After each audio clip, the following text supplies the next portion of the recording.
Oh my God, today is May 20th, 2024. Such an important day, and yet something like this has to happen to me? Suddenly, a mechanical voice echoed in my mind. Detected, host possesses a unique bloodline ability, Sharingan. Just as I was still puzzling over this, the system chimed in again. Sharingan's awakening is particularly difficult. Simplifying process underway. There's a system too? What on earth is going on? Simplification complete. Instantly, the system pushed me an upgrade package. Sharingan will upgrade automatically.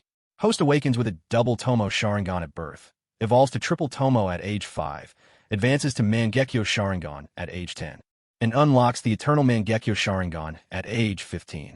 With that electronic voice still ringing in my ears, I strained to open my eyes, but I couldn't move an inch. Panic surged through me. What's happening to me? Where am I? Next, the system chimed in again. Host has transmigrated to the Naruto world and obtained a simplified system. Current status, unborn. What? Not only have I transmigrated, but I haven't even been born yet? Isn't this the infamous embryo run trope? For a moment, my mind crumbled. My D drive is still cluttered with study notes, and my browser history hasn't been cleared. If someone ever investigates the cause of my death and digs all that up, wouldn't I be socially ruined? Dying once wasn't enough. I'd be killed by embarrassment all over again. Isn't this just too much? But after I calmed down, I figured there was nothing for it but to face reality. I summed things up. 2 pieces of good news, 2 pieces of bad. The good? I've transmigrated, and I have a system. The bad? I haven't even been born yet, and those notes in browser history are still there. I hastily asked the system, who in the Uchiha clan have I become? The system responded, host template successfully loaded. Host, Lin Shun, Uchiha Sasuke, unborn. Age, -1 year. Special constitution, Indra's reincarnation. Kekkei Genkai, Sharingan. Chakra attributes, lightning, fire. Reading over this status panel, I felt a little more at ease. Transmigrated as Uchiha Sasuke. Good looks, high chances with the ladies, and one of the main characters, a classic protagonist chosen by fate. At this thought, a wave of drowsiness rolled over me, and I drifted off to sleep. 3 months later, as a crisp, clear baby's cry echoed through the Uchiha residence in the Hidden Leaf Village. I, Lin Shun, now known as Uchiha Sasuke, was finally born. In the delivery room, the midwife cradled me and announced to Uchiha Fugaku, clan leader, it's a boy. Fugaku carefully took me in his arms and, together with Mikoto, said to her, it's a boy. Let's name him Sasuke. He'll be Uchiha Sasuke. Mikoto's face was etched with exhaustion. No one can truly fathom the hardship of 10 months of pregnancy. Fugaku gazed at her with deep tenderness, his heart aching for her. At the same time, he held the newborn me gently, his eyes filled with relief and affection. In his heart, he thought to himself, another new member has joined the Uchiha clan. He silently wished that I would grow up as obedient and understanding as my elder brother, Uchiha Itachi. Groggy, I blinked to open my eyes and found Fugaku gazing at me with gentle warmth. As he saw that I was awake, a look of utter joy blossomed instantly on his face. But in the very next heartbeat, that smile froze in place.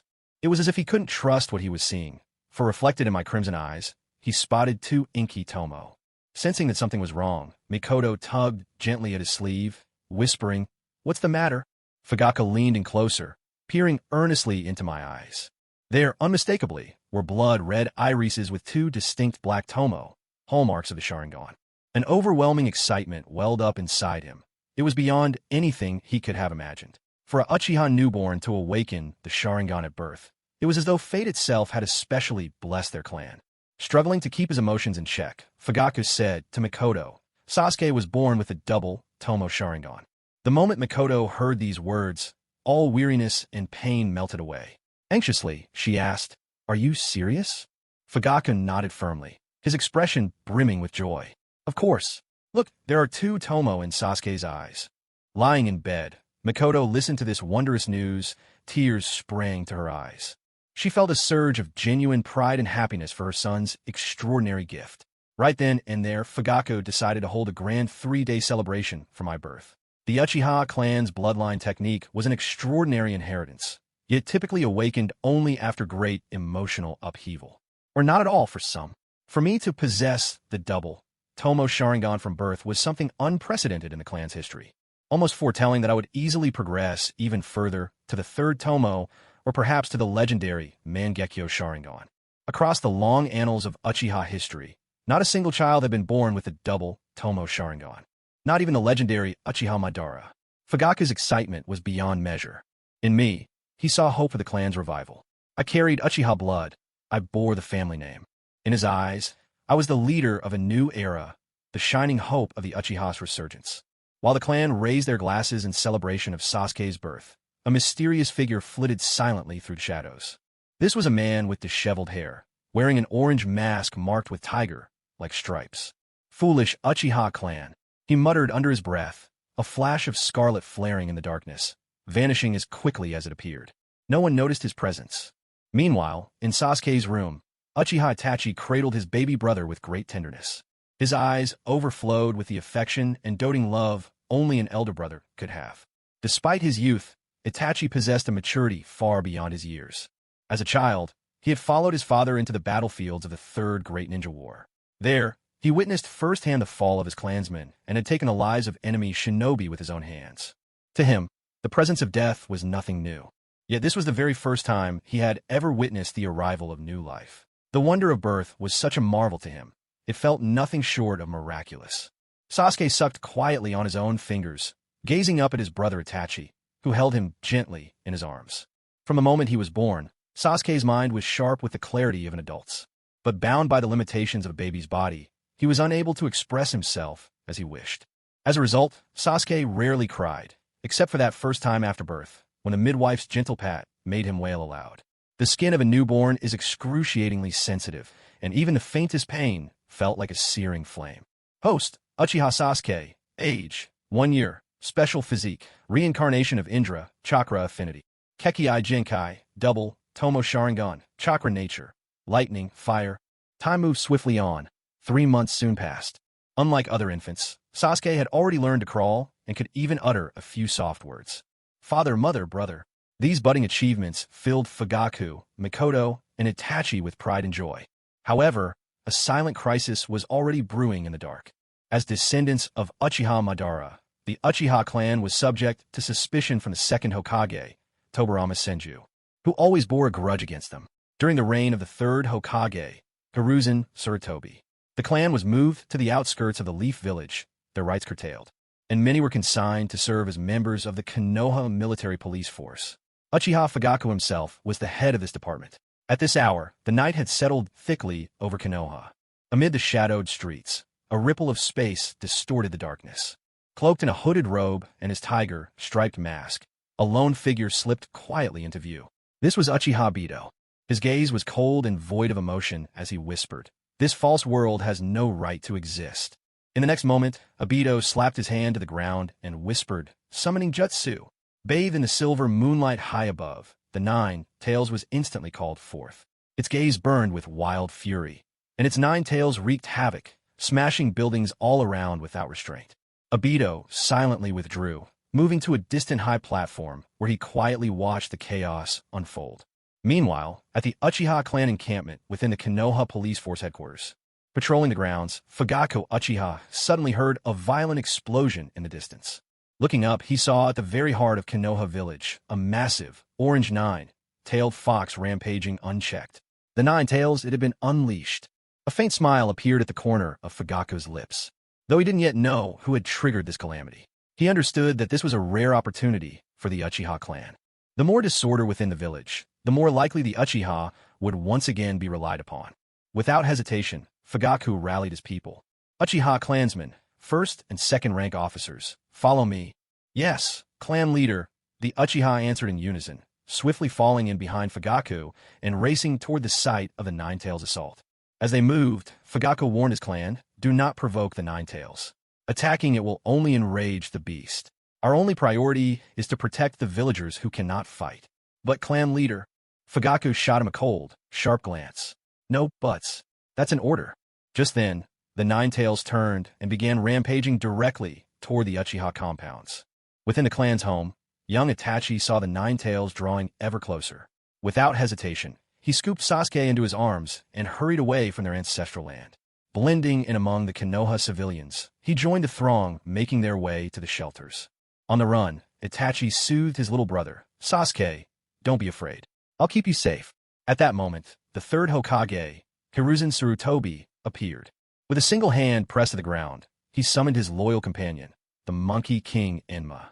Enma transformed into an enormous staff, and Hiruzen spoke to it. I'm counting on you, old friend.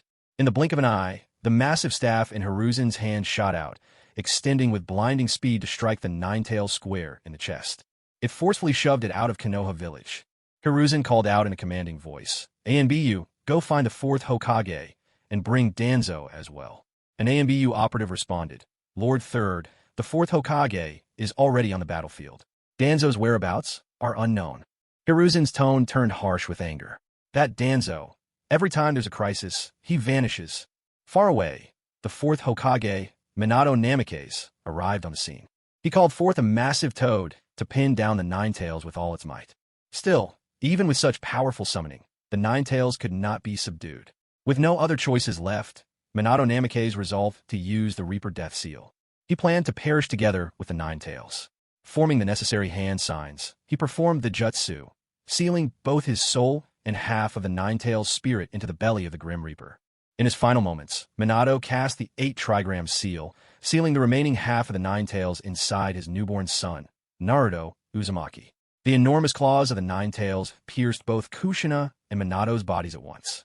At the edge of life, tears streaming down their faces, they gazed lovingly at Naruto, cradled in swaddling clothes before them.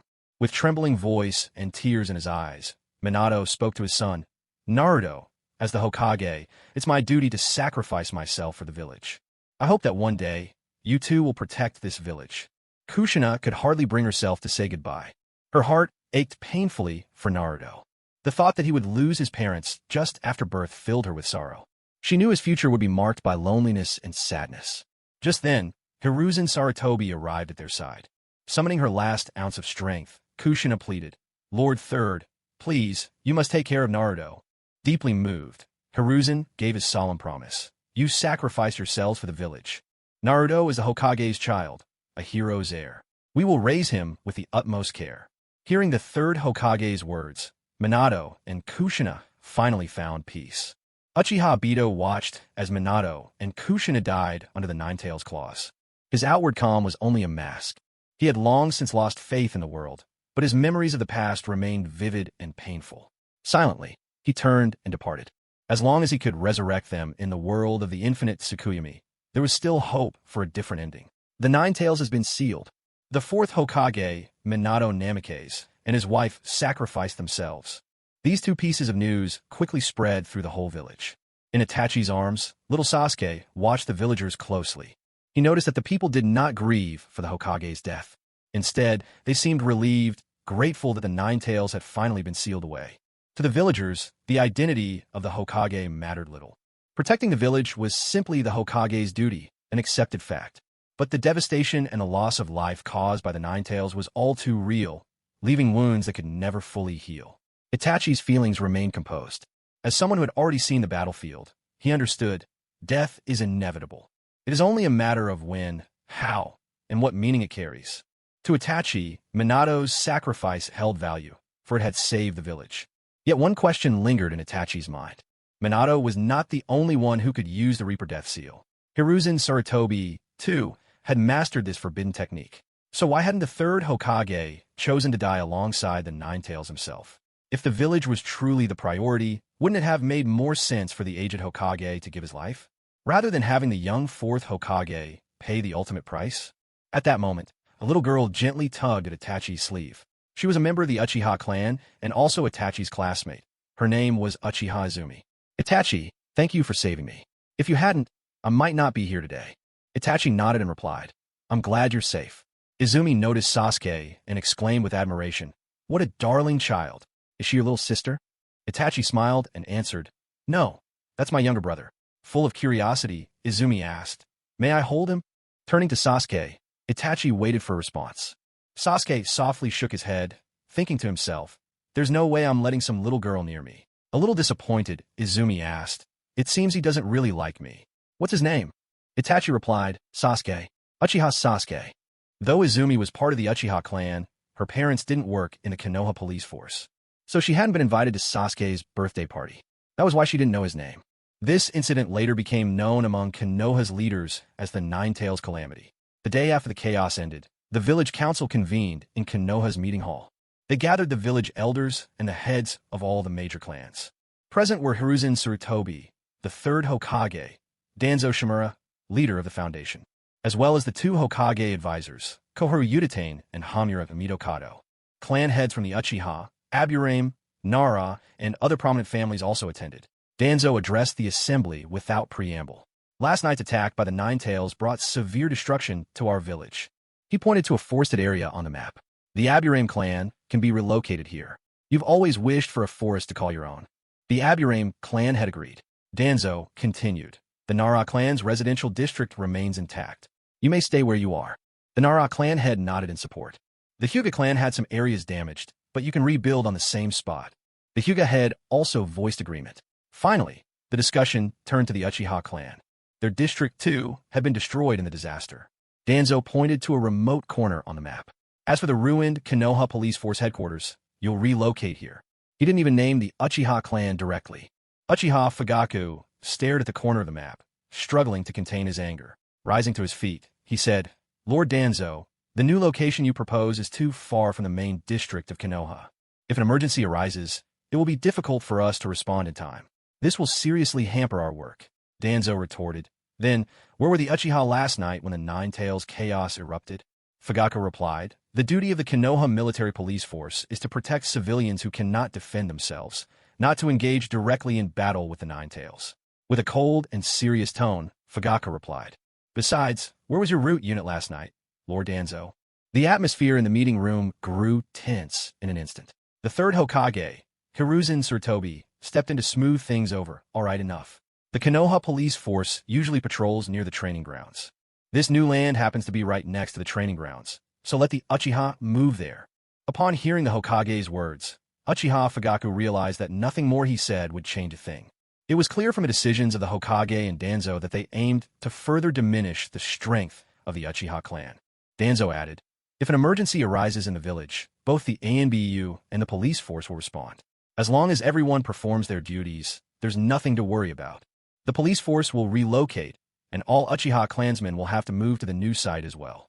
Fugaku lowered his head and gave no response. As the meeting ended, a clan leader from a minor family approached Uchiha Fugaku and said, I'm sorry, Lord Fugaku, but Lord Danzo has decided our family will rebuild on your clan's original land. Fugaku clenched his fists and replied coldly, stay away from me. His sharingan flashed with 3 tomo, the surge of power forcing the minor clan leader to unconsciously take a step back.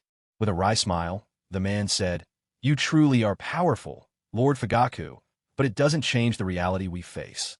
When Fugaku returned to the Uchiha compound, his expression was dark and heavy. On his way, he happened to run into Shisui. Fugaku said to him, Shisui, go and gather all adult Uchiha men. Tell them to meet at the clan hall. And bring Itachi too. Yes, clan leader. The Uchiha clan meeting was suffused with a stifling, nervous tension. In the very last row, Shisui and Itachi sat together. Itachi quietly sensed the anxiety and unease painted on the faces of the clansmen around him. Fugaku began. During the Nine Tails attack, the 4th Hokage gave his life, and the 3rd has resumed his role. Now, the village leaders are demanding that the Uchiha clan relocate our home to this spot. He pointed to a remote corner on the map.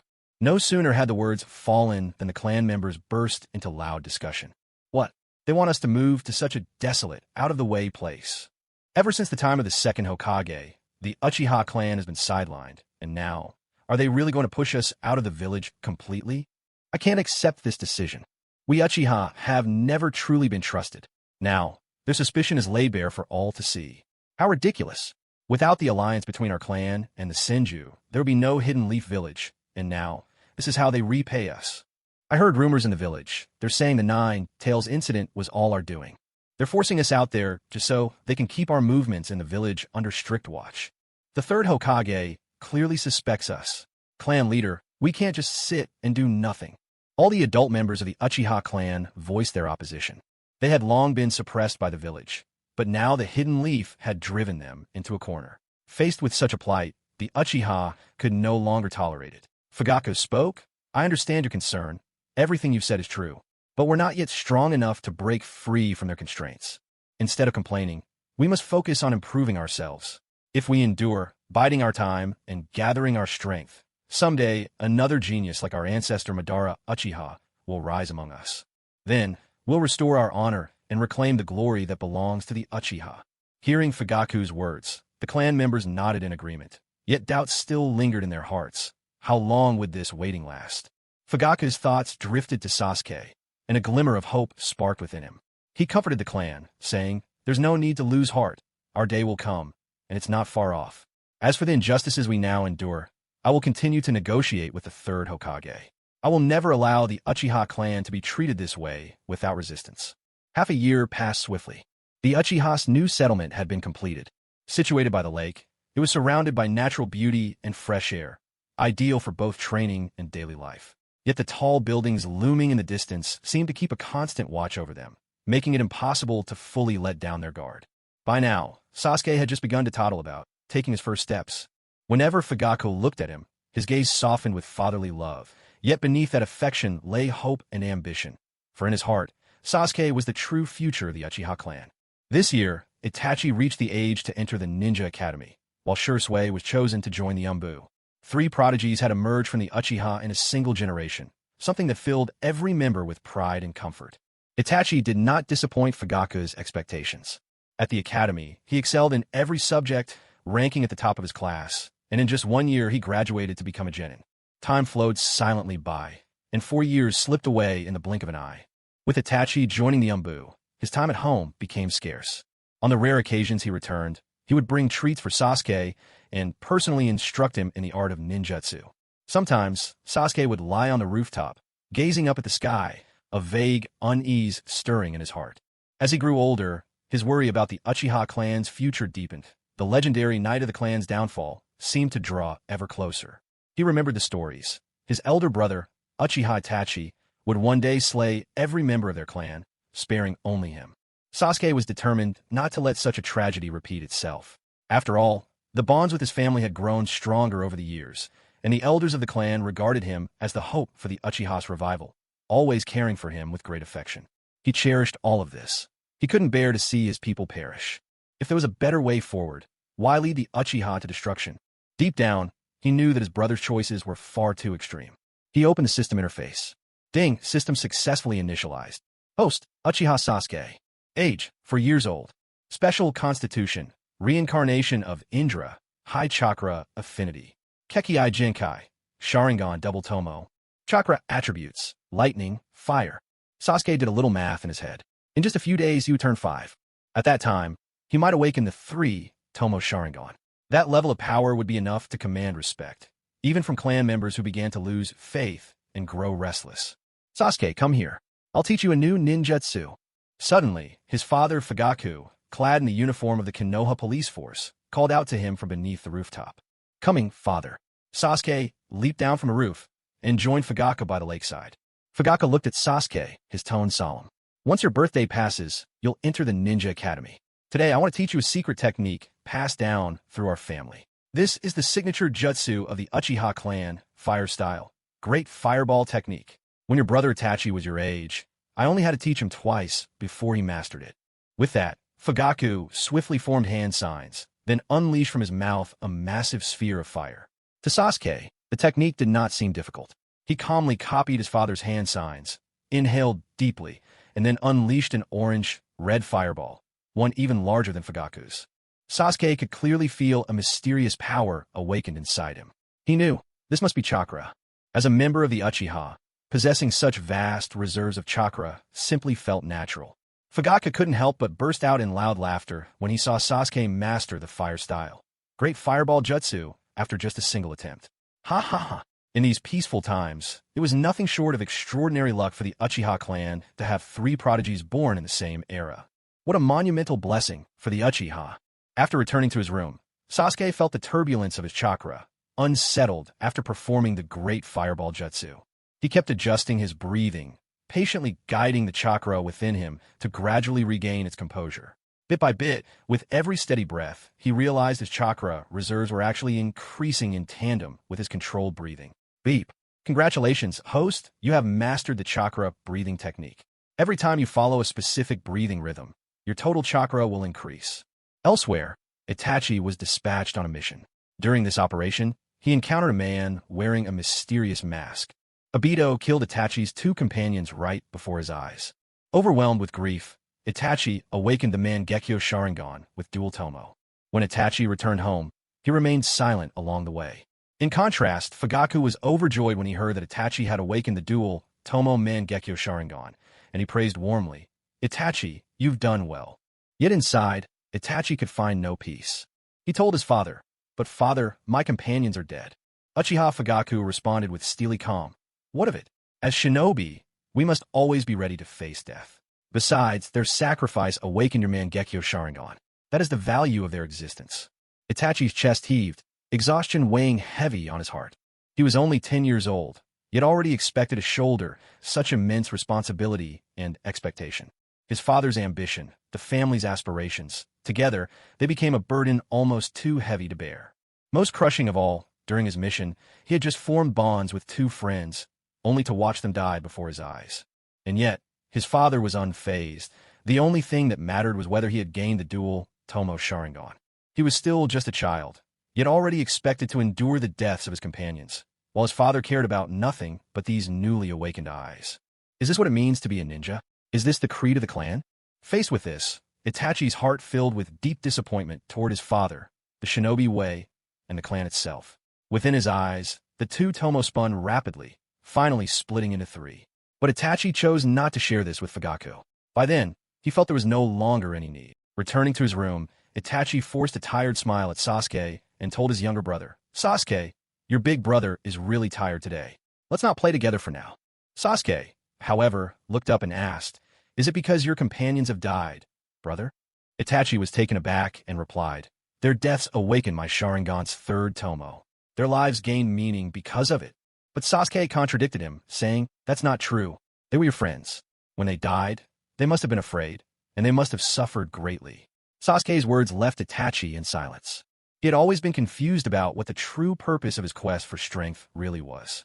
Father had told him that power was meant for restoring the Uchiha clan's prominence. Shisui, on the other hand, said that strength was for protecting the peace of the village.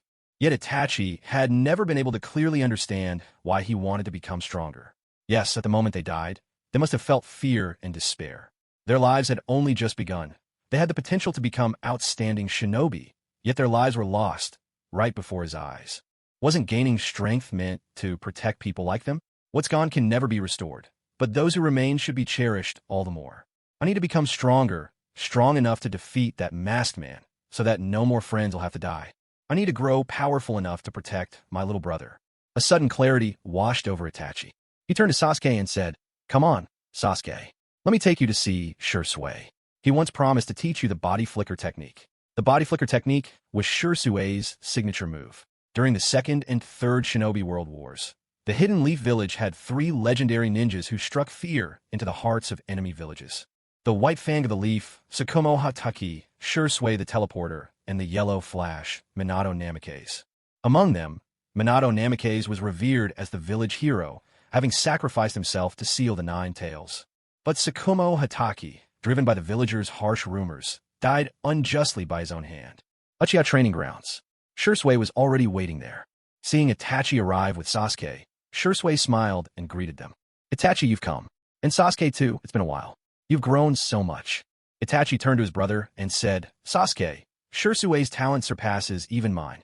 The body flicker shadow clone technique is a forbidden jutsu of the Uchiha clan. I myself have never mastered it. And what's more, by your age, Shisui had already awakened the Mangekyo Sharingan." Shisui grinned and added, "Haha, let's begin. I'll teach you the body flicker technique. All techniques or skills that let you move instantaneously can be called the body flicker technique. But the Uchiha's version is truly unique, the body flicker shadow clone. It's a space-time technique that fuses the body flicker and shadow clone jutsus." With that, Shisui formed hand seals, and 3 tomo shimmered in his eyes. In an instant, 4 or 5 shadow clones materialized around him. Shisui explained, "The Shunshin shadow clone technique allows you to summon multiple clones to help you attack the enemy. These clones are much sturdier than ordinary ones and not easily dispelled. What's more, you can instantly swap places with any of your clones whenever you wish." As he finished speaking, one of Shisui's clones darted 10 meters away. Then, the remaining clones, standing before Sasuke, and Itachi dissolved into wisps of smoke. And Shisui's real body appeared where the distant clone had been. Shisui elaborated, "That's the Shunshin shadow clone. The clones can attack, but they're nowhere near as powerful as the original." "Sasuke, do you understand?" Sasuke's eyes glimmered, the twin tomo in his sharingan shining brightly. Inside his mind, a cascade of electronic notification tones rang out. Host detected practicing Shunshin shadow clone technique. Simplifying skill. Simplification complete. New way to train Shunshin shadow clone technique. Walking. Sasuke was stupefied. Could one really master the Shunshin shadow clone by just walking? That training method sounded bizarre, to say the least. He drew in a deep breath, gathering his chakra. Following the hint, he attempted to train the technique as he walked, stepping quickly while forming hand seals. Mimicking Shisui's motions from earlier, suddenly, a shadow clone appeared at Sasuke's side. With a single thought, Sasuke instantly switched places with his clone. Yet, just as the exchange finished and Sasuke's true body appeared, the clone, lacking in strength, immediately crumbled and vanished. Seeing this unfold, Shisui was utterly astonished. Sasuke is a true prodigy. When I first learned the Shunshin shadow clone technique, it took me a whole week to master it. But Sasuke picked it up after watching it just once. The only issue is his clones aren't strong enough yet. That's why they break down during the swap. With some practice, Sasuke will soon perfect this technique. After escorting Sasuke back, Itachi returned to the training grounds once more. This time, both their faces were clouded with worry. Shisui said, 4 years ago, the clan leader proposed a plan to raise another Uchiha Madara, and many in our clan placed their hopes for revival on Sasuke. But now, some of them are running out of patience.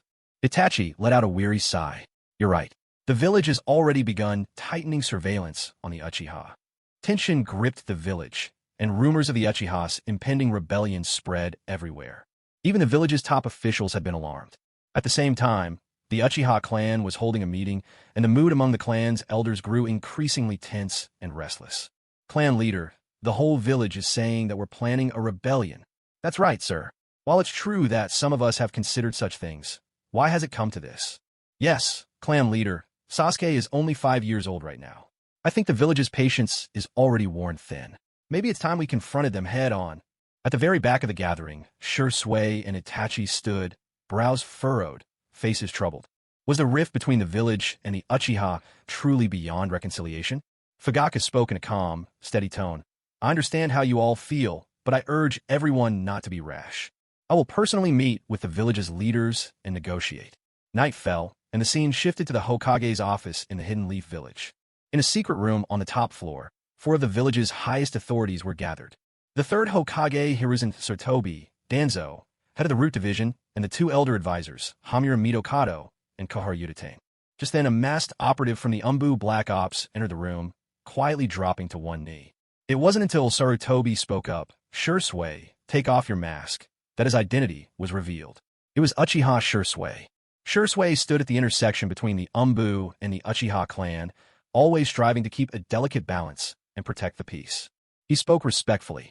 Lord Third, the Uchiha clan has no intention of rebelling. The recent rumors in the village have simply made my clansmen uneasy. With a cold edge to his voice, Danzo challenged him. Humph. And how am I supposed to know whether you're telling the truth? Shisui fell silent. The 3rd Hokage interjected. That's enough, Danzo. I trust Shisui. But tell me, Shisui, if the Uchiha really did rise up against the village, what are their chances? Shisui replied, at most, only a 10% chance of victory. But I assure you, the Uchiha would never betray the village. He added, and if that ever did happen, I would use my Kodoa Mitsukumi ability to control the clan leader's mind. I would make him give up any thoughts of rebellion. Danzo appeared somewhat agitated at that, demanding, even if that means being accused by your own kin? Shouldering the shame of using illusion on your people, are you willing to do it? Shisui answered without hesitation, yes, as long as it preserves the peace between the village and the clan. I will bear whatever misunderstandings may come. The 3rd Hokage knew that Danzo always pushed for the most extreme solutions, even to the point of proposing the complete eradication of the Uchiha. But the Hokage stood firm. Such a decision would only be considered as a last resort, for if not, the balance of the village would be lost. Then do as you see fit. When Shisui left the Hokage's office, his face was lit with obvious joy. This meant that, at least for the time being, the village would not take any drastic measures against the Uchiha clan. All he needed now was to convince the clan leader and everything could be resolved peacefully. Moreover, lately, the clan leader's attention had turned more toward nurturing Sasuke. Under such circumstances, Uchiha and Konoha could at least coexist in peace for another 10 years. Yet, just at that moment, Shisui suddenly sensed a volley of kunai flying out from the forest behind him, hurtling straight toward him. He sprang into action at once, vanishing in a blur using the body flicker technique. On high alert, he discovered that his attackers were none other than Danzo's subordinates, the members of Root. Shisui quickly lured the ensuing battle out to a clearing beyond the forest. In the next moment, Danzo himself appeared. Shisui confronted him. Lord Hokage has already agreed to my plan. Why are you still coming after me? Danzo replied coolly. To use Kodoeme Tsukumi for merely preventing a rebellion is nothing short of a waste. Besides, someone as mistrustful as myself could never fully trust you. He went on. As long as the Uchiha clan exists, suspicion against them will never end within the village. Even if you stabilize things for now, who's to say they won't rebel in the future? The best solution is complete eradication of the Uchiha clan. That has always been my position. Step by step, Danzo advanced on Shisui, voice low and cold. And I cannot be certain whether you will use Kodoeme Tsukumi on me. So, to be safe, it's best if you hand those eyes over to me. No sooner had he finished speaking, Danzo lunged, reaching to seize Shisui's eyes. Shisui reacted instantly, casting a basic genjutsu that subdued Danzo. Turning to the Root members, he said, "This is only a simple illusion. He'll wake up soon. I will abide by the third Hokage's decision." With those words, Shisui prepared to leave. But at that critical moment, Danzo chose death, using the power of his Anaji to cheat death itself and free himself from Shisui's illusion. Suddenly, Danzo reappeared right before Shisui, catching him completely off guard. In that split second, Danzo snatched away Shisui's right eye. Shisui thought of fighting back, but he knew he was acting on behalf of the Uchiha clan, and behind Danzo stood the entire Hidden Leaf village. Striking back would be tantamount to declaring war between Uchiha and Konoha. Left with no other choice, Shisui had to retreat, vanishing from the scene using the body flicker technique. Just before he disappeared, he noticed that Danzo's eye was now a sharingan. As he watched its color fade, Shisui realized Danzo had just used the Uchiha's forbidden jutsu, Izanaji. Seeing that Shisui had escaped, Danzo barked an order. Shisui is wounded. He won't get far. After him. Sure enough, the Root members soon spotted Shisui not far away. Though Shisui was formidable, he now found himself shackled in multiple ways and moments ago had already been poisoned. Danzo's fingertips carried a deadly toxin, leaving Shisui with a creeping exhaustion in his nerves. As his strength waned, dozens of kunai whistled through the air toward him. Shisui knew with absolute certainty that he could not die here. He had to pass the information on to Itachi.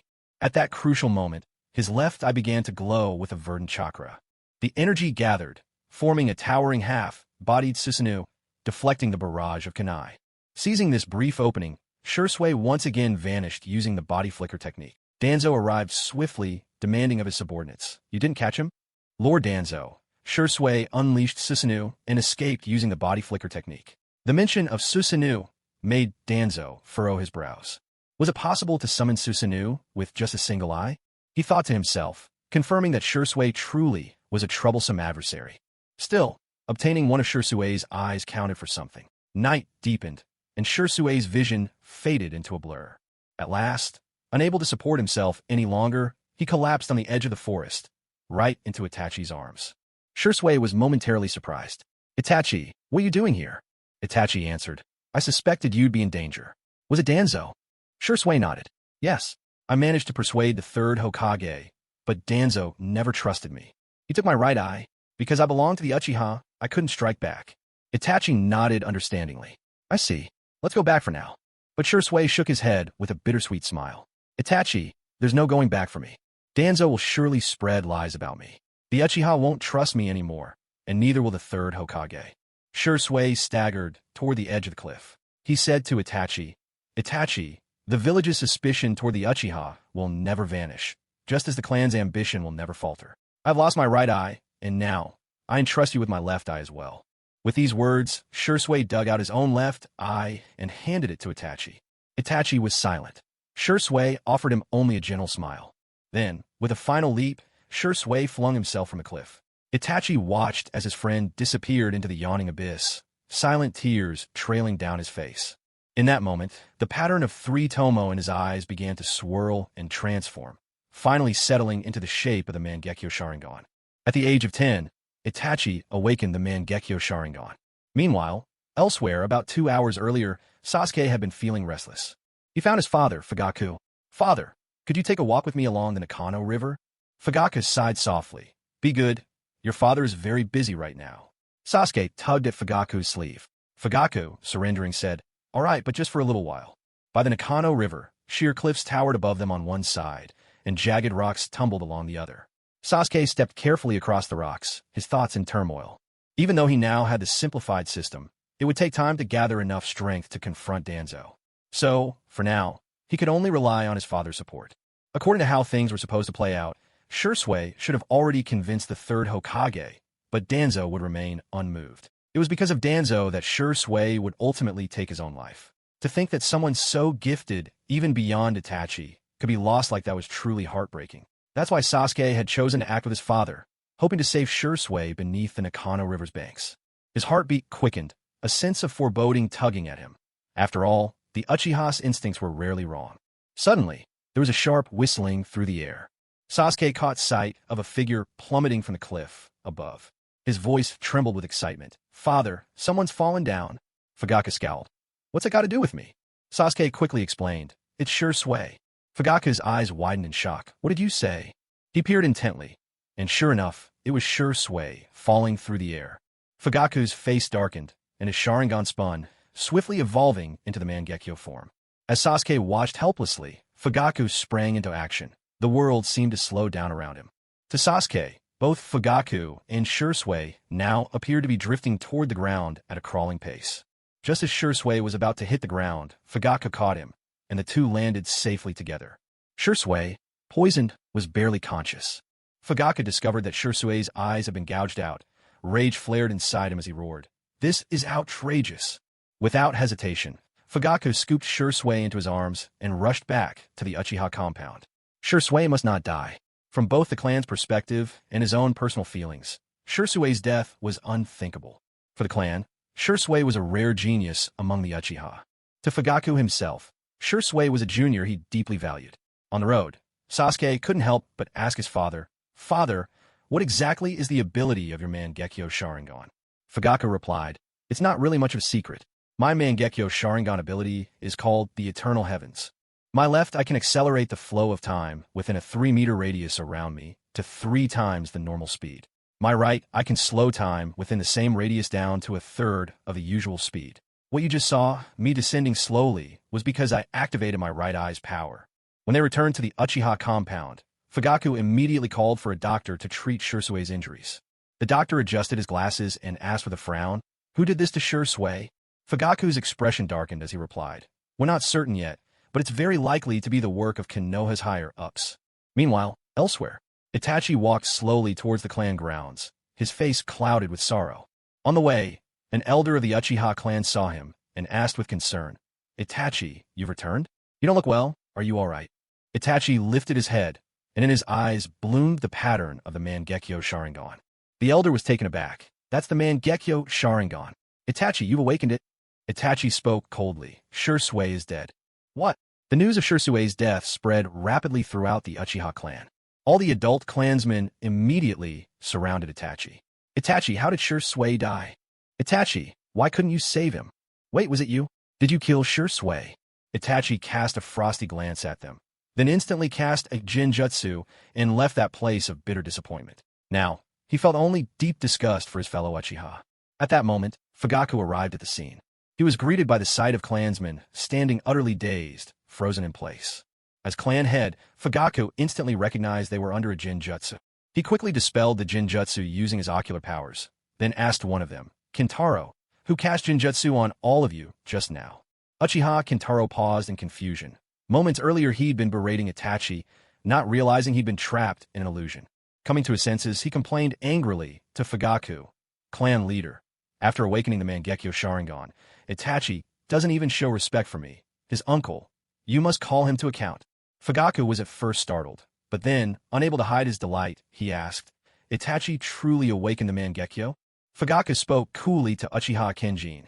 "Kenjin, You need to recognize your place. Itachi has awakened the Mangekyo Sharingan. His standing is now above yours. You have to understand where you fit in. A cold sweat broke out on Kinjin's forehead at Fugaku's words. That's right, this is the Uchiha clan, and Itachi has awakened the Mangekyo Sharingan. His status truly surpasses mine. It's me who failed to recognize reality. I always wanted to lecture Itachi as his elder, but what right do I really have? After all, he was a prodigy who awakened the Mangekyo Sharingan at just 10 years old. Fugaku found Itachi, who was at that moment burdened by a sense of loss. By now, Itachi's faith in the clan had faded away entirely. At this point, perhaps only Sasuke, and the name Uchiha itself, could stir any emotion in him. Fugaku's arrival did not go unnoticed by Itachi, but Itachi said nothing about his newly awakened Mangekyo Sharingan. Itachi spoke softly, "Father, Shisui is dead." But Fugaku replied with calm certainty, "I saved him." Itachi whirled around in disbelief. "Father, what did you say?" Fugaku explained. "Earlier this evening, Sasuke insisted on taking a walk by the Naka River. I went with him, and we happened to see Shisui about to throw himself off a cliff. Itachi, tell me, what exactly happened?" A glimmer of anger flickered across Itachi's face as he replied, "It was Danzo's doing." He then recounted everything that had happened to Shisui, leaving nothing out. Though Fugaku's expression remained calm and composed as he listened, inwardly, he was seething with anger. He turned to Itachi and said, "Itachi, I know that after you and Shisui joined the Umbu, you were thinking not just of our clan, but also of the village. Yet even someone as devoted to the village as Shisui ended up having a Sharingan taken by Danzo. Itachi, I want you to promise me, tonight, come with me to Root. Let's demand justice for Shisui. Will you do this?" Itachi nodded in agreement. As long as it didn't come to rebellion, but merely to holding Danzo accountable, this was exactly what he wished for. Back in the Uchiha compound, Fugaku raised his voice to gather the clan members. "People of the Uchiha, Shisui was destroyed by Danzo. Danzo has stolen Shisui's Konoha Tsukumi. Our Uchiha will never allow ourselves to be bullied like this. All those among us who have awakened the three-tomo Sharingan, step forward and join me. We're going to Root."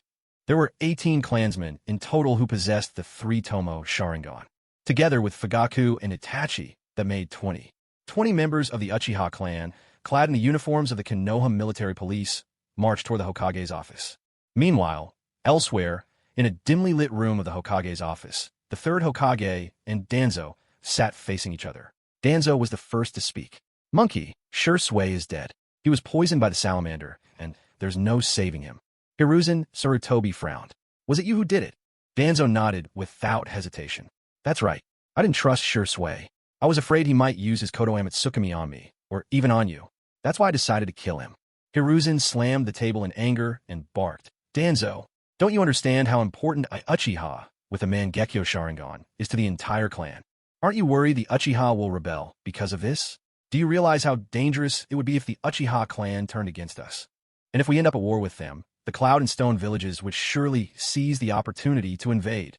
Danzo, do you even grasp the magnitude of what you've done?" Shimura Danzo replied calmly, "Monkey, there's no need to get worked up. If the Uchiha were still the powerful clan they once were, I wouldn't have dared touch Shisui. But now, only Fugaku remains with the Mangekyo. They no longer pose a threat to us." Just then, a masked AMBU operative suddenly appeared, giving a report to Hiruzen. "Third Hokage, 20 Uchiha clan members are approaching the Hokage Tower." Hiruzen shot Danzo a cold glare, demanding, "Didn't you say the Uchiha wouldn't dare rebel? Then what are all of them coming here for? Go on, explain that." For a moment, Danzo had no answer. After a brief pause, he turned to the ANBU and ordered, "Alert all Root operatives to act. Have them secretly surround the Uchiha." "Yes, Lord Danzo." Hiruzen Sarutobi and Shimura Danzo slowly walked out to the front of the Hokage Tower, coming face to face with the Uchiha. Fugaku stood at the forefront, his clansmen lined up neatly behind him. The third Hokage tried his best to project the authority of his office, his voice grave. "Fugaku, take your clan and leave. If you withdraw now, I'll pretend nothing happened tonight." However, Fugaku stepped forward without flinching, his Sharingan spinning into the Mangekyo. He ignored the third and stared straight at Danzo, his voice cold. "Lord Danzo, aren't you going too far? Do you really think the Uchiha are so easy to bully?" Danzo said nothing. The third Hokage frowned and questioned, "Are you Uchiha trying to rebel?"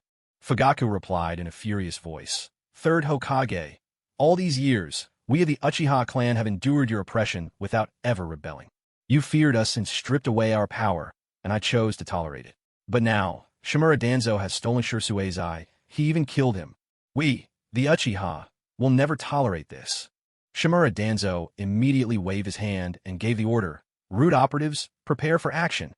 In the next instant, masked root shinobi appeared one after another on the surrounding rooftops. Danzo coldly announced, "The Uchiha clan is suspected of rebellion. Execute them on the spot, immediately." Itachi spoke up, "Lord Danzo, are you the Hokage now, or is it still the third Hokage?" Danzo's expression faltered, a hint of embarrassment on his face. He knew full well that he did not truly possess such authority. For now, he could only turn toward Hiruzen Sarutobi. A complicated look crossed Hiruzen's face. He understood that the Uchiha's decision to come here today was a clear sign of their dissatisfaction with the current situation. This was an ominous warning. The Uchiha could become a threat to the village in the days to come. However, if they acted against the Uchiha now, the other ninja villages would likely seize the opportunity to strike. Unless the Uchiha could be wiped out entirely, and at almost no cost, such a move was far too risky. Lost in thought, the third Hokage couldn't immediately devise a suitable solution. At last he spoke, "What is it that the Uchiha truly want?" Fugaku answered calmly, "It's very simple. We want Danzo to return Shisui's eye." Danzo refused without hesitation. "Impossible. Absolutely impossible." Itachi could hold back no longer and retorted, "Why is it impossible? That I belong to Shisui by right. It is a treasure of the Uchiha. You killed him. Are we not even allowed to reclaim the legacy he left behind?" As the negotiations wore on, crowds of villagers and clan members gathered on the rooftops all around. Hayashi and Hisashi, the brothers of the Hyuga clan, as well as the heads of the Nara and Akimichi clans, arrived at the scene. Nearly every respected clan leader of the Hidden Leaf was present, silently watching this near rebellion unfold. They, too, had learned the truth of Danzo murdering Shisui and stealing his eye. Fugaku fell silent, speaking no further. Around him, black chakra flared to life, forming a skeletal frame before gathering flesh and sinew. Until at last the dark, armored form of the Tengu, his half-bodied Susanoo, gradually emerged. Looking the third Hokage directly in the eyes, Fugaku said, "Third Lord, our only demand is the return of Shisui's eye. If you cannot even do that much, do not blame the Uchiha for resorting to extreme measures. There are no cowards among the Uchiha who fear sacrifice." In addition, the new territory of the Uchiha clan now borders the hidden cloud village of the Land of Lightning. "If I die here today, the remaining Uchiha will turn to the cloud. We have fully lost hope in this so-called fair Konoha hidden village." A shadowy Susanoo manifested, holding a longsword. Even the third Hokage, upon witnessing this, sensed the severity of the situation. The power concealed within the Uchiha clan was truly astonishing. Now, with Fugaku at the helm of the Uchiha and the village elders led by the third Hokage, the confrontation had become open and unmistakable. Both sides knew well that resentment had been building within the Uchiha after years of suppression, and Danzo's actions had merely lit the fuse that brought this conflict to its breaking point. The third Hokage carefully weighed the consequences. Members of Root and the ANBU had already surrounded the gathered Uchiha. If battle were to erupt, the chances of victory still looked favorable. All he needed was to deal with Fugaku himself. Yet, it was the ramifications of such an act that gave the third Hokage pause. Even if he managed to eliminate the Uchiha under Fugaku's lead, what of the survivors? Was he truly to oversee the annihilation of the entire Uchiha clan? Most likely, they would already have escaped to the hidden cloud by then. At that moment, Hayashi Hyuga spoke up. "Lord Third, Danzo's act of seizing another clan's bloodline is far too sinister. I ask Lord Danzo to return Shisui's eye to the Uchiha." Now, the Hyugas stood as Konoha's most formidable clan. As the clan head's brother, Hayashi's words carried great weight. The Hyuga had long detested the ambition of others for their Byakugan, so they deeply empathized with the Uchiha's loss of Shisui's sharingan. With the Hyuga taking a clear stance, the Uchiha regarded them far more favorably. Hearing the Hyugas speak, the third Hokage's brow furrowed deeply. If the Uchiha were to be massacred now, perhaps even the Hyuga would lose faith in Konoha. After weighing the pros and cons, the third Hokage finally spoke. "Danzo, return Shisui's eye to the Uchiha clan." He could not carry the burden of a war with the Uchiha at this moment. Age had made the third Hokage less decisive than in his youth. Danzo stared at the third in utter disbelief. "Monkey, you expect me to return my eye to the Uchiha in public?" Fury blazed within him. He had struggled endlessly to claim Shisui's eye, and had not even fully mastered the power of Konoha Tsukumi. If he could have wielded that power, he would have already changed the third Hokage's mind and ordered the total destruction of the Uchiha. Fugaku shouted, his voice ringing out, "That is Shisui's eye. Since when did it become yours?" Danzo knew then that things had reached a point of no return. He unwound the bandage from his right eye and carefully removed the sharingan that bore 3 tomo, then tossed it far to Fugaku. Fugaku dispelled the Susanoo, caught Shisui's eye, and said, "That's right, this is Shisui's eye." Third Hokage, Lord Danzo, the Uchiha clan, and the Konoha police force will be leaving now. The Uchiha clan departed in grand procession. This was the first time the Uchiha had openly faced off against Konoha's leadership, and this time they had emerged victorious. Fugaku, who had always leaned toward compromise, finally showed unyielding resolve in front of the higher-ups.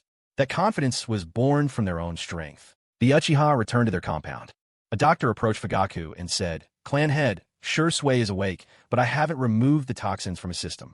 Fugaku frowned and asked, "Why not?" The clan's doctor explained, "I've checked through all available records. What Shisui's been poisoned with is salamander toxin. In the entire ninja world, only 3 people might have come into contact with that poison. Orochimaru, who's a master of human experiments, but now a missing nin. Tsunade, whose summoning beast is the slug. And finally, members of Akatsuki from the Hidden Rain."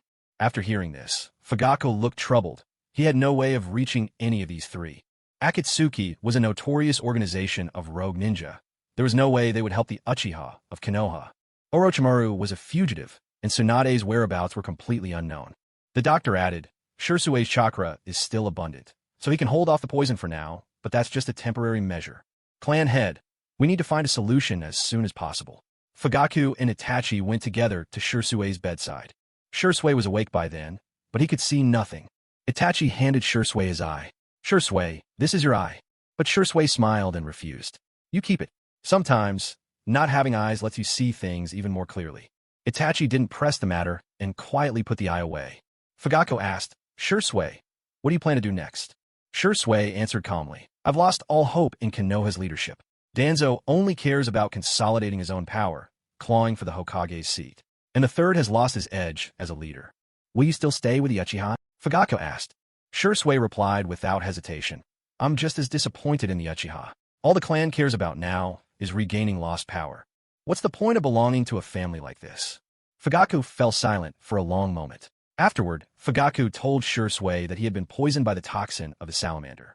To find the antidote, he would have to go to the Hidden Rain village to seek help from the Akatsuki. With Shisui's strength, even without his Konoha Tsukumi, joining the Akatsuki wouldn't be too difficult. Fugaku said, "Since you've already lost faith in both the Uchiha and the village, then join the Akatsuki. Become a rogue ninja." Itachi stared at his father in shock, unable to comprehend how the stern man he knew would ever approve of Shisui joining the Akatsuki. Fugaku smiled at Shisui and said, "As the head of the Konoha Uchiha clan, of course I would never wish for you to join the Akatsuki. But as your elder, what matters even more to me is that you live. Shisui, join the Akatsuki. Watch the conflict between the Uchiha and the village from the sidelines. Perhaps this way, you'll be able to see clearly, to judge for yourself who is truly right or wrong." Fugaku's words completely changed Itachi's understanding of his father. Until now, Itachi had thought Fugaku was nothing more than a clan leader willing to do anything for power. But in this moment, Itachi finally understood the true meaning of family, that Fugaku was more than just a clan head. Above all, he was a caring elder to his younger kin. The next day, Shisui wrapped his eyes in a black bandage and quietly left the Uchiha clan behind. At the same time, elsewhere, Sasuke was sound asleep when suddenly he felt a warm sensation in his eyes. Upon waking, he saw the 2 tomo in his sharingan spinning for a moment, and then, astonishingly, they became 3 tomo. At just 5 years old, Sasuke Uchiha had awakened the 3 tomo sharingan. In the deep of night, Sasuke lay in bed, feeling the surge of chakra within him and the tingling heat in his eyes. He couldn't help but feel exhilarated. System, open my stats panel.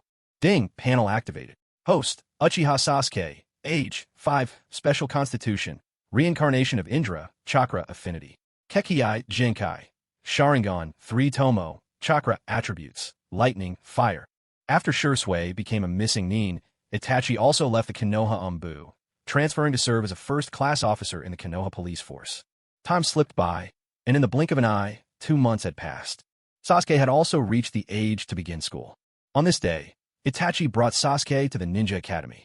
It was the entrance ceremony, and parents and children ready to start their new journey crowded outside the school. Itachi leaned down and said, "Sasuke, there's no need to feel nervous. You're outstanding. Among your peers, you'll shine the brightest, because you're Uchiha." Sasuke nodded quietly, his eyes beginning to scan the crowd around him.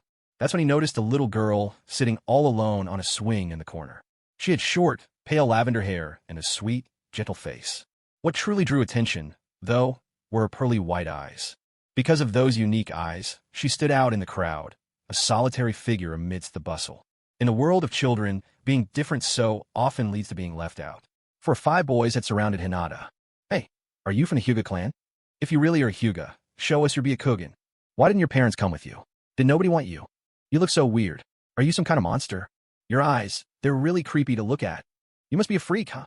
Byakugan weirdo, ha ha ha." Faced with their cruel taunts and insults, Hinata felt utterly wronged. She couldn't understand. She didn't even know these children. So why were they treating her this way? Hinata looked back over her shoulder, searching desperately, yet saw no family there to comfort her. In a panic, she stood up from the swing, shrinking back in fear. But the boys only pressed closer, their words growing harsher, their intent clear. Watching this scene unfold, Sasuke thought to himself, this was the perfect moment to win Hinata's favor. Breaking free from his brother's hand, Sasuke dashed over and shouted, "Hey, what do you think you're doing? How can you bully a girl like this?" The boys froze, startled by the sudden scolding. They spun around and saw Sasuke standing in front of them, his hands curled into determined fists. In Sasuke's eyes, the Tomo Sharingan flashed to life as he positioned himself firmly between Hinata and the bullies. At the sight of his Sharingan, fear flickered across the boys' faces. Sasuke spoke up, "My eyes are different from yours. Does that make me a monster too? Is it really something to be proud of for boys picking on one girl? If you're so tough, why don't you try coming at me instead?" The ringleader glared at Sasuke, bristling with indignation, and lunged at him. To Sasuke, however, the boy's movements seemed to slow to a crawl, as if playing out in slow motion. Sasuke dodged with effortless agility, countering their attacks at every turn. He didn't use any ninja techniques, just his physical strength alone was enough to swiftly subdue the group, taking each of the boys down one by one. As the commotion from the scuffle grew louder, the parents of the children quickly rushed over, one portly man seeing his own son knocked down by Sasuke. He flushed with anger, strode towards Sasuke, shaking his fist menacingly, and shouted, "You red-eyed brat! Whose child are you? How dare you bully my son? I'm going to teach you a lesson today." Sasuke swiftly formed hand seals in his mind, fixing his gaze on the burly man before him. The man didn't seem particularly strong. If Sasuke used the body flicker and clone technique, he figured he could easily handle the situation. Just then, a figure in a green vest stepped in front of Sasuke.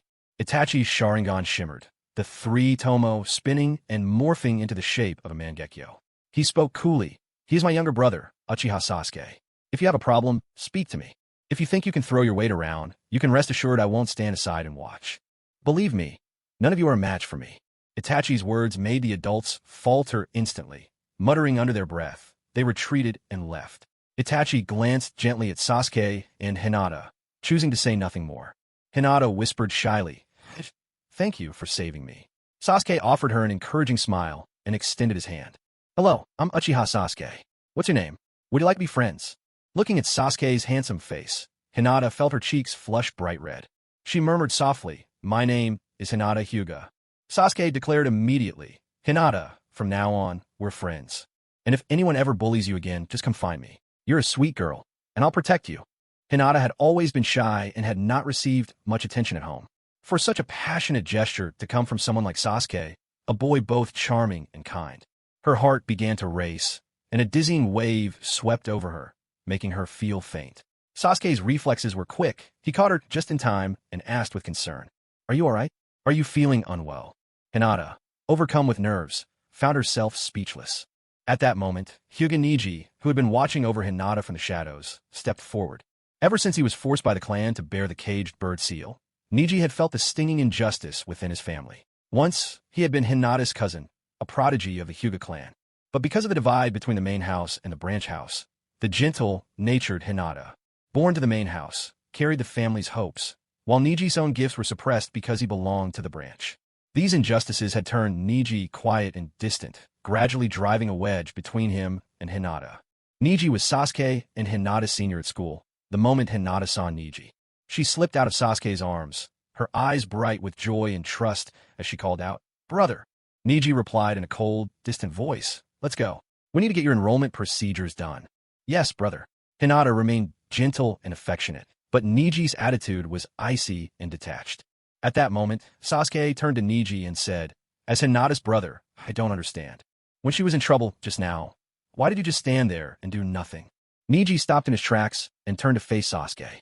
"Don't meddle in things you know nothing about. This has nothing to do with you." Sasuke pressed on. "Isn't it a brother's duty to protect his siblings? Why would you ever have to hesitate in a moment like that?" Niji was stunned for a second. He clenched his jaw, took Hinata by the hand, and got ready to leave. "You have no idea what's going on, so keep your opinions to yourself." At this moment, Niji harbored dissatisfaction toward his clan. But his father was still alive, and that discontent had not yet reached its peak. Sasuke spoke up, "I don't get it. Don't think I don't know. Because of the unfair treatment from your clan, you don't dare take it out on the clan head or your own father. So you vent all your frustration on your sister, just because she's treated differently." Niji turned to look at Sasuke. What Sasuke said was the truth, though it was precisely what Niji didn't want to hear. The Byakugan of the Hyuga clan. Those eyes bring not only a 360-degree field of vision, but also the power to see right through an opponent's chakra network. Once, Niji had been the Hyuga clan's prodigy. Yet, just because there was a division between the branch family and the main family, Niji, that genius, was branded with the caged bird curse seal, the same seal that damaged his neural pathways, leaving him unable to achieve true 360-degree vision and unable to fully perceive the opponent's chakra and pressure points. Even so, Niji used his own hard work to master the techniques that only the main family could, like the heavenly spin and the 8 trigrams 64 palms. Yet every time Niji saw the frail Hinata, he felt a twist of pain in his heart. If the main family's heiress had been a genius as well, Niji wouldn't have minded. He'd have no complaints. But Hinata was so weak. That sense of unfairness gnawed at Niji. Niji's thoughts returned to the present. He looked at Sasuke before him and spoke directly. "Are you looking for a fight?" But Sasuke was utterly unfazed. He shot back. "Or maybe it's you who want a beating?" Niji grinned, replying, "You're an Uchiha, just like me, a bearer of a unique Kekkei Genkai. But that's no reason for arrogance." He brushed Hinata aside, got into his stance, and declared, "Let me show you what reality truly is, brutal and unyielding. This isn't the Uchiha clan, and you're nowhere near your cradle now." In Sasuke's eyes, 3 Tomo whirled into view. Niji cried out, "Byakugan." In the next instant, tiny veins bulged around Niji's eyes, and Sasuke's physical condition became perfectly clear in Niji's gaze. Niji was taken aback. Through his Byakugan, the world appeared as a network of chakra points, interwoven and forming a living figure. At the heart of that figure burned the fire of the soul. The strength of that soul's flame determined the amount of chakra one could command. Normally, Niji saw that his peers only carried a weak little spark as their soul flame. But Sasuke's soul fire, a brilliant blaze, burning fiercely. Just by the sheer quantity of chakra, it was already greater than what the Hyuga clan's leader possessed. Hinata, watching the two of them, grew anxious. She didn't want her brother to get hurt, and she certainly didn't want to see Sasuke injured, either. Itachi turned to Hinata and said, "Don't worry. Sasuke will win." Sasuke brought his hands together to form a sign, then breathed out a massive orange fireball. Fire style, great fireball jutsu. Niji swiftly gathered chakra with both hands, and a spiraling wind erupted around him, drawing in the swirling flames until the fireball was completely swallowed by the gale. In the blink of an eye, Niji darted before Sasuke, ready to strike his chakra points. But Sasuke quickly formed another sign, and suddenly, 5 more versions of him appeared around the battlefield. Body flicker shadow clone. Shadow clones, huh? My eyes won't be fooled by such tricks. Niji regarded the surrounding clones with unshakable confidence. Yet, much to his shock, each clone displayed the full network of chakra pathways, each one burning with the telltale flame of life. He couldn't distinguish the real Sasuke from the fakes. Just then, one of the clones appeared behind Niji and pressed a kunai against his neck. Sasuke's voice was calm and certain. "You lose." The remaining clones vanished in puffs of white smoke, dissolving into the air. "Oh, I lost," Niji admitted, his voice heavy with defeat. He had never imagined that, as the Hyuga clan's genius, he would lose to a boy 2 years his junior. Even if that boy was an Uchiha. The stinging sense of failure left Niji utterly dispirited. Sasuke paid no mind to Niji's discouragement. What he needed right now was exactly this, an unmistakable proof of his progress. He turned to Hinata and said, "Hinata, let's go register for enrollment together." Suddenly, Sasuke sensed a watchful gaze fixed on him from the shadows. He looked over to a corner of the crowd. There stood a young boy with shockingly blonde hair, dressed in shabby, worn-out clothes, his face streaked with dirt. It was Naruto. When Naruto noticed Sasuke looking his way, he immediately dropped his head low, shrinking back with an air of deep-seated shame. He was the fox demon, scorned and rejected by everyone in the village. From as far back as he could remember, the villagers had drilled it into him. Monsters like you don't deserve to live. It was only the third Hokage's kindness, only the old man's compassion, that allowed Naruto to have a place to stay at all. Naruto had no parents. There was no Uzumaki family left in the village. He had no home, residing in a crumbling, forgotten corner of town. Money was always lacking. The finest meal he'd ever tasted was a fresh, unspoiled loaf of bread. Once, men like Genma Shinui and Reito Namishi, the same men who had once protected the fourth Hokage, Minato Namikaze, had looked after Naruto, offering him rare moments of warmth because he was Minato's son. But Danzo quickly put an end to that kindness. "There's a demon fox inside Naruto," Danzo would say.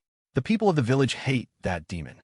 We need to give them someone to blame, someone to vent their anger on, and that someone is Naruto." But Lord Danzo, Naruto is the fourth Hokage's child. The fourth gave his life to save this village. It's all Kushina's fault. She failed to protect the Nine Tails inside her. If the Nine Tails died, it was because of their mistake. So they're not heroes. They were only doing their duty, nothing more. And one more thing. Naruto must never be told who he really is, otherwise he'll grow resentful of his current life. After Danzo's warning, the guardians of the fourth Hokage, Minato Namikaze, no longer dared to openly help Naruto. When it came time to handle admissions procedures, Itachi helped Sasuke and Hinata with their paperwork. Children arrived one after another, all accompanied by adults, but Naruto was alone. The admissions examiner asked, "Your name?" "Uzumaki Naruto." The examiner adjusted his glasses, eyeing him with surprise. "So you're the fox demon?" Hearing that, Naruto lowered his head, guilt flickering across his face. Sasuke tugged gently at Itachi's sleeve. Itachi nodded, stepping forward with understanding. "I'll vouch for Naruto. If he causes any trouble at school, I'll take responsibility." The examiner replied, "According to the rules, you're not family. You're not eligible to be his guarantor." Itachi's voice turned cold. "Have you forgotten who Naruto's father was?" At that, beads of sweat broke out on the examiner's forehead. With a cough, he said, "Well, since you're an Uchiha, I suppose an exception can be made." Sasuke, Naruto, and Hinata ended up assigned together, placed in the same first-year class at the Ninja Academy. Sasuke scanned the classroom, spotting many familiar faces. Tenten, Sakura, Lee Kiba, they were all children of his generation. Inside the classroom, Sasuke took a seat in the very last row. Hinata hesitated for a moment before sitting next to him. Naruto soon joined, taking the seat beside Sasuke as well. In a low voice, Naruto asked, "Why are you helping me?" In the original story, Naruto and Sasuke were always at the center. Naruto was the more righteous of the two. Knowing that Naruto had almost as much potential as himself, Sasuke naturally wanted to build a good relationship. After all, Naruto could be a powerful ally in the future. Sasuke introduced himself. "Hello, I'm Uchiha Sasuke. From today forward, we're friends." Naruto blinked in surprise, a sting rising in his nose. After all, for as long as he could remember, strangers who learned he was the fox demon would throw wilted vegetables or rotten eggs at him. No one had ever wanted to be his friend before. His face was streaked with dirt, 3 fox-like marks barely visible beneath the dust. Still, he managed to smile and replied, "I'm Uzumaki Naruto. From today on, we're friends." Naruto was overjoyed and cherished this new friend deeply. A ninja wearing the green vest of the hidden leaf stepped into the classroom. "Hello, everyone. I'm your teacher, Irika, a chunin from the leaf. Barring any surprises, I'll be your instructor for the next 3 years, until you become true ninjas."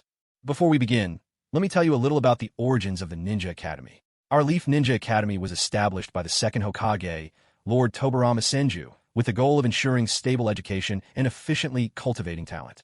The system of our academy has since been emulated by other ninja villages, but ours was the very first. In the next 3 years, your courses will cover theory, physical training, personal reflection, the history of the leaf, and hands-on ninjutsu practice, all the way up to graduation as Genin. From there, you might progress to chunin and jonin, maybe even higher ranks as special jonin. Anything's possible. Irika continued his lesson with tireless enthusiasm, but the material was making Sasuke drowsy. As a child from a large clan, Sasuke had already learned the ninjutsu passed down by his family and was familiar with the world of ninja before entering the academy. To him, joining the ninja academy was little more than a formality, a chance to enjoy his youth. If Sasuke wanted, he could surpass his older brother by finishing 3 years' worth of courses in just half a year and graduating early. But that was not his intention. He wanted to graduate with everyone else, so he could be on the same team as Hinata. Evening fell after class. Itachi was already waiting outside to pick Sasuke up. Naruto had no family. Hinata glanced around, a little disappointed that no one had come for her.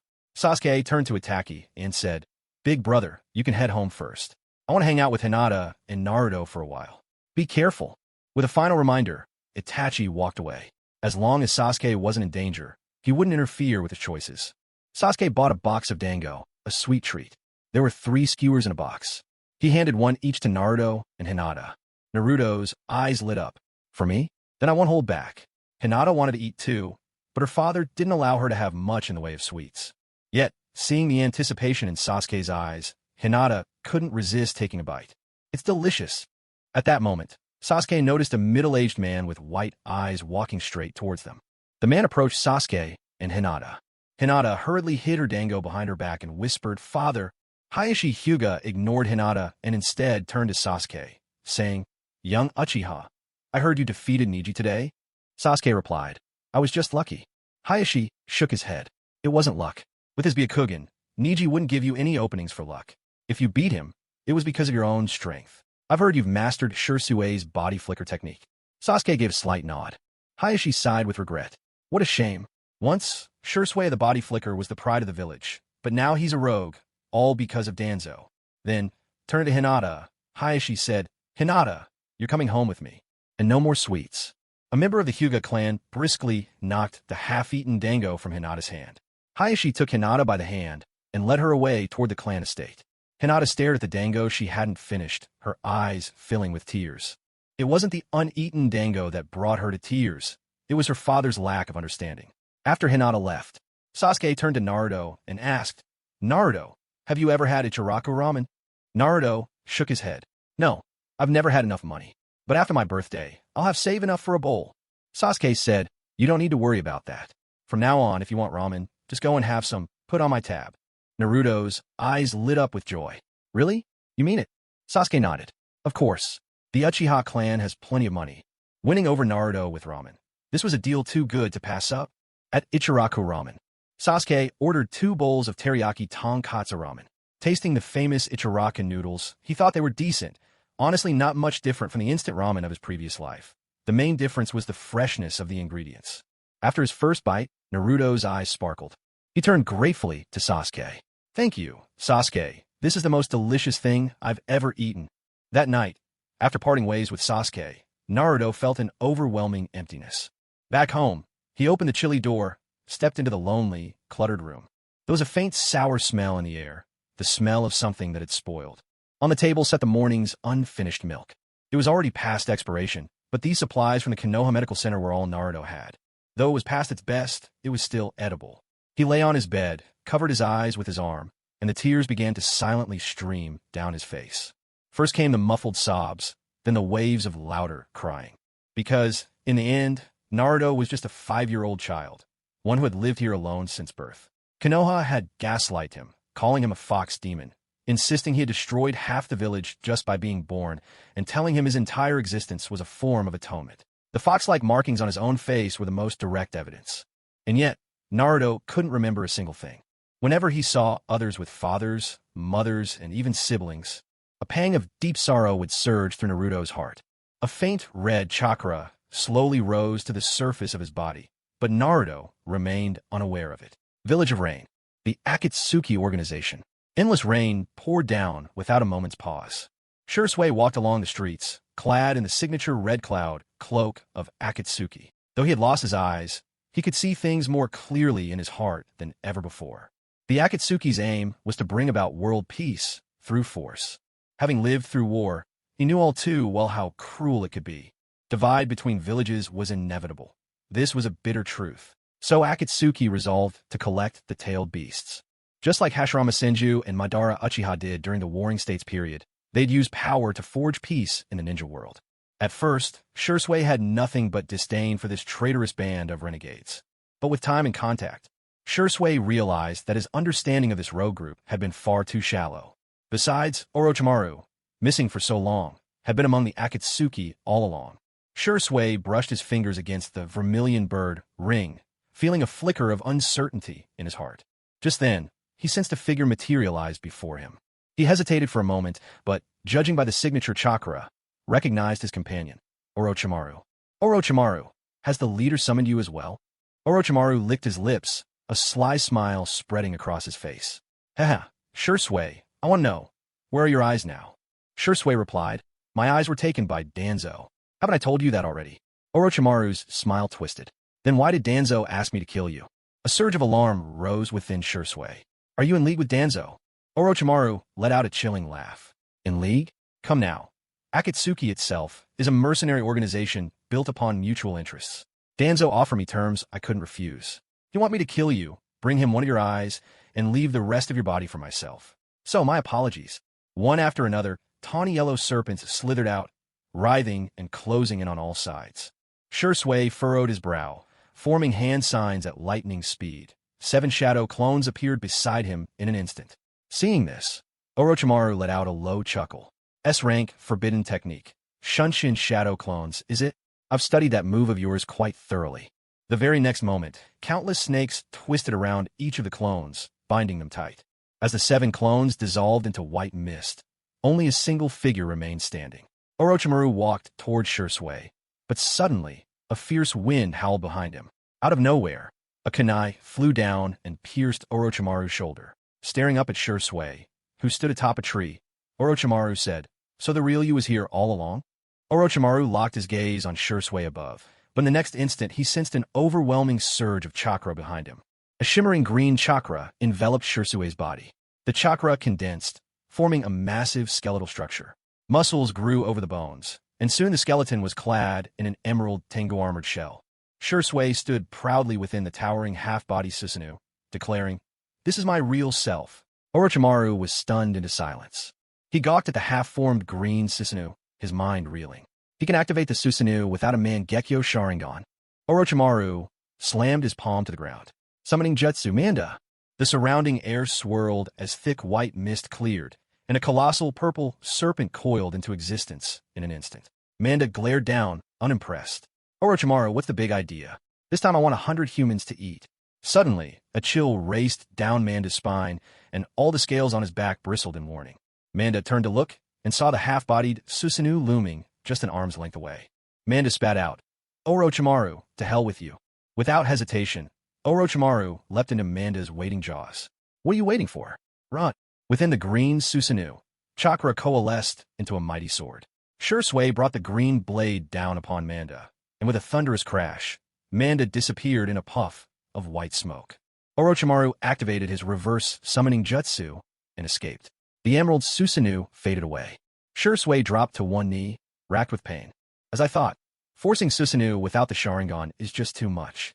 But this proves, even though I've lost my Mangekyo, my body still remembers Susanoo. The Mangekyo is only the key. Once you've awakened Susanoo, the Uchiha blood within remembers, and you can summon it again.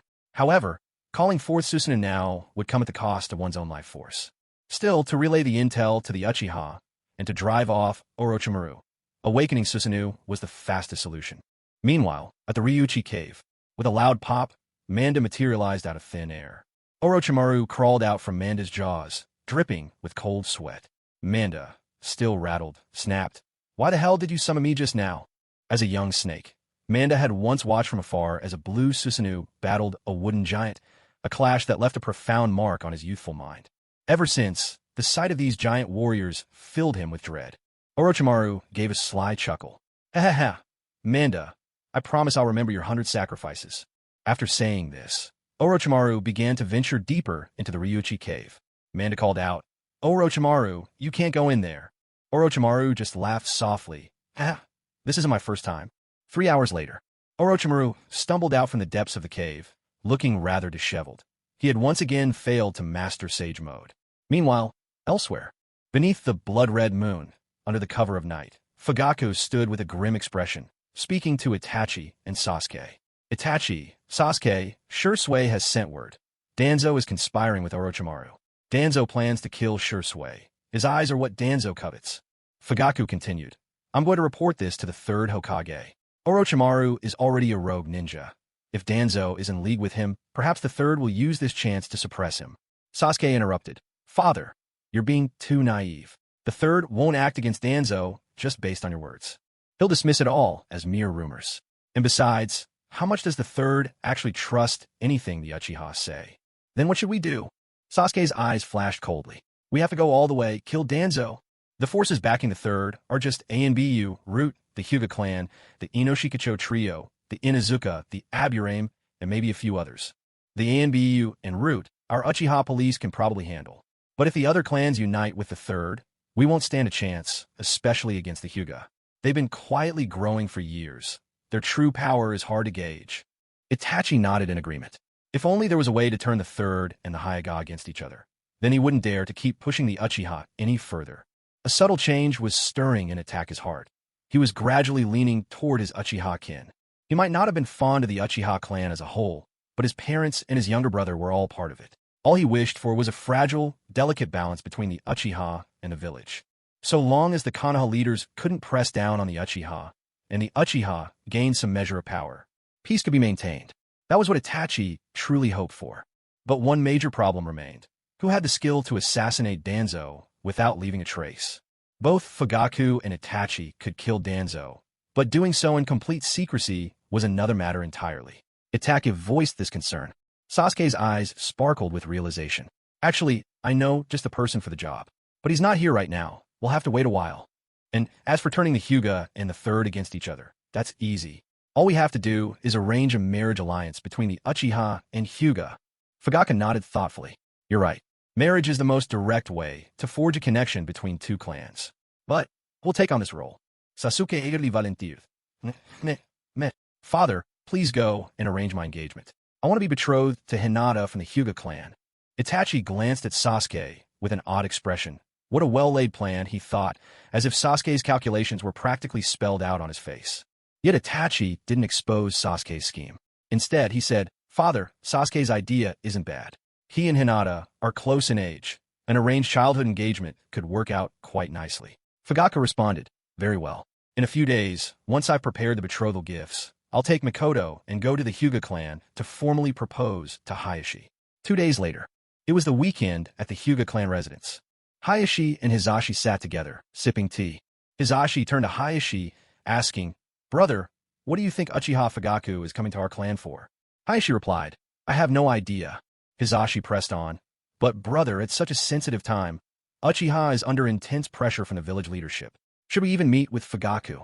Though Hayashi and Hisashi were brothers, Hayashi belonged to the main family, while Hisashi was of the branch family. This meant Hayashi held absolute authority within the Hyuga clan. Hayashi decided, we'll see him. Why wouldn't we? Never forget who helped conquer Konoha in the first place. It was the Senju clan and the Uchiha clan. Once upon a time, the first Hokage, Senju Hashirama, and Uchiha ruled over the entire world of shinobi. No one dared stand up to them. Now, the Senju have faded. Only Tsunade remains, but the Uchiha are different. Their numbers are strong. There's always the possibility that a second Madara might arise. That's why we must avoid making enemies of the Uchiha. Back when Hashirama was alive, the other 4 great nations were as meek as lambs. But once Hashirama passed, with no one to keep them in check, it didn't take long for the second great shinobi war to erupt. This alone shows just how formidable Hashirama and Madara truly were. The age of warring states ended with them, and together they began the era of the 5 great ninja villages. It wasn't just talk. The Uchiha clan is bursting with potential. The Hyuga don't want to cross them. In fact, they prefer to maintain good relations. Yet within the village, things are delicate. As ever, the Uchiha's position is precarious. A short while later, Uchiha Fugaku arrived at the Hyuga compound, bringing Mikoto and Sasuke with him. He hadn't brought Itachi along. Given the current climate, the Uchiha needed to keep at least one Mangekyo Sharingan user back home as a safeguard. Sasuke, standing obediently beside Fugaku, glanced up at him. Fugaku gave a slight nod, signaling Sasuke to speak. Sasuke didn't beat around the bush. Clan leader Hyuga, you must know that our Uchiha clan has long been suppressed by the Konoha leadership. We hope to earn the support of the Hyuga clan. Hayashi Hyuga was somewhat surprised that it was a 5-year-old child who spoke first, but what truly caught him off guard was how openly Sasuke brought up the tensions between his clan and the village. Still, Hayashi asked, "Why should I help the Uchiha clan?"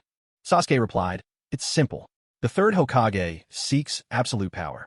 Our Uchiha clan threatens his position, so he has started to suppress us. Right now, the third still needs your Hyuga clan support. But what if, after he wipes out the Uchiha, he turns his sights on you? Clan leader Hayashi, have you considered that the Hyuga may become the next Uchiha?" With a cool voice, Sasuke continued, "Maybe your Hyuga clan carries no thoughts of treason, but you certainly have the strength for one, and that alone is a crime in their eyes. Yet if our two clans join hands and weather the storm together, the Konoha elders wouldn't dare touch anyone from either family." A heavy weight pressed on Hayashi's heart. He couldn't deny it. If the Uchiha were eradicated, the Hyuga would become the most powerful clan left in Konoha. Had it been the third in his younger days, Hayashi might have trusted him without hesitation. But now, the third had grown old, and the sharpness and will of fire that once defined him had gradually been worn down by the corrupting influence of power. Hayashi could no longer trust the third Hokage of today. He truly feared that the Hyuga would become the village's next target. Hayashi let out a long sigh and said, "Young Uchiha, you speak the truth. I am indeed worried that we could be the next. But tell me, how am I supposed to trust your clan?" Hearing this, Sasuke understood. He had succeeded. It was settled. The rest would follow. Sasuke answered, "It's simple. Nothing binds two clans together more firmly than marriage." Fugaku pulled 3 scrolls from his robes and turned to Hayashi. "Clan leader Hayashi, here are 3 S-ranked forbidden techniques our Uchiha clan has collected. We offer them as a betrothal gift to your Hyuga clan. I would like to propose a marriage for Sasuke." Hayashi was taken aback. Sasuke? This 5-year-old boy. Fugaku, too, was clearly embarrassed. After all, proposing an arranged engagement between his young son and the Hyuga princess was rather awkward to say out loud. But then Fugaku told Hayashi about Sasuke's extraordinary gifts. A child born with 2 tomo in his sharingan, who had awakened the 3 tomo sharingan by age 5, a true prodigy. Even someone as seasoned as Hayashi couldn't help but be stunned by such talent. Further, with his own Byakugan, Hayashi saw for himself. The chakra burning within Sasuke's body, the fire of his soul, was even greater than his own. Hayashi Hyuga was absolutely certain that the 5-year-old boy standing before him would one day become someone far greater than any of them. Without delay, Hayashi arranged a childhood betrothal between Hinata and Sasuke Uchiha with Fugaku Uchiha. Tragically, Hayashi never once asked Hinata for her opinion on the matter.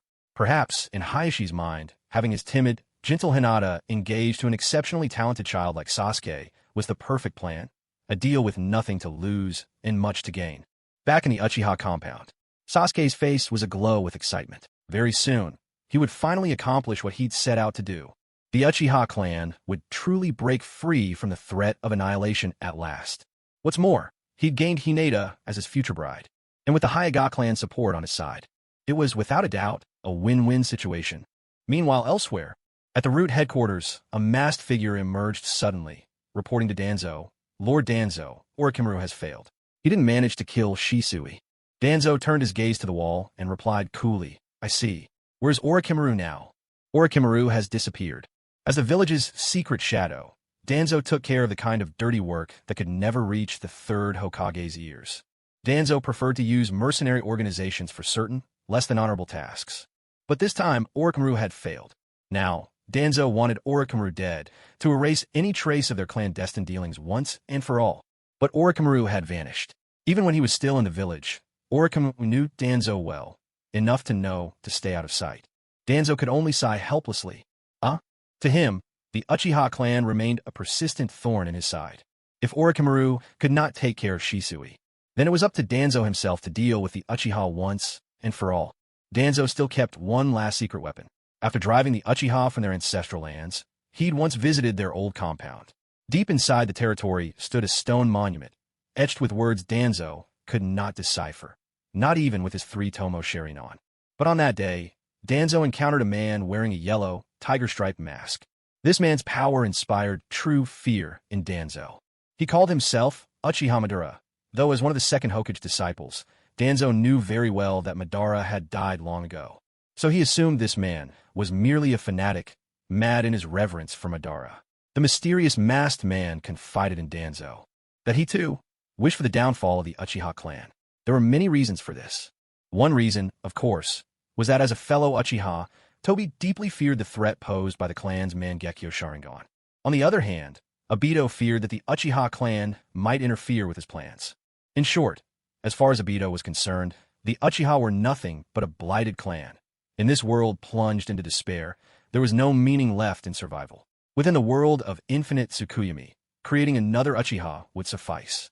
Danzo's thoughts drifted to the mysterious masked man who called himself Uchiha Madara. Perhaps, with his help, eliminating the troublesome Uchiha would finally be within reach. From the moment Danzo targeted Shisui, there could be no reconciliation between himself and the Uchiha.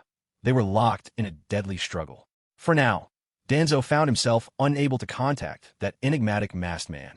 But he was determined to exert pressure on the spy that the third Hokage had planted within the Uchiha, Itachi. To the third Hokage, Itachi's loyalty to the village was beyond question, and Itachi served as his clandestine eyes and ears within the Uchiha clan. To the Uchiha, Itachi was once embedded in the village's covert forces as an informant.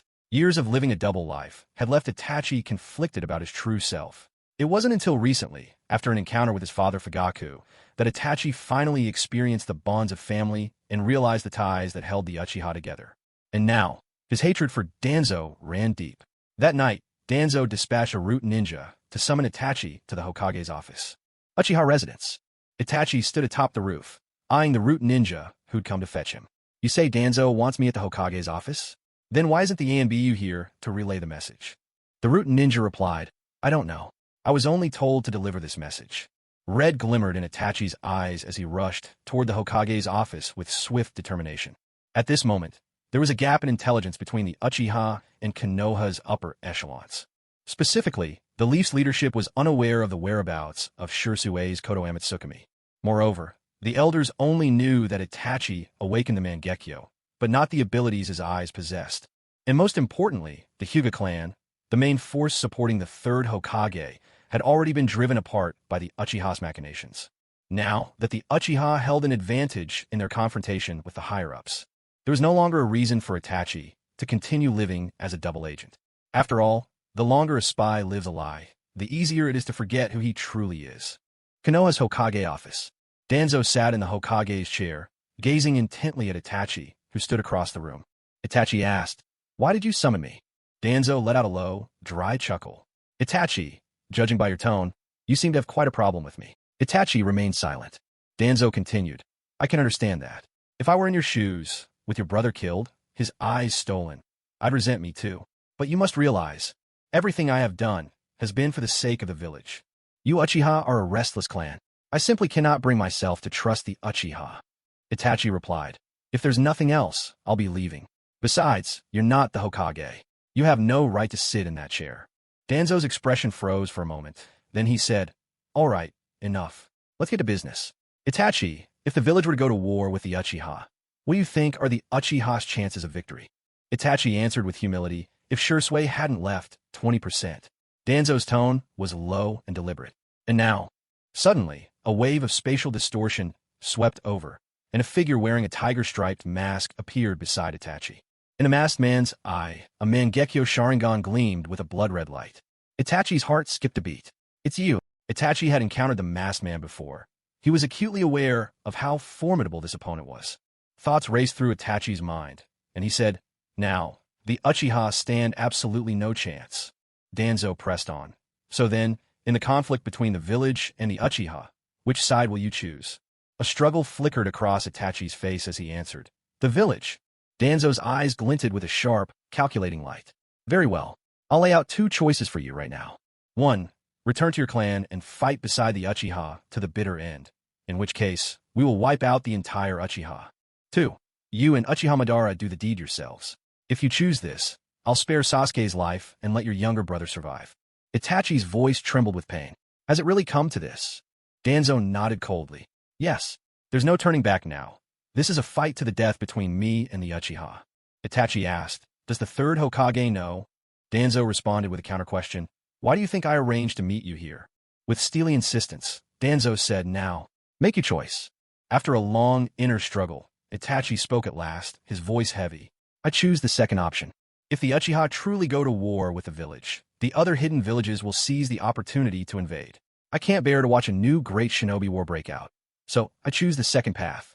Danzo let out a thin, satisfied smile. With that, the mysterious masked man faded into the shadows. And Itachi's form slowly dissolved, scattering into crows that melted into the darkness. One crow in particular took flight, destination unknown. Within the Uchiha compound, in Sasuke's room, a pitch-black crow swooped in through the window, tilting its head as it gazed at Sasuke. Sasuke stared in surprise. It looked just like Itachi's summoning beast. This crow's eyes glimmered with a scarlet glow. Astonishingly, it bore two Mangekyo sharingan. They were Shisui eyes. The next moment, Sasuke was drawn into a jinjutsu.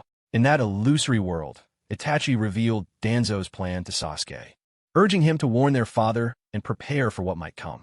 After digesting the news brought by the crow, Sasuke was overcome with excitement. His plan was finally about to come to fruition. Night fell, and the Uchiha clan was shrouded in silence. Above, a crimson moon hung high in the sky. Sasuke strolled up to the entrance of the Konoha police force. Tonight's duty officer was a beautiful young woman. He recognized her. It was Uchiha Izumi. She had always had feelings for Itachi and had awakened her 3-tomo sharingan at only 12 or 13. She was something of a prodigy. Catching sight of Sasuke, Izumi appeared startled. "Isn't this Sasuke, Itachi's younger brother? What brings you here at this hour?" Sasuke lowered his voice. "Izumi, my brother sent me a message through his summoning beast. He warned that tonight, someone intends to attack the Uchiha clan. I've already informed father, and he's now standing guard in the shadows. You must be careful, Izumi. The assailant is very powerful." Izumi's expression turned grave as she listened to Sasuke's words. She nodded and said, "Don't worry, Sasuke. I'll stay vigilant." Time ticked by minute. Yet Sasuke felt no trace of drowsiness. On the contrary, his excitement only grew. Suddenly, Sasuke sensed a strange ripple behind him, like a sudden gust of wind, except the windows were shut tight. Where could the wind have come from? He spun around. Standing, there was a mysterious man in a deep blue robe and a tiger-patterned mask. Tobi saw Sasuke, but ignored him, clutching a heavy chain as he walked steadily toward Izumi. Izumi's eyes flashed as her sharingan spun to life, fixing Tobi with a wary stare. Fire style, dragon flame, song technique. Izumi quickly formed hand seals, spewing forth a stream of fire that took the shape of dragon heads and shot straight toward Tobi. But the dragon head flames passed right through Tobi's body, as if he were nothing but smoke, causing him no harm whatsoever. Tobi's voice was cold and dismissive. "Foolish." He raised the chain and lunged at Izumi. She snatched up a kunai and slashed at Tobi, but it too passed harmlessly through him. The chain, however, wound itself tightly around Izumi. "Damn it!" Izumi gasped. In that instant, black flames erupted, surging around the connection point between Tobi's wrist and the chain. The black fire melted the chain, and Izumi broke free. But as the flames crept toward Tobi himself, they simply faded away, as if unable to scorch him at all. Suddenly, Itachi dropped from above, clad in a green flak jacket. Placing himself protectively in front of Sasuke and Izumi, he faced off against Tobi. "I'm sorry," Itachi said, "but I can't let you harm my friends." Tobi let out a mocking laugh. "That wasn't part of our agreement. My only promise was not to hurt Sasuke." Itachi's voice was calm, but resolute. "I've changed my mind." At that instant, a massive jet-black hand crashed through the wall from above, descending with unstoppable force. The jet-black arm of Susanoo lunged at Obito, but once again, it simply passed through his body. The house was on the verge of collapsing. Izumi cradled Sasuke and hurriedly left the building. Standing within the half-formed Susanoo, Fugaku regarded Obito with a calm gaze. "You're an Uchiha as well. So why are you turning against your own clan?" Obito scoffed. "This world is a hollow illusion, worthless in itself. Even without Itachi, I could wipe out the Uchiha myself." Obito's tone was both flat and brazen. In truth, his wisest move now would be to phase out and escape immediately. But Obito seemed determined to vent all the bitterness and resentment he harbored against the Uchiha, refusing to leave so easily. The chain around Obito's wrist was burned apart by Amaterasu. From the depths of Kamui's space, he produced a scythe and an enormous fan. They were Uchiha Madara's famed Uchiha fan and the 7-star scythe. Fugaku's pupils tightened at the sight. "The Uchiha fan? Isn't that the one Madara took with him back then?" Obito did not bother to answer. Gripping the fan, he strode directly toward Fugaku. As Fugaku watched in shocked disbelief, Obito phased effortlessly through the ebony Susanoo.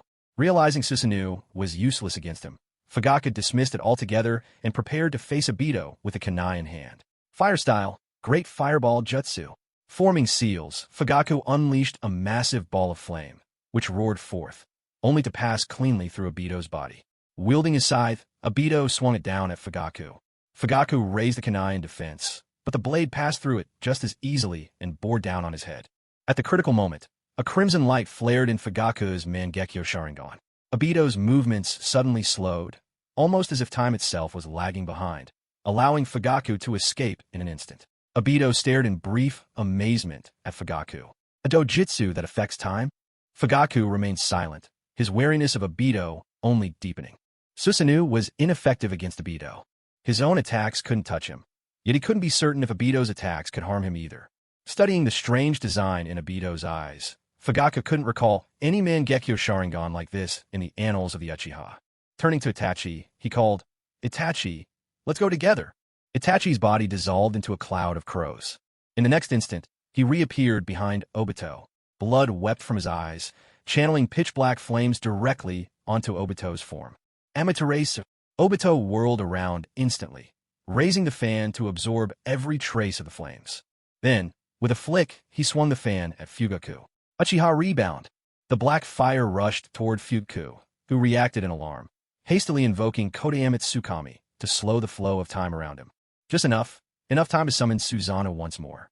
At the very moment the pitch-black Susanoo emerged, Obito's Amaterasu, which had been reflected back by another Uchiha, burst into flames atop the dark Susanoo. Taking advantage of this opening, Obito dashed instantly toward Itachi. The Mangekyo Sharingan spun in Itachi's eyes. If only he could land Amaterasu on the mysterious masked man. That would be enough. But Obito seemed to have anticipated Itachi's abilities long ago. He didn't even glance at Itachi's gaze. Instead, giant shurikens shot from Obito's eyes, slashing toward Itachi.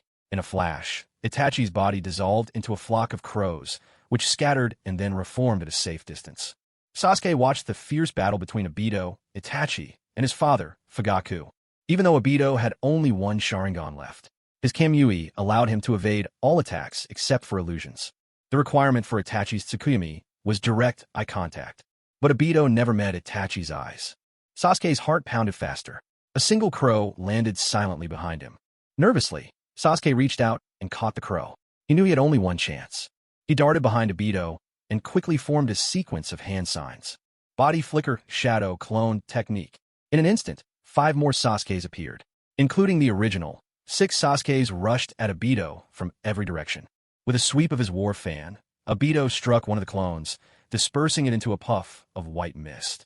Even Obito couldn't tell which was the real Sasuke. Obito sneered, "I'll just eliminate them all." Fire style, Tempest Dance. Combining Kimui's power and fire style jutsu, a blazing tornado erupted, sweeping towards Sasuke's clones. Obito focused intently, searching for the real Sasuke. As one of Sasuke's clones dissolved into white mist, from within that mist, a pitch-black crow shot out.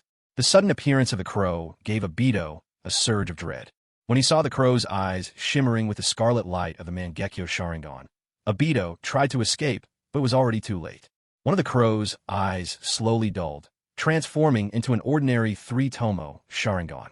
This was Shisui's Kodoamatsukami. Sasuke had timed it perfectly.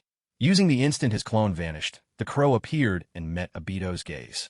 In that single moment, Kodoamatsukami activated. Sasuke planted a command in Obito's mind. Obey all orders from Uchiha Sasuke, without question. The power of Kodoamatsukami bordered on the miraculous. Once under its influence, changing the command became nearly impossible. However, the jutsu came with a heavy cooldown period of 15 years. But now, Sasuke had used Kodoamatsukami to seize control of Obito. Itachi's crow dissolved into white mist as well, while Sasuke spoke to Obito, "Now, immediately cease any actions that threaten the Uchiha clan." Wordlessly, Obito stowed his war fan and scythed back into the Kamui dimension. He felt something undeniably strange in his thoughts. He was fully aware that he'd fallen under Kodoamatsukami's control, aware of everything that had happened. Yet, for some reason, Sasuke's words felt absolutely correct. He knew, without a doubt, that he must obey Sasuke's orders, no matter what. And so, Sasuke's plan had succeeded. Fugaku and Itachi both breathed a sigh of relief. Because if the mysterious masked man standing before them truly was Uchiha Madara, Itachi spoke up. Who are you, really? Take off your mask. Obito glanced at Itachi, his eyes full of mockery. Sasuke added, do as Itachi says. Obito hesitated for a moment, then slowly started to remove his mask. What was revealed was the left side of his face, twisted with savage scars, with a single Mangekyo Sharingan in his left eye. His right eye remained tightly shut. He had already lost it. Obito spoke in a low voice. I am Uchiha. Obito. Fugaku was taken aback. Obito. I remember you. You were the fourth Hokage's pupil. But as far as I recall, didn't you die at Canopy Bridge? Obito gazed coldly up at the sky, his eyes fixed on the blood-red moon that hung overhead. He remembered that night, too. A red moon the day he watched Rin die at Kakashi's hands. With deliberate slowness, Obito explained, because of my space-time technique, I survived. At that moment, my body existed somewhere between reality and intangibility. That's what saved me. It was Madara who rescued me. Uchiha Madara? He's not dead. Not just Fugaku. Even Itachi's face was etched with astonishment.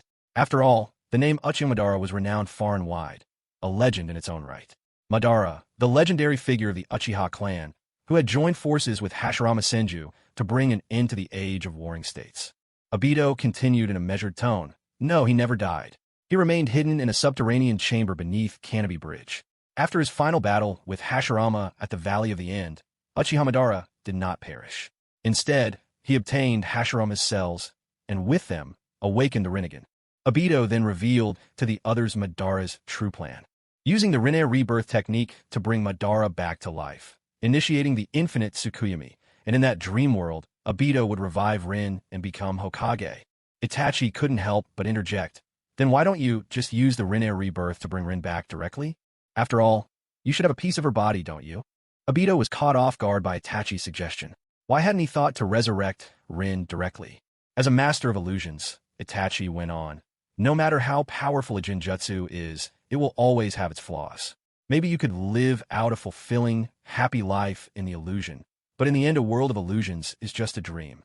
While you might experience it deeply, it never truly feels real. Itachi continued, you say Uchiha jutsu is called infinite Tsukuyomi, and my ocular technique is Tsukuyomi. There must be a connection between the two. In the world of Tsukuyomi, it's true. I can control everything from time to sensation.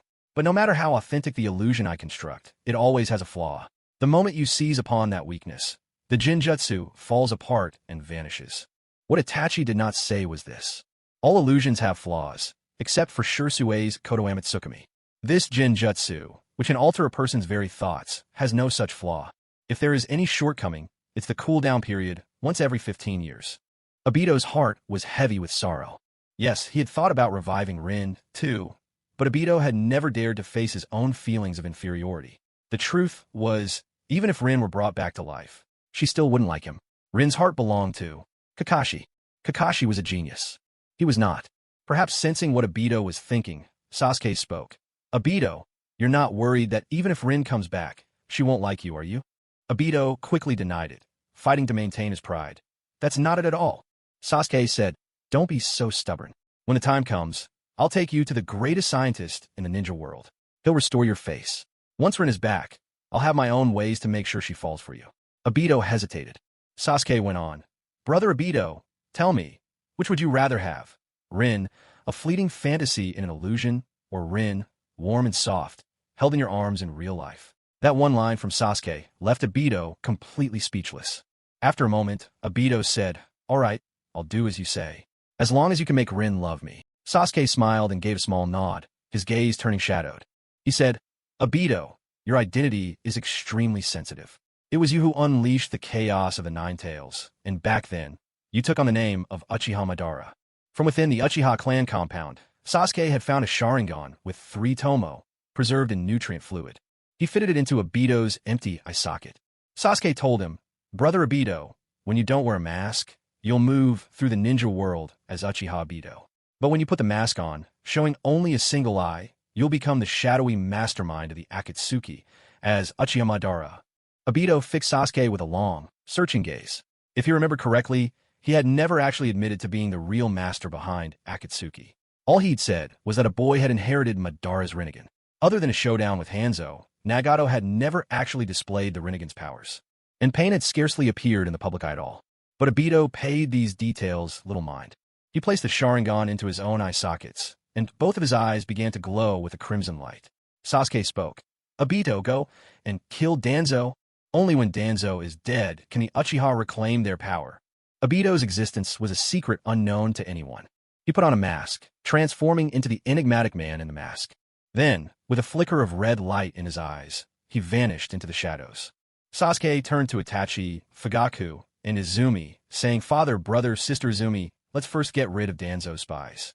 Meanwhile, outside the Uchiha compound, a number of root operatives were watching the Uchiha from afar, observing their every move. That's strange. Why are there no screams? Itachi is skilled at Jinjutsu. Maybe he's using illusions to kill people. Itachi wouldn't dare betray Lord Danzo and the third Hokage. Lord Danzo once tested Itachi, and when faced with choosing between the village and the Uchiha, Itachi chose the village. In the darkness, a blade flashed. The next moment, one root operative was beheaded, and Itachi stepped forth from the shadows, having just dispatched him. Sasuke was also there. Though he was still young, his chakra reserves were abundant, and with the deceptive speed of his body flicker techniques, he too struck down 3 root members.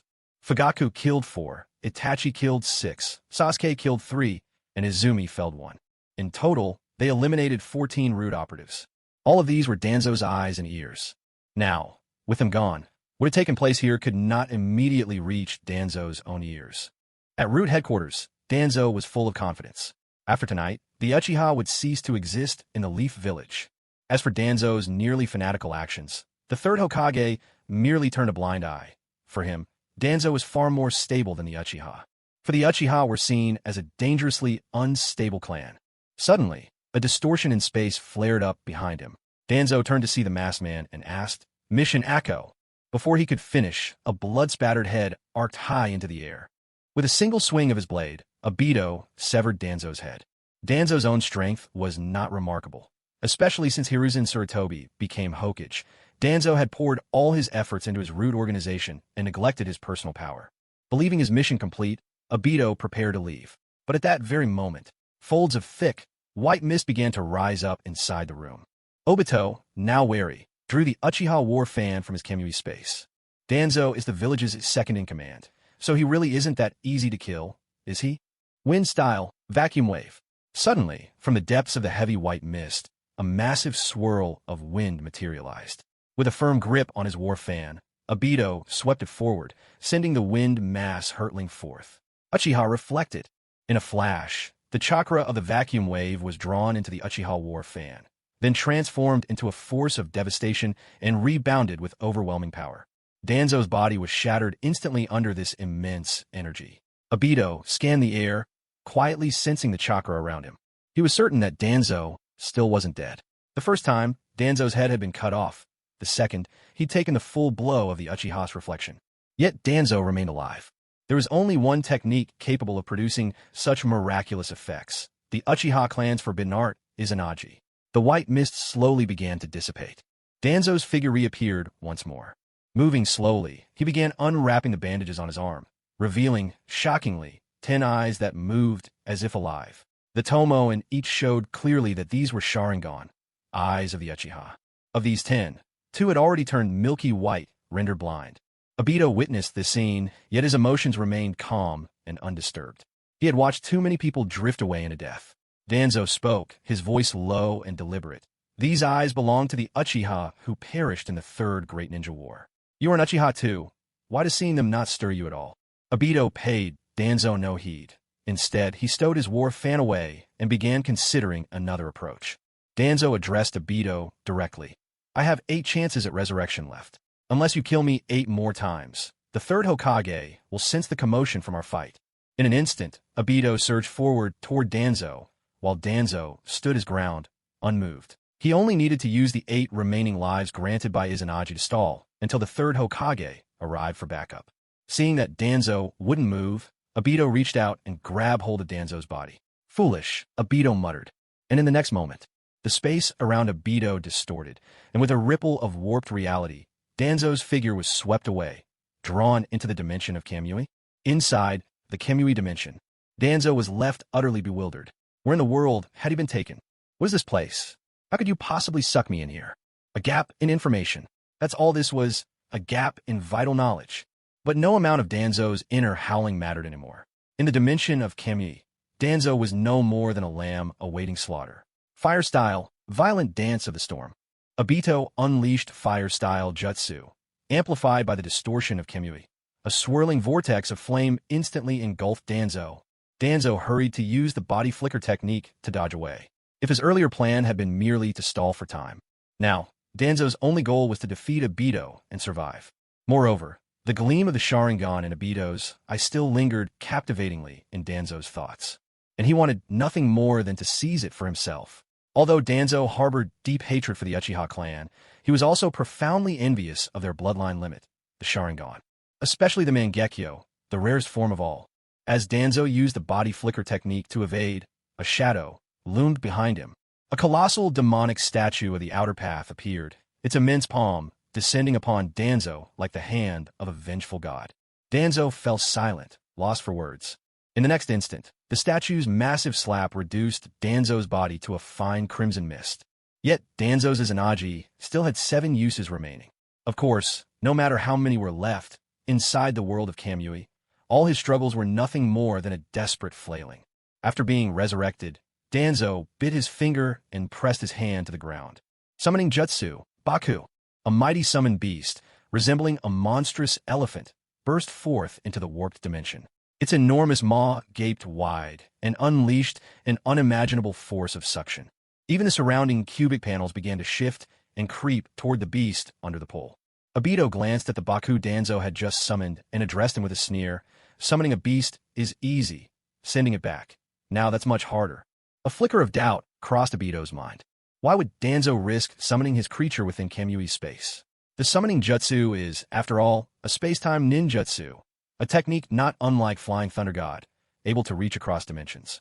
But so long as Danzo died during the beast's stay, it would never find its way back.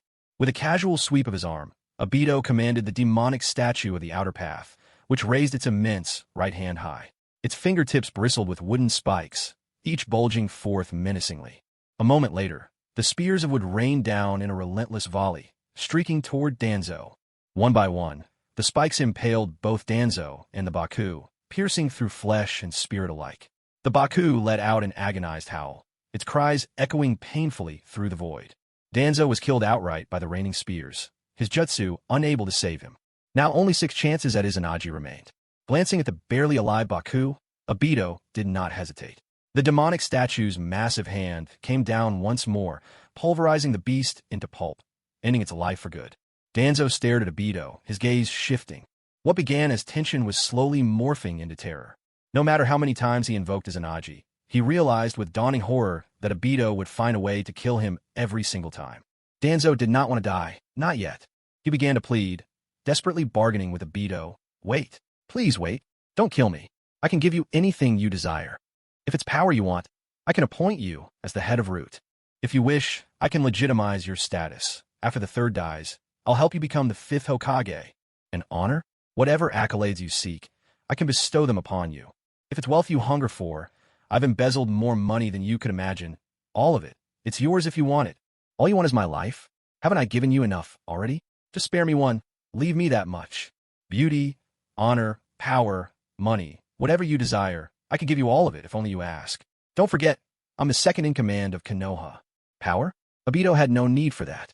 The younger version of himself once dreamed of becoming Hokage, but that Obito was long dead. Money? The combined wealth of the entire Konoha likely paled in comparison to Kakuzu's secret stash. Women? Don't think you can challenge Rin's place in my heart with something so trivial. Danzo had nothing with which to bribe Obito. And so, tonight, Danzo had to die. Outside, the sound of commotion rose.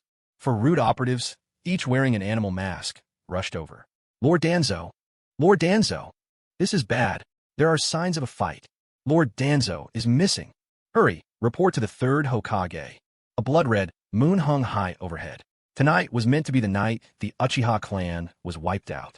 But because of Sasuke's arrival, because of Shirsue's Kodoame Tsukumi, it became the night of Danzo's demise instead. As the clamor from both Root and the Umbu continued to grow, the lights of Konoha flared to life. The 3rd Hokage, Hiruzen Sarutobi, his advisors, Kohor Udatane and Hamura Mitokado, the Hyuga clan head, the Aburame clan head, the Nara clan head, and the Yamanaka clan head. One after another they arrived at the Hokage's office. With a grim expression, the third Hokage spoke. Danzo has disappeared. There are traces of his blood in the root quarters and evidence of a violent struggle. Yet there's no sign of Danzo's chakra anywhere in Konoha, and not even the village's barrier detected any intruder. That can only mean someone from the village itself is responsible. Which clans still haven't arrived? An Umbu member stepped forward. The Uchiha clan's representative hasn't appeared yet. At the mention of the Uchiha, the third Hokage's face clouded further. Uchiha, always the restless ones. The third Hokage was ill at ease. He knew of Danzo's plan and had not stopped him because there truly was a threat in the Uchiha. Yet, had Danzo failed after all? Hadn't he said this plan had a 99.9% success rate? Could it be that the remaining 0.1% was the very thing that spelled Danzo's failure? Suddenly, a root member announced, "The Uchiha clan is here." Uchiha Fugaku entered, flanked by Itachi and Sasuke, and behind them were 13 elite members of the Uchiha clan. At that moment, pride and satisfaction lit up all their faces. Fugaku stood opposite the third Hokage and addressed him directly. "Third Hokage, my apologies. Because the Uchiha clan is located at the edge of the village, we weren't able to get here as quickly. I heard Lord Danzo is missing. For that, I must say, what a shame." Fugaku's manner was brazen. He spoke with absolute confidence in his impending victory. With gritted teeth, the third Hokage demanded, "Fugaku, is the disappearance of Danzo in any way connected to your Uchiha clan?" Fugaku replied, "Old third, you won't even address me as the captain of the police force. How am I supposed to answer your question in good faith?" The third Hokage forced himself to remain calm and said, "Captain Fugaku, Danzo is missing. Is the Uchiha involved or not?" Fugaku stated plainly, "We have nothing to do with it." Clenching his fists, the third Hokage insisted, "I don't believe you. I want to see the entry and exit records for every member of the Uchiha clan tonight, and until Danzo is found, both you and Itachi must be placed in custody." Fugaku let out a low, cold laugh. "Really, third? On what grounds do you intend to imprison Itachi and me? Simply because you suspect the Uchiha?" The third Hokage shouted, "Of course. In fact, tonight." He stopped short. Words like annihilation hovered on his tongue, but he dared not utter them, knowing it would hurt the trust of other clans. Deep down, the third had only hoped to pretend ignorance. By now, Itachi was utterly disillusioned. He spoke up, "Third Hokage, just what was Danzo planning tonight? Was he, with your consent, preparing to wipe out the Uchiha? Is it because of your suspicions that you destroy a clan who has rendered such great service to Konoha? Don't forget, Konoha still owes the Uchiha a Hokage." The third Hokage trembled with anger at Itachi's words, shaking from head to toe. Losing control, he shouted, "Are you Uchiha planning a coup tonight?" Itachi answered firmly, "There will be no Uchiha coup. We have no wish to fight against Konoha. No shinobi of the leaf should ever kill another. All we want is to reclaim the rights that belong to us, nothing more." In the next instant, a surge of crimson chakra swirled around Itachi, taking shape as the red avatar of Susanoo. A jet-black Susanoo rose around Fugaku. Sasuke stood between their towering forms, facing the third Hokage. He declared, "Third Hokage, tonight the Uchiha clan comes to negotiate with the leadership of Konoha. First, return our ancestral lands. We demand to move back to the heart of the village.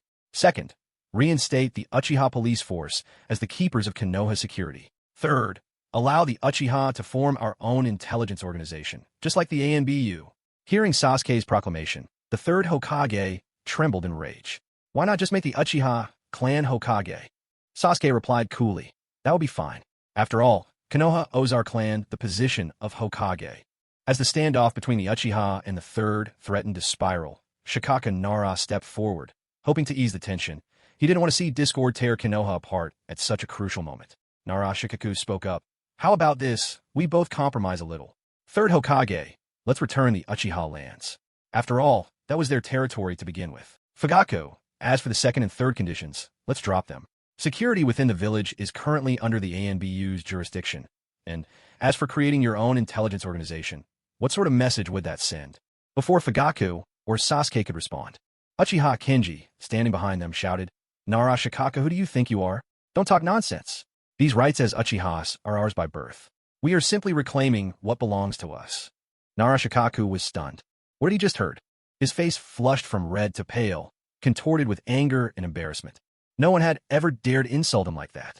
Hearing Kenji's outburst, the third Hokage was also taken aback, barely able to contain his composure. He barked out, "Fugaku, if you're thinking of instigating a coup right now, I warn you, the Uchiha won't stand a chance." Fugaku and Itachi stood inside their partial Susanoo forms.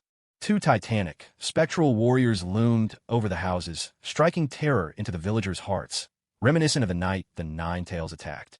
The only difference was, these Susanoo were under complete control.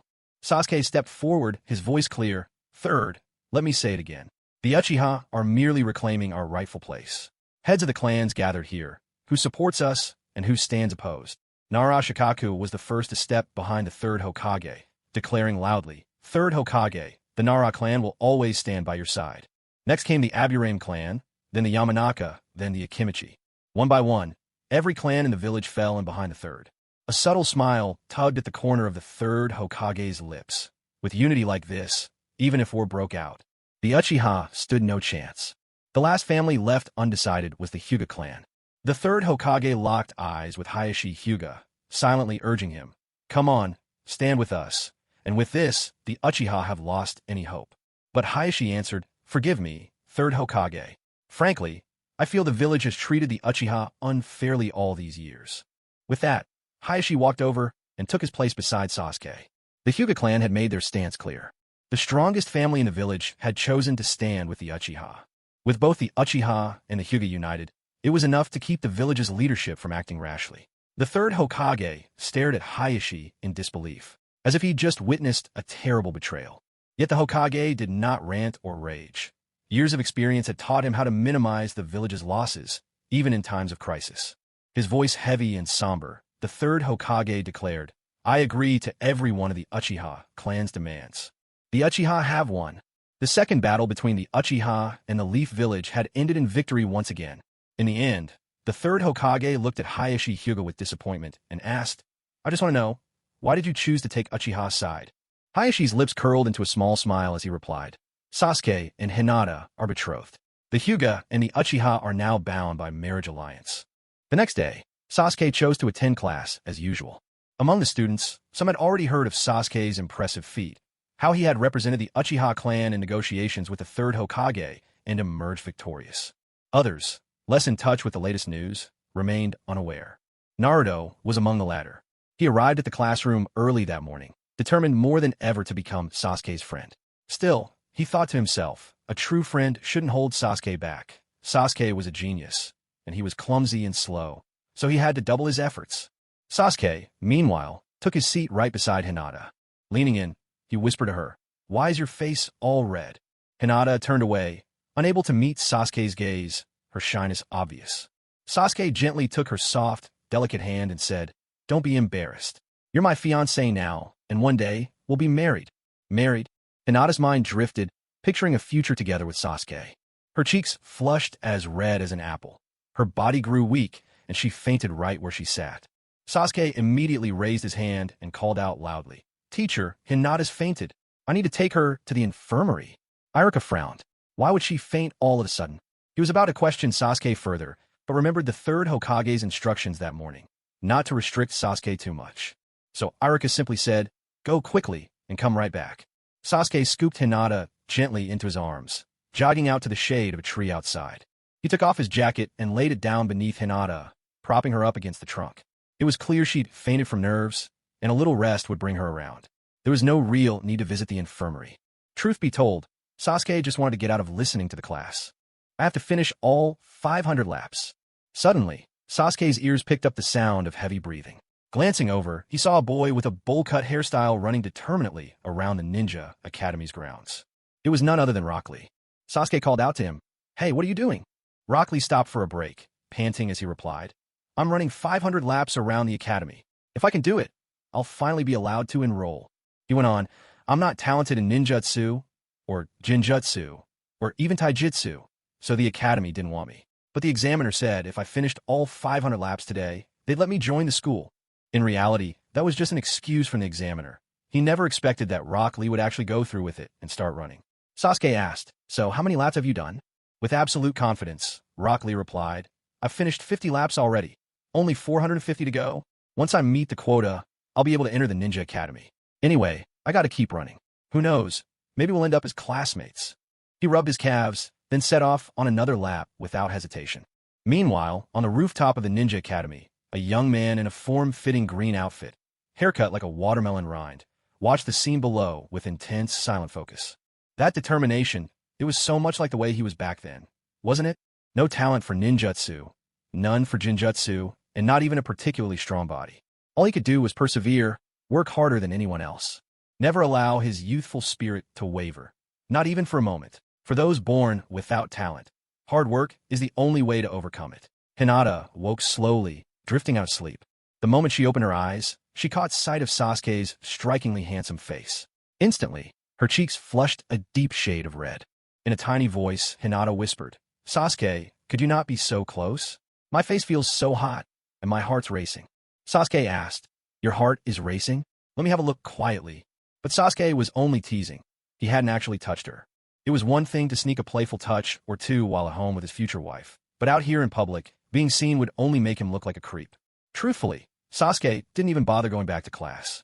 For him, the Ninja Academy was just a routine, not a necessity. There, teachers would drill into the children, be loyal to the Hokage, to Konoha, to your clan, and so on. But Sasuke had no interest in listening to any of that. That evening, after escorting Hinata back to the Hyuga clan compound, Sasuke said farewell to Hayashi Hyuga. "Goodbye, Uncle Hyuga." "Goodbye, Sasuke."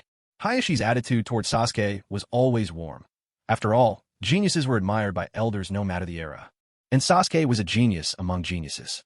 Passing by the Ninja Academy, Sasuke noticed that Rock Lee was still running laps. "How many laps have you done now?" Sasuke called out. Rock Lee was still running, tears streaming down his face. His legs had lost all strength. Sheer determination was the only thing keeping him going. He sobbed, "Looks like we won't be classmates after all. I'm up to 300 laps, but even if I run as fast as I can, I won't finish all 500 before the sun sets." Sasuke asked him, "Then why keep running? You know you can't finish the task." Rock Lee said, "I'm giving it my all. I want to join the Ninja Academy too." Sasuke turned to Rock Lee and said, "My name is Sasuke Uchiha. I admire your determination. If you can't get into the Ninja Academy, then tomorrow I'll ask my father to vouch for you." Rock Lee shouted, "Thank you, Sasuke. My name is Rock Lee, but I'll get into the Ninja Academy through my own efforts." Up on the rooftop, a boy in a bright green bodysuit with a classic bowl-cut hairstyle watched as Rock Lee kept running. A small smile played at the corner of his mouth. Rock Lee, just like him, had no special talent, but worked incredibly hard. Even when he knew he might not complete the task, he still pushed himself to try his best. Such an attitude made Guy feel deeply gratified. At some point, a figure wearing a fox mask had appeared beside Guy. He spoke, "Guy, you've been standing here all day." Guy replied, "In that young man, I see a reflection of my own past." Then, Might Guy leapt into the air, performing a dazzling double backflip, and landed right in front of Rock Lee. Rock Lee didn't stop running. He simply circled around Might Guy and kept going. Might Guy joined Rock Lee, matching his pace. He gave Lee a big thumbs up. "Young man, I recognize your perseverance. Starting tomorrow, you'll be admitted to the second year at the Ninja Academy." Rock Lee stopped, gasping for breath, and looked at Might Guy in disbelief. "Do you really mean it?" Might Guy nodded. "That's right, but I haven't even done the first year yet." Might Guy said, "Don't worry, I'll be your guarantor. You can skip straight to the second year." Overwhelmed with emotion, Rock Lee threw his arms around Might Guy's leg and burst into tears. "Thank you. You're such a good person." But Might Guy gently admonished him, "Don't cry. Keep moving. We who lack natural gifts can only catch up to prodigies through tireless effort. Come on now, let's keep going. Hard work never betrays you. Youth shines brightest through sweat and perseverance." That evening, Sasuke returned home. He saw a masked figure standing in the center of the courtyard, a mysterious presence. The only ones who knew the man's true identity were Sasuke, Itachi, and Fugaku. So when the other Uchiha clansmen saw the masked man standing there, puzzled though they were, none dared interfere. When Sasuke came home from school, the masked man spoke to Sasuke. "I've killed Danzo." With that, he reached into the void of his special space and produced Danzo's severed head. Obito spoke, "Danzo is weak, but he's incredibly troublesome to deal with." Taking advantage of his position, Danzo collected a large number of Sharingan eyes from the battlefield during the Third Great Ninja War. Then he snuck into the Uchiha's territory and secretly learned Izanaji. Because of that, I had to kill him 11 times before he finally stayed dead. Obito tossed Danzo's head onto the ground, as if afraid to dirty his own hands. Sasuke stared at Danzo's severed head, his mouth agape and the look in his single eye utterly vacant. All Sasuke could feel was a wave of satisfaction washing over his heart. Danzo truly deserved to die. They say there are no absolute good or bad people among the Hokage's ranks, but Danzo was certainly the most despicable of them all. Now at last he was dead. A fierce sense of vengeance fulfilled rose in Sasuke's chest.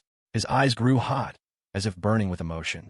And then, in the very next moment, three Tomo suddenly swirled and emerged in Sasuke's eyes, spinning in shifting forms.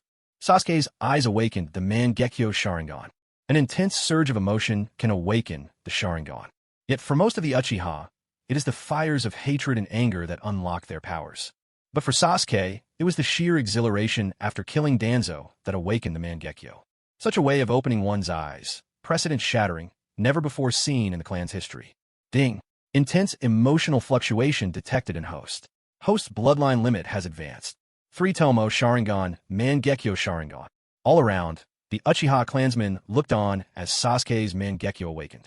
Every face held shock. Every pair of eyes brimmed with excitement, as if each of them had awakened their own Mangekyo. Sasuke's eyes. He's awakened the Mangekyo. Haha, our Uchiha clan has finally birthed another true prodigy. I always knew Sasuke was special. At 6 years old, awakening the Mangekyo, even Madara Uchiha didn't achieve that. Such terrifying talent. Sasuke touched his eyes, still feeling that pleasant warmth, and deep within, he sensed a powerful force surging, eager to break free. Host, Uchiha Sasuke. Age 6. Special physique. Indra's reincarnation. Chakra affinity. Bloodline limit. Sharingan Mangekyo. Chakra attributes. Lightning, fire. Surprise flickered in Sasuke's heart. If he'd awakened the Mangekyo Sharingan by accident at such a young age, when he turned 10, wouldn't he automatically evolve his eyes into the eternal Mangekyo? This was truly an unexpected windfall. The next day, Sasuke arrived at the Hyuga household to pick up Hinata for school. Hayashi Hyuga waved his hand at them and said, "You two, don't run too fast on the way." Sasuke turned to Hayashi and asked, "Mr. Hyuga, my eyes feel a little itchy. What could be the reason?" Hayashi was taken aback. For the Uchiha, their eyes were their most precious treasure. Nothing must happen to them. Hayashi replied, "Come, let me have a look." The 3 Tomo of Sasuke's Sharingan shimmered in his eyes, then quickly morphed into the Mangekyo.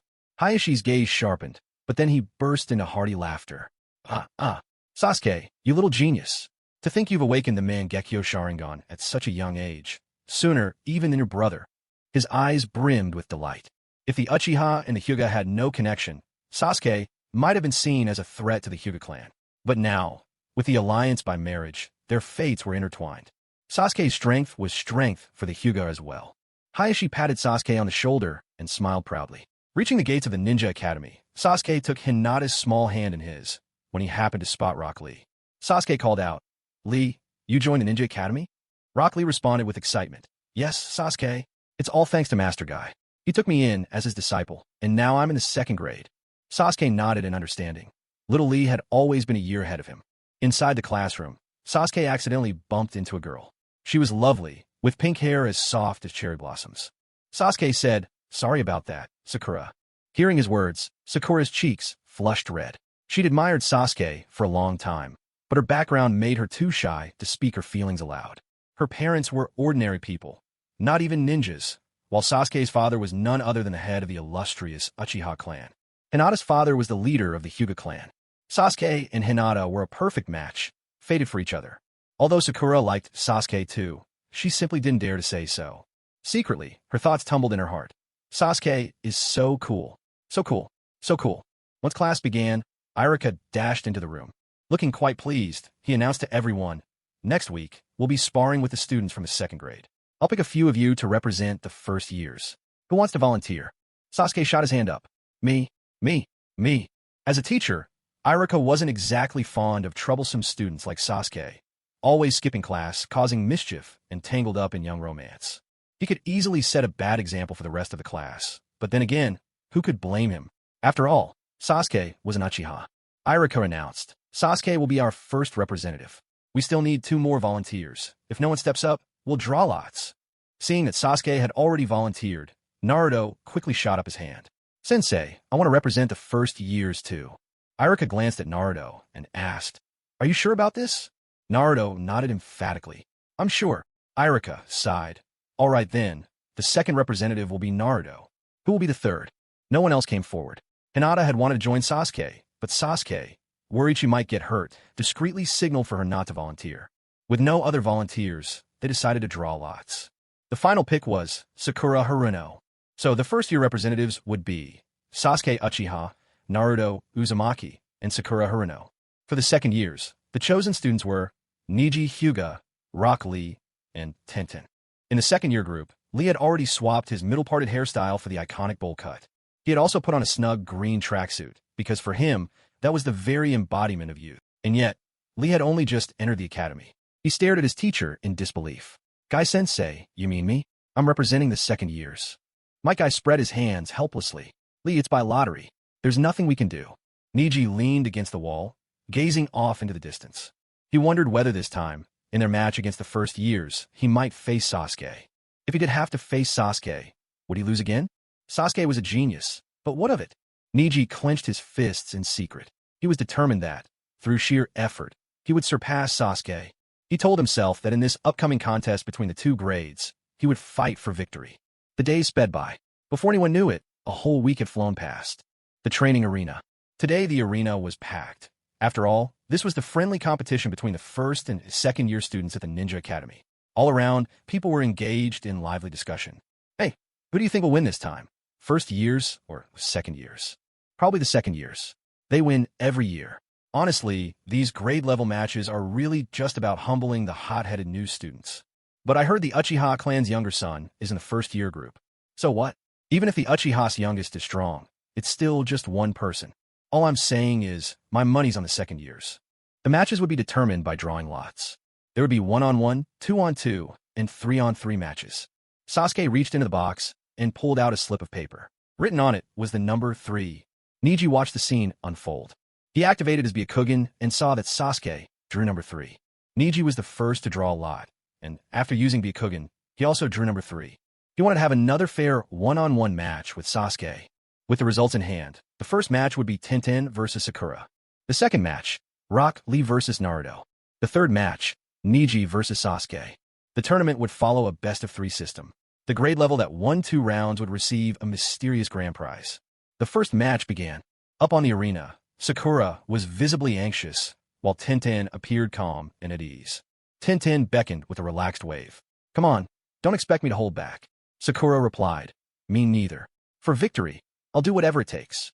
Although Sakura hadn't systematically studied ninjutsu, she was gifted with incredible natural strength. With a single punch, she could shatter rocks. Tenten, meanwhile, unfastened a scroll from her waist. She unfurled it, and each symbol inscribed there shimmered ominously. Biting her fingertip, Tenten pressed her hand on the symbol for sword. In an instant, thick white smoke billowed out, and 3 massive shuriken whirled toward Sakura.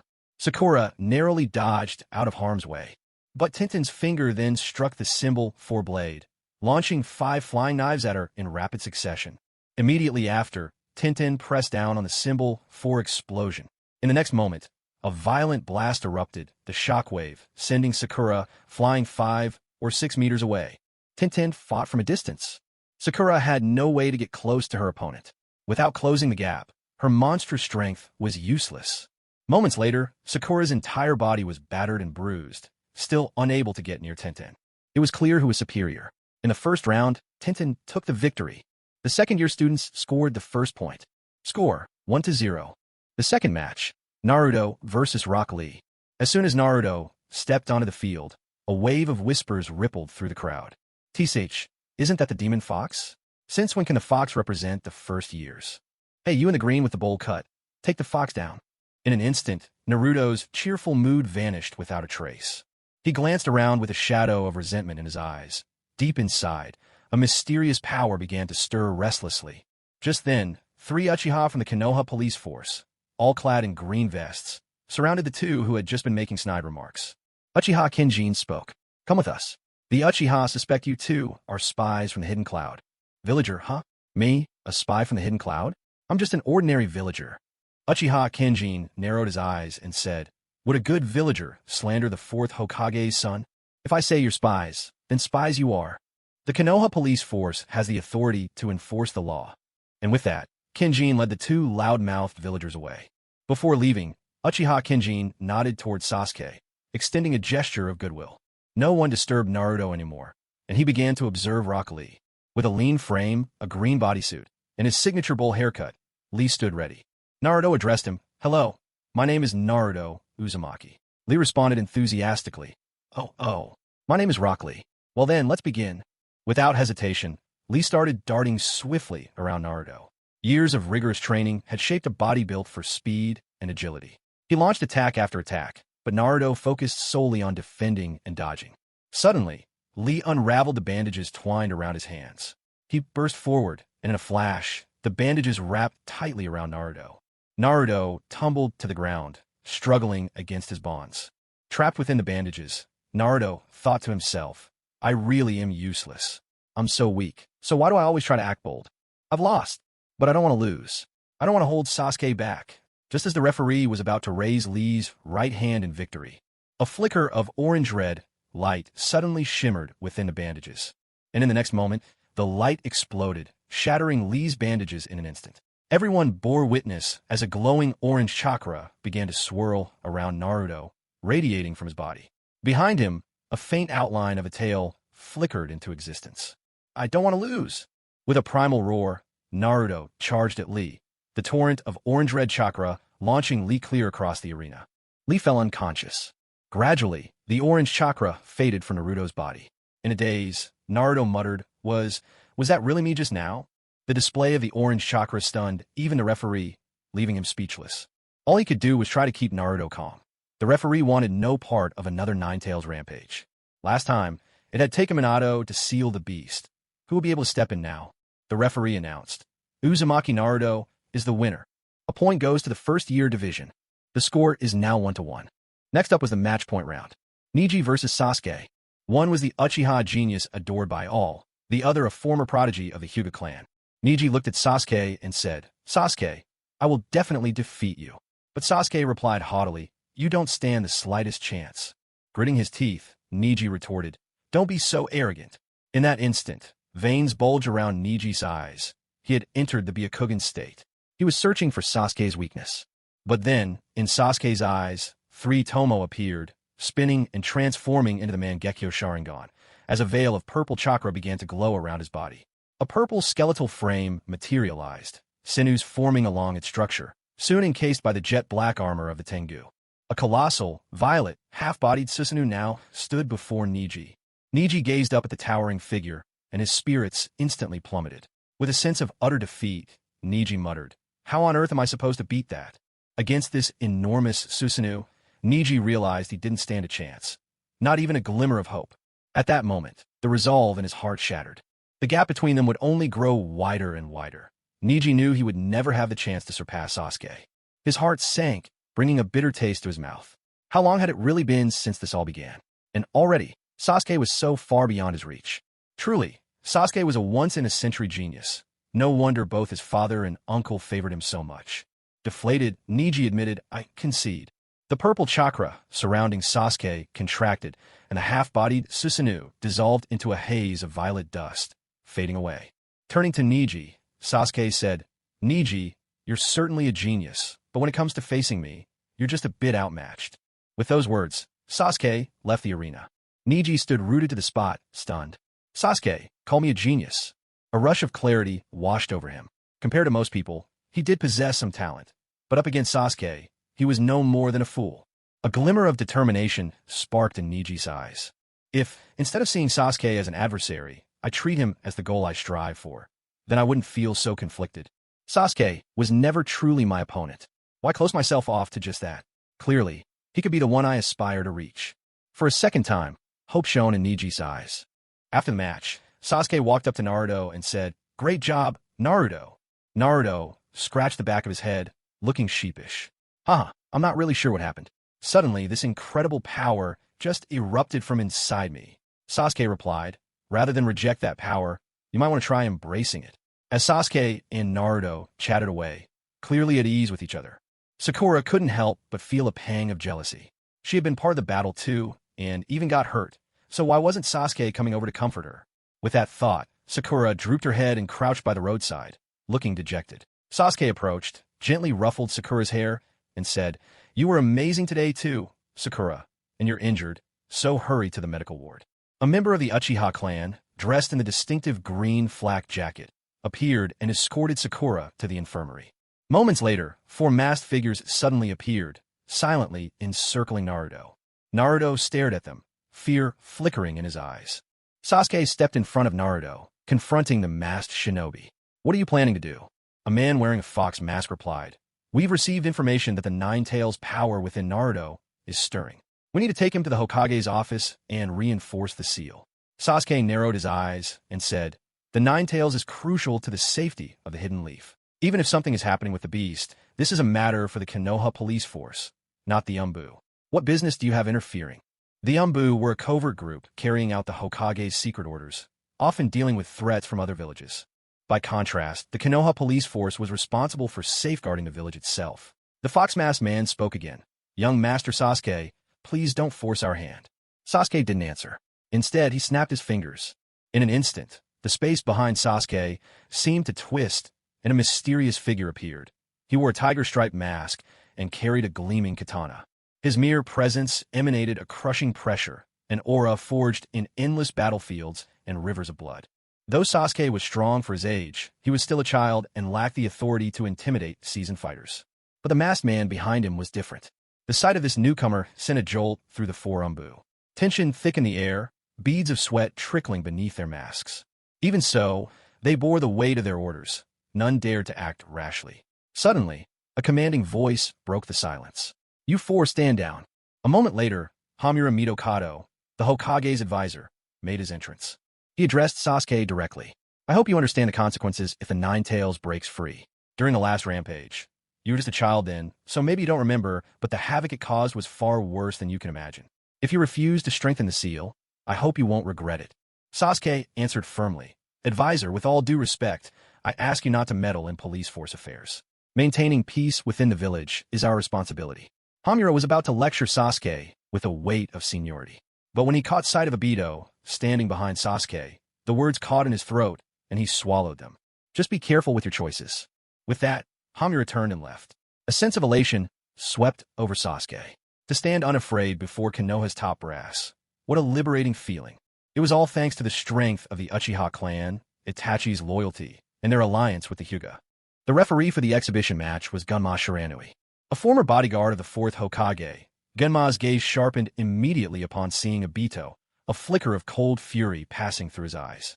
Others might not know, but as Minato's loyal guardian, Gunma was all too aware of the true culprit behind the chaos of the Nine Tails rampage.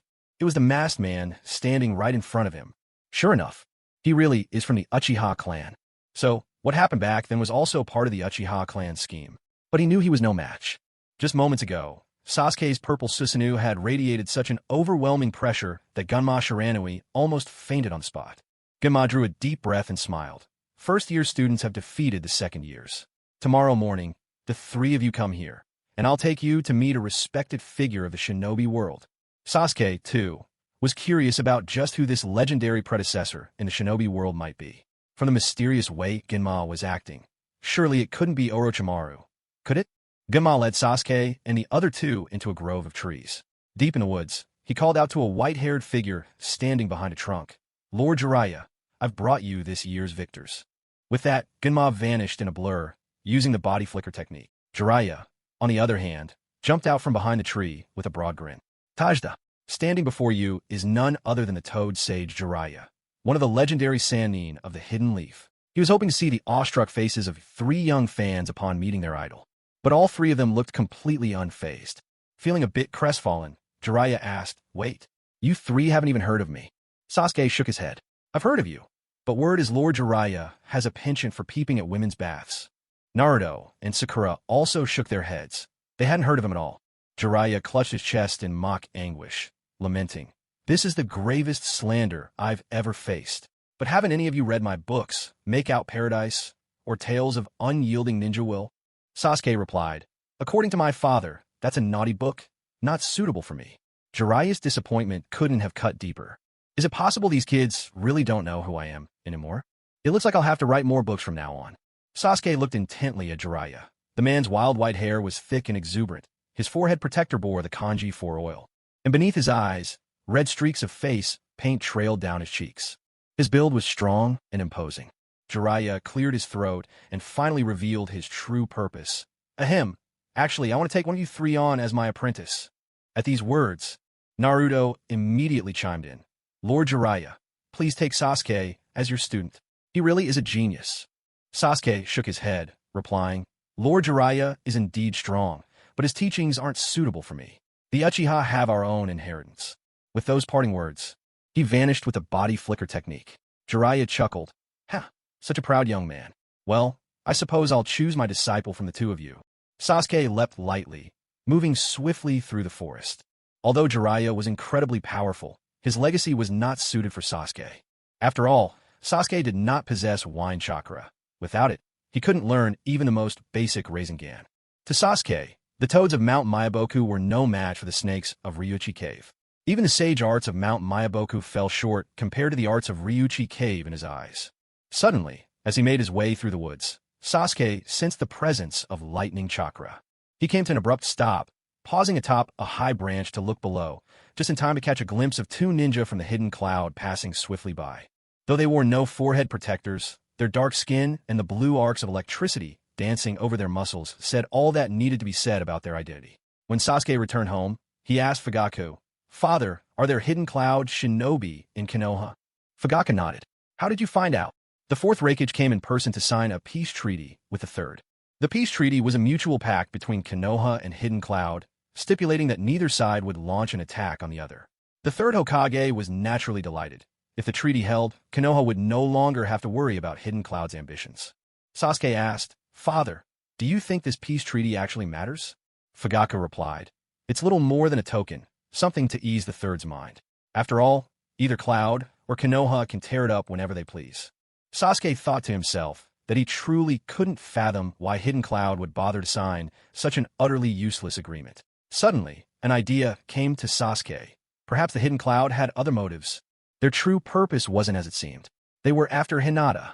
Everyone knew that the Hidden Cloud village had coveted the Hyuga clan's Byakugan for years, and though Hinata was somewhat timid by nature, she possessed a pair of Byakugan of the purest lineage. So this time, the Hidden Cloud's real target was Hinata. A surge of anger rose within Sasuke. He found Itachi and said to him, Brother, the Hidden Cloud might make a move against Hinata. Itachi didn't respond, only looked at Sasuke, wanting to see how he would act. With a hardened resolve, Sasuke declared, If the Hidden Cloud acts without honor, then don't blame me for being ruthless. If they're after Hinata's Byakugan, then I'll just take one of their tailed beasts. Brother, could I trouble you and Obito to capture the two tails Jinchuriki for me? Itachi stared at Sasuke in shock. Are you sure you want to go after the Hidden Cloud's Jinchuriki? Sasuke nodded. Yes, we're not even targeting the 8 tails, just the 2 tails. If the fourth Raikage plays dirty, then we won't show mercy either. Killer Bee is the younger brother of the fourth Raikage. If we were to capture Killer Bee, then the Hidden Cloud village would never let Konoha off the hook. But it's different with the 2 tails Jinchuriki. She doesn't hold nearly as much value in the fourth Raikage's eyes as the 8 tails Jinchuriki does. Obito emerged slowly from behind Sasuke, seizing Itachi. The two of them vanished into space together. Meanwhile, Sasuke headed to the Hyuga clan. He was met not by Hiashi Hyuga, but by Hisashi. Sasuke asked, Uncle Hisashi, where did Uncle Hiashi go? Hisashi replied, Oh, didn't the fourth Raikage come to sign a peace agreement? My brother went to the Hokage's office. It's only proper to show the third Hokage some respect. What brings you here today? Sasuke answered, I wanted to see Hinata. I've been missing her. Hisashi burst out laughing. Haha, you little rascal. It's only been a day. By the way, who did you meet with today? Sasuke, without much thought, said Jiraiya. At that, Hisashi's face immediately flushed red with excitement. He exclaimed, You mean the great Jiraiya of the legendary Sannin? I love his book, Make Out Paradise. If you see him again, could you get an autograph for me? Sasuke agreed cheerfully. But deep down, he was a bit surprised. So the real fans of Make Out Paradise were middle-aged men? Elsewhere in the Hyuga compound, Niji was honing his skills on the wooden training post. Sweat poured down his face, but he used no chakra to shield his body. He struck the post with sheer physical strength, his palms turning bright red from the impact. Sasuke was amazed by Niji's determination. If not for the caged bird seal, Niji's future could have been limitless. Niji possessed a top-tier Byakugan talent, but the curse mark of the caged bird had burdened that gift, creating a fatal flaw. If the cage bird seal had never been imposed, the entire Hyuga clan would be far stronger than it is today. Half an hour later, Sasuke departed. At the door, Hisashi smiled and bid Sasuke farewell. Yet the one leaving was only Sasuke's shadow clone. It was a swift, instantaneous shadow clone, so skillfully done that even Hisashi's Byakugan couldn't tell real from fake. All this while, Sasuke himself remained hidden in a remote corner of the Hyuga compound. He concealed his presence as much as possible, determined not to be discovered. As the night deepened and silence blanketed the clan, Sasuke's nerves tightened with each passing moment. Suddenly, several presences flickered by, vanishing in an instant as they darted out of the Hyuga grounds. Shock washed over Sasuke. When did this happen? How had the Cloud Village ninja become so skilled at hiding themselves? He realized he hadn't sensed their arrival at all. If he hadn't been on high alert this whole time, he might never have noticed them slip away. A cold, mocking smile tugged at Sasuke's lips. So, Hidden Cloud had come to steal the Nine-Tails Jinchuriki long ago, and now they were here again for Hinata. Back then, Minato became a hero by saving a damsel in distress, and now Sasuke could do the same. In an instant, Sasuke formed hand seals. 3 shadow clones appeared, then vanished from sight. The first clone rushed off to inform Hayashi, Hyuga, and Niji. The second clone sped towards the Hokage Tower to alert the 5th Hokage and Hayashi. The third clone hurried to notify Sasuke's father. After all, Fugaku was currently a member of the Konoha police force. For figures, clad all in black, darted through the forest at lightning speed, hauling a wriggling burlap sack in their arms. Sparks of blue electricity flickered across their muscles, a jolt that awakened every fiber in their bodies and let them move even faster. Their clothes, worn by the Hidden Cloud's covert operatives, were anything but ordinary. They'd been soaked in ink from the Eight Tails, Gyuki. That ink had the power to seal off chakra. Any clothes bathed in it could block chakra detection completely. Inside the sack, Hinata was stricken with terror. She was trembling, on the verge of tears, completely at a loss. She had no idea who these people were, or why she was being kidnapped. Hinata tried to fight back, but the thick black bag cut off her connection to her chakra, leaving her powerless. They were nearly at the border of the Leaf Village. The protective barrier nearby had just been dismantled by 2 Cloud Ninja, but only for a fleeting moment. They had to seize that split second to escape the village. At the very least, they needed to bring the Byakugan child to the Hidden Cloud. Sasuke raced after them, but however hard he pushed himself, they were always one step ahead, just out of reach. Drawing on all he had seen from the Cloud Ninja, Sasuke channeled his lightning-release chakra throughout his entire body. Immediately, energy surged through him, his body felt suddenly weightless, and he shot ahead with blinding speed. This was the lightning-release body flicker technique, a secret art of the Hidden Cloud, forbidden to outsiders. The 4 Hidden Cloud agents could see the border barrier now, just 500 meters ahead. In just a few more breaths, they'd be free. But right then, a streak of lightning arced across their path.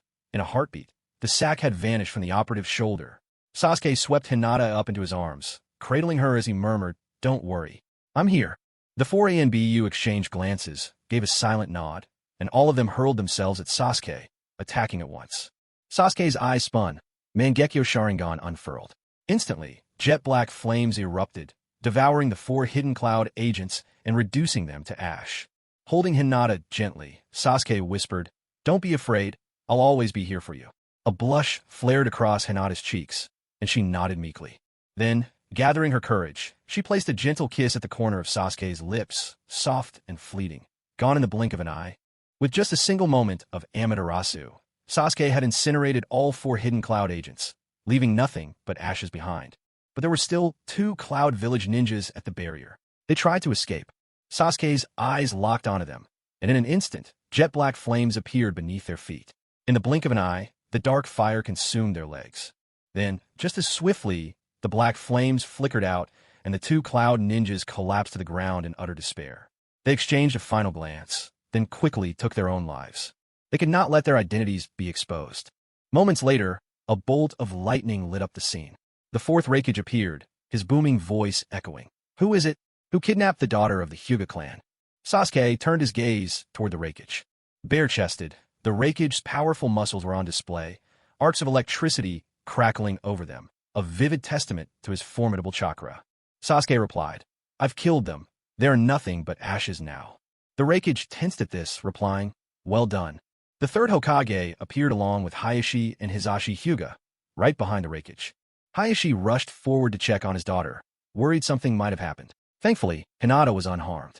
Hayashi spoke. Sasuke, who tried to kidnap Hinata? Sasuke answered, just outside the barrier, you'll find 2 more bodies. Hayashi hurried to inspect them. He stripped away their clothing and discovered the forehead protectors of the Mist Village.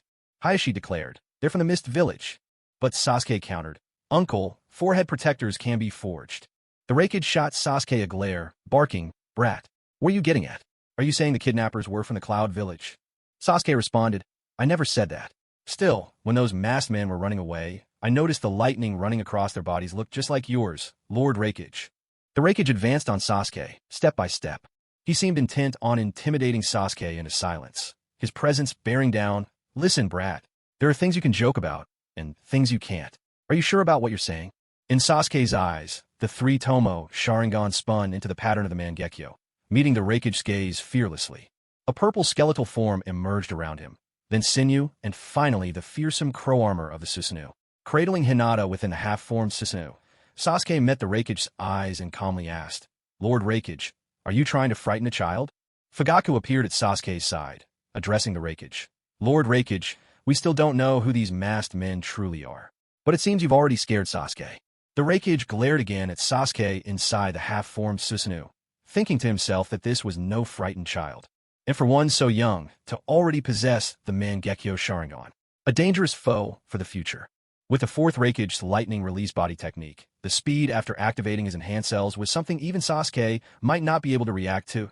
Hence, Sasuke had raised the Susanoo's defense in advance. However, with Fugaku by his side, Sasuke had nothing to worry about. Fugaku's heavenly pillar of eternity was the natural nemesis of the Raikage's blinding speed. No matter how fast the Raikage moved, as soon as he got near Fugaku, his speed would drop to just a third of what it was. This time, the one doing the killing was Sasuke. And Sasuke had used a shadow clone to alert everyone. Someone had kidnapped Hinata. Among those informed was the Raikage himself, placing Sasuke on the moral high ground. Killing 2 kidnappers probably wouldn't upset the Raikage, right? Or could it be that these kidnappers were sent by the Raikage himself? So, when Sasuke killed these 6 figures dressed in black, the Raikage could do nothing but swallow his anger and grind his teeth. There was no way he could lose his composure on the spot. But the Raikage's plan had failed. Over in Kumigakure, Sasuke's plan, on the other hand, was still in motion. Kumigakure, the Cloud Thunder Gorge. This was where Jinchuriki came to train, shielded from the outside by a formidable barrier. The host of the 2 tails, Ujito Ni. The host of the 8 tails, Killer Bee.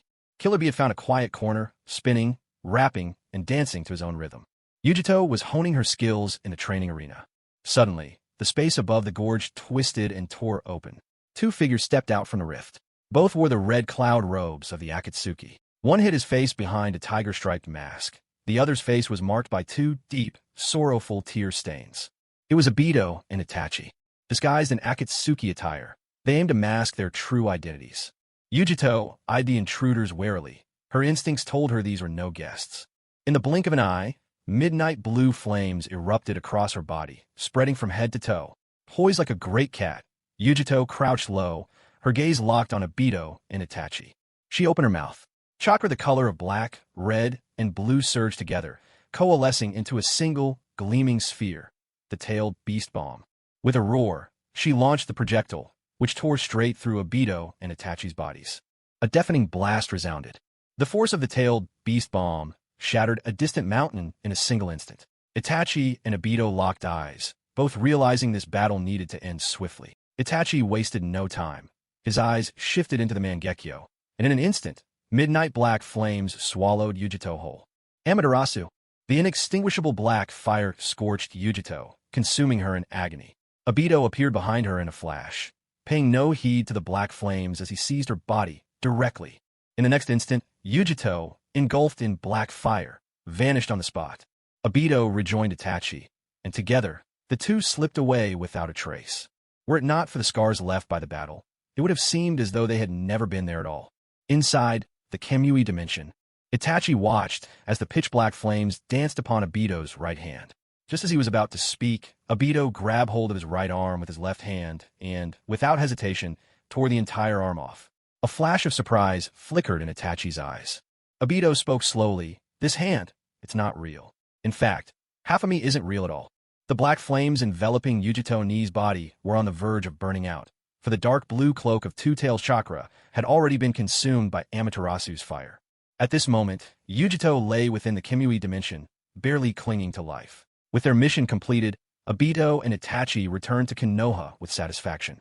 Meanwhile, within the Uchiha compound, after much deliberation, Sasuke turned to his father and declared, "Father, I want to become a Jinchuriki." Fugaku responded without hesitation, "No. To become a Jinchuriki is far too dangerous, especially with the Two-Tails, a beast we have never faced before. We know nothing of its temperament." Sasuke insisted, "Father, I believe I can subdue the Two-Tails. After all, it only has two tails." But Fugaku remained adamantly opposed to letting Sasuke take such a risk. After all, as long as Sasuke could safely grow stronger, his potential was limitless. Yet Sasuke was determined to use any means necessary to become powerful. The Two-Tails might not be the mightiest among all-tailed beasts, but its appearance was undeniably impressive. Those black-blue flames were strikingly cool. Despite his father's objections, once Sasuke set his mind to something, nothing could dissuade him. In truth, Sasuke was confident he could take control of the Two-Tails. Firstly, he possessed the Mangekyo Sharingan. While his ocular powers were not focused on Jinjutsu, his skill in illusions was still formidable. Secondly, with the threat of Obito's demonic statue of the Outer Path, and with both Obito and Itachi by his side, Sasuke simply couldn't imagine failing. Obito appeared behind Sasuke, then led him into the Kimui dimension. There, the withered demonic statue of the Outer Path opened a single eye and spat out a purple chain from its mouth. With a swift motion, the chain plunged straight into Ni's body. It seemed that this chain was meant solely for tailed beasts. Sasuke watched as, with every tug, the great cat wreathed in black and blue flames was gradually drawn out of Yujito's form. At last, the Two-Tails was completely extracted from her. For the very first time, Sasuke laid eyes on a true tailed beast. The Two-Tails was enormous, cloaked in roaring black-blue flames. To Sasuke's gaze, it seemed as if the very essence of chakra had taken on the form of a beast, its core brimming with an almost overflowing power. Yet now, the Two-Tails looked utterly defeated.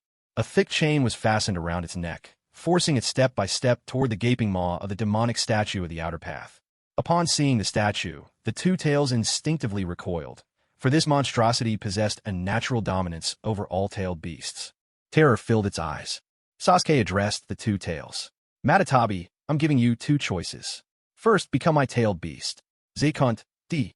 When the Two-Tails heard Sasuke call its name, it was momentarily stunned, and its fondness for Sasuke shot up instantly. The tailed beasts longed for recognition. They didn't want to be called things like the Two-Tails, mere weapons of war. They wanted to hear others call them by their true names, Matatabi. Matatabi, even though it didn't know how this kid could possibly know its name. But the fear it felt toward the demonic statue of the Outer Path was bone deep. Matatabi's choice was clear. It would become Sasuke's Jinchuriki. In an instant, the Two-Tails transformed into a mass of black and blue flames and surged into Sasuke's body. The next moment, immense power erupted from within Sasuke, black and blue chakra flaring all around him. As Sasuke drew the swirling chakra back inside, he became the Two-Tails Jinchuriki. Sasuke savored the overwhelming power of the beast, now sealed within him. So this is what a tailed beast feels like. The chakra it wielded was astonishingly vast. If the Two-Tails was already this powerful, then how terrifying must the Nine-Tails be? Sasuke's consciousness entered his inner world, where he gazed at the Two-Tails. He spoke to Matatabi. "Matatabi, I know your name. I'll admit, I want your strength, and that's why I made myself your Jinchuriki. But I won't use force like a machine. We are equals friends."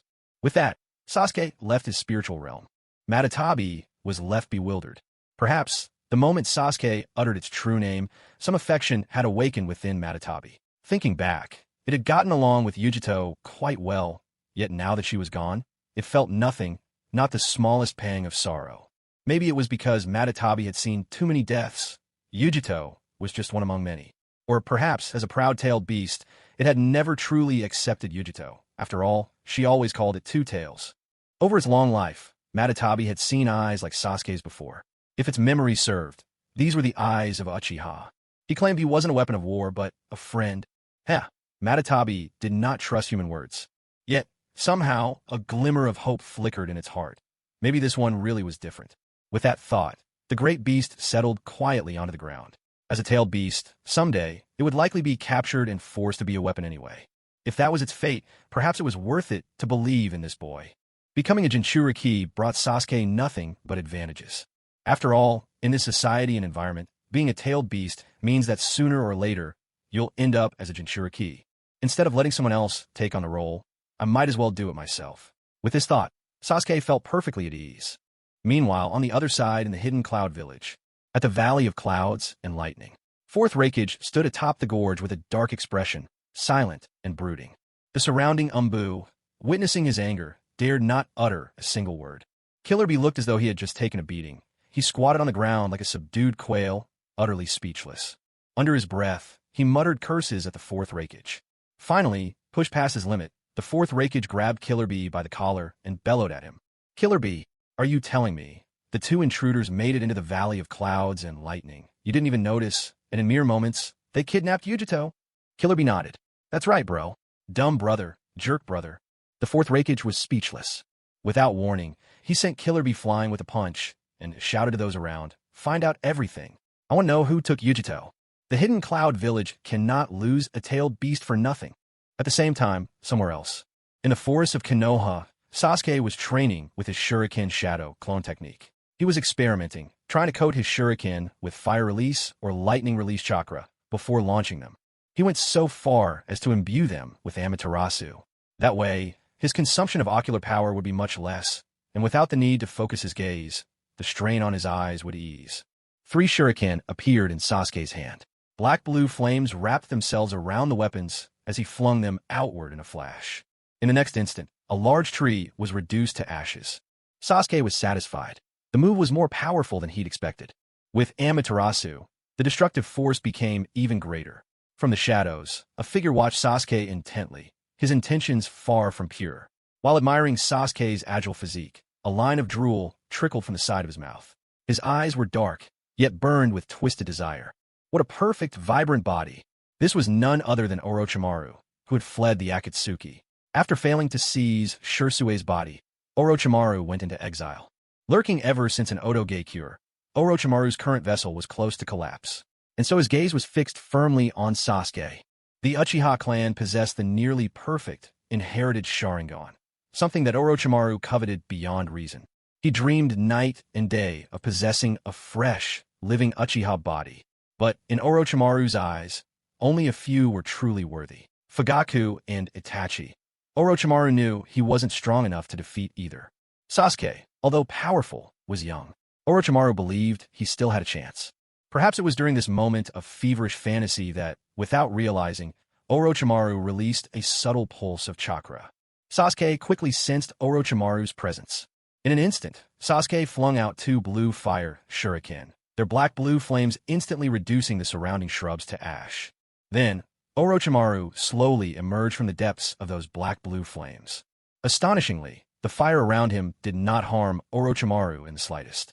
He was strikingly alluring and handsome, his skin pale as porcelain, with a sweep of purple shadow at the corners of his eyes. Without hesitation, Orochimaru praised him. What a truly gifted little fellow you are. Seeing Orochimaru, chills ran down Sasuke's spine. Every hair felt on edge. This was the first time Sasuke had ever laid eyes on Orochimaru. Yet even at this first encounter, Sasuke could sense just how dangerous Orochimaru truly was. Observing Sasuke's reaction, Orochimaru smiled and said, his tone silky and insistent, "Haha, Sasuke, there's no need to be afraid. I mean you no harm. I simply wish to take you as my disciple." Sasuke eyed Orochimaru warily, on guard. He hadn't expected Orochimaru to approach him at such a moment. Orochimaru was undeniably dangerous, but getting close to him was also a chance for Sasuke to obtain what he desired. Facing Orochimaru, Sasuke demanded, "And why should I become your disciple?" With an eerie smile, Orochimaru replied, "There's no need to rush to refuse. I will come find you again." With that, Orochimaru's form liquefied and vanished in front of Sasuke, disappearing without a trace. Sasuke was left puzzled. His whole family was still alive, and yet Orochimaru really dared to come and pester him? Even so, the idea of going to Ryukido to see it for himself was tempting. Time flew by, and in the blink of an eye Sasuke was already 9 years old. This was the year Sasuke would graduate from the Ninja Academy, becoming a full-fledged ninja at last. Sasuke glanced over his own status panel. Post, Uchiha Sasuke. Age 9. Special Constitution, chakra affinity, Indra's reincarnation, perfect two tails, Jinchuriki, Kekki Jinkai, Sharingan Mangekyo, I techniques, Amaterasu Kagutsu, chakra attributes, lightning, fire. Over the years, Sasuke had become the perfect Jinchuriki for the two tails. Matatabi had come to truly recognize and accept him. Matatabi was now willing to offer Sasuke its chakra without reservation to assist him. This was what it meant to be a perfect Jinchuriki. Only Sasuke, Fugaku, Itachi, and Obito knew about his status as a Jinchuriki. Not a fifth soul was aware. During this time, Orochimaru had come to trouble Sasuke twice, but Sasuke had rejected his offer to become his apprentice both times. Yet seeing Sasuke grow stronger and more mature with each passing day, Orochimaru's desire for him only deepened. For Orochimaru, obtaining Sasuke's genetics was of utmost importance. With them, he could research and develop a technique to completely and flawlessly take over Sasuke's body. Through the use of the living corpse reincarnation technique, Orochimaru could achieve immortality, and Sasuke's body would undoubtedly be the most outstanding vessel on his path to eternal life. The day after tomorrow was the graduation assessment. At the Ninja Academy, students only needed to master the 3 basic jutsu to graduate and become genin. These 3 basic jutsu were the body replacement technique, clone technique, and transformation technique. The advanced versions included paralysis jutsu, body flicker technique, and invisibility jutsu. To Sasuke, the 3 basic jutsu were far too easy. He also thought that assessing ninja candidates using only these techniques was a bit perfunctory. However, since Sasuke was not the Hokage, he had no way to change the rules. That very evening, Orochimaru sought out Sasuke once again. A small white snake, glimmering in the moonlight, made its way to the Uchiha compound. The snake had been there many times before and thus slithered confidently through the familiar grounds of the Uchiha clan. When the snake reached Sasuke, its head began to distort and transform until it bore the face of Orochimaru. Orochimaru addressed Sasuke in his distinctive, eerie tone. "Haha, Sasuke-kun, we meet again. Did you know? Just today, Jiraiya's apprentice, your good friend Naruto Uzumaki, has signed a contract with the Toads of Mount Mayaboku. If you become my disciple, I will give you command over all of my snakes." Orochimaru humbled himself, almost as if he were pleading for a disciple, or even searching for a father figure. Sasuke sensed that the time was right, and asked Orochimaru, "I've heard you know a great deal about curse marks. If you can unravel the curse mark I speak of, I'll become your student." At the Hyuga estate, Niji had already become a genin. Niji's instructor was Might Guy, and his teammates were Rock Lee and Tenten. With his formidable strength, Niji had already completed 3 D-rank missions and a C-rank mission, all within just 1 year. Today, as usual, Niji was at home practicing his strikes against the wooden practice posts. Veins bulged around his eyes, sweat streaming down his forehead, while wooden posts hurled toward him one after another. Niji faced them with measured calm, meeting each challenge unflinchingly. But as the wooden posts accelerated, he began to feel strained. His 360-degree vision, hampered by the caged bird seal, now revealed an unfortunate blind spot. A wooden post attacked him from directly behind, escaping his notice. In an instant, a shuriken sliced through the wooden post, splintering it apart. Niji paused, stopping both his movements and the flow of attacking posts. He turned to Sasuke and asked, "What brings you here?" Sasuke smiled and said, "Niji, I have a way to help you remove the caged bird curse mark." Niji's eyes lit up with joy, but soon a worried look appeared on his face. Hesitantly, he said, "But it's the clan's rule." Sasuke looked Niji straight in the eye. "You know very well this rule is utterly foolish. Your Byakugan is naturally pure, but the curse of the caged bird has put a flaw in it." Sasuke pressed further, his voice steady. "You need to decide, are you going to live for yourself, or only for your clan? That mark on your forehead chains you to the branch family. As long as you bear it, you and your descendants will never escape its brand." A look of deep pain crossed Niji's face. He, too, was questioning if he should live for himself or for the family. After a long moment, Niji turned to Sasuke and declared, "I want to live for myself." Sasuke nodded, then took Niji with him as they dashed into the depths of the forest. In the woods on the outskirts of the Hidden Leaf village, there stood a dilapidated laboratory. Long ago, Orochimaru had used this place for human experiments. Danzo's arm of Sharingan eyes, those had also been transplanted by Orochimaru. But after the 3rd Hokage led a raid, Orochimaru was forced to flee in haste, leaving behind much of his research. Yet this didn't worry him. He believed that the fools in the Hidden Leaf wouldn't understand any of it. Orochimaru tidied the place briefly before resuming his research on the curse mark. This was a power drawn from the sages of Ryukido, but Orochimaru could not wield the force directly. All he could do was extract a portion of the sage's energy and transform it into the curse mark. He pressed a red button, and a figure instantly appeared, covered in tubes, the entire body submerged in nutrients. It was Yugo, the child Orochimaru had picked up near Ryukido. Yugo's blood was drained, then run through a special device, turning it into a thick, black liquid. Orochimaru injected this liquid, brimming with natural energy, into his own body. At once, thick veins bulged across his arm. He was racked with sharp pain. Yet as he gazed at the black lines rapidly snaking across his flesh, Orochimaru felt both agony and ecstasy. The ink-black markings crept like flames, consuming half his body, and a satisfied smile spread across Orochimaru's face. The power contained within was utterly intoxicating. Suddenly, a tiny white snake slithered by, disappearing into Orochimaru's sleeve and merging with him as one. A sinister laugh escaped his lips. Hey, Sasuke-kun has arrived. Led by Sasuke, Niji arrived at the secret laboratory. Niji glanced around at the unfamiliar surroundings, his tone wary as he asked Sasuke, "Sasuke, where are we?" Sasuke replied, "The only person I could think of who might be able to break the caged bird seal for you is standing right before us." With that, Sasuke led Niji straight to Orochimaru. Through his Byakugan, Niji studied Orochimaru's back, instantly sensing an aura so dark, the chakra almost felt suffocating. As Orochimaru turned around, Niji finally saw the infamous, pale face in full, his eyes widening in shock. Orochimaru, the S-rank rogue shinobi from the Leaf Village, Orochimaru, once a student of the third Hokage, renowned alongside Jiraiya, one of the legendary Sannin of the Leaf. But why had Orochimaru returned to Konoha? Orochimaru let out a sinister chuckle. Haha, so you're the little Hyuga, the kid with the Byakugan. Hyuga Hayashi and I are old acquaintances, you know. Once upon a time, Orochimaru had tried to steal Hyuga Hayashi's Byakugan, but he had failed. Ever since then, Orochimaru fancied he and Hayashi shared a special, if twisted, bond. Sasuke shared with Niji that Orochimaru was perhaps the only one with a real chance at dispelling the caged bird seal. After a moment's hesitation, Niji made up his mind. He chose to put his trust in Orochimaru.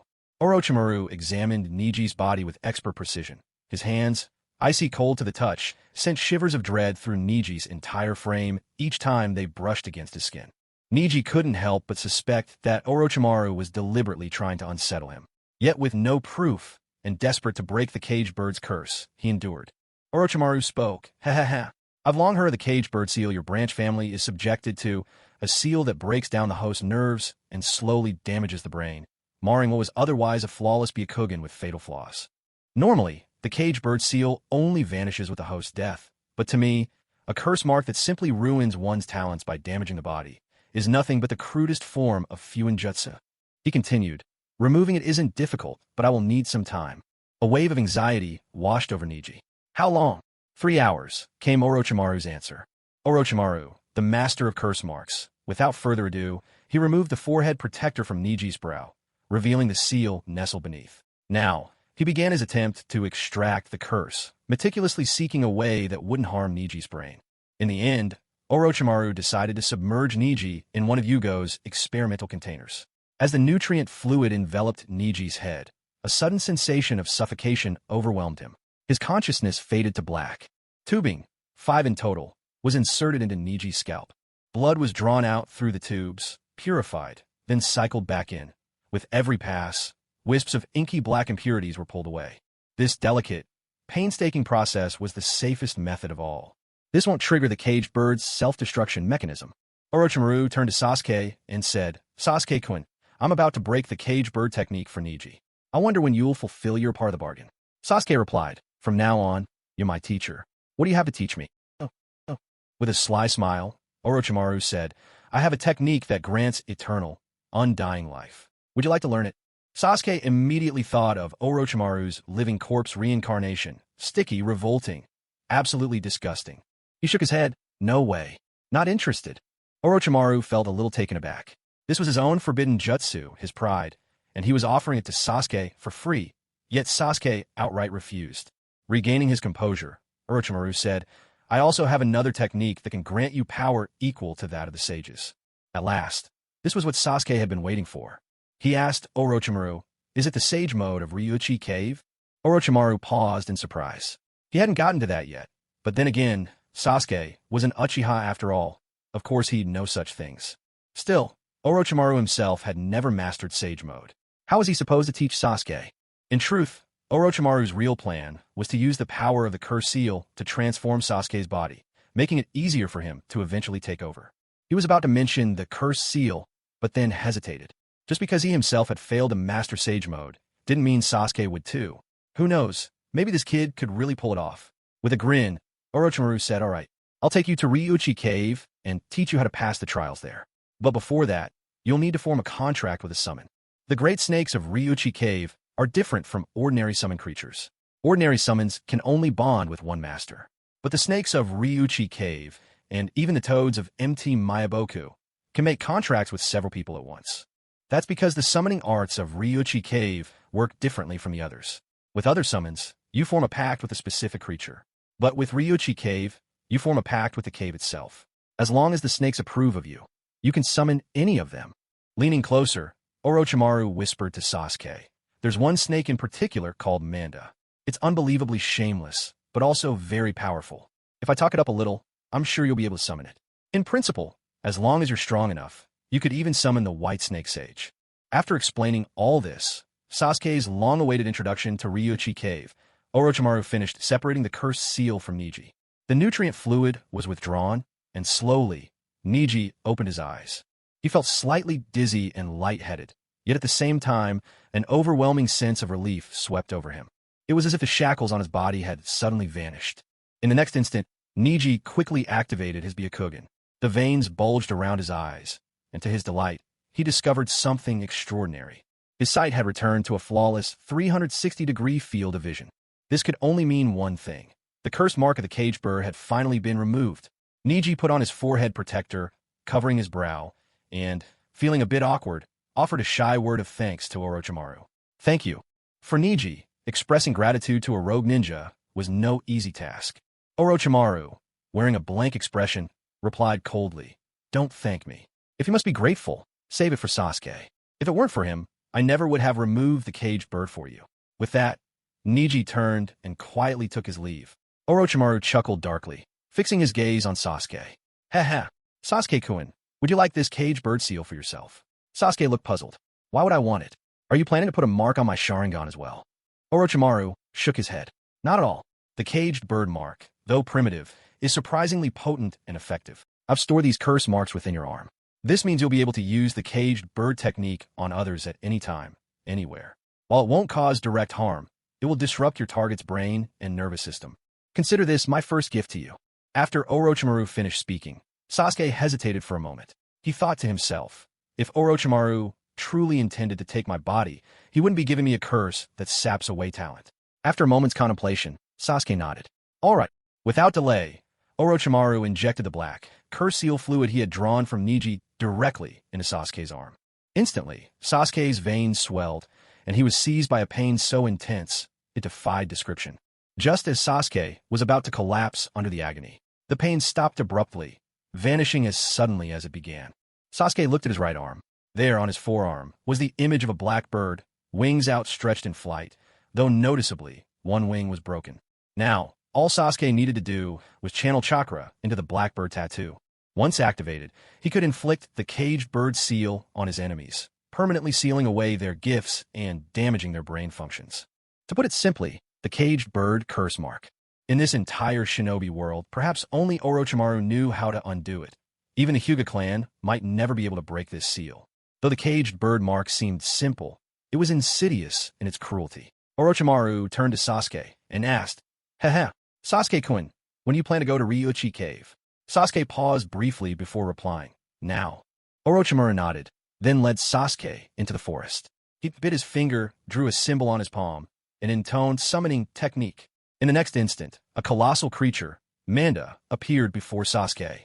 Sasuke gazed at the massive purple serpent in front of him, his heart pounding with excitement he could barely contain. Though Manda might have his flaws, the sheer size and presence he displayed filled Sasuke with awe. Manda let out a grumbling sound, as if he'd just woken from slumber. Orochimaru, what are you calling me for this time? Orochimaru replied with a sinister chuckle. Ah, Manda, I've taken on a new apprentice. I want you to become his summoning beast. Manda lifted his head haughtily and snorted. Humph. You want me to be this kid's summoning beast? Impossible. I see nothing in him that suggests he's worthy of a contract with me. Just as Orochimaru was about to start coaxing him, Sasuke interjected, Let me handle this. He fixed his gaze on Manda and spoke with authority. Manda, for you to have the chance to become my summoning beast. That's an honor. You're fortunate to be my very first summoned creature, even while I'm still growing in power. Manda flatly ignored Sasuke. Sasuke gave a wry chuckle, anger rising. As expected. I shouldn't have wasted so many words on a wretch like you. The next moment, purple chakra welled up around Sasuke, quickly forming into a towering skeletal frame. Muscles and veins of chakra materialized atop the bones. And finally, the armor of the great Tengu. Half of Susanoo appeared, and Sasuke, saying nothing more, manifested a gigantic bow from pure chakra. He drew the bow, an immense force coalescing into an arrow ready to strike. Manda was left dumbfounded. What on earth? Is this kid piloting a mech? Why didn't you say so earlier? This is all just a misunderstanding. The sight of Susanoo drawing the bow sent shivers down Manda's scales, all of them standing on end. If that arrow was unleashed, he realized, even if he survived, he'd be gravely wounded. There was absolutely no need for this. He hastily cried out, Wait, let's talk about this. No need for violence. Becoming your summoning beast? Sure, not a problem. At last, under the looming threat of Sasuke's overwhelming power, Manda signed the summoning contract with Sasuke. Sasuke had originally intended to make a trip to Ryuchi Cave, but just then, Obito suddenly appeared to decide. The Akatsuki have arrived in Konoha. No sooner had Obito spoken those words than his figure shimmered, dissolving into the void. Orochimaru stared after Obito's departed form, every hair on his body standing on end. His instincts screamed at him. There was no way he could match this man. What's more, Orochimaru sensed a strange, familiar aura about him. Obito's mere presence was enough to keep Orochimaru wary and from making any rash moves. After a long silence, Orochimaru asked Sasuke, his voice slithering with a sinister chuckle. Sasuke-kun, who was that person just now? Sasuke replied offhandedly, That was my little brother. With that, Sasuke turned and walked away, leaving Orochimaru bewildered where he stood. Now, Orochimaru felt a rare sense of unease. If that masked man could truly hide himself within the very fabric of space, there was no way for Orochimaru to know whether, at this very moment, that mysterious figure was staying beside Sasuke. In that case, it seemed Orochimaru could no longer snatch Sasuke's body for himself. It was as if all his meticulous plans had been washed away in an instant. The mere existence of Tobi had struck Orochimaru like a blow to the head. A wake-up call, forcing him to plan even more carefully for his future attempt at taking Sasuke's body. Because the tiniest slip could lead to total failure. There were two Akatsuki members who had made it to the Hidden Leaf Village. Both wore massive conical hats that shrouded their faces in shadow. One of them was tall and broad-shouldered, with an enormous weapon wrapped in bandages strapped to his back. The other, in contrast, was slender, none other than Uchiha Shisui and Kisame. Shisui couldn't see the path ahead, but guided by memory, he asked Kisame, isn't there a dango shop up ahead? Kisame replied, Yes, Shisui-san. Truth be told, Kisame was deeply dissatisfied at first when the organization assigned him a disabled partner. Missing a hand or an eye would have been one thing, but this partner was blind in both eyes. He couldn't see a thing at all. Kisame had tried to assert his authority over Shisui, but when faced with that shimmering green chakra, he couldn't help but give in. He suddenly recalled what Ao had once told him. Of all the formidable foes I've ever faced, that flash of green chakra is something I'll never forget. That was when Kisame remembered. Shisui was known as Shisui of the body flicker. Since then, Kisame had grown to respect Shisui. Shisui went on to buy 2 boxes of tricolor dango, Itachi's favorite sweet. At that moment, someone else was also buying tricolor dango. It was a lovely young woman. Uchiha Izumi turned to the shopkeeper and said, 2 boxes of tricolor dango, please, with a little extra sugar. As she placed her order, Izumi's gaze fell on the 2 mysterious figures. Robes of black adorned with red clouds. Faces she had never seen before. Yet there was something strangely familiar about that silhouette. Sensing her gaze, Kisame looked displeased. Shisui whispered to him, Kisame, don't do anything to draw the attention of the village elders. Kisame nodded silently. But when Izumi heard Shisui's voice, her eyes went wide with shock. Brother Shisui? Shisui furrowed his brow. The voice was vaguely familiar, but he couldn't quite place it. "And you are?" Izumi exclaimed with excitement. "Sure, Sway. It's me, Izumi. Uchiha Izumi." As someone who had awakened the three-tomo sharingan, Izumi's name was certainly familiar to Shisui. But what truly made that name memorable to him was her ambiguous relationship with Itachi. Uchiha Shisui smiled and said, "Izumi, I never expected to run into you at a time like this. How is the Uchiha clan doing in the village these days?" At the mention of this, Izumi felt a surge of emotion and nearly broke into tears. The clan's current standing in the village was thanks in great part to Shisui's sacrifice. For the sake of the village and his clan, he had his eyes taken by Danzo and was poisoned by Hanzo's venom. The first victory the Uchiha clan ever won in a conflict with the village was owed to Shisui's powerful eyes. Izumi said, "Shisui, the clan is doing well now. The elders have settled down, and the clan has reached a peace agreement with the village's leadership. Our people received what they longed for. But, Shisui, are you coming back?" Shisui gave a faint, gentle smile. "There's no going back for me. I'm a rogue ninja. The scar on my forehead protector can never be wiped away. Besides, the Akatsuki is a fitting place for someone like me." This time, Shisui had come to Konoha with Kisame for 2 missions. The first was personal. Shisui wished to see for himself how the Uchiha clan was faring in his absence, and especially to see Itachi. He wanted to know if, without him around, Itachi was still carrying the weight of everything in silence. The second task was to investigate the tailed beasts. 3 years ago, the 2 tails Jinchuriki vanished without a trace and had yet to be found. Nagato needed to know what happened to the 2 tails. Obito knew Sasuke was now its Jinchuriki, but he kept that secret from Nagato. Thus, Nagato was still in the dark about the Jinchuriki's whereabouts. He dispatched Kisame and Shisui to find out whether the 2 tails was, in fact, hiding in Konoha. Youth is all about movement. The sweat we shed is the shine of youth itself. At that very moment, 2 figures dressed in green sprinted past at astonishing speed. It was none other than Might Guy and Rock Lee, running laps around the village as part of their daily training. The dust from their rapid run billowed into Kisame, soiling his clothes, which infuriated him. To everyone's surprise, Might Guy and Rock Lee came running back, this time backwards, all the way. Might Guy jogged in place, squinting at Shisui and Kisame as he studied them. He fixed his gaze on Shisui. "You seem familiar." Then he turned to Kisame. "Let's see how you handle this." Leaf Hurricane. Without warning, Might Guy launched a powerful kick at Kisame. The force was so great that it sent Kisame's conical hat flying, exposing the rogue ninja symbol carved on his forehead for all to see. Might Guy exclaimed excitedly, "Just as I guessed. I knew you weren't up to any good. Turns out you really are a rogue ninja." Kisame blocked one of Might Guy's kicks, but the sheer force sent him flying back 10 meters.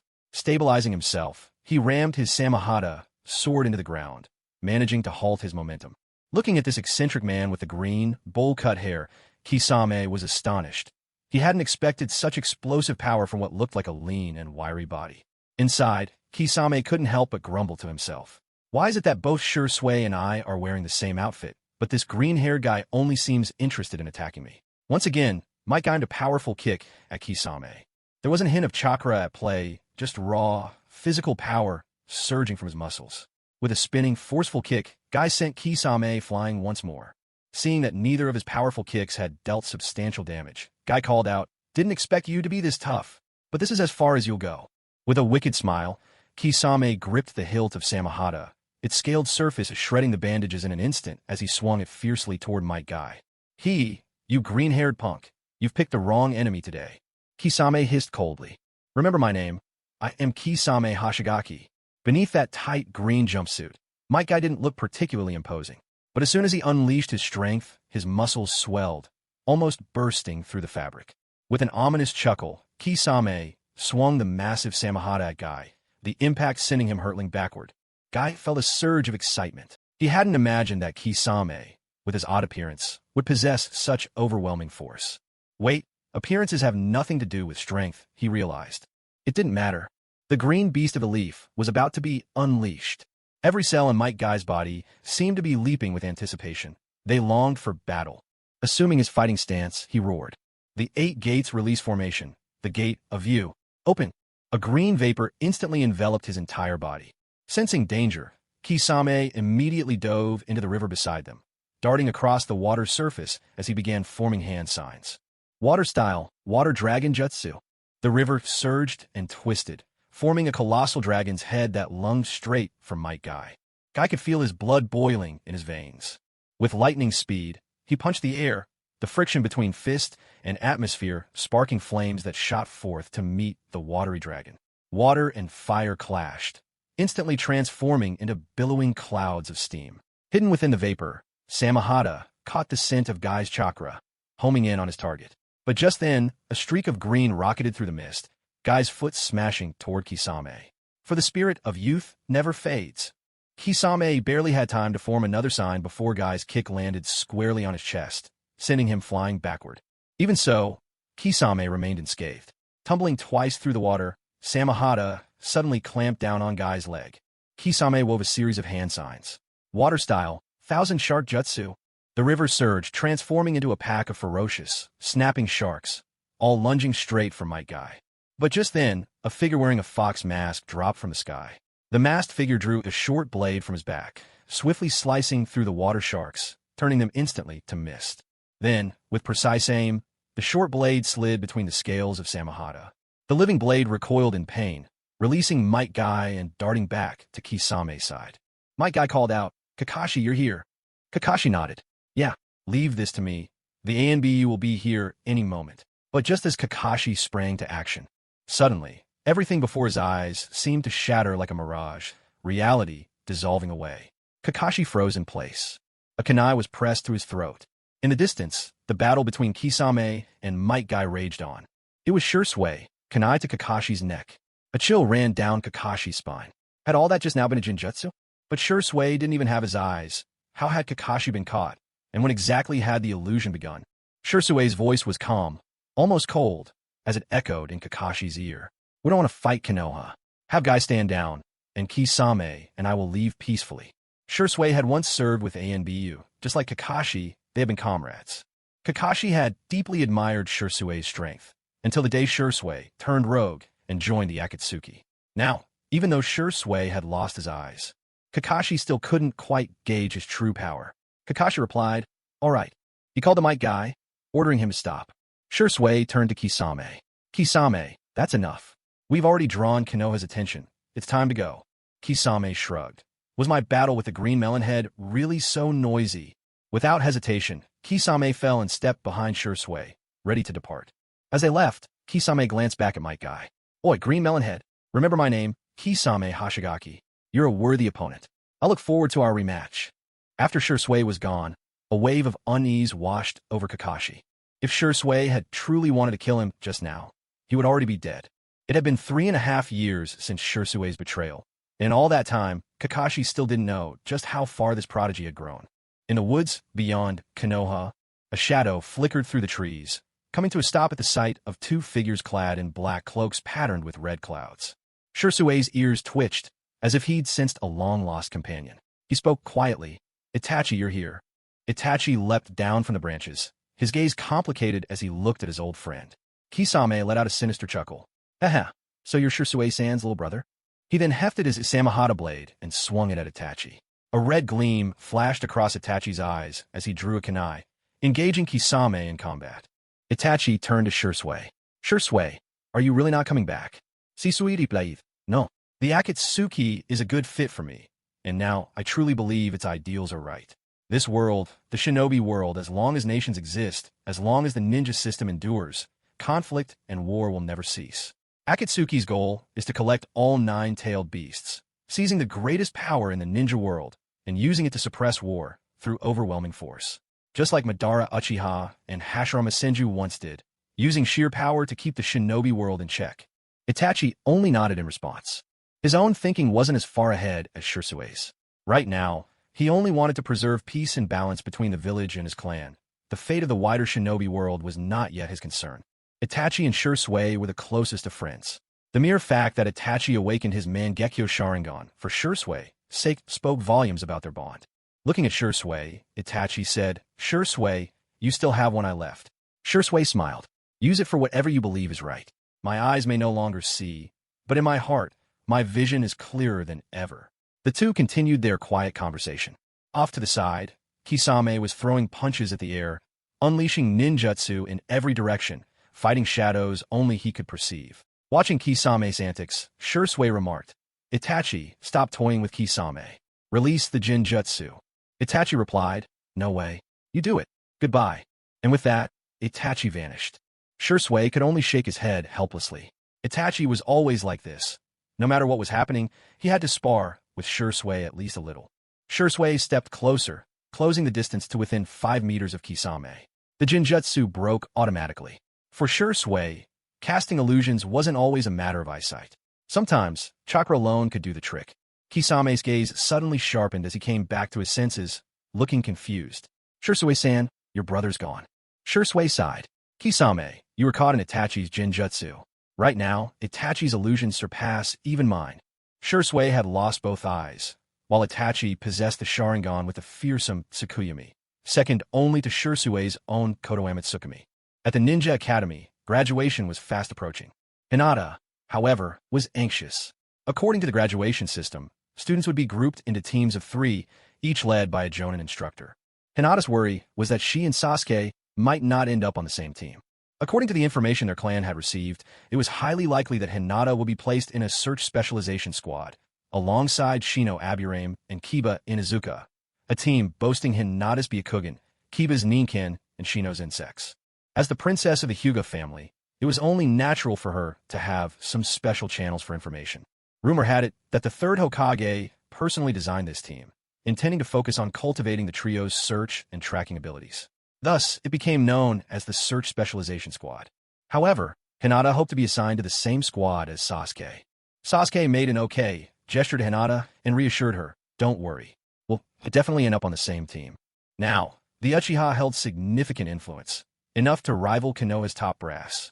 With a bit of the privilege of power, Sasuke could easily arrange for Hinata to join his squad. So, Sasuke wasn't concerned about this in the least. The day of the Ninja Academy's graduation exam finally arrived. As expected, Sasuke graduated at the top of the class. Naruto, on the other hand, was dead last. His transformation and clone techniques were abysmal, and despite the long training sessions under Jiraiya's guidance, these weren't Naruto's strengths. He had the Rasengan if it came to a real fight. He could even summon Gamabunta to fight by his side. But in the exam, transformation skills really weren't Naruto's strong suit. Still, Naruto managed to graduate. That evening, in the Academy's training arena, a cool, aloof man with spiky silver hair sat silently in a chair, one eye covered by a forehead protector, his face hidden behind a mask. Soon, an elderly man clad in the robes of the Hokage seated himself beside Kakashi and handed him a drink. "Kakashi, you're not holding a grudge over me reassigning you from the Umbu, are you?" Kakashi replied, "Not at all, Lord Third." The third Hokage, Hiruzen Sarutobi, said gently, "With your abilities, guiding students is where you'll truly shine. In fact, I'm planning to assign both Sasuke Uchiha and Naruto Uzumaki to your squad for you to mentor. Sasuke is the Uchiha clan's genius, and Naruto is the 4th child, plus he carries the 9 tails." Kakashi was a little surprised. He couldn't understand why 2 young ninjas with such immense potential would be placed on the same team. The third only laughed. "Sasuke is a prodigy. Naruto's the oddball at the tail end. Doesn't this remind you of Minato's old team? But actually Naruto's weakened because he has to keep the 9 tails in check, so naturally he's at a disadvantage. That's why I paired him with a genius like Sasuke. Originally, I had thought of adding Sakura Haruno to your team, but Fugaka came to me and asked for a favor. He wanted Hinata to be on Sasuke's team instead. Ninjas today operate as a team, so I originally organized specialized diverse classes," the third Hokage explained. "Last year, my guy's squad specialized in taijutsu. This year, I want Kurinai Yuhi to lead a team focused on tracking skills, and Asuma Sarutobi to head a tactical team." When he finished speaking, the third stood up and turned to Kakashi. "Kakashi, I'll be counting on you." Kakashi remained silent. That evening, Kakashi headed home. He lay on his bed, staring at the ceiling, and said nothing. As an Umbu, Kakashi had always carried out missions with meticulous care, but he had never been a teacher before. A faint unease crept into Kakashi's heart. He was afraid he wouldn't be a good teacher. His thoughts drifted back to his own days in Minato's squad. It had also been Team 7 then. He remembered how he had been so withdrawn and proud, almost friendless. Obito had been loud and unrefined, yet he was always considered the underachiever. Still, that same underachiever, Obito, trained tirelessly for the girl he loved, Rin. People are complex, and so are ninjas. To truly teach and nurture future shinobi is no simple thing. Moonlight spilled through the window, glinting softly off the blade on Kakashi's desk. It was a short sword, but also a broken one. It had once been his father, Tsukumo Hataki's, treasured blade, the only memento his father had left him. Thoughts of his father's death haunted Kakashi. He remembered feeling so helpless as his comrades died before his eyes. His gaze fell upon the bells at his waist, and his fists tightened. He couldn't let the tragedies he had endured befall his students. The third Hokage entrusted these children to him because he believed in Kakashi, to trust one's students, and to protect them. That was the true spirit of a teacher. The next day, at dawn, the graduating class of the Ninja Academy gathered in the classroom. A burly man with a rough look, a cigarette dangling from his lips, strode in. I'm Asuma Sarutobi, the leader of Team 10. When I call your name, come forward. Suddenly, with a sharp smack, a woman with vibrant red hair slapped the cigarette right out of Asuma's mouth. Kurenai Yuhi, her face dark with displeasure, scolded, Asuma, how many times have I told you not to smoke in front of the kids? You'll set a terrible example for them. Asuma grumbled under his breath. Come on, at least let me save some face in front of the students. Kurenai shot him a fierce glare, and sweat beaded on Asuma's forehead. He nodded quickly. All right. Then, Asuma spoke. Shikamaru, Choji Akimichi, Ino Yamanaka. Starting today, the three of you are my students. Together, we are Team 10, the Tactical Specialization Squad. After Asuma left, Kurenai called out three names. I am Kurenai Yuhi, your instructor for Team 8. Shino Aburame, Kiba Inazuka, and Sakura Haruno. We form the Search Specialization Squad. Sakura was a bit perplexed. Search Specialization? Me? She knew her real strength was her monstrous physical power. How did that make her suited to search abilities? When it came to searching, shouldn't Hinata's Byakugan be more appropriate? So why was she placed in the squad focused on search abilities? Despite her misgivings, Sakura still followed Kurenai out of the classroom. She had no real choice. Sakura's parents were just ordinary townsfolk, running a clothing store in Konoha. Hinata, on the other hand, was the daughter of the Hyuga clan leader. Some barriers, she knew, simply couldn't be crossed. Only 3 students remained in the classroom. It wasn't just Hinata who felt happy. Naruto, too, could barely contain his joy. After all, Sasuke was not only Naruto's best friend, he was his only friend. Sasuke had never once looked down on Naruto because of his status as the Nine-Tails host. Moments later, the ever-cool Kakashi appeared in the doorway. I'm Kakashi Hatake. As of today, the 3 of you are my students, he announced. Come with me. In the training field, Kakashi pulled a tiny bell from his belt and turned to address Sasuke, Naruto, and the others. Your first test is simple. Snatch this bell from me. You may use any method at your disposal to take it from my hand.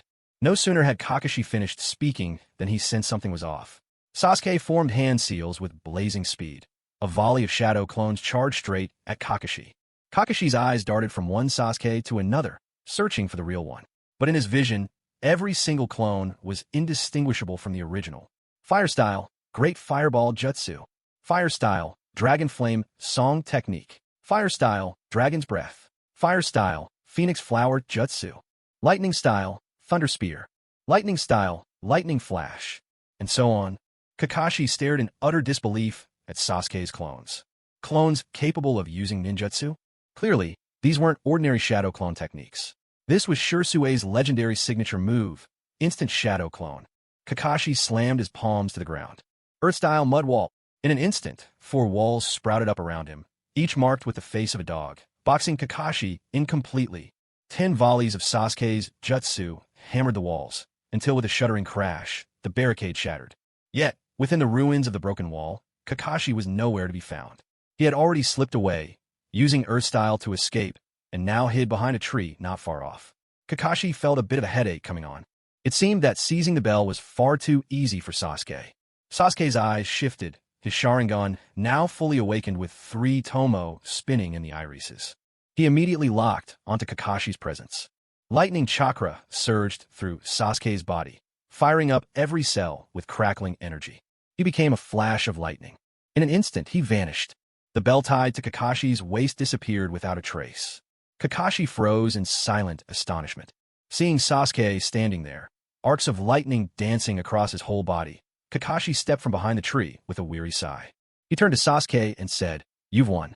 Even though Naruto and Hinata didn't really have a role to play, you alone are strong enough, Sasuke. That's more than enough. But the next test I have for you has nothing to do with strength. This one's all about teamwork. Now, Sasuke was tied to one of the posts by Kakashi. In front of Hinata and Naruto, Kakashi tossed each of them a bento box. He addressed the two. The task is simple. Don't give Sasuke any food. If you do, you'll lose your right to become ninjas. With that, Kakashi turned and left them. But he wasn't gone. He hid behind a distant tree, quietly watching the scene unfold. Hinata stared at her bento. She opened the lid. Shrimp over rice. The aroma of fresh shrimp filled her senses.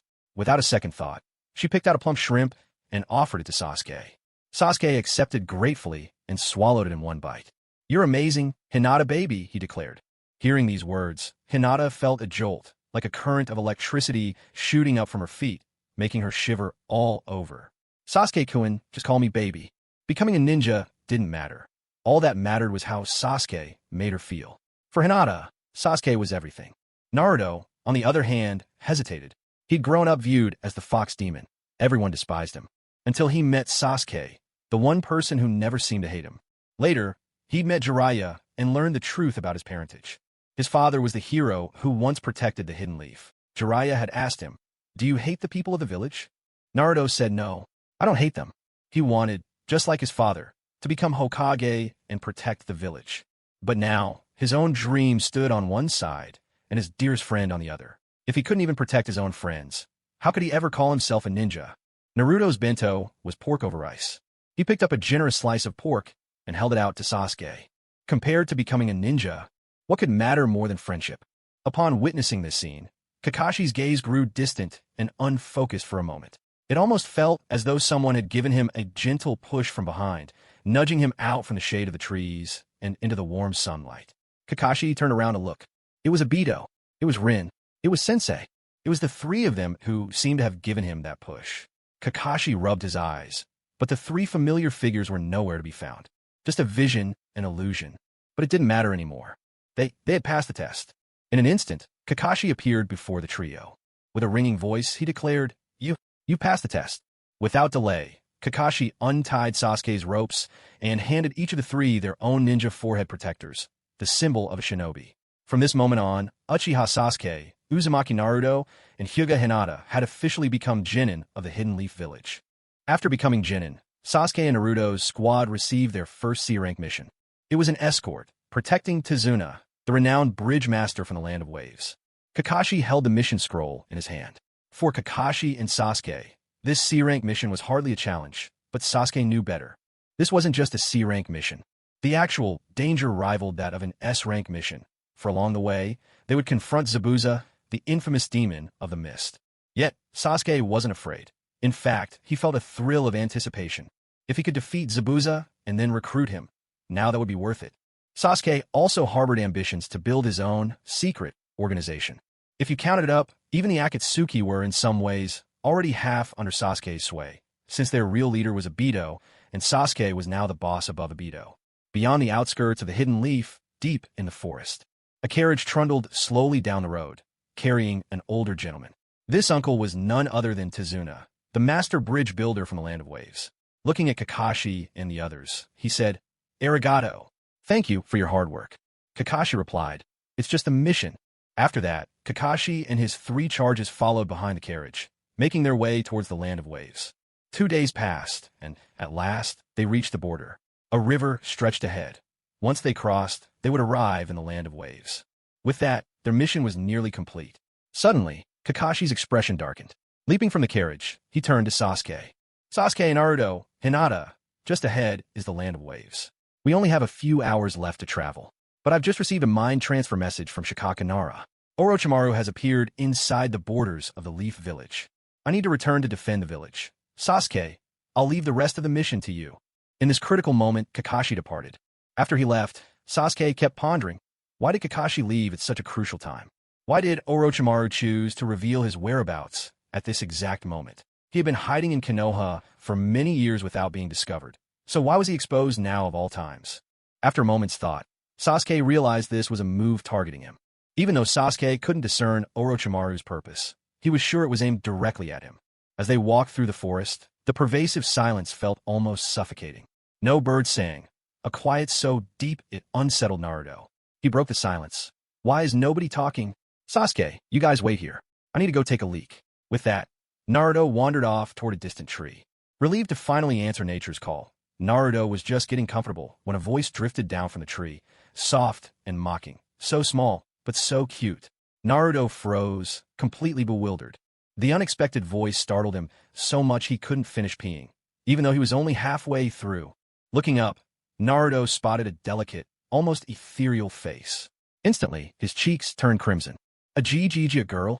Haku leapt down from the tree with a gentle, disarming smile and said to Naruto, "No need to be embarrassed. Everyone needs to pee now and then."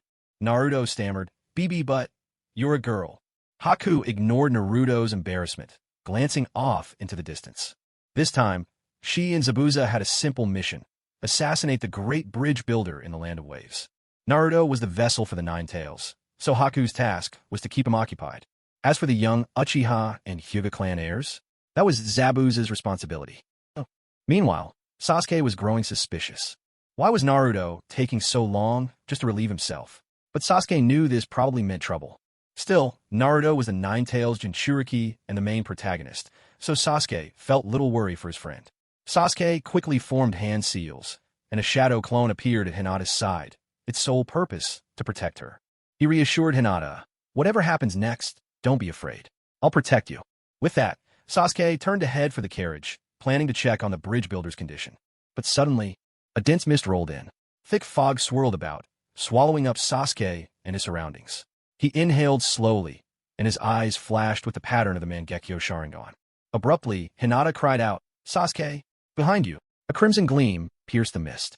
The executioner's blade sliced towards Sasuke's back in an instant. In that flash, a spectral purple Susanoo ribcage erupted around Sasuke. The blade struck, meeting the aura with a sound like steel clashing against crystal. Seeing his assassination attempt thwarted, Zabuza vanished into the fog once more. Sasuke called out, "Hinata, help me. Where's the carriage from here?" Veins bulged around Hinata's eyes as she pierced through the dense mist in an instant. She spoke up, 5 meters ahead, to the left. Sasuke dashed toward the carriage, quickly slipping inside. The master builder was trembling in fear. He stammered, "What's happening?" Sasuke replied, "Don't worry. Stay behind me." With that, he led the master builder over to Hinata. Hinata's Byakugan could see through the swirling fog, locking onto Zabuza hidden within. Zabuza's figure darted swiftly amidst the haze. Sasuke frowned, letting lightning chakra surge through his cells, invigorating every fiber of his body. Blue arcs of electricity crackled across his skin. Hinata called out to Sasuke, "Sasuke, 3 o'clock." No sooner had Hinata spoken than Sasuke launched himself forward in a flash. Empowered by his enhanced taijutsu, his speed was overwhelming. Zabuza had no time to react. The Mangekyo pattern shimmered in Sasuke's eyes. Midnight black flames engulfed his hands. He drew 2 shuriken from his waist. Katon, Kagutsuchi, Amaterasu shuriken. In a flawless throw, Sasuke's shuriken struck Zabuza's arm. Zabuza howled in agony, scattering the thick mist surrounding him. As the fog dissipated, Sasuke glanced over. All that remained was an arm, severed and wreathed in black fire. Sasuke scoffed softly. Internally, he thought, Zabuza is decisive after all. At the very instant Amaterasu took hold, Zabuza had the nerve and quick wit to sever his own arm. If he'd hesitated and let those flames reach his body, there would have been no chance to survive. Given that, Sasuke reckoned, if Zabuza had been slower, he wouldn't have been worth recruiting anyway. Courage and cunning. Those were the talents Sasuke needed by his side. He left behind a body flicker clone to ensure he could return in an instant, and called over to Hinata. "Hinata, where's Zabuza now?" Hinata's Byakugan pierced through the trees, and she replied, 7 o'clock. Sasuke nodded, transforming into a streak of blue lightning as he dashed away. He had to admit, the Cloud Village's lightning-enhanced taijutsu was truly remarkable. The power to awaken his cells. What an extraordinary technique. P.S. Yesterday, I tried posting a spicy photo of Coke Bro in the author's notes, but the system flagged it as violating the guidelines. Deep within the forest, Zabuza carried his executioner's blade on his back, clutching what was left of his left arm. His arm had been hewn off entirely at the base. That pitch-black fire, Zabuza had heard tales of it before. The Uchiha of the Leaf were known for their sharingan, and when it evolved to the Mangekyo, it unlocked forbidden eye techniques. Among them, those inextinguishable jet-black flames were infamous. In a heartbeat, Zabuza made his choice and cut off his own arm. Zabuza let out a low grunt. "I didn't expect the Uchiha brat to be this tough." Meanwhile, Sasuke, surrounded by crackling blue arcs of lightning, appeared behind Zabuza in an instant. Zabuza relied on his body's instincts, drawing his blade and swinging it at Sasuke, but a violet skeletal form materialized around Sasuke, blocking the strike with ease. Looking calmly at Zabuza, Sasuke said, "Zabuza, you're no match for me." Zabuza was silent for a moment before answering, "I know, I'm not afraid to die, but if you want to kill me, you'll find it's not so easy." Sasuke sighed inwardly. At this close range, there are countless ways for him to kill Zabuza. Just with this distance alone, his Mangekyo Sharingan could focus directly on Zabuza and ignite him with Amaterasu. But Sasuke had no desire to kill Zabuza. After all, Zabuza was an S-rank rogue ninja, a formidable and skilled fighter in his own right. Sasuke addressed him again. "I don't want to kill you. I want to hire you. I can pay you a generous sum if you'll work for me." Zabuza was taken aback. A mercenary at his core, Zabuza operated on his own, but his moniker, Demon of the Mist, was renowned in the mercenary world. More importantly, he had an unbroken reputation for completing every job assigned to him. Now, Zabuza hesitated. This mission was destined to fail, meaning his flawless record would be tarnished. He asked Sasuke, "Even the Uchiha need to hire a rogue ninja like me?" Sasuke answered, "Being a rogue ninja means nothing. The Uchiha have our own outcasts, too. Besides, I admire your skills." He continued, "How much is your current assignment worth?" Zabuza replied, "The Master Builder's head is worth 100,000 Ryo." Sasuke grinned. "It's simple. Become a long-term hire for the Uchiha, and I'll pay you 500,000 Ryo per month." When Sasuke finished, Zabuza felt genuinely tempted. 500,000 Ryo a month was an almost irresistible offer. Zabuza gladly accepted Sasuke's proposition. He turned to Sasuke and asked, "How do I contact you?" Sasuke responded, "There's no need to worry about that. Someone will find you. For now, just go and finish what you ought to be doing." With those words, all the Sasukes before Zabuza dissolved into a mist, vanishing without a trace. Sasuke's true self emerged beside Hinata. Sasuke teased, "Your head is worth 100,000 Ryo, you know." At this, the Master Builder bristled with indignation. "Only 100,000? That's an insult." Sasuke replied with a sigh, "Well, our fee for escorting you is just 5,000 Ryo, and even that gets split 4 ways among us." The Master Builder fell silent, lost in thought. Deep within the forest, Naruto was chatting with Haku. Haku was gentle and soothing, comforting Naruto like an elder sister, keeping him company with soft words. Suddenly, it seemed as though Haku received a signal from Zabuza. He stood up and said to Naruto, "Little one, I've enjoyed our conversation, but it's time for me to go." As Haku turned to leave, he glanced back and flashed a bright smile at Naruto, saying, "And one more thing, I'm actually a boy." Naruto was instantly petrified with shock. A boy? How could someone so beautiful, so much like a kind older sister, be a boy? Naruto wandered back to the team in a daze. Sasuke gave him a look and asked, "What took you so long?" Naruto's face flushed crimson. There was no way he could admit that he'd nearly fallen for a sweet, gentle boy. He stammered, unable to give a clear answer, and Sasuke, seeing this, didn't bother to press further. The 3 of them escorted the bridge-building master safely back to the Land of Waves, completing this C-rank mission with success. Though, in truth, this so-called C-rank mission felt more like an S-rank ordeal. Meanwhile, elsewhere in the forest, Haku found Zabuza. The sight of Zabuza's severed arm filled Haku with sorrow. "Sir, what happened to your hand?" Zabuza replied, "I was no match for that Uchiha brat. Take me to see Gato." Gato was the man who had hired Zabuza to kill the Master Builder. Having failed this time, Zabuza needed to report back to Gato. Zabuza turned to Haku and said, "If we show up without warning, he might not accept us. Just tell him we succeeded. Take the Master Builder's head and collect the reward." "Yes, sir," Haku responded. That evening, in a dimly lit room, Gato met with Zabuza. Gato, brimming with excitement, greeted Zabuza, "Ha ha! The Demon of the Mist himself. Your reputation is well-deserved. You always succeed." Zabuza replied coolly, "I failed." Gato froze, then burst out angrily, "What? You failed? Then why did you lie to me?" Zabuza answered in a chilling voice, "Because my reputation in the mercenary world is built on never failing. If I ever do, there's only one way out. I have to kill the one who hired me. That means you." Under Gato's terrified stare, the executioner's blade drew ever closer. With a sickening slice, a blood-soaked head soared into the air. Elsewhere, at the Konoha barrier, Kakashi caught sight of Orochimaru, standing alone, no one else around. A cold sense of foreboding washed over Kakashi, but there could be no doubt. The Orochimaru before him was real. Orochimaru turned to Kakashi and said, facing your former superior, and you don't even say hello? Kakashi, you really are too rude. Kakashi replied, former, not current. Why did you lure me here? Orochimaru let out a sinister chuckle. The Yamanaka clan's mind-body switch technique is not that difficult to learn. I have your chakra marker, so I was able to draw you here. Let me tell you a story. During the Third Great Ninja War, Team 7 was trapped at the Canopy Bridge. At that time, their sensei, Minato Namikaze, was on another mission elsewhere. Because of this, the students of the 7th team suffered. 2 died, 1 was grievously wounded. Tell me, what about the current Team 7? Listening to Orochimaru's words, Kakashi felt a chill run down his spine. Without hesitation, he dashed off toward the land of waves. The story Orochimaru spoke of was none other than his own Team 7. Back then, Minato was assigned to another mission. In that fateful battle at Canopy Bridge, Obito died, Rin died. Only he managed to barely survive. Kakashi couldn't let that tragedy happen again. He didn't know why Orochimaru was targeting his students, but it was clear the reason he lured him here was because of Sasuke and the others. With all his might, Kakashi sprinted. He couldn't let anything happen to his students. He had to be a responsible teacher. Orochimaru watched Kakashi's retreating figure, the corners of his mouth lifting in a faint smile. Kakashi had passed Orochimaru's test. Faced with a choice between an S-ranked rogue ninja and his students, Kakashi chose his students.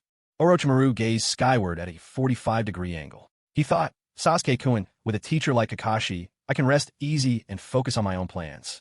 The ninja world had been still and stagnant for far too long. It needed a stirring wind to churn the waters, to set the world in motion. At the border of the land of waves, Kakashi repeatedly used body flicker to travel as quickly as possible, racing toward the land of waves. What he saw was Sasuke, Naruto, and the others picnicking in the woods. Kakashi finally let out a sigh of relief. Sasuke said, Kakashi-sensei, you're back? Kakashi asked anxiously, are you all right? Sasuke nodded, we're fine. Relieved, Kakashi exhaled, thank goodness. You didn't run into anyone suspicious, did you? Sasuke replied, actually we did. We came across a weirdo carrying a giant sword. He called himself Zabuza the Demon. The moment he heard that name, Kakashi's heart leapt into his throat. Catching his breath, he pressed Sasuke for confirmation. Zabuza, he's an S-rank rogue ninja, known for nearly assassinating the Mizukichi. You ran into him, and you're still unharmed. Sasuke spoke in an offhand manner. I defeated him. By the way, Kakashi-sensei, if Zabuza is an S-rank rogue ninja, then this mission is clearly much more than just a simple C-rank mission. Kakashi nodded and replied, don't worry. When we return, I'll have this mission reclassified as an S-rank assignment. With a sigh of relief, Kakashi gave Sasuke, Hinata, and Naruto an enthusiastic thumbs up. You were all incredible. You managed to complete an S-rank mission with outstanding performance. This is the very first time genin have accomplished something of this level.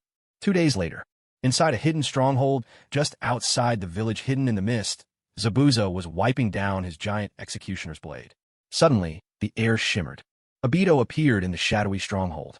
Sensing the disturbance, Zabuza immediately grabbed his blade and swung it at Obito. However, the great sword passed right through Obito's body, as if slicing through thin air. On guard, Zabuza fixed his wary gaze on Obito. You're from the Uchiha clan, aren't you? Obito spoke slowly. Zabuza, come with me. Zabuza replied, hold on, let me bring Haku with us. Then, with Obito leading, Zabuza and Haku vanished from the stronghold. Back in Konoha, among the Uchiha clan, Fugaku Uchiha stared blankly at Zabuza and Haku standing before him, utterly bewildered. He turned to Sasuke in disbelief. Are you saying that for the intelligence and assassination group formed by our Uchiha clan, you're actually letting a rogue ninja join? Fugaku held to the old ways in his thinking.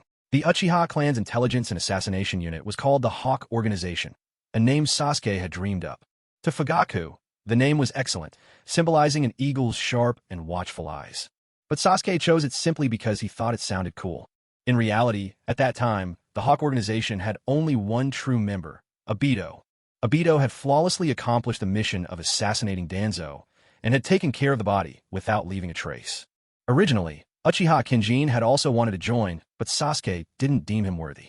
After all, Sasuke's philosophy was quality over quantity. He wanted the Hawk Organization to be as elite as the Akatsuki. A minimum requirement was to have the strength of an S-ranked rogue ninja. Obito far surpassed that standard. Zabuza, too, had reached S-rank rogue status. Although he had been killed by Kakashi in the original story, had Kakashi ever turned rogue, he would have been at least S-rank himself. Thus, the Hawk organization welcomed its second member, the demon Zabuza Momochi. Sasuke eyed Zabuza's tattered clothes and remarked with a smirk, "Zabuza, you're always dressing in those ragged clothes. How do you expect Haku to like you like that?" Almost instinctively, Zabuza glanced towards Haku, then gripped the hilt of his blade tighter and snarled, "Say another word, and I'll cut you down right here." Sasuke smiled, and Zabuza's heart started beating noticeably faster. Even though Zabuza wore a frosty expression, he was clearly nervous. It made sense. Haku, after all, though a boy, was exceptionally beautiful. It was only natural for Zabuza to have some unusual feelings. Besides, the original story did mention that Haku was a boy, but nowhere did it say that Zabuza couldn't be a girl. Sasuke mused with a hint of mischief. Jokingly, Sasuke said, "Don't forget, I'm your employer now. Besides, you couldn't take me if you tried." After that, Sasuke found a dark blue long robe that fit Zabuza. As Zabuza changed clothes, her features actually appeared rather handsome. Yet on the back of that dark blue robe was the Uchiha clan symbol. Noticing Zabuza's empty sleeve, Sasuke asked, "You're used to fighting with 2 swords. How about using just one? If you want, I can find someone to fit you with a new hand." Zabuza replied coolly, "No need. One hand is enough." With that, Zabuza left. Sasuke called after her, "Hey, where are you going? Walking away from the Uchiha clan like this? Are you just asking to get caught by the ANBU?" Zabuza looked slightly embarrassed. Sasuke added, "You and Haku should stay within the Uchiha compound for now. You'll be well-fed and cared for, and I'll pay you 500,000 ryo each month. Whenever I need your help, I'll come find you." With that, Sasuke's newly formed Taka organization now had its first 2 members. Obito, Zabuza. Originally, Itachi had wanted to join this group as well, but Sasuke wouldn't allow it. Itachi, being the Uchiha clan's public face, wasn't suited to join. What Sasuke needed were strong allies whose Uchiha identity remained a secret. 2 more days passed, and then Hinata came to the Uchiha compound. Shy and reserved, Hinata usually didn't visit others casually. That day, guarding the gate, was Uchiha Izumi. Seeing the adorable Hinata, Izumi couldn't resist ruffling her hair. Only then did Izumi realize. Hinata had quietly grown. Now she stood nearly up to Izumi's chest. Hinata and the rest of Sasuke's little group were growing up. Izumi asked her, "Hinata, are you here to see Sasuke?" Face flushed, Hinata stammered shyly, Is Sasuke-kun here?" Izumi replied, "He is. Let me take you to him." Izumi led Hinata to Sasuke's courtyard, only to find, inside, Itachi sparring with Sasuke. The 2 brothers weren't using ninjutsu, nor did they activate their visual jutsu. They each had their sharingan in 3-tomo form, carefully watching one another's moves, and relied solely on simple, straightforward physical combat to test their skills. After 10 bouts, Sasuke and Itachi were evenly matched. After 50, Sasuke started to fall behind. By the 200th exchange, Itachi landed a solid punch that knocked Sasuke flat onto the ground. But Itachi was also panting from exhaustion. He looked at Sasuke and said, "Sasuke, your martial arts skills are already quite impressive, but there's still room for improvement. In a while, I'll find you a proper teacher." Sasuke replied, "Big brother, couldn't you just be my teacher?" Itachi smiled and tapped Sasuke on the forehead, replying gently, "There's not much I can teach you anymore. After you mastered the lightning release taijutsu, I'm no longer your match." Lightning release taijutsu was incredibly powerful. Unfortunately, Itachi didn't possess lightning nature chakra, so he couldn't learn it, even though Sasuke would have been happy to teach his brother. Itachi's true specialty was fire release. Sasuke, on the other hand, mastered both fire release and lightning release. Sasuke spotted Hinata, then walked over to her, his voice tinged with delight as he asked, "Hinata, what brings you here? I thought you'd never visited the Uchiha district before." Hinata blushed, replying softly, The genin from our year and the year above us are planning a trip to the Land of Springs. Would you like to come with us, Sasuke?" The Land of Springs, famous for its unique geography and abundance of hot springs, was a favorite destination for travelers. It also bordered the Land of Fire. Small nations like the Land of Springs didn't have a daimyo or a kage. They were governed simply by a leader. Sasuke said, "If you're going, Hinata, then of course I'll join." Hinata nodded, her eyes lighting up. "Great." The roster for the trip to the Land of Springs included Sasuke, Naruto, Hinata, Kakashi, Sakura, Kiba Inuzuka, Shino, Kurenai Yuhi, Choji Akimichi, Shikamaru, Ino, Asuma, Tenten, Rock Lee, Niji, and Might Guy. The 12 young talents from Konoha and their 4 mentors, 16 in all, set off together for the Land of Springs. After a day of tiring travel, inside a steaming hot spring in the land of springs. Shino Aburame still hadn't gotten into the water. Naruto, sprawled on the bank, called out to him, "Hey Shino, come on, get in." Shino, his cheeks tinged red, replied awkwardly, I think I'll pass." Seizing the opportunity, Naruto slyly dragged Shino into the water. The instant Shino hit the surface, the water all around him turned pitch black. Naruto scooped up a handful, frowning. Why is the water so dark? He peered closely, only to find countless tiny black bugs wriggling through the water. Naruto froze in horror. "Wah! Bugs, there are bugs in the water!" With a gasp of terror, Naruto bolted out of the spring, while Shino, looking embarrassed, apologized. "Sorry, my bugs like the water, but don't worry, I'll do my best to keep them from spreading out too much." Curious, Sasuke asked, "You can communicate with your bugs?" Shino nodded. "They can understand what I mean, and I can understand them as well." Even when Kakashi submerges his head in the water, he refuses to take off his mask. Guy sneaks up behind him, then suddenly pushes Kakashi's head down into the water. Asuma lounges by the shore, puffing on a cigarette as he watches the scene unfold.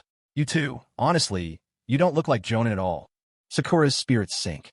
She was so happy just a moment ago, and now just like that, the joy is gone. Sasuke climbs out of the hot spring, deciding to go for a walk outside to clear his mind. He puts on his clothes and strolls through the streets of the Land of Springs. The country isn't exactly big, but it's bustling with ninja from all over. It's like there's an unspoken rule here: no fighting inside the Land of Springs. The streets are lined exclusively with hot spring inns. Then, Sasuke catches sight of a casino. He's never set foot in one before, so out of curiosity, he steps inside. Just as he expected, the place is buzzing with excitement. But then, Sasuke's attention is snared by a striking figure. She has pale blonde hair and is draped in a green coat, emblazoned with a single character: Gamble. What's more, Sasuke has never seen anyone with such an extraordinary presence. She is one of the fabled Sannin of the Leaf. Once, the three Sannin of the Leaf. One became a rogue ninja, another traveled the world writing books. And then there was Tsunade, wandering from place to place, and endlessly losing at gambling. Sasuke sidles closer and sees Tsunade playing the simplest game of all: odds or evens. She bets on high and loses. Undeterred, she bets on high again and loses again. Still stubborn, Tsunade continues to bet on high and loses once more. The dealer addresses her with a sly grin. "Lovely lady, you've run out of chips." The other gamblers at the table give Tsunade lewd, appraising looks, but Tsunade, clearly used to this by now, turns to the dealer and says, "Let me borrow 1,000,000 Ryo." The dealer replies, "Sure, I can lend you the money, but what will you put up as collateral?" Instinctively, Tsunade looks around for Shizen, only to remember she already pawned Shizen at the last casino. She'd come here hoping to win enough to buy Shizen back. But once again, she's lost every coin. Tsunade scans the room and spots Sasuke. From the look in her eyes, Sasuke instantly senses trouble. And sure enough, when Tsunade notices Sasuke's Konoha forehead protector, she grabs him without hesitation, thrusts him toward the dealer, and declares, "I'll put him up as collateral." Then she leans in and whispers softly in his ear, "You're from the Leaf Village, right? So am I. Relax, I'll win you back, and we'll split the winnings 50-50. Sasuke, have you ever actually won anything?" The dealer, noticing the fan-shaped crest on Sasuke's back, pauses in surprise. "You're an Uchiha?" Sasuke gave a slight nod, and the dealer's face turned ashen. He glanced at Tsunade and stammered, "I don't dare take the person, and I don't even want the money. It's all yours, all of it." Then the dealer, in utter panic, abandoned all his chips and fled the scene as fast as he could. Tsunade swept up the entire pile of chips, 13,000,000 Ryo in total. Turning to Sasuke, Tsunade declared, "Consider this money a loan from me to you. I swear I'll pay you back one day." She picked up the sake bottle next to her and took a hearty swig. Then, without hesitation, she pushed 1,000,000 worth of chips onto the table. "Hi," she called out, her voice bold and full of conviction. "Hi, hi, hi," she exclaimed. Everyone else had staked their chips, all 2,000,000, on low. The dice clattered and rolled, finally coming to a stop. 6, 5, and 1. "Hi." Tsunade had won. She stared at the high marker on the gambling table, completely stunned. She had won. She had actually won. With effort, Sasuke broke free from the gentle whirlpool that surrounded him, and then he turned to Tsunade with a question. "Are you from Konoha?" But before he could finish, Tsunade quickly clamped a hand over his mouth. "Don't say it," she whispered urgently. Then, gripping her pile of chips, she dashed away. She had to rescue Shizen first, and then bet the rest of the money. If I can win once, I can win again. This was the belief Tsunade clung to. Sasuke left the casino and wandered aimlessly down the bustling street. Suddenly, someone called out to him from the rooftop. "Hey, Sasuke, why aren't you going to hot springs?" Sasuke looked up and saw Kakashi. Dressed in a bathrobe, Kakashi was crouched on the rooftop, smiling at Sasuke through narrowed eyes.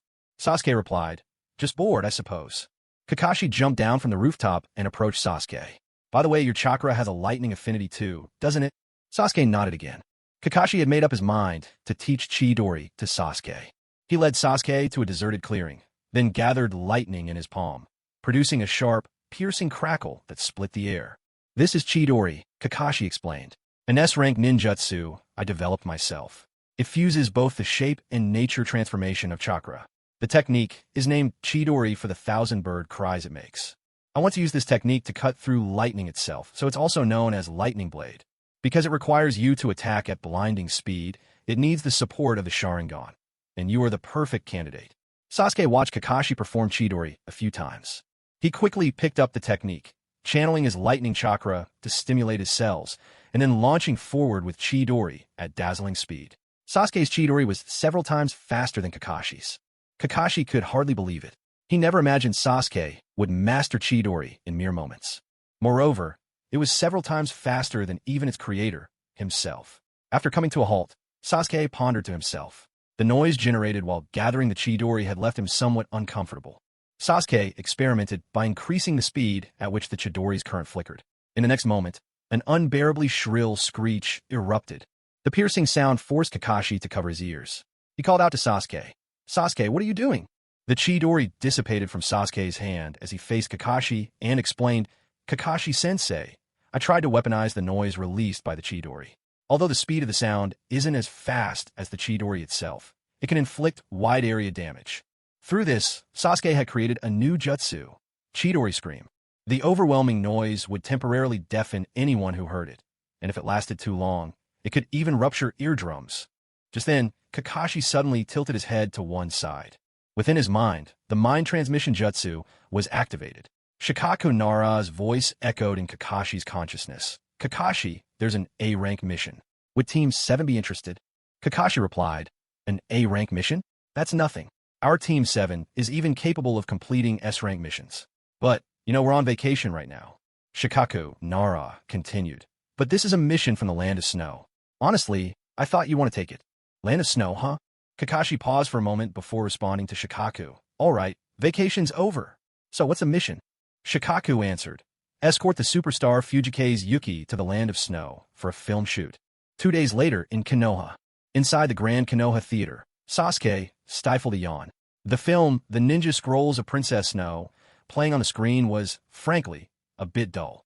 Still, the heroine, Fujike's Yuki, was certainly beautiful. Apparently, she was only 18 this year. Yawning, Sasuke watched with a look of indifference, while Naruto, upon hearing the line, "No matter what danger you face, never give up," was moved to tears. Seeing Naruto wipe his eyes, as if his tears might land on him at any moment, Sasuke hurriedly left the theater. Hinata, noticing Sasuke's departure, quietly slipped out as well.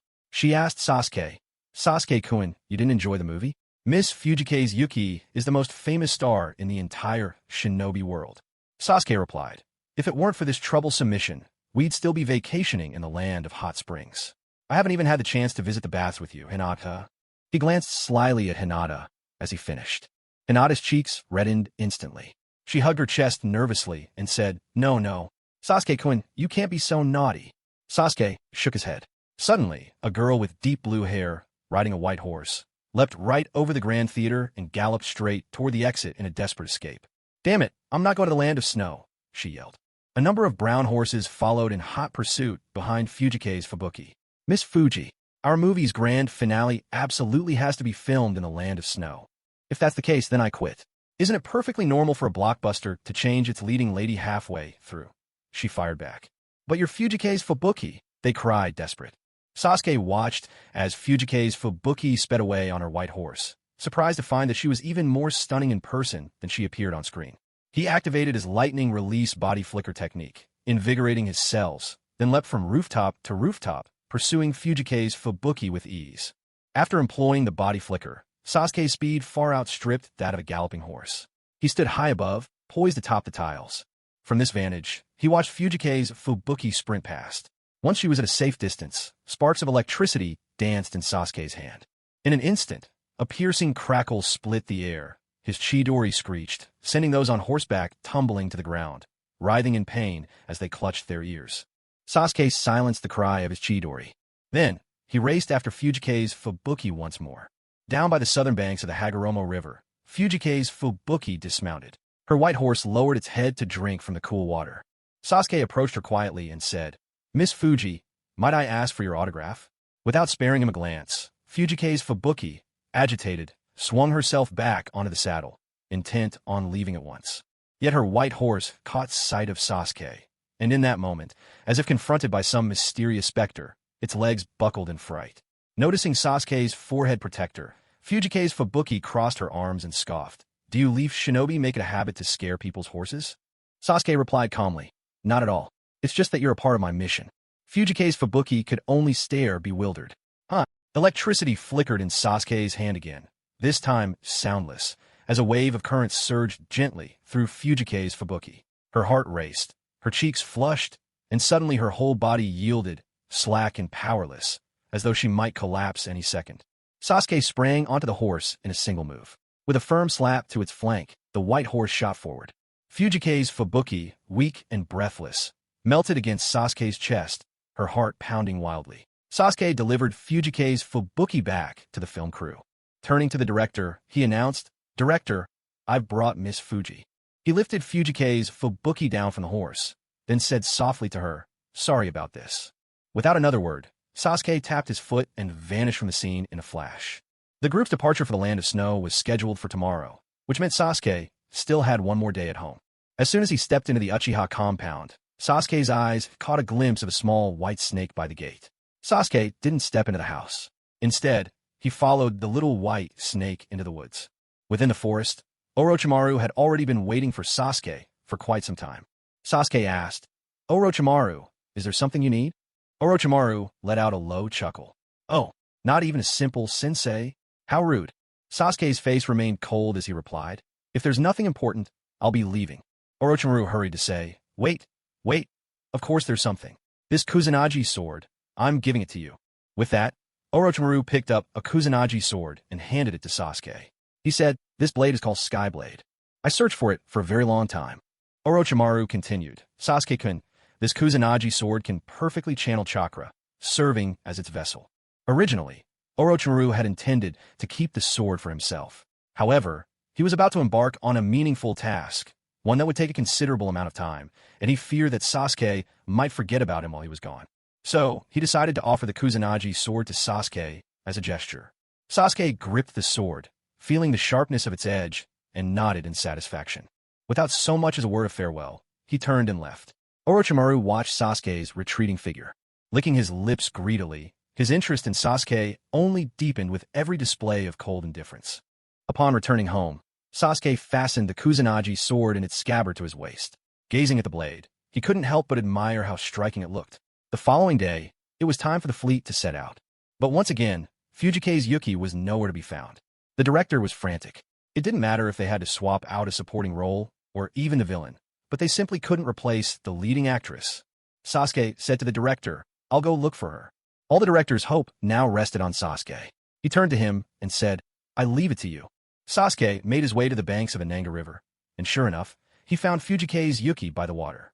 She gazed at the surging river, her eyes quiet and distant. As she stared at the roiling surface, fragmented memories flashed through her mind, like shards of a shattered mirror. The Land of Snow, Princess Koyuki Kazahana, Kazahana Dodo, father. The painful memories made Fujike's Yuki clutch her head. In those memories, a great fire consumed the royal palace of the Land of Snow, and Kazahana Dodo murdered her father, Kazahana Sosetsu. He stole the throne. It was only thanks to a ninja named Kakashi Hitaki that she escaped the Land of Snow with her life. I am not Fujike's Yuki. I am Princess Koyuki Kazahana of the Land of Snow. This painful memory had once been forgotten, but with the mention of the Land of Snow, it resurfaced and became etched once more in Koyuki Kazahana's heart. Unconsciously, 2 lines of tears streamed down her face. She was astonished. Hadn't she already shed every last tear?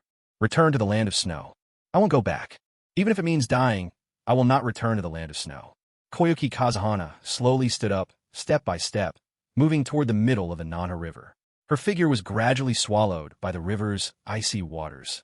Sasuke hurried forward and, from behind, wrapped his arms around Koyuki Kazahana, pulling her back onto the shore. Sasuke asked, "Why are you giving up like this?" Koyuki Kazahana closed her eyes and replied, "Even in death, I will not return to the land of snow." Sasuke said, "Why not? Is it all because of Kazahana Dotu?" Koyuki Kazahana looked at Sasuke in disbelief. "How do you know that?" Sasuke answered, "Never underestimate the intelligence network of the Uchiha." The truth, though, was that it came from Sasuke's own memory. He continued, "Don't worry. Since I've taken this mission, I promise I'll protect you. As for Kazahana Dotu, he isn't worth mentioning." With a trembling voice, Koyuki Kazahana said, "You don't know how powerful Kazahana Dotu truly is." Sasuke replied, "It's you who doesn't understand the power of the Uchiha." The Mangekyo flared in Sasuke's eyes, making Koyuki's heart flutter involuntarily. She asked softly, "Why are you doing this for me?" With a smile, Sasuke replied, "Because I like you." Sasuke's words struck Koyuki Kazahana's heart like an arrow, piercing straight to her core. Her heartbeat sped up wildly. At last, she took Sasuke's hand and looked him in the eyes. "All right, I believe you. Let me see for myself the power of the Uchiha." In her heart, Koyuki Kazahana kept reminding herself, "Sasuke is only 10 years old. There's an 8-year gap between us. Not even his 10th birthday yet." But the way her heart raced told Koyuki this feeling couldn't be wrong. If love can't be stopped, then let fate run its course. Aboard the ship, the director kept mumbling as he looked at Koyuki Kazahana, "Oh my, dear ancestor, you're finally here." Koyuki's lips curved into a faint smile. "Let's go to the land of snow." Beside her, Kakashi glanced thoughtfully at the necklace around Koyuki's neck. 10 years ago, Kakashi had taken a mission in the land of snow. It was then that he witnessed Kazahana Dotu's insurrection and saved Koyuki Kazahana himself. Back then, Kakashi's own strength fell short, and all he could do was flee in haste and disgrace. The land of snow was a peaceful country. Perhaps because it was so far removed from the continent and the 5 great nations, its technology had developed to an impressive degree. 2 days later, their ship collided with an iceberg. The director's eyes lit up at the sight of the iceberg. What a steep and magnificent peak. This is a perfect location for filming. Get ready, everyone. Fubuki, make sure your makeup is perfect. We're about to start shooting. But then Hinata tugged at Sasuke's sleeve and whispered, "Sasuke, there's someone on the iceberg." Hinata's words sent chills down everyone's spines. Someone on the iceberg? Impossible. All they could see was a vast expanse of whiteness. But Hinata's Byakugan never made mistakes. Sasuke exchanged a glance with Kakashi and Naruto. Each quickly pinpointed a target and nodded in understanding. In the next instant, they sprang into action. Naruto called out, "Rasengan!" Kakashi shouted, "Lightning Blade!" Sasuke drew the Kusanagi sword, channeling the crackling power of Chidori along its blade. The sword shone with bolts of lightning. Chidori Blade. Their 3 simultaneous attacks blasted deep craters into the snow, and 3 figures burst out from beneath it. Sasuke took a closer look. One was thin, one stocky, and the third was a woman, 3 figures in total. On each of their foreheads gleamed the forehead protector of the snow ninja. Without hesitation, Sasuke dashed forward, targeting Fuyukumato, the large man. Lightning chakra ignited along his Kusanagi sword as Sasuke swung at his opponent, but the strike was stopped by the blue glowing armor the man wore. Kakashi quickly called out, "Sasuke, that's a special chakra armor unique to the land of snow. It can absorb chakra and greatly increases their defense." Sasuke snorted, "Absorb chakra? I want to see just how much you can handle." The Mangekyo Sharingan swirled into existence in Sasuke's eyes, focusing intently. Amaterasu. In an instant, jet-black flames engulfed the bulky man. He looked utterly bewildered. No way, pulling out such a deadly move right from the start. Though Fuyukumato was stunned, the searing heat of Amaterasu relentlessly scorched the chakra armor. The next moment, with a crisp, cracking sound, the armor shattered apart. The black flames engulfed Fuyukumato, searing through layers of fat with a fierce hiss, and moments later, he was reduced to nothing but ashes. Despite his poor performance against Sasuke, Fuyukumato had been considered one of Snow Country's 3 strongest ninja. Kakashi now faced Wolf Fong Bloodstorm, and Naruto's opponent was Tsurugi Fubuki. The director's eyes sparkled with excitement at the spectacle. "Keep filming. This is priceless action footage." The 2 remaining snow ninja witnessed Fuyukumato's death at Sasuke's hands, and their faces grew grave with grief. Sasuke, however, showed no sign of intervening in the battles of his companions. Facing the kunoichi before him, Naruto fought hesitantly, clearly holding back, and in truth, he wasn't her match at all. With a flick of her chakra armor, Koyuki Shiriki sent out 2 threads that quickly bound Naruto tight, and without delay, she took off into the sky with Naruto in tow. Witnessing this, Hinata cried out, "Sasuke-kun, hurry! Save Naruto!" But Sasuke replied coolly, "If we follow Naruto now, won't it lead us straight to the enemy's main base? Besides, with the 9 tails sealed within him, Naruto would never die so easily." Though the 9 tails was a creature reviled by so many, in every moment of crisis, it was the fox's power that allowed Naruto to turn the tide. Meanwhile, elsewhere, Kakashi. Wolf Fong's bloodbath sneered at Kakashi. "I wonder if you're still the same worthless coward who only knows how to flee?" Kakashi wasted no words. He formed his seals swiftly. Water style, water dragon bullet. Behind him, the vast ocean gathered into the shape of a jade dragon, which surged forward, bearing down upon Wolf Fong's bloodbath. With the sea at his back, water-style jutsu came effortlessly, a far cry from conjuring water out of thin air using chakra alone. Wolf Fong's bloodbath rapidly formed hand seals of his own. Ice style, tiger devours ice dragon. A monstrous white tiger of razor-edged ice materialized, shredded the water dragon to mist, and then lunged for Kakashi. Kakashi slammed his palm to the ground. Earth-style mud wall, a wall of stone, etched with a dog's head, sprang up to block the charging ice tiger. But Wolf Fong's bloodbath moved again, hands flickering through seals. Ice-style, monoceros white whale. Out on the ocean, seawater surged up, morphing into a colossal white whale that soared high and came crashing down toward Kakashi and the ship. Kakashi tore away his headband. Ice-style, monoceros white whale. He, too, formed the seals and summoned his own massive white whale, which collided with that of Wolf Fong's bloodbath. The 2 icy leviathans smashed together, plunging into the sea and raising towering waves as if to swallow the world. Sasuke gazed coldly at Wolf Fong's bloodbath. Electricity arced across Sasuke's body as lightning chakra flared to life. Blaze-style Kagetsuchi, the Amaterasu flames cloaked his Kusanagi sword. In a blur of lightning, Sasuke flashed forward like a thunderbolt. With one swing, the Kusanagi, wreathed in black flame, slashed through the chakra armor's defense, severing Wolf Fong's bloodbath's head in a single, swift motion. Kakashi's eyes widened in disbelief as he watched the 2 smoldering halves of Wolf Fong's bloodbath's body incinerated by Amaterasu. This was the enemy he deemed so powerful, yet Sasuke had beheaded him in a single strike. It was almost beyond belief. Unbidden, a thought surfaced in Kakashi's mind. Sasuke was just 10 years old, yet he'd already surpassed Kakashi's current strength. It was downright terrifying. A chill ran down Kakashi's spine. If the Uchiha clan had really been destroyed in Danzo's plot during the Uchiha rebellion, the clan would certainly have protected Sasuke with their lives, and in a few years' time, Sasuke would have surpassed even Madara Uchiha. But as for Konoha, there would never be another Hashirama Senju. Shuddering at the implications, Kakashi also found himself quietly, deeply relieved. Fortunately, the Uchiha clan and the Hidden Leaf Village had achieved a delicate balance for now. In fact, a bold idea was forming in Kakashi's mind. Even if the Uchiha were to gain more authority, perhaps that wouldn't be such a bad thing after all. If their only concern was the village, then perhaps having an Uchiha clan member as Hokage, with their way of doing things, the Hidden Leaf wouldn't be in such a humiliating position right now. Just then, Kakashi turned to Sasuke and called out, "Sasuke, come with me. We have to save Naruto." Princess Koyuki spoke up. "I'm coming too." Kakashi objected sharply. "Why would you come? Stay here." Princess Koyuki insisted. "I am the princess of the land of snow." With that, she removed a hexagonal pendant from around her neck, the symbol of her royal status. Kakashi nodded his acknowledgement. Princess Koyuki added, "Just follow the railway. At the end of the tracks, you'll find Kazuhana Nadar." The land of snow had long had its own railways, a product of its separation from the continent and distance from war.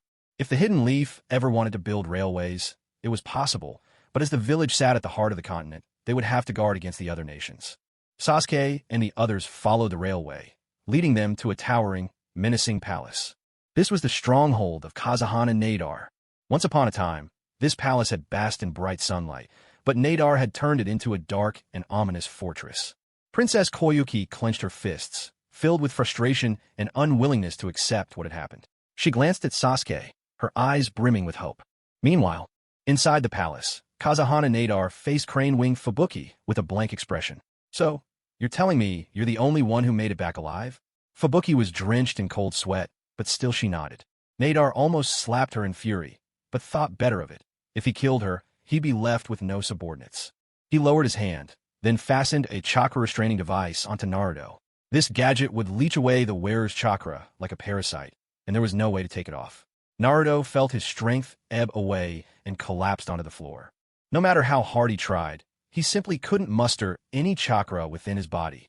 Moments later, Sasuke and the others arrived at the Dark Castle.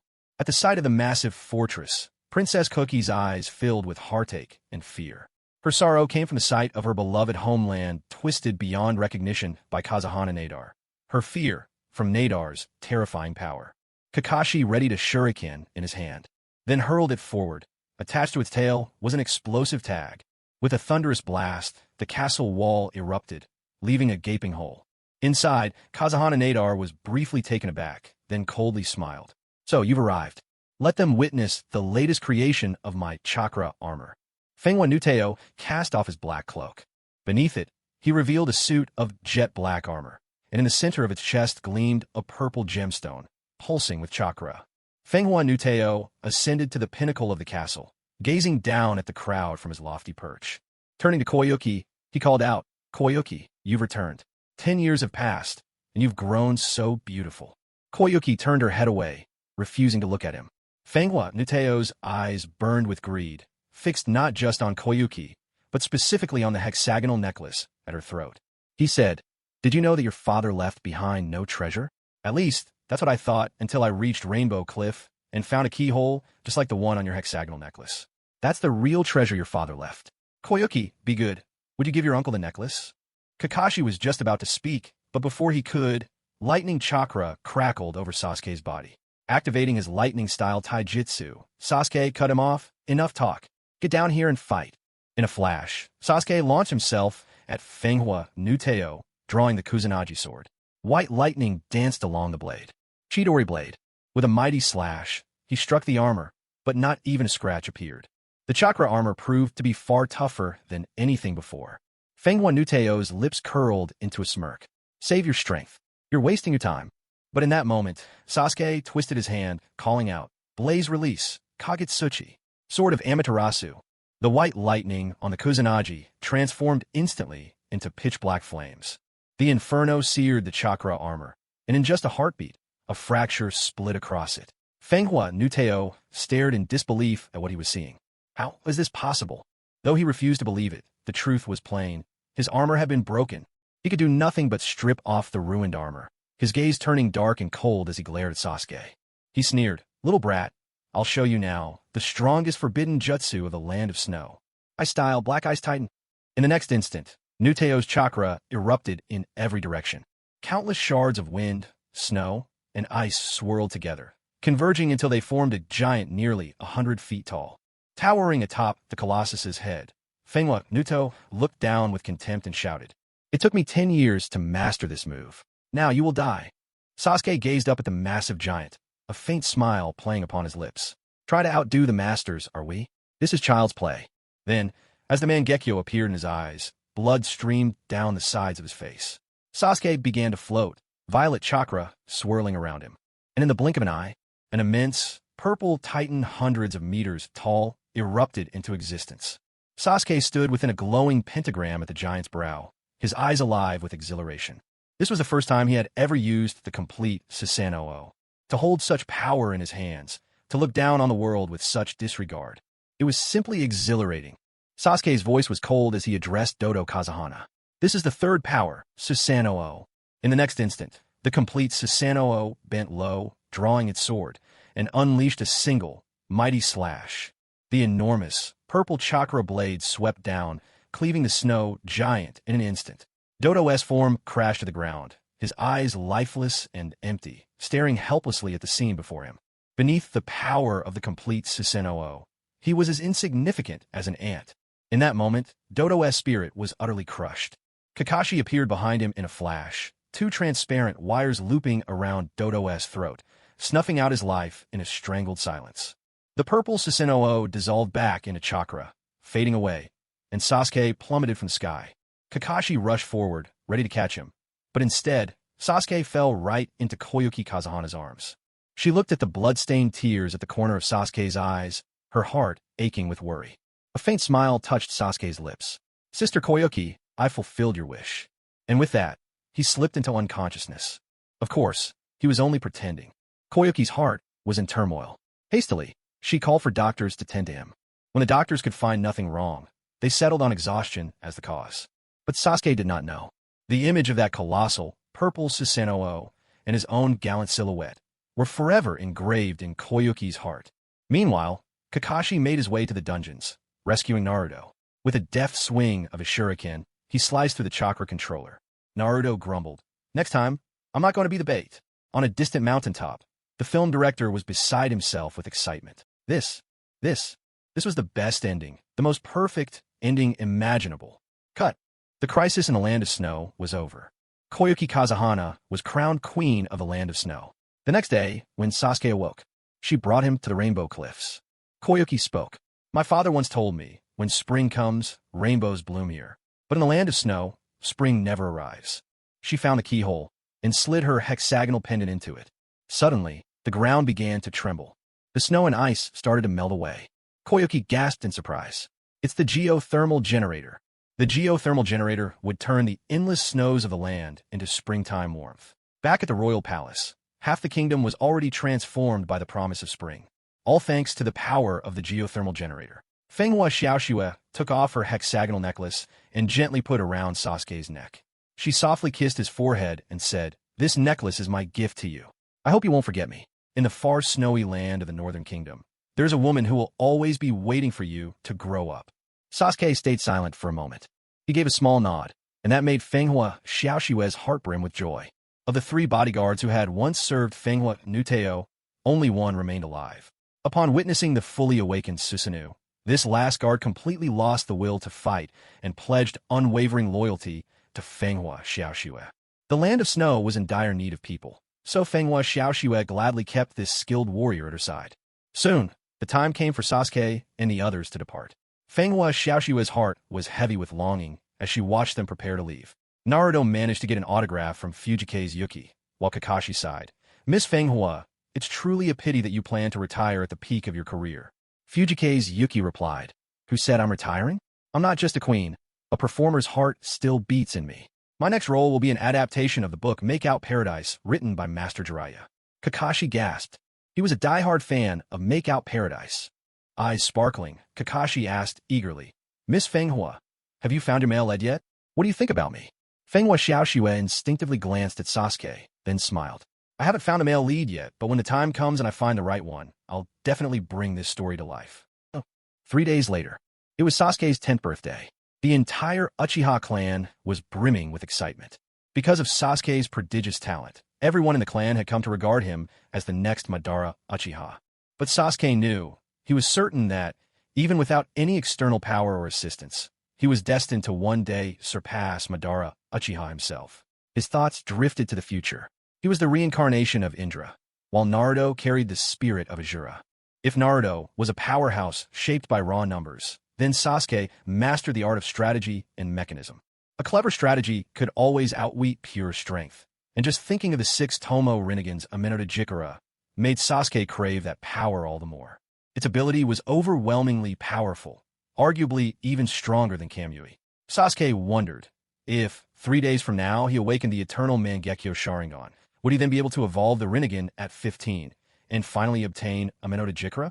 He was also deeply curious what kind of eye technique he would gain with the eternal Mangekyo Sharingan. He pulled up his personal data panel.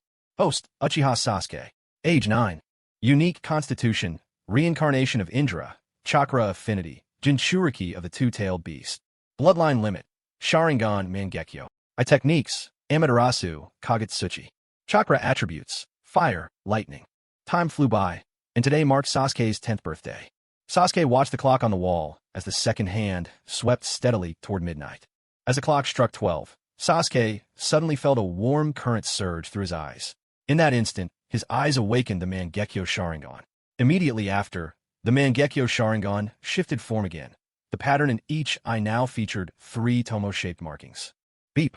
Congratulations to the host on turning 10 and awakening the eternal Mangekyo Sharingan. Beep. Congratulations to the host for obtaining a new eye technique. Aim no Minakanushi. Aim no Minakanushi. Left eye the flow of time within a 5-meter radius centered on the host slows to a third of its normal speed. Host is unaffected. Beep. Congratulations to the host for acquiring a new eye technique. Blood Moon. Blood Moon. Right eye control over blood. Sasuke listened to the electronic voice echoing in his mind, excitement surging through him. The new technique in his left eye was exactly the same as his father's. Within a 5-meter radius, time slowed down to a third. Yet his father's range was only 3 meters, his own extended to 5. The second eye technique was Blood Moon. Blood Moon was something Sasuke had never even heard of in the original story. Could it be a unique ability, exclusive to him? Just 4 simple words: control over blood. It sounded unremarkable, but Sasuke understood just how valuable this ability could be. It wasn't just about manipulating his own blood. He could control the blood of others, too. Extending his hand, Sasuke focused, and beads of blood seeped from the pores of his right hand. The blood swelled and solidified in midair, ultimately forming a crimson longsword in his grasp. With a single thought, the blood sword dissolved into a trail of fresh blood flowing over the floor. Still, he didn't possess any Jinjutsu-related eye techniques. No matter. Who needs illusions? He could still dominate the ninja world without them. Sasuke opened his personal status panel. Host, Uchiha Sasuke. Age, 10 years old. Special physique, reincarnation of Indra, chakra affinity, 2 tails, Jinchuriki. Bloodline limit, Sharingan, eternal Mangekyo, blood release. Eye techniques, Amaterasu, Kagutsuchi, blood moon, aim no Minakanushi. Chakra attributes, lightning, fire, and water. Sasuke stared incredulously at his chakra affinity. He had the water chakra attribute now? Why? Could it be because of blood release? Was blood release a mutation of water release? No matter. If he could obtain all chakra attributes, that would be even better. Now that he possessed the eternal Mangekyo, the next step was clear. Sage mode. Sasuke even felt that his current combat strength had already surpassed Obito's. Far surpassed, in fact. After all, no matter how versatile Obito's Kamui was, he possessed only a single Mangekyo Sharingan. But Sasuke now owned a pair of eternal Mangekyo eyes. Sasuke found Zabuza, who was sprawled luxuriously in bed, sound asleep. Zabuza, who had once made do with sleeping under bridges, had never known such comfort before. He no longer had to worry about food or drink, and every month he earned 500,000 ryo simply by living. On top of that, Haku was always by his side, attending to his needs. There was no longer any fear of being hunted down by Mist Village's ninja. Sasuke called out to Zabuza, "Get up. There's work to do." With a crack of his neck, Zabuza turned and asked, "What kind of job?" Sasuke replied, "We're going to kill Hamura Mitokado, the Hokage's advisor." A cold glint flashed in Sasuke's eyes. If his memory served him right, Mitokado had given him trouble before, and Sasuke was never one to forget a grudge. Now, wielding the power of the eternal Mangekyo Sharingan, he had undergone a fundamental transformation. It was time to move on to the next phase of his plan, gradually eroding the Leaf's high command and seizing more power. Zabuza nodded, hoisting his beheading sword in preparation to leave. Sasuke stopped him. "Wait, take off your Uchiha clan robe. The clan crest is too conspicuous." After changing out of the Uchiha robes, Zabuza stepped out, leaving the compound behind. Outside, a crimson moon hung in the sky. Zabuza let out a sigh, pulled a bandage across his mouth, and headed out into the night. In the sky above, the blood-red moon seemed to portend death before dawn. Elsewhere, Hamura Mitokado, the Hokage's advisor, tossed and turned in bed, unable to fall asleep for reasons he couldn't explain. Tonight, sleep eluded him. He had once been a disciple of Tobirama Senju, but his talents lay elsewhere, not on the battlefield, so he had become an advisor instead. Just then, the window creaked open on a gust of wind. A chill swept through Hamura, who fumbled for his glasses before intending to close the window. "It's getting foggy," he muttered himself, but as the mist thickened, an uneasy feeling settled over him. This fog, there was something unnaturally dense about it. Hamura spun around just in time to see a flash of red light in the fog. In the next instant, his head was sent flying. Even after being beheaded, a person retains consciousness for a fleeting moment. As Hamura watched his body fall farther and farther away, a single thought flickered through his mind. Is this really how I die? Then, finally, darkness closed in. Zabuza leaped through the window and made his escape, just as a throwing star hurtled toward him. He sensed the murderous intent, swung his giant blade, and deflected the attack. Zabuza turned, searching for the assailant. It's Kakashi. Kakashi stared at the bloody stains on the executioner's blade, instantly realizing that Mito Minyin was dead. Mito Minyin was one of the highest-ranking officials in the Leaf. Fury burned in Kakashi's eyes. Zabuza, why are you here in the Leaf Village? Oh. Zabuza lifted his head, his voice dripping with disdain as he replied, "Spare me your concern." In the next instant, Zabuza's hands formed seals at lightning speed, and suddenly, a dense mist rolled in all around them. Kakashi's hand flew up, pulling away his headband to reveal his sharingan, and he too wove seals rapidly, mist rising just as thick. Water style, hidden mist jutsu, he declared. It wasn't that Kakashi wanted to let Zabuza go. It was because Zabuza's appearance in the Leaf would spark a cascade of consequences. First, a rogue ninja had just killed a senior Leaf official. Wouldn't that make the entire village a laughingstock? Second, as a missing ninja from the mist, how could Zabuza possibly have known how to infiltrate the Leaf's barriers unless someone on the inside had helped him, targeting Mito Minyin for assassination? That meant he absolutely couldn't let Zabuza escape. Twin banks of mist now filled the air, and Zabuza found himself unable to get his bearings, comfortable in his own mist, yet blinded inside Kakashi's. As his jutsu took effect, the clinging fog spread wider, billowing thickly. Zabuza was counting on this, confusing Kakashi's senses, cloaking his own escape. But the Leaf's AMBU were swift. 4 AMBU agents raced to the scene, and among them, by chance, was a Hyuga. Activating the Byakugan, the Hyuga at once locked onto Zabuza's position within the swirling mist. Zabuza's red chakra glowed vividly in the white shroud. Yet in the dense fog, Zabuza's chakra abruptly vanished. The Hyuga AMBU exclaimed, "He disappeared. Kakashi snapped, impossible." But then, a voice cold as the bowels of hell whispered at Kakashi's ear, "Nothing is impossible." The Hyuga's voice rang out, "There's an aura, blue chakra, right by Kakashi." A chill crawled down Kakashi's spine as he heard it. He whirled around, kunai at the ready, striking toward the shadowy figure. But his blade passed through thin air. The realization hit Kakashi, the pupils of his eyes narrowing. "You, the very man who'd unleashed the Nine Tails and caused the death of the fourth Hokage. The one who was also Kakashi's father's killer. Lightning style, water style, earth style." Kakashi attacked him, again and again, but none of it touched Obito. The single visible eye of Obito gazed at Kakashi with cold, pitying amusement, as if looking down on a helpless clown. "Kakashi, you're pitifully weak now." And with those words, Obito's form twisted and vanished, leaving nothing behind. Kakashi was momentarily taken aback. The voice he just heard sounded faintly familiar. But no matter how he tried, he couldn't remember who it was. A moment later, the third Hokage arrived. He gazed at the mist as it slowly dispersed, took a drag from his pipe, and asked, "Who died?" "Advisor Mitokado Hamura," someone replied. The third Hokage said nothing, but the pipe clenched in his hand shattered into pieces. Someone had brazenly infiltrated the Hidden Leaf and killed one of the senior advisors to the Hokage. This was a public slap in the face for the third.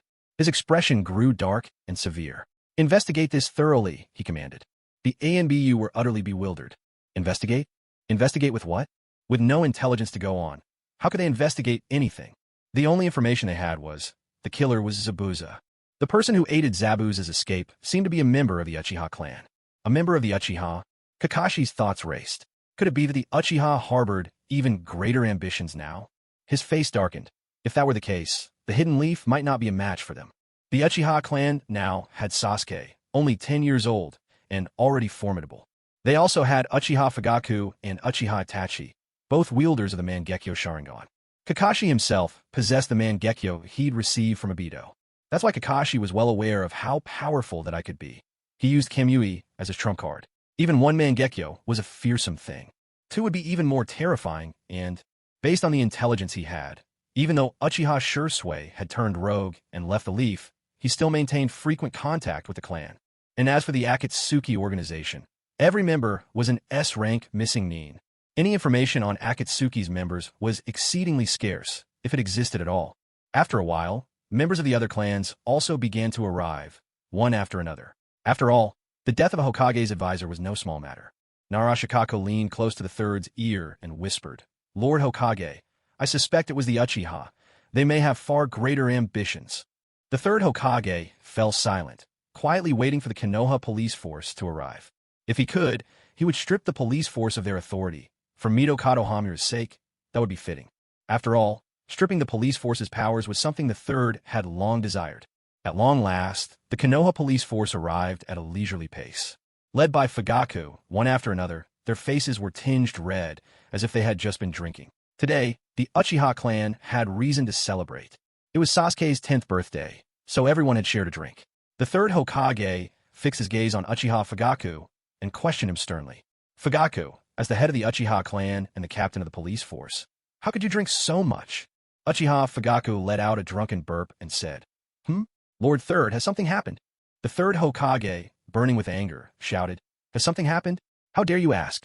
The Hokage advisor was killed. What good is your Uchiha police force? Fugaku was stunned for a moment. Mito Minyin, that old dog, was killed? Who has delivered justice on behalf of the heavens? Fugaku replied, Lord Hokage, this is break time right now. The third Hokage was momentarily speechless. It was true. Right now, it was officially break time, from midnight to 2 a.m., a 2-hour window set for rest. And it was precisely during these 2 hours that Mito Minyin died. This was a grievance within the established rules, and there was nothing more the third Hokage could do. He simply had no leverage over Fugaku in this matter. Mito Minyin had died in vain. His death brought no benefit to the village of Konoha. At least, that's how it felt to the third. But as for the Uchiha clan, they were rid of one particularly troublesome enemy. Meanwhile, elsewhere, in the Kamui dimension, Obito gazed coldly at Zabuza. He scolded Zabuza sternly. Useless. As an assassin, after you've accomplished your mission, you should never get entangled with anyone else. How foolish. Faced with Obito's rebuke, Zabuza dared not say a single word in response. After all, standing behind Obito was the colossal and terrifying demonic statue of the Outer Path. The third Hokage was set on stripping the Uchiha of their authority. But he failed. So, clutching at straws, he used the excuse of Uchiha police force's rest from midnight to 2 to forcibly assign the 2-hour patrol duty in Konoha to the ANBU. The ANBU members were baffled on the spot. Each of them raged inwardly at the third. Why would he snatch up the most difficult, most exhausting, and sleepiest shift for them? As if their regular missions and intelligence gathering weren't tiring enough already. And now, there was an extra patrol duty on top of it all. Still, none of them dared voice their anger. After all, the third was their direct commander. If he ever tossed them out of the ANBU, they'd be penniless. At the same time, elsewhere, within an open stretch of woodland, Sasuke bit his finger until it bled. Slapping his hand onto the ground, he declared, summoning jutsu, Manda. With a thunderous burst, Manda appeared. The great serpent had barely arrived before it started cursing. Orochimaru, you again? Summoning your grandpa, just for... But before Manda could finish, it caught sight of Sasuke, grinning wickedly. Even Orochimaru sometimes made its skin crawl, but facing Sasuke was even worse. Sasuke commanded, Manda, take me to Ryuchi Cave. Manda muttered in a low voice, but that's against the rules. The eternal Mangekyo appeared in Sasuke's eyes as he faced Manda and declared, don't get it wrong. This is an order, not a request. Manda shrank back in fright. Whether it was his imagination or not, Manda couldn't shake the feeling that Sasuke had grown even stronger. But how strong could a child like this really become? Manda swallowed hard and muttered, fine, but... Before Manda could finish, pitch-black flames blossomed in Sasuke's palm. Nobat Sasuke Kamandith. Ryakudo, Manda's lair. With a thunderous sound, Manda materialized on the spot. Sasuke stepped out from between Manda's jaws, drenched in the sticky, foul-smelling saliva that clung to his body. Sasuke complained, Manda, when was the last time you brushed your teeth? Manda grumbled, I'm a snake. Why would I brush my teeth? Among the many serpents dwelling in the lair, Manda's strength ranked above average. Leaving Manda behind, Sasuke strode toward the heart of Ryakudo. The great snakes around him caught the unfamiliar scent of a human. One by one, they began to drool hungrily. Under the predatory gazes of these serpents, Sasuke remained unfazed. Black flames surged quietly around him, a fire that seemed harmless, yet harbored overwhelming power. At last, a green serpent could no longer resist. It lunged at Sasuke, jaws spread wide in a lethal gape. Sasuke's eyes flashed with power. Heavenly standstill. Within a 5-meter radius surrounding Sasuke, time slowed to a crawl. The green serpent, mid-pounce, found the flow of time different for its upper and lower body. Its lower half jerked violently, flying away. The serpent's head brushed against the black flames on Sasuke's body. In the blink of an eye, the dark fire consumed the snake entirely, reducing it to ashes. Manda, witnessing this, silently prayed for the fallen serpent. Little Green, of all the folks you could cross, why pick this demon? As Sasuke left Manda's lair, a strikingly beautiful woman appeared before him. She smiled with eyes half closed, radiating charm, though her lower body was a serpentine tail.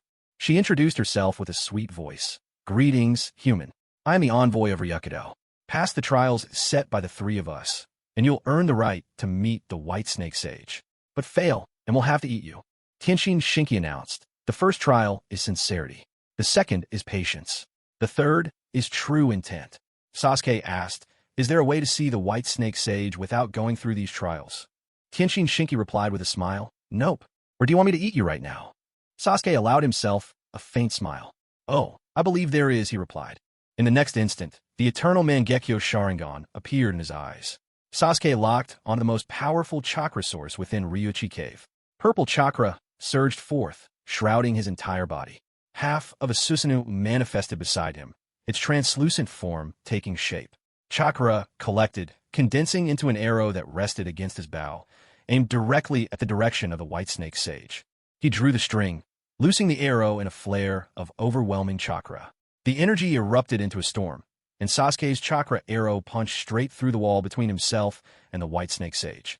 At the far end of the newly formed tunnel, at the mouth of the pit, Sasuke caught a glimpse of enormous white scales. He turned to Kenshin Shinji and offered a gentle smile. See, Sister Snake?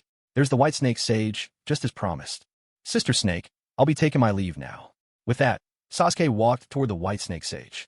Only when he grew close did he truly realize the enormity of this legendary being. The White Snake Sage was at least 3 times larger than Manda, towering and magnificent. From his mouth, the great sage puffed on an immense pipe, coiling smoke trailing upward.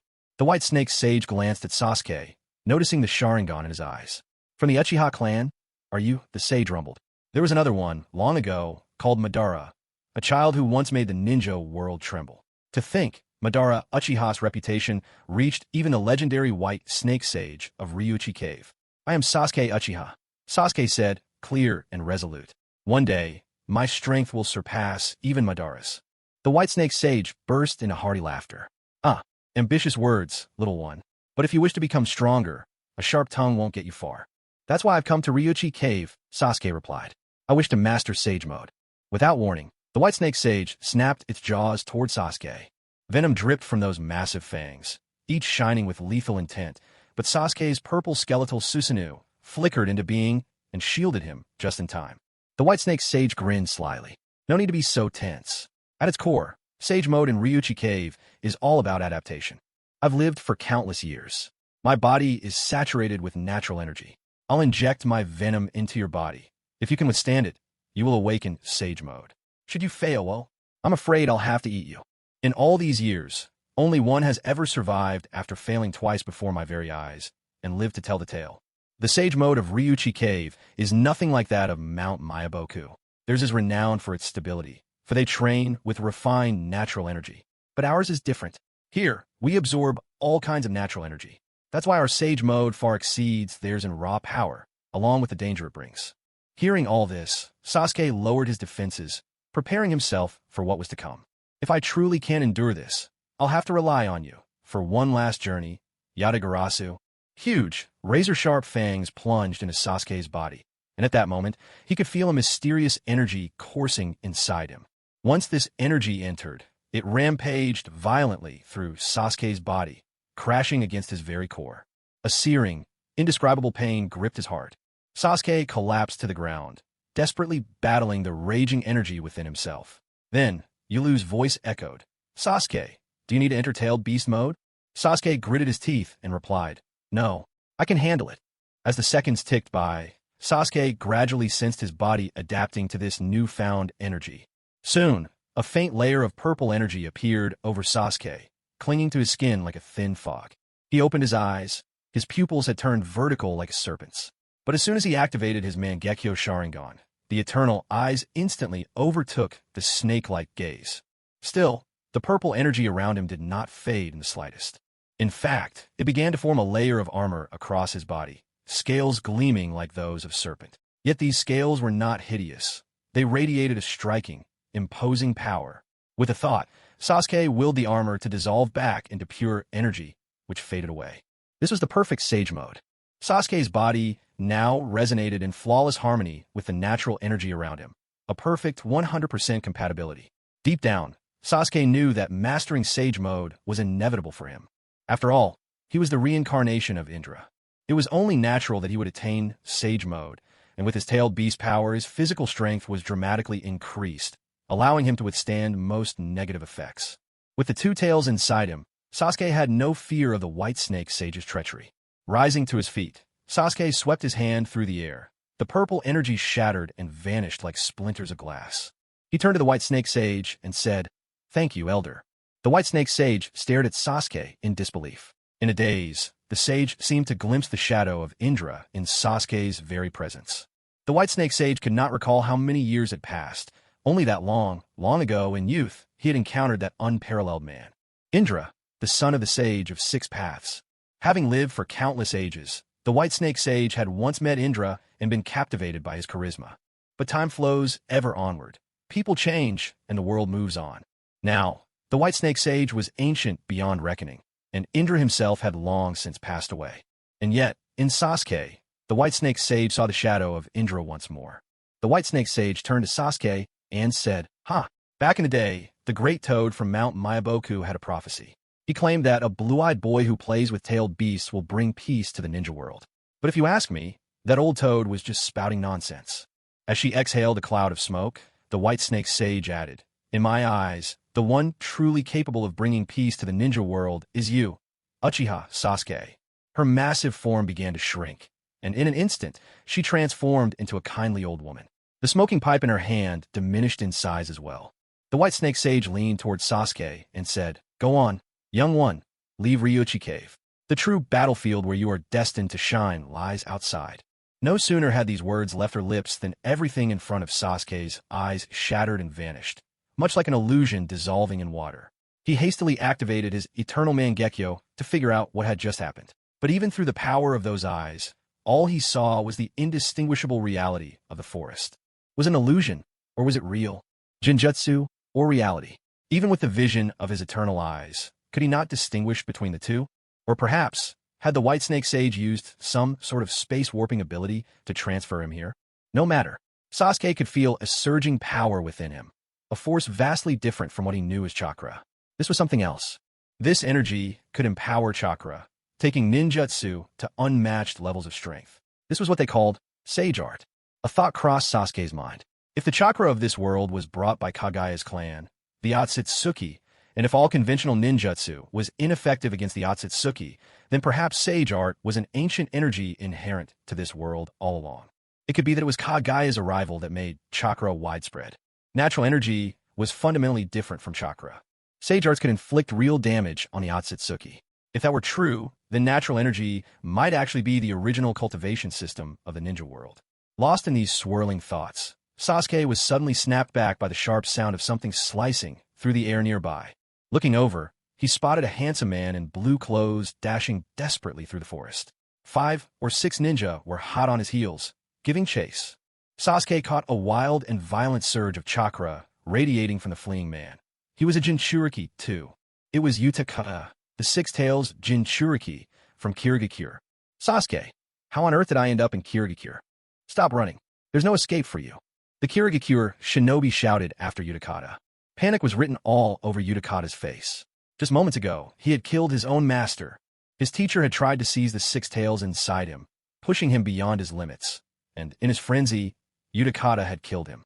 He sincerely believed he'd done no wrong, that he was simply protecting himself. As a Jinchuriki, being suspected and resented by the villagers, none of that really mattered to Yugao.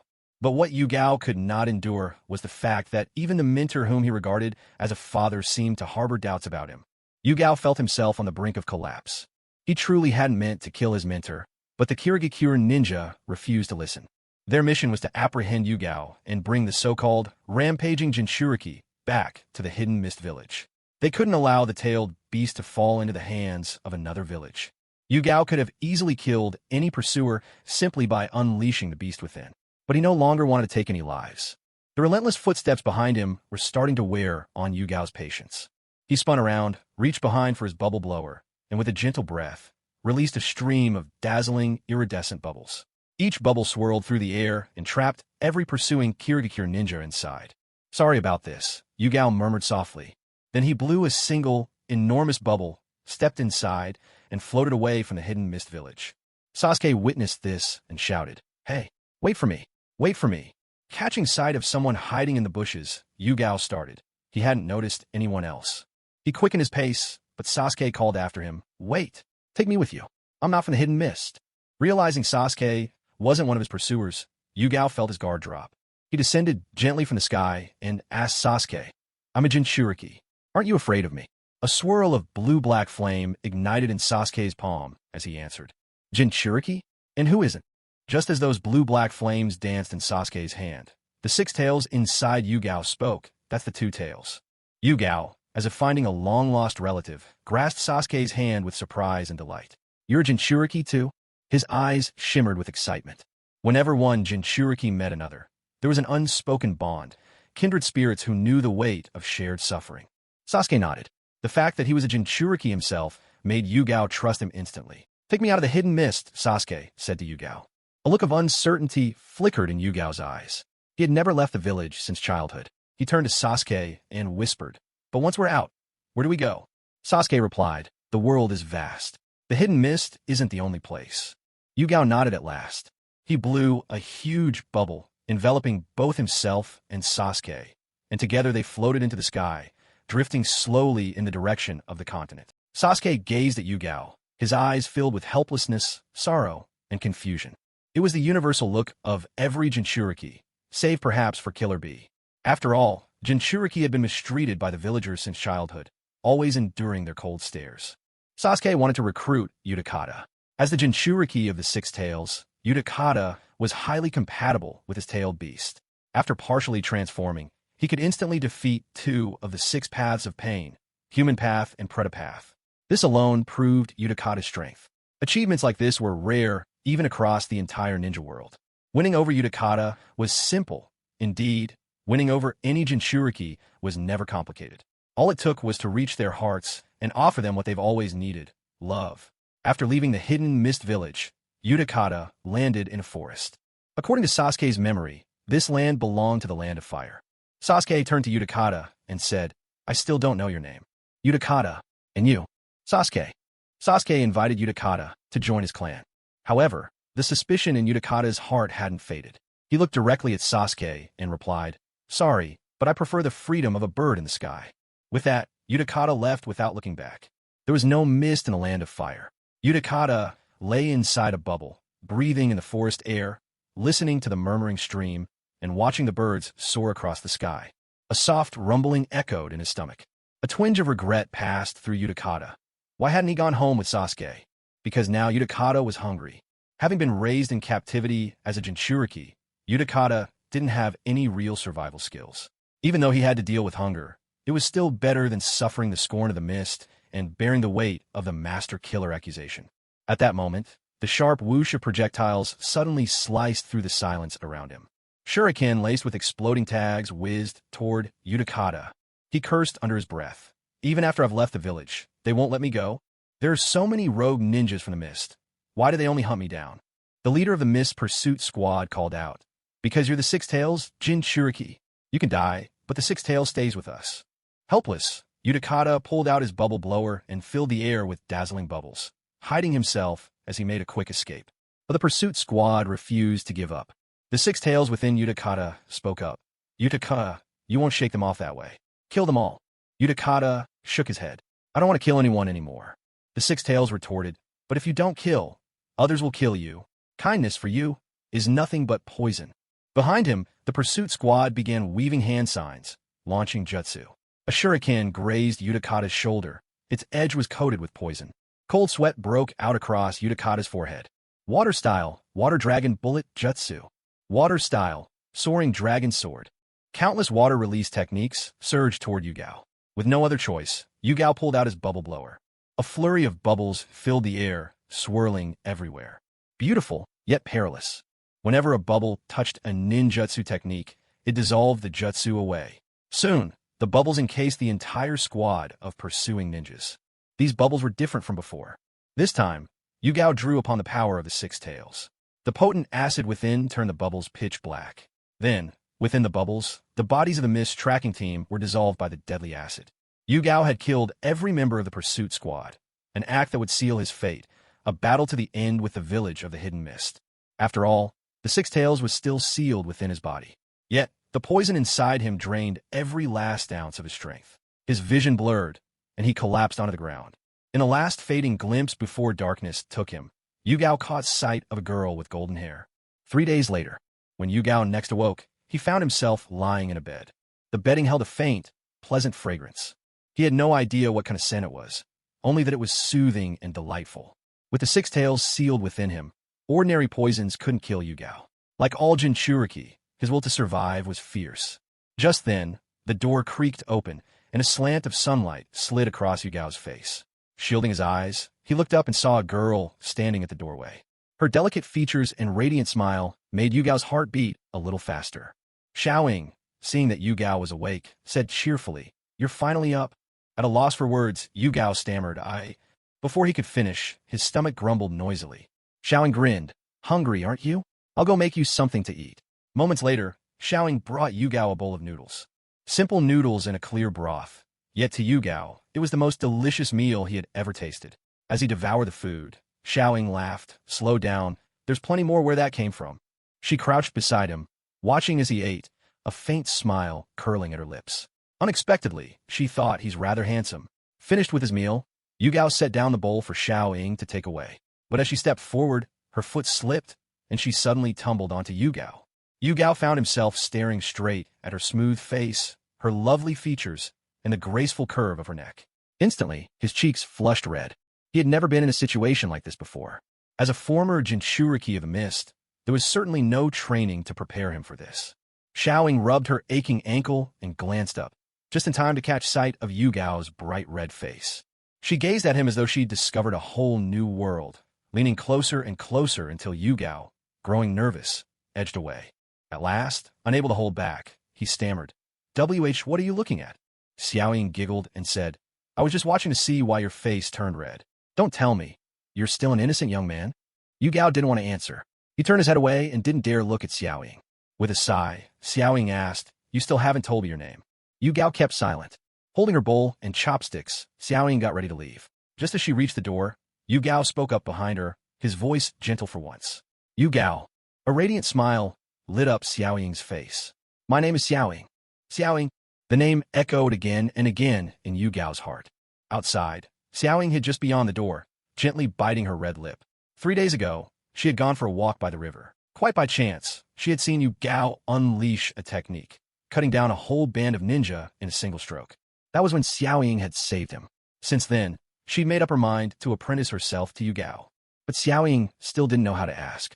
3 days later, the sun was bright, the day sparkling with life. Leaning against a tree, Yugao watched birds soaring across the sky. Xiaoying noticed that Yugao was always so silent, withdrawn, a man of daunting pride and icy composure. With a delicate touch to the hem of her skirt, as if steeling herself, Xiaoying turned to Yugao. "Yugao, will you teach me ninjutsu? I want you to be my teacher." The word teacher made Yugao instinctively bristle. He said flatly, "Don't become a ninja. There's nothing good about being a ninja." Xiaoying pressed on, her voice fierce and determined. "Are you going to teach me or not?" "No, Yugao replied." Xiaoying let out a sigh, and her tone softened, as though conceding defeat. "All right, you're a mighty ninja, and I'm just an ordinary girl. Who am I to ask you to do something you don't want? Even though these past days, you've slept in my bed while I made do with the floor. Even though these past days, you've eaten and drunk without paying a thing. Even though these past few days..." Hearing her complaints piling up, Yugao's scalp tingled. He hurriedly said, "All right, enough. I'll teach you ninjutsu, okay? But I'm only teaching you the moves. You're not my disciple." Xiaoying beamed with delight and agreed in an instant. Unable to help himself, Yugao found the corners of his mouth curling up at her happiness. For reasons he couldn't explain, all his defenses seemed to fall away around Xiaoying. Six Tails spoke within Yugao's mind. "Yugao, you're growing attached. Attachment leads to weakness." Yugao replied inwardly, "So what if I'm weaker? I never aimed to be invincible." From that day, Yugao began teaching Xiaoying the art of ninjutsu. Her chakra nature was water, so Yugao focused solely on teaching her water-style techniques. It had to be said, Xiaoying was extraordinarily gifted in ninjutsu. Time and again, all it took was a single demonstration from Yugao, and Xiaoying would pick it up in no time.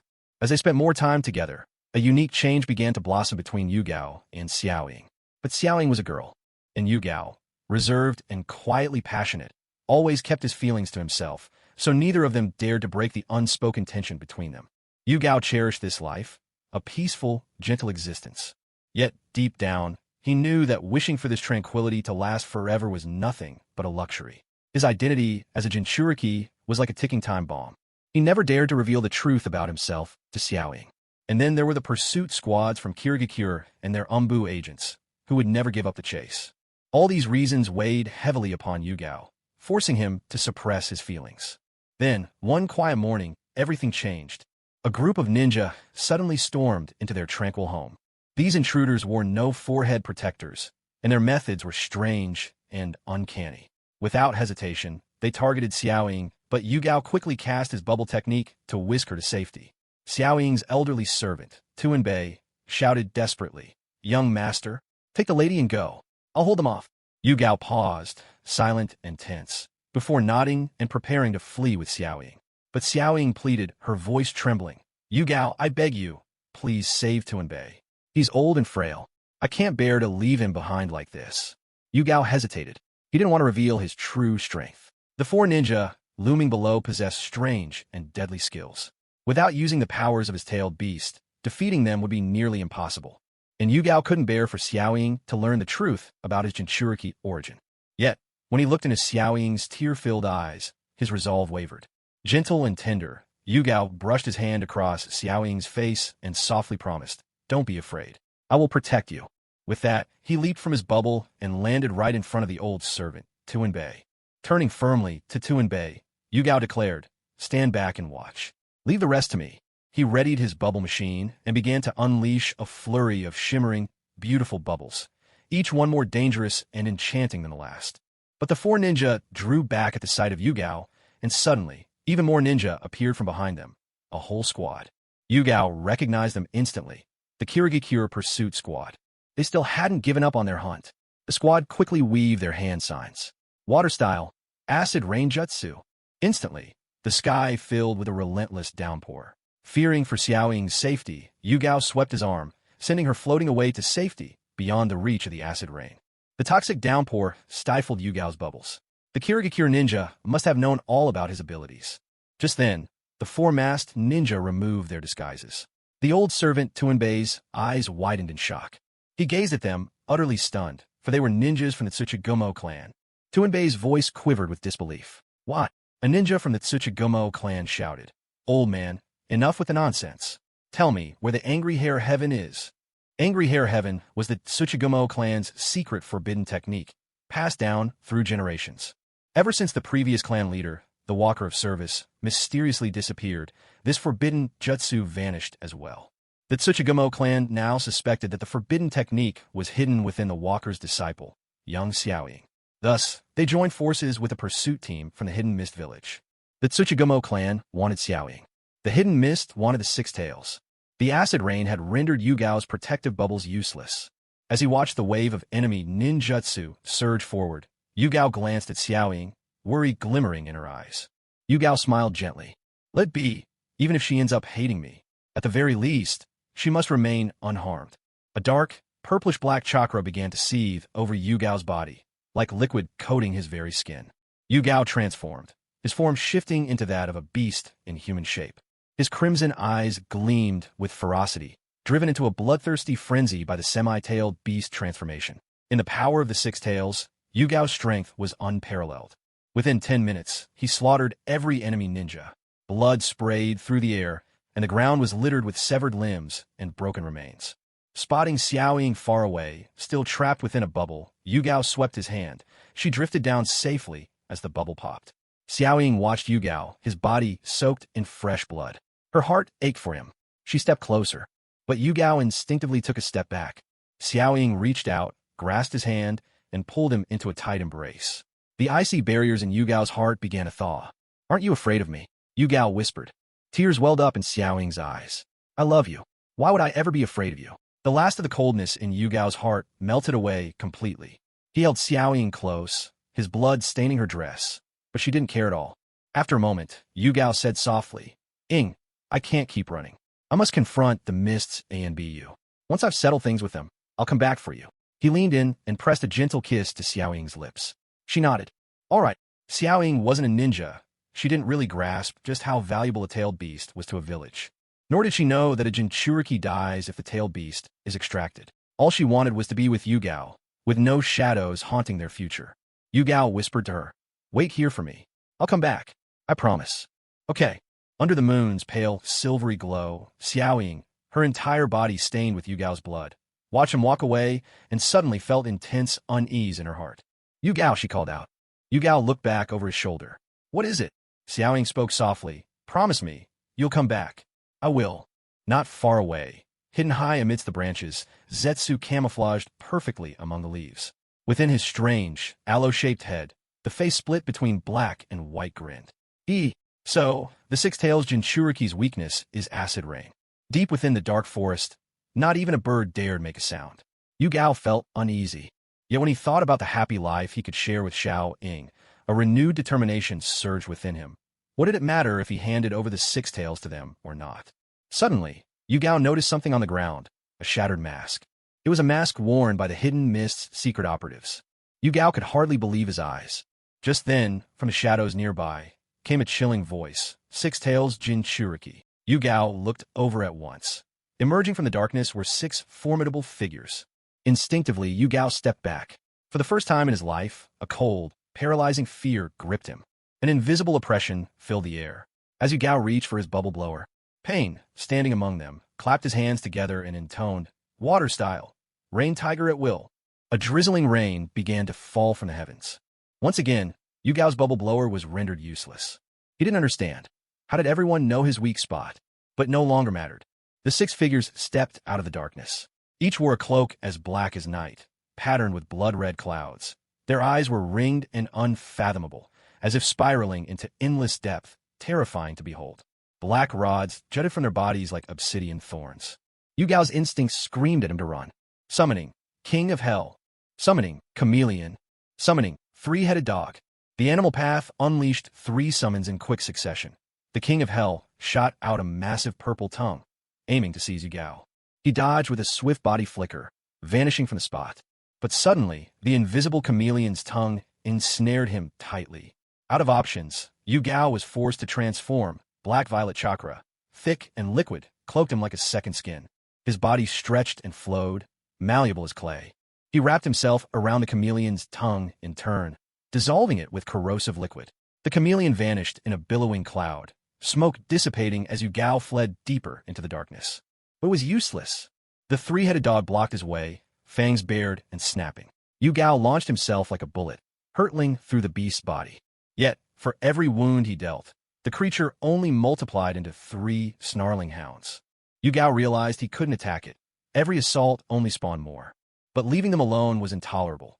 They were simply too monstrous to ignore. If only he could use his bubbles. But life offers no such if only. With nowhere left to run, Yugao braced himself for the bitter end. With resolve burning in his heart, he called out to the 6 tails, "Lend me your power. Give me as much as you can." The 6 tails agreed, for it recognized something about these 6 enemies that filled it with dread. Eyes, the most terrifying eyes it had ever seen. Yugao didn't understand, but the 6 tails did. They were the purple Rinnegan. But how could there possibly be 6 pairs of Rinnegan at once? Behind Yugao, 6 tails unfurled. This was the full chakra of the 6 tails. In an instant, Yugao charged forward, striking down the human path with a single punch, then shattering the chest of the animal path with a powerful kick. The 3-headed dog vanished. The King of Hell disappeared as well. Yet, the animal path wasn't the only one who could summon the King of Hell. With a forceful stomp, the Hell path brought the King of Hell back into existence. But this time, the target of the King of Hell wasn't Yugao, but the broken animal path. Yugao exhaled a plume of black smoke, and in a flash, the Predapath unleashed its absorption jutsu, sealing away this wave of chakra. Yugao's eyes locked onto the Deva path. He dashed toward his target, but the Deva path merely spoke, "Foolish." Almighty push. A tremendous repulsive force burst forth, sending Yugao hurtling through the air. As Yugao tumbled backwards, he suddenly felt a powerful attraction seize hold of him. Universal pull. In the instant when attraction and repulsion collided, Yugao's body hovered motionless in midair. It was at that very moment that the Azura path leapt into the sky. In a flash, 6 black rods were hurled, nailing right into Yugao's 6 tails, causing their color to fade as the chakra flow was disrupted. A look of terror crept across Yugao's face as he gazed upwards. The Azura path's head split open, revealing a massive cannon. Chakra energy swelled, and with a thunderous blast, it fired. Art of the Azura. The energy exploded with overwhelming force, sending rogue chakra raging through the air. When the smoke finally cleared, the beast cloak surrounding Yugao had vanished. He was covered in wounds, barely clinging to life. Half of Yugao's body lay buried in the earth. Struggling, he managed to pull out a bubble maker. Sorry, I won't be able to keep my promise. A single bubble slowly drifted away, perhaps only an illusion, as it pierced through the acid rain and floated into the distance. The Deva Path spoke gently. My apologies, but I must create a new world, and you are an essential part of that. No, it's the 6 tails within you that is essential. So I'll take the 6 tails. The Hell Path appeared before Yugao, intending to take him away. But just then, a shimmering violet arrow of chakra shot out, instantly piercing through the Hell Path. The black rods embedded in its body were shattered by the chakra, and the Hell Path collapsed, unable to move. Deva Path turned toward the source of the arrow, and there stood Sasuke, encased within his partial Susanoo, a sly smile upon his face. Looking directly at Deva Path Pain, Sasuke declared, "Sorry, but Yugao is my friend. I won't let you take him." When Deva Path recognized the newcomer as Uchiha Sasuke, he immediately tried to prise Yugao from Sasuke's grasp.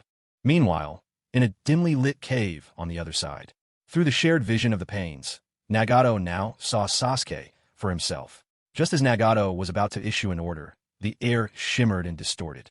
Obito suddenly materialized at his side. He spoke firmly to Nagato, "Withdraw Pain." Nagato hesitated, but Obito cut him off with an uncompromising tone. "No buts. Sasuke is an indispensable part of my plan. Pull Pain back. Besides, the 6 paths of Pain are no match for Sasuke. If we avoid a confrontation, we can keep our information safe." Defeated, Nagato gave a reluctant nod. The 6 paths of Pain seemed to receive an unspoken command. Azura Path quickly shouldered the Hell Path and retreated at once. Tendo Pain cast one last lingering glance at Sasuke. The purple aura of Susanoo faded from around Sasuke as he walked over to where Yuko was lying. Sasuke knelt beside Yuko, his voice gentle. "Yuko, are you alright?" Yuko looked up at Sasuke. "It's you, Sasuke. I remember your name. Thank you for saving me." Sasuke smiled softly. "Don't mention it. We're both Jinchuriki. After all, we should look out for each other. Besides, we're friends, aren't we?" Friends. Those simple words sent warmth flowing through Yuko's heart. He finally had a friend. Sasuke helped Yuko to his feet, supporting him as they made their way toward the place they'd arranged to meet Xiaoying. Xiaoying was waiting, a bubble cradled in her hands. When she saw Yuko, battered and covered in blood, Xiaoying burst into tears. But despite everything, Yuko had made it back alive. Struggling to speak, Yuko managed to say, "Ing, I kept my promise. I'm back." Xiaoying threw her arms around Yuko, sobbing with relief. Her heart ached for him. A month passed. In Konoha, within the Uchiha clan, with the help and influence of the Uchiha, tiny Xiaoying from the Land of Fire had passed the chunin exams and become an official Konoha chunin. Now, she was teaching at the Ninja Academy. Yuko, too, had recovered from his wounds. Inside a secret chamber of the Uchiha estate, Sasuke spoke solemnly to Yuko. "Yuko, I want to create an organization made up only of Jinchuriki. Will you join me?" Yuko smiled. "You saved my life, and it was thanks to you that Xiaoying and I are together. What reason would I have to refuse? Any decision you make, I'll support you." Sasuke nodded. Then and there, the two decided to found a new organization, Tail. The Tail organization would welcome only Jinchuriki. Sasuke slipped a ring onto Yuko's finger, with the character for 6 carved into it, marking him as the host of the 6 Tails. The Tail organization was born. Now Sasuke led 2 groups, Hawk and Tail. In fact, even the Akatsuki could be considered half under Sasuke's influence. Elsewhere, within the Akatsuki, Shisui now held an extra crow perched upon his hand. As soon as Shisui stroked the crow's feathers, a new thread of information from the Uchiha clan surfaced in his mind. The message read, "Shisui, this is Fugaku. I need some intel about the Akatsuki right now. Once you've gathered the details, let me know. Who is Pain, really? What's Konan's bust size? How much money does Kakuzu have? Why is Haiden immortal? What is Sasori's true form? How strong is Kisame? Why did Deidara join the Akatsuki? And what is the truth about Zetsu?" Shisui Shisui was a little stunned. The Uchiha Intel network was truly impressive. They seemed to know so many secrets about the Akatsuki.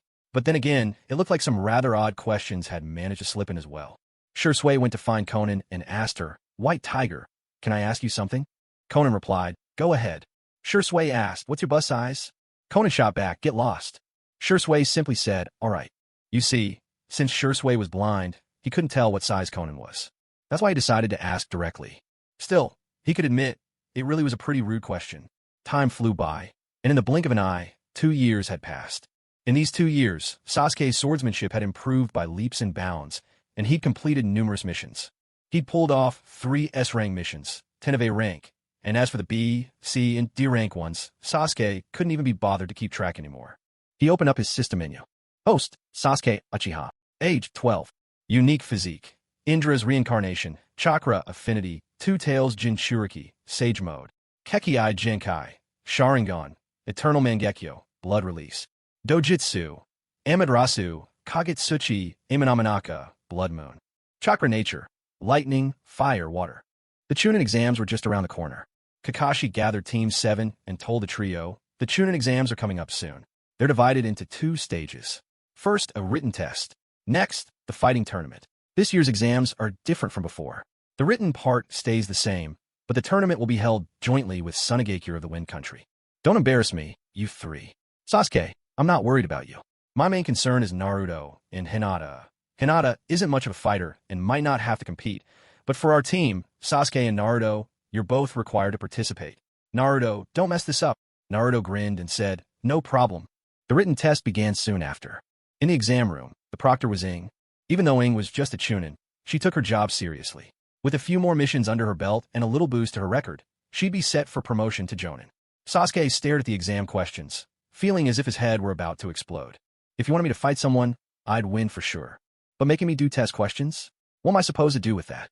In my previous life, all I did was take tests. Now I'm reborn, and I still have to take tests? But then Sasuke reconsidered. This was the shinobi world, a world of ninja. What use was theoretical knowledge, really? A written exam didn't necessarily test what you'd memorized. It might also be a test of one's observational skills. Sasuke activated his sharingan and, without hiding it, began copying answers. He copied from Shikamaru, since Shikamaru always scored well on written tests. Meanwhile, elsewhere, the land of wind, Sunagakure, Orochimaru faced Raza and said, "Fourth Kazekage, do you agree to the plan I proposed?" Raza replied, "What authority do you have to negotiate with me?" Orochimaru let out a low, sinister laugh. "I'm here as the leader of the hidden sound, not as Orochimaru himself." Orochimaru was indeed a formidable person. In just a few short years, he had founded the hidden sound village in a barren wasteland. This time, Orochimaru came as the sound's leader to forge a partnership with Raza. Although the hidden sound was just a small nation, Orochimaru's notorious reputation preceded him, Raza mused. By taking advantage of the chunin exams and sending his forces to the Leaf Village, Raza saw an opportunity to let Orochimaru wear down the Leaf strength. This was exactly what Raza wished for, what he had been hoping to see.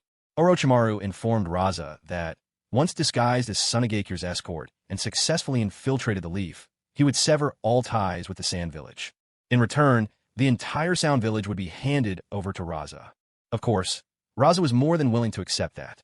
Yet, he did not trust Orochimaru. But, enticed by the lure of profit, Raza ultimately chose to cooperate with him. And so, the Sand Village's convoy set out grandly for the Hidden Leaf. Gaara's eyes, in the midst of the crowd, were hollow and void. Raza was Gaara's father, but Gaara had barely ever called him that. Gaara could sense that, at some indeterminate point, his father had changed. Raza's presence felt entirely different from what it once was. Yet, Gaara didn't care. To him, it didn't matter who anyone was. No one could love him, anyway. The character etched on his forehead was a constant reminder to love only himself. Orochimaru, catching Raza completely off guard, killed him without mercy. Raza had underestimated Orochimaru's power and overestimated his own. Orochimaru used a forbidden jutsu. With a single stroke, he cut down Raza from behind. After Raza's death, the Sound Ninja disguised themselves as shinobi from the sand. Orochimaru himself took Raza's place, posing as the Kazekage. It's almost laughable, an entire village of sand ninjas, and not a single one realized their own Kage had been replaced. No one, except Gaara. The Hidden Leaf. Sasuke scored a perfect mark on the written exam. He tied with Ino for first place, much to Kakashi's astonishment when he saw the results. Sasuke, when did you ever study? How did you get a perfect score on the exam? Sasuke replied, since I am a ninja, I ought to have keen powers of observation.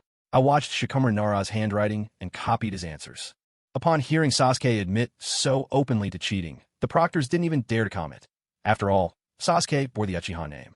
He was also one of the few Uchihas with a Mangekyo Sharingan. The village still had no idea Sasuke had awakened the eternal Mangekyo Sharingan. Shikamaru's father, Shikaka Nara, despised this kind of cheating. Though there was no explicit rule against it, everyone in the village tacitly agreed not to copy. Sasuke's flagrant cheating, especially from Shikamaru, left Shikaka deeply annoyed. Shikaku planned to pull some seniority and lecture Sasuke a little. Turning to Sasuke, he said, Sasuke Uchiha, wait a moment. I have a few words for you. But just as Shikaku was about to begin his sermon, Kenjin Uchiha arrived to pick Sasuke up from school. At the sight of Kenjin, Shikaku's heart skipped a beat. Why him? This is bad. Would he end up getting scolded again? Kenjin asked Sasuke, young master, how did you do on your exam? Sasuke replied, I tied for first with Shikamaru. But Kenjin, wait a moment, Shikaka-senpai wants to lecture me. At this, Kenjin's patience snapped. He immediately began shouting, Shikaka Nara, I've got an early meeting. And who do you think you are, daring to lecture a young master of the Uchiha clan? Let me tell you something. You're not qualified. Don't think that just because you played advisor to the third for a couple of years, you've become someone special. If I were to slap you right now, even the third Hokage wouldn't dare come after me. Damn it, just seeing you irritates me. Get lost. Shikaku ground his teeth in frustration, but Kenjin Uchiha was never one to hold his tongue, and there was no way Shikaku could argue with him in public. With an angry flick of his sleeve, Shikaku walked away. Why do I keep looking for trouble with these people? He sighed.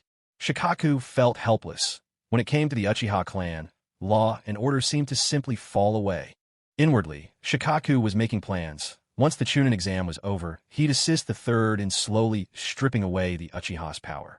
Things had gone much too far. The Uchihas were getting out of hand. Even Emir Kenjin Uchiha had openly insulted him more than once, which galled Shikaku to no end.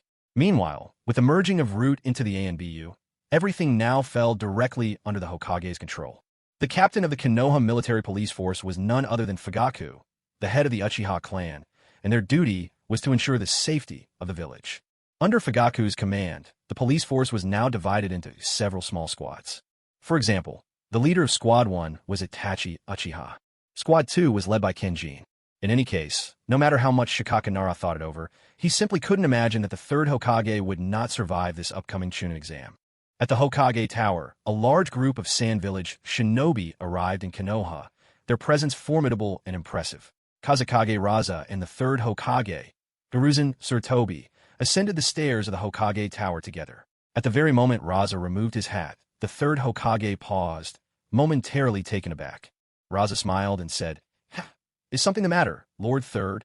Hiruzen Tsurutobi hesitated before replying, It's nothing. It's just that you look rather familiar to me. Raza laughed and answered, Lord Hokage, I am the Kazekage after all.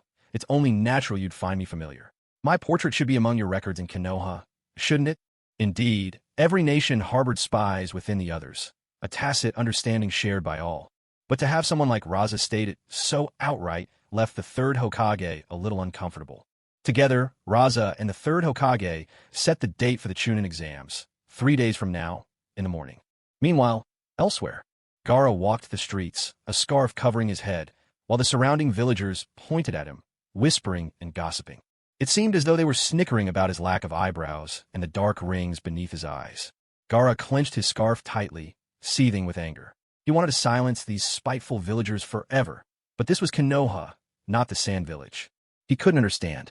Why would these people, complete strangers, greet him only with malice? Suddenly, the crowd scattered, dissolving away as if fleeing from something deeply frightening. Gaara looked up. Approaching were two figures clad in vests, the iconic Uchiha fan emblazoned on their shoulders. He recognized that symbol. They were members of the Uchiha clan. Strangers mocked him, showing nothing but contempt. Yet, the Uchiha walked the streets boldly, and no one dared utter a word against them. Gaara's worldview began to waver. Just then, a voice called out from behind him, Hey, you must be Gaara, right? Gaara turned around. It was Sasuke. Sasuke's striking appearance made Gaara feel a stab of inferiority, a result of Raza's misguided upbringing. Gaara snapped, "Get lost." He didn't trust anyone. But Sasuke reached out, gripping Gaara's wrist. "Wait, where are you going?"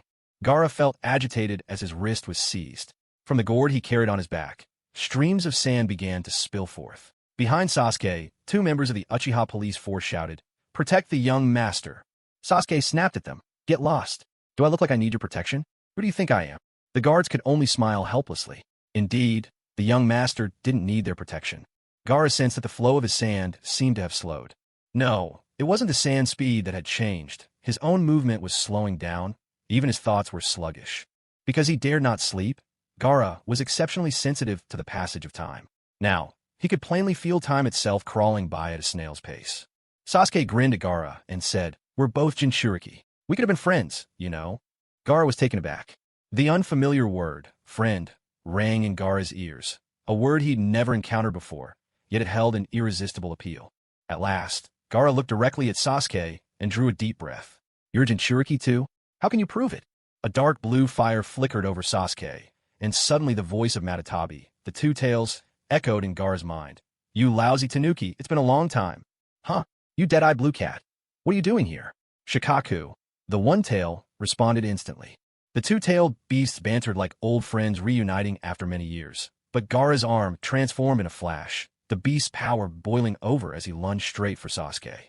In that instant, Sasuke summoned the spectral bones of Susanoo to shield himself, deflecting the massive Sandclaw assault.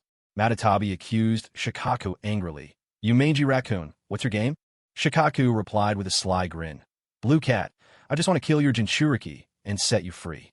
Didn't you once say how much you hated humans?" Matatabi retorted, "Sasuke isn't like the others." Shikaku spat back. "What difference does it make? All ninja are the same. They crave our power and just want to forge us into weapons of war." Sasuke casually touched his nose and said, "Hey, Shikaku, are you looking down on me? Don't my eyes strike fear into you?" In an instant, the Mangekyo Sharingan flared to life in Sasuke's eyes. Gaara stared into Sasuke's gaze, and within him, Shikaku saw those eyes too. It brought back, without a doubt, the memory Shikaku least wished to recall in all his existence. Who knows how many years ago it was, when Shikaku thrived among the sands of Sunagakure, living a carefree life. Until one day, a man calling himself Madara Uchiha found him.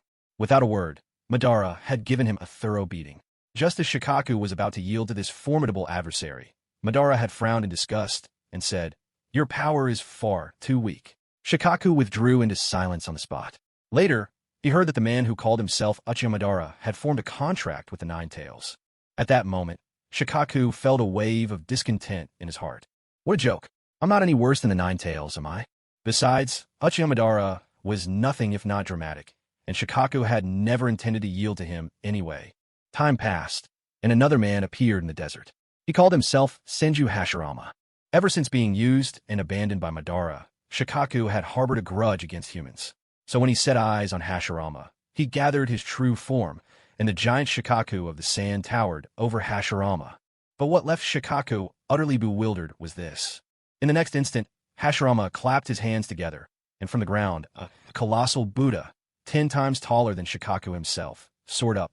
Hashirama stood atop its head, clapping enthusiastically and proclaiming that Shikaku's power was truly overwhelming. Shikaku, speechless. In the end, Shikaku was sent off to Sunagakure, and once more that stinging feeling of having been cast aside washed over him. Thus, his resentment toward humans only deepened. Shikaku became one of the most restless of all tailed beasts. At every opportunity, he tormented his host. Since Gaara became his Jinchuriki, there had barely been a night's rest for him. Because the moment Gaara fell asleep, Shikaku would seize control of his body. Thoughts shifted back to the present moment. Shikaku's gaze toward Sasuke was filled with wariness. Those eyes, just like Uchiha Madara's. Could it be that this one, too, might morph into some towering giant to pummel him senseless? Half willing, half reluctant, Gaara let Sasuke lead him to the Uchiha compound. At the gate, Uchiha Kenjin, who was on guard duty, asked, "Young master, who's this with you?" Sasuke replied with pride, "The One-Tails Jinchuriki from the Sand Village, Gaara." Gaara braced himself for Kenjin's scornful looks and harsh words. After all, nobody ever seemed to like a Jinchuriki. Instead, Kenjin lit up with excitement. "So you're the One-Tails Jinchuriki? I didn't expect you to be so adorable." Adorable. That was a description Gaara had never heard before. Adorable. Was that really about him?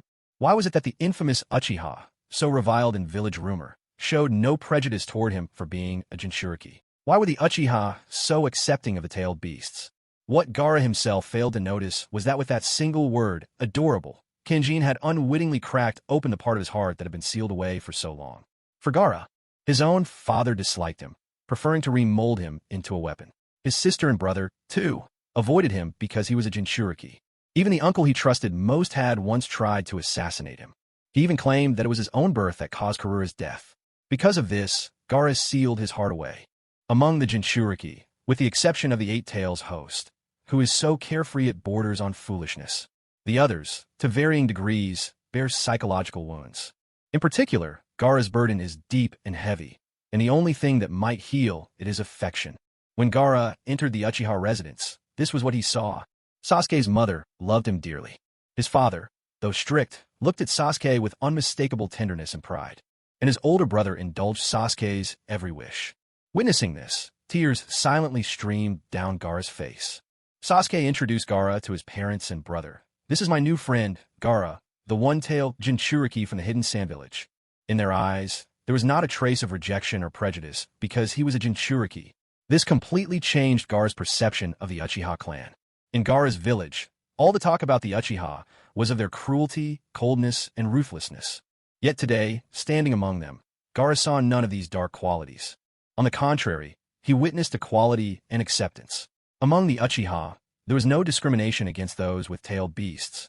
Tears fell, drop by drop, onto the floor. Mikoto Uchiha, seeing this, asked gently, her voice full of concern, "Child, what's wrong?" She reached out and took Gaara's hand.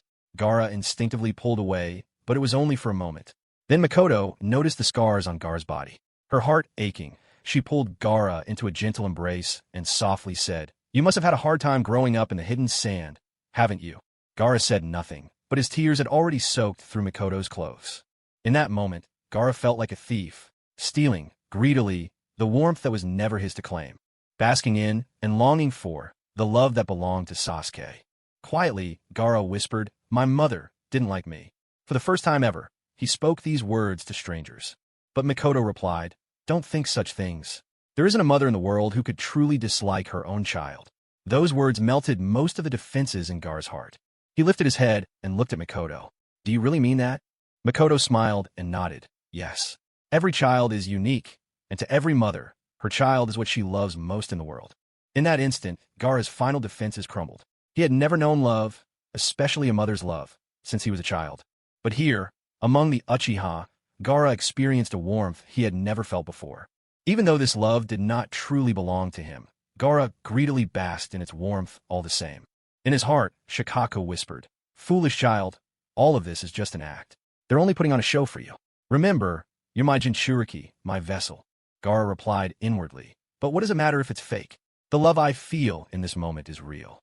That evening, during dinner, Gaara behaved with unusual obedience. The cold and ruthless gleam that had once haunted his eyes was nowhere to be seen. When Gaara looked at the Uchiha clan, his gaze was now filled with confusion and even a touch of gentleness.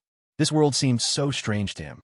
His own father, his siblings who shared his blood, all kept him at arm's length. And yet, within this Uchiha family, with whom he shared no family ties at all, he could truly sense affection.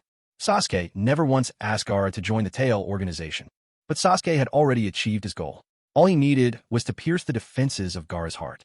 At the Hokage's office, the third Hokage examined the scroll in his hands. This time, the chunin exams drew not only genin from the Sand Village, but also from the Sound, Grass, Steppes, and Rain villages. This year's participants numbered 87 from the Leaf Village, 30 from Sand, 21 from Rain, 6 from Grass, 6 from Steppes, and 3 from the Sound Village. The third Hokage was puzzled. Hadn't the Sound Village only been founded recently? How could they already send genin to the chunin exams so soon? Still, since the Sound Ninja had come along with the Sand Group, perhaps it was nothing to worry about. The written portion of the chunin exams had already concluded. Next would come the combat trial, where Konoha's examiners would judge the participants' true strength, deciding who might rightfully ascend to chunin rank.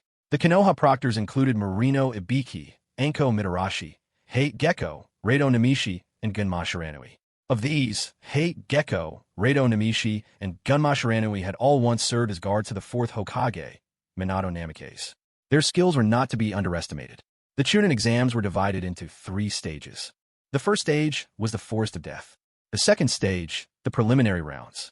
The third, the official matches of the chunin exam. The proctors would observe each ninja's abilities throughout these tests, making a comprehensive judgment as to who qualified for promotion. Anko Mitarashi served as the chief proctor for the Forest of Death. The rules there were simple. Participants were split into 26 teams, with a total of 13 Heaven Scrolls and 13 Earth Scrolls. The scrolls were distributed randomly among the teams, and all were sent into the forest.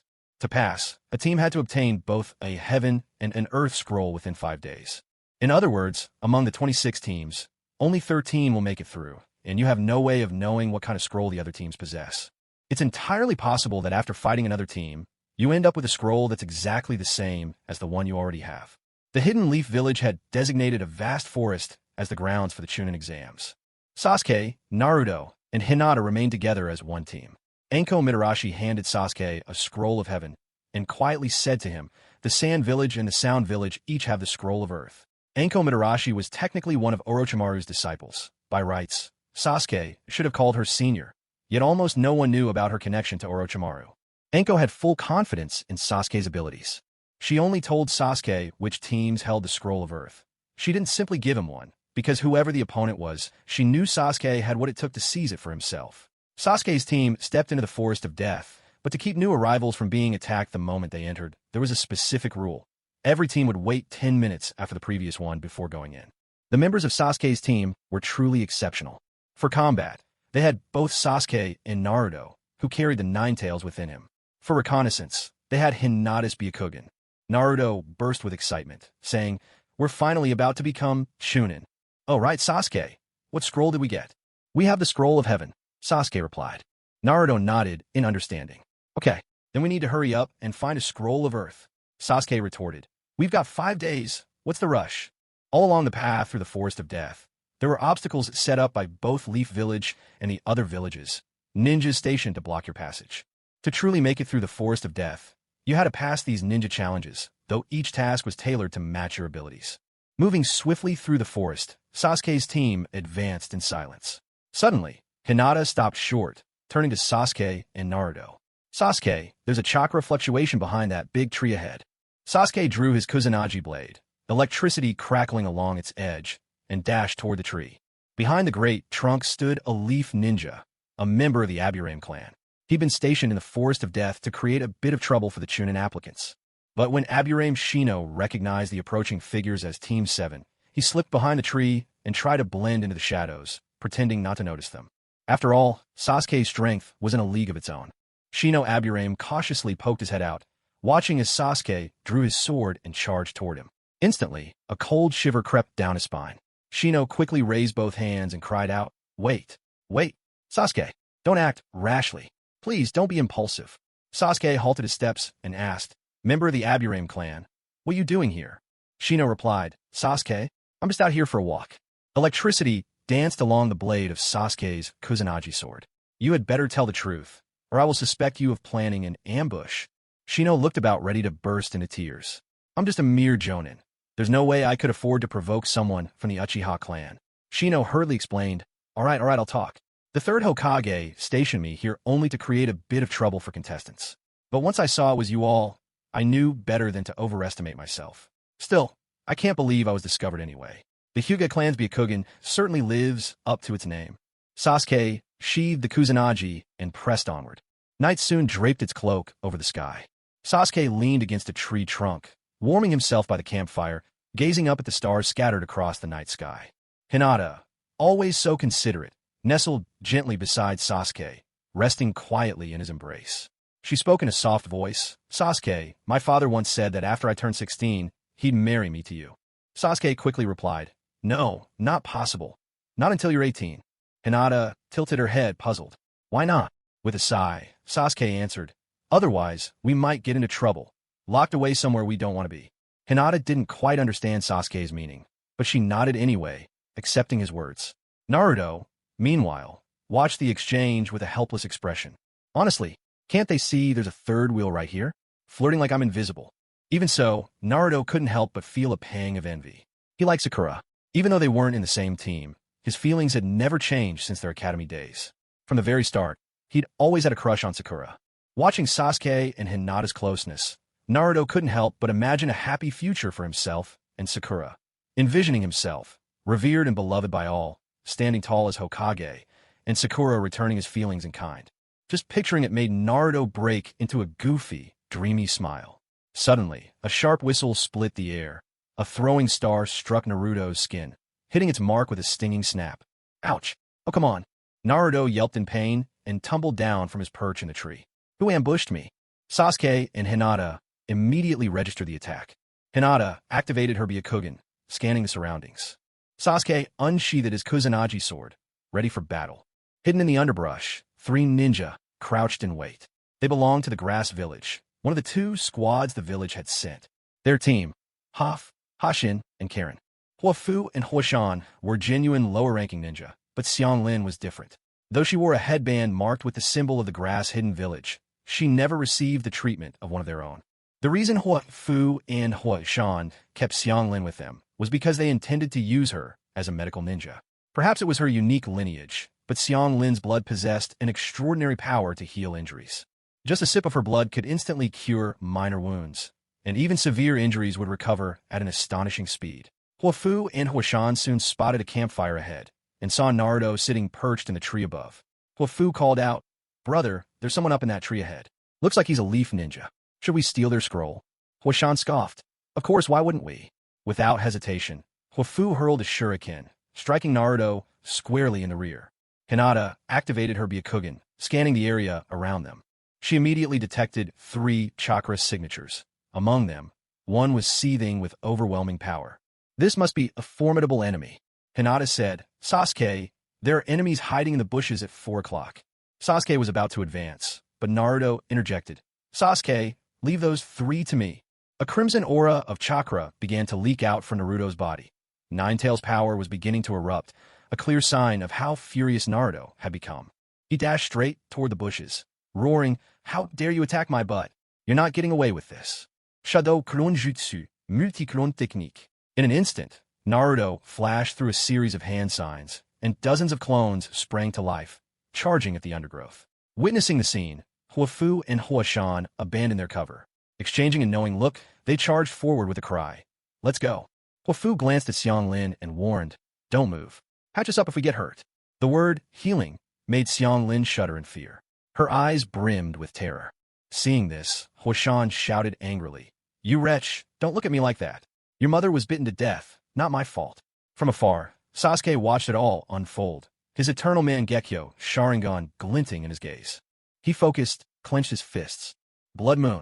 Suddenly, Huashan and Huafu's faces went blank, and red lumps began to bulge and writhe beneath their skin, as if they had a life of their own. In the next instant, countless red spikes burst out from within, skewering the 2 brothers from the inside out like sieves. Stunned, Naruto halted. What happened? How did they die? Panic crept into his voice. After all, the chunin exams were meant to be a friendly contest, not a place for killing. Blood from the 2 brothers splattered across Xianglin's face. She watched her enemies die before her eyes, her cheeks dampened with tears, but her heart still trembled with fear. As long as the land of grass continues to exist, Karen's nightmare will never end.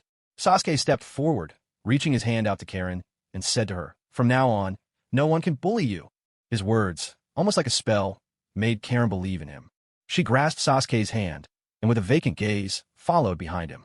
Naruto said, "Sasuke, but she's from the land of grass." Sasuke drew the Kusanagi sword and, with a single slash, split the forehead protector on Karen's brow. "All right, now she isn't anymore," he declared. A subtle dampness gathered at the corners of Karen's eyes. She trailed closely after Sasuke, unwilling to let go. Worried that Hinata might get jealous, Sasuke turned to her and said, "Hinata, did you notice her striking red hair? She's a member of the Uzumaki clan." Naruto's eyes widened in disbelief. "What? You're from the Uzumaki clan?" "So am I. My name's Uzumaki Naruto." But Karen's gaze remained fixed on Sasuke, paying no mind to anything Naruto said. Feeling snubbed, Naruto stormed forward a couple of steps. It occurred in Naruto that Sasuke really did have a way with girls. Everyone seemed drawn to him. Well, Sasuke was strong, came from a good family, and was undeniably handsome. Naruto let out a sigh. If only my parents were still alive. Although Naruto's character was described as average-looking, in truth, that was only because as a child he was undernourished and appeared thin and gaunt. Ever since becoming Hokage and making his own living, Naruto had put on some weight. Sasuke, on the other hand, was always meant to be the good-looking one. Naturally, the girls would be drawn to him. From Hoof's body, Sasuke pulled out a blood-stained Earth Scroll. The Sasuke squad now had both the Heaven Scroll and the Earth Scroll in their possession. Now, all that was left was to make it through the Forest of Darkness. Atop a tall tree, the exam proctor looked down, his scalp prickling as he watched Hoof and Hosen, their bodies pierced all over with bloody spikes. This proctor was from the Hidden Leaf. He hadn't actually witnessed how they died. Although he strongly suspected Sasuke as the killer, he had no proof. I'm only a regular chunin. There's no way I could cross the Uchiha. Taking out a radio from inside his vest, the proctor reported, Lord Third, 2 ninja from the Land of Grass have died under strange circumstances. The third Hokage replied, what happened? The proctor answered, everything seemed normal. Suddenly, strange masses of blood appeared all over the 2 ninja from the Land of Grass. Then those masses exploded into spikes, killing them instantly. Sasuke's squad showed up, took their Earth Scroll, and left with one of the Kunoichi from their team. The third Hokage fell silent. Whenever it involved the Uchiha, he knew he needed to handle matters carefully, sometimes even manipulate the narrative from above. If it could be proven that the 2 grass ninja had been killed by Uchiha Sasuke, then the third Hokage would have grounds to reclaim some of the privileges previously granted to the Uchiha clan.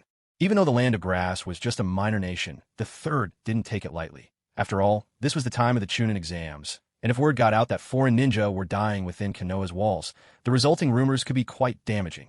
He gave quiet orders to the ANBU behind him. You, go to the Forest of Death and investigate the cause of the grass ninjas' deaths. Yes, third Hokage.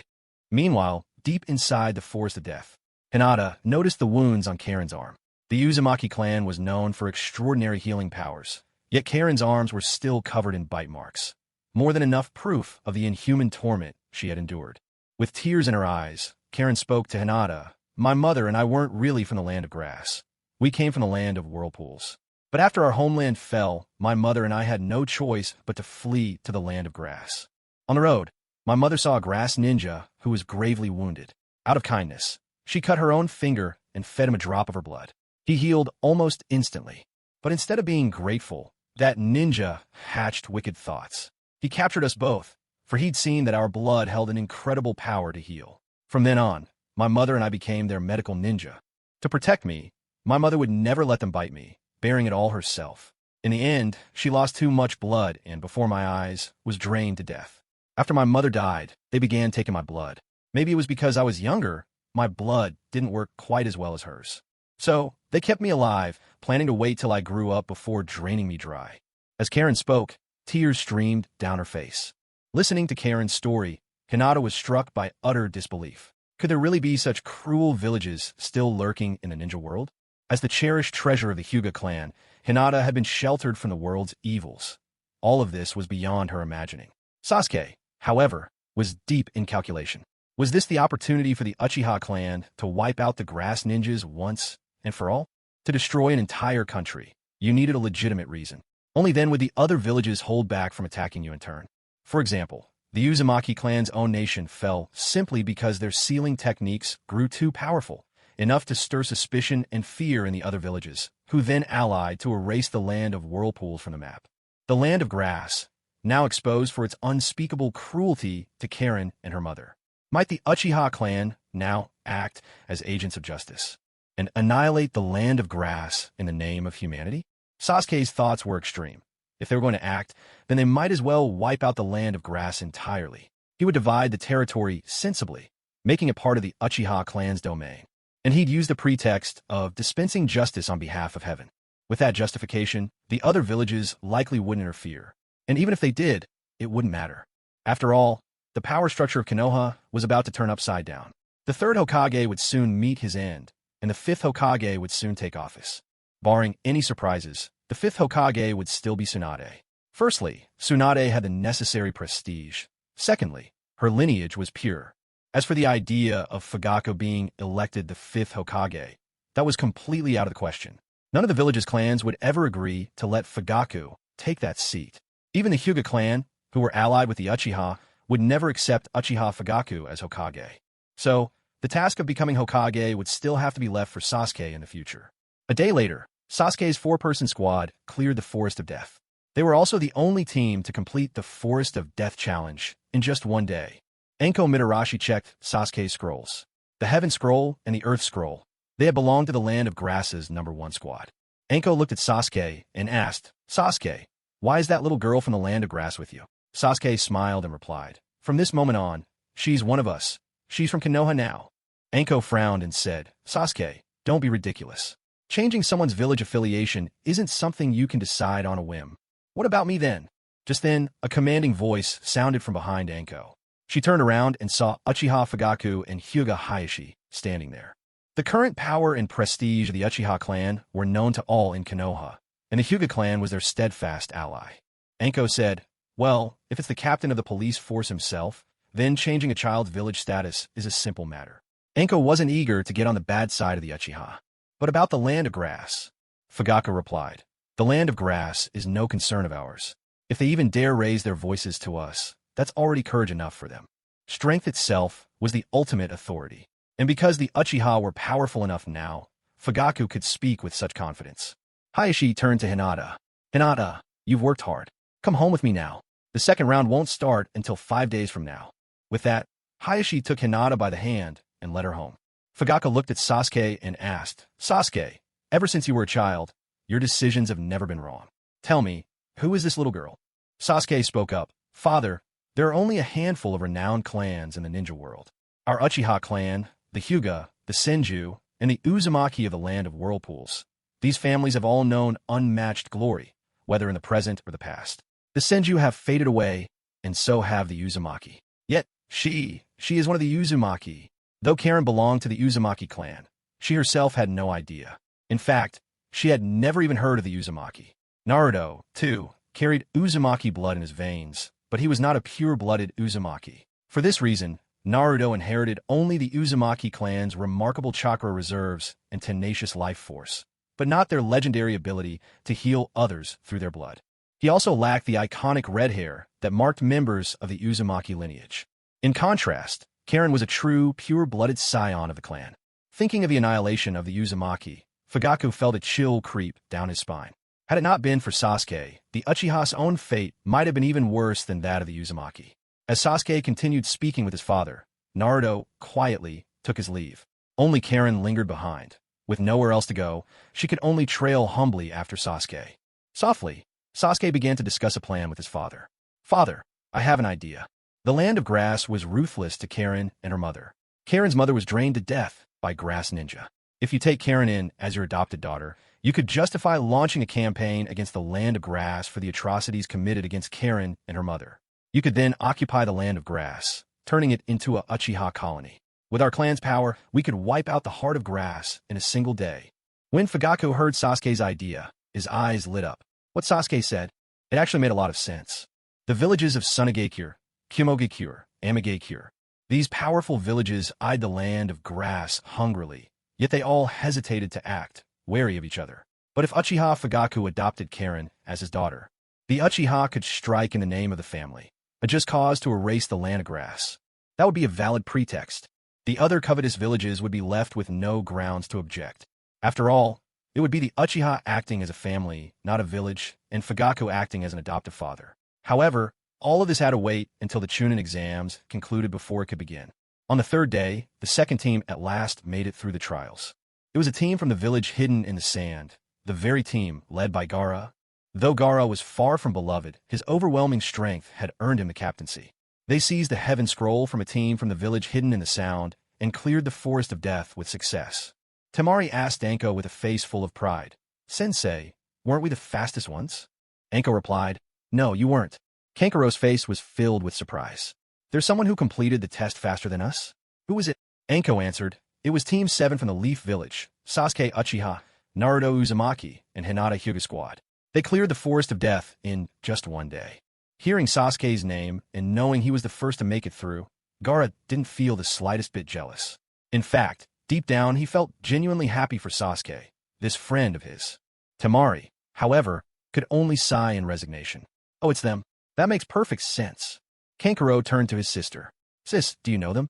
Temari replied. Not personally, but those surnames, everyone's heard of them. The Uchiha clan, the Hyuga clan, the Uzumaki clan. Just hearing those names is intimidating. On the 5th day, a total of 6 teams, 18 people, had successfully completed the course. There were only 5 minutes left until the end of the Forest of Death time limit. The exam was about to conclude. Out from the depths of the dark, forbidding forest emerged the very last team, another squad from the Leaf Village. Leading them was Yakushi Kabuto, a medical ninja. Kabuto, battered and covered in wounds, stepped out of the shadows and called to Anko, "Sensei, I'm not late, am I?" Anko's eyebrow twitched as she thought to herself how good this guy was at putting on an act. Still, she replied, "No, you're not late. There are 3 minutes left before the Forest of Death officially ends." Kabuto let out a deep sigh. That's a relief. As long as I'm not late, that's what matters. With that, the timer for the Forest of Death reached 0. Altogether, 7 teams made it through, 21 individuals in all. Next up, the preliminary rounds of the chunin exams. The format was simple, one-on-one matches, with the winner advancing. Of course, the proctors could still decide to give a second chance based on how well you performed. With 2 people in each bout and 21 participants, one person would inevitably get a bye. During the draw, Kabuto suddenly spoke up. "I choose to withdraw from the tournament." Anko frowned. "Kabuto, you worked so hard to make it through the Forest of Death. Why drop out now?" Kabuto gave a helpless smile. "I'm too injured to continue, so I can't take part in the preliminaries." With Kabuto's withdrawal, exactly 20 competitors remained. The pairings were quickly decided, and the matchups for the preliminary rounds were announced. Naruto versus Kiba, Inuzuka. Sakura versus Ino. Tenten versus Temari. Hinata versus Niji. Sasuke versus Gaara. Round 1. The battle between Ino Yamanaka and Sakura Haruno. From the spectator seats, Sasuke was watching. Both families were there, cheering their children on. Sakura's parents were just ordinary people. They never expected their daughter to defeat the heiress of the Yamanaka clan. Her father called out, "Sakura, give it your all. Even if you lose, don't leave any regrets behind." Her mother added, "That's right, Sakura. You can do it. You'll make a wonderful ninja." Sakura turned around and flashed them an OK sign with her hand. She caught sight of Sasuke as well, sitting in the crowd, quietly observing the unfolding match. A fire of determination ignited in Sakura's heart. Perhaps it was her own feelings of inferiority at play. She had admired Sasuke for as long as she could remember, yet she never dared to express it. Drawing a deep breath, Sakura faced Ino and declared, "Ino, bring it on. I'm not holding back." Ino replied with equal resolve, "Neither am I." Ino swiftly began forming hand seals. Mind transfer jutsu. But just then, her father, Inoichi Yamanaka, called from the stands, "Ino, no using mind transfer jutsu against a comrade from the same village." Ino glanced at her father and nodded. "Understood, father." Her gaze turned wary as she looked at Sakura. Without the mind transfer jutsu, taking down Sakura would be far from easy. After all, Sakura possessed monstrous strength and an uncanny healing power that seemed almost unreal. Sakura's fist blazed with chakra flames as she charged at Ino. Ino took a step back and hurled a flower toward her. Around the stem, an explosive tag was carefully wrapped. With a thunderous boom, the tag detonated. A burst of smoke and sparks filled the air, and Sakura emerged battered and bruised. Yet Sakura refused to surrender. She dashed at Ino in a flash, grabbing her tightly and slamming her down onto the ground. Sakura's sheer power left Ino utterly helpless. Ino slipped into unconsciousness. But the explosion's wounds were too much. Sakura collapsed as well. Both fighters lost the ability to continue. The match ended in a draw. The judges for this round were Anko Mitarashi and Hate Gecko. Hate spoke up first. "Since Sakura stayed conscious a few seconds longer, I believe Sakura is the winner." But Anko disagreed. However, Ino never used her mind transfer jutsu. Since this contest is about overall skill, if Ino had used it, victory would have been hers. The chunin exams were about assessing a ninja's overall capabilities. Sakura had the edge in direct combat with her incredible strength, but Ino possessed her clan's unique mind transfer ability. After a brief discussion, the judges ruled the match a tie. Both would advance to the official competition. And so, the second match began, Hinata versus Niji. Hinata looked at her older brother, feeling a bit nervous. Facing Niji, Hinata called out, "Big brother, give it your all." Niji frowned and asked, "Have you mastered the heavenly spin?" Hinata was taken aback, then replied, "No, I haven't." Niji pressed further. "Then what about the 8 trigrams, 128 palms?" Hinata, sounding a little insecure, said, "Big brother, I haven't even learned the 8 trigrams, 64 palms." Niji was speechless. So how do you have the courage to face me at all? Niji glanced back at Sasuke, who was watching the match intently. Niji couldn't help but feel conflicted. Back then, the pressure from Sasuke was truly overwhelming, and now Niji felt lost, unsure what to do. What should I do now? Should I fight or not? If I fight, will Sasuke hold it against me later? But if I don't, how can I let Hinata win? Not to mention, I still owe Sasuke a huge favor. Left with no choice, Niji said, I concede. Hey, Gecko was stunned. This was a match Niji was sure to win. But since the competitor himself had admitted defeat, there was nothing more for Hate to say. Hey, Gecko announced, the winner of this bout, Hinata Hyuga. Although Hinata was declared the victor, thanks to Niji's efforts and track record, he still qualified for the next round. As far as Hate was concerned, it wasn't that Niji was weaker than Hinata, but rather that blood ties were in play. Because Hinata was Niji's younger sister, he always went easy on her. But Hinata suddenly cried out, Big brother. Niji stopped in his tracks as Hinata called after him. Brother, you don't have to throw the match for me. I know my own abilities. I don't deserve to become a chunin. Big brother, I don't want to live in the shadows of you and Sasuke forever. I want to find my own path too. This match, I concede. The one who should advance isn't me. It's you, Niji. Niji paused, turning back to look at Hinata. You don't want to be a chunin? I do, but I want you to become one even more. Tears shimmered in Hinata's eyes, but she smiled. Niji nodded and said, I won't let you down. Hey, Gecko announced the result again. The winner of this match, Niji Hyuga. Niji advances.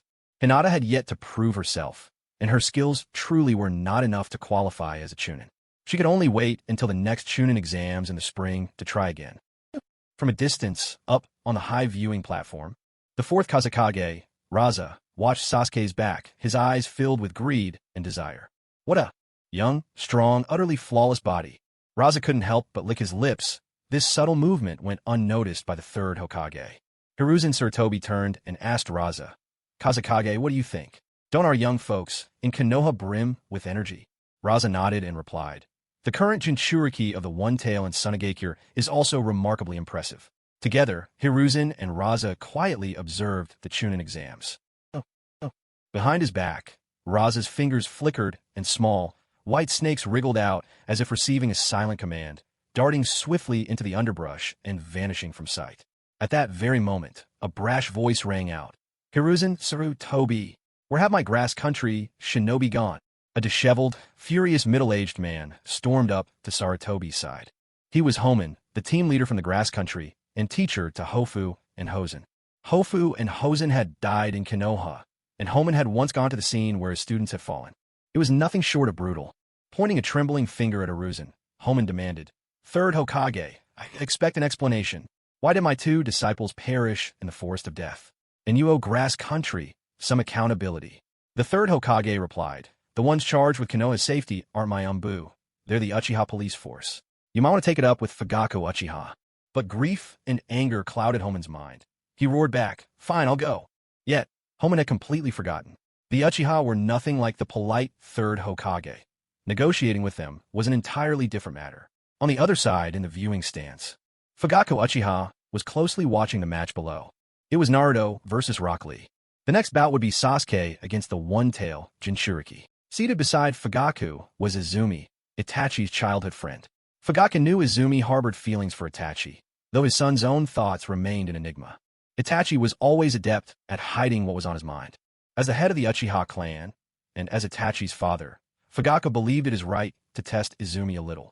As for bloodlines, Izumi and Itachi were distant enough that there was no concern of close relations. Those golden days of the Uchiha had truly been an era of prosperity. But just then, Homen from the grass country stalked over, launching into a tirade of Fugaku. Hey, old man, you're the head of the Uchiha, chair of the Leaf Police Force, aren't you?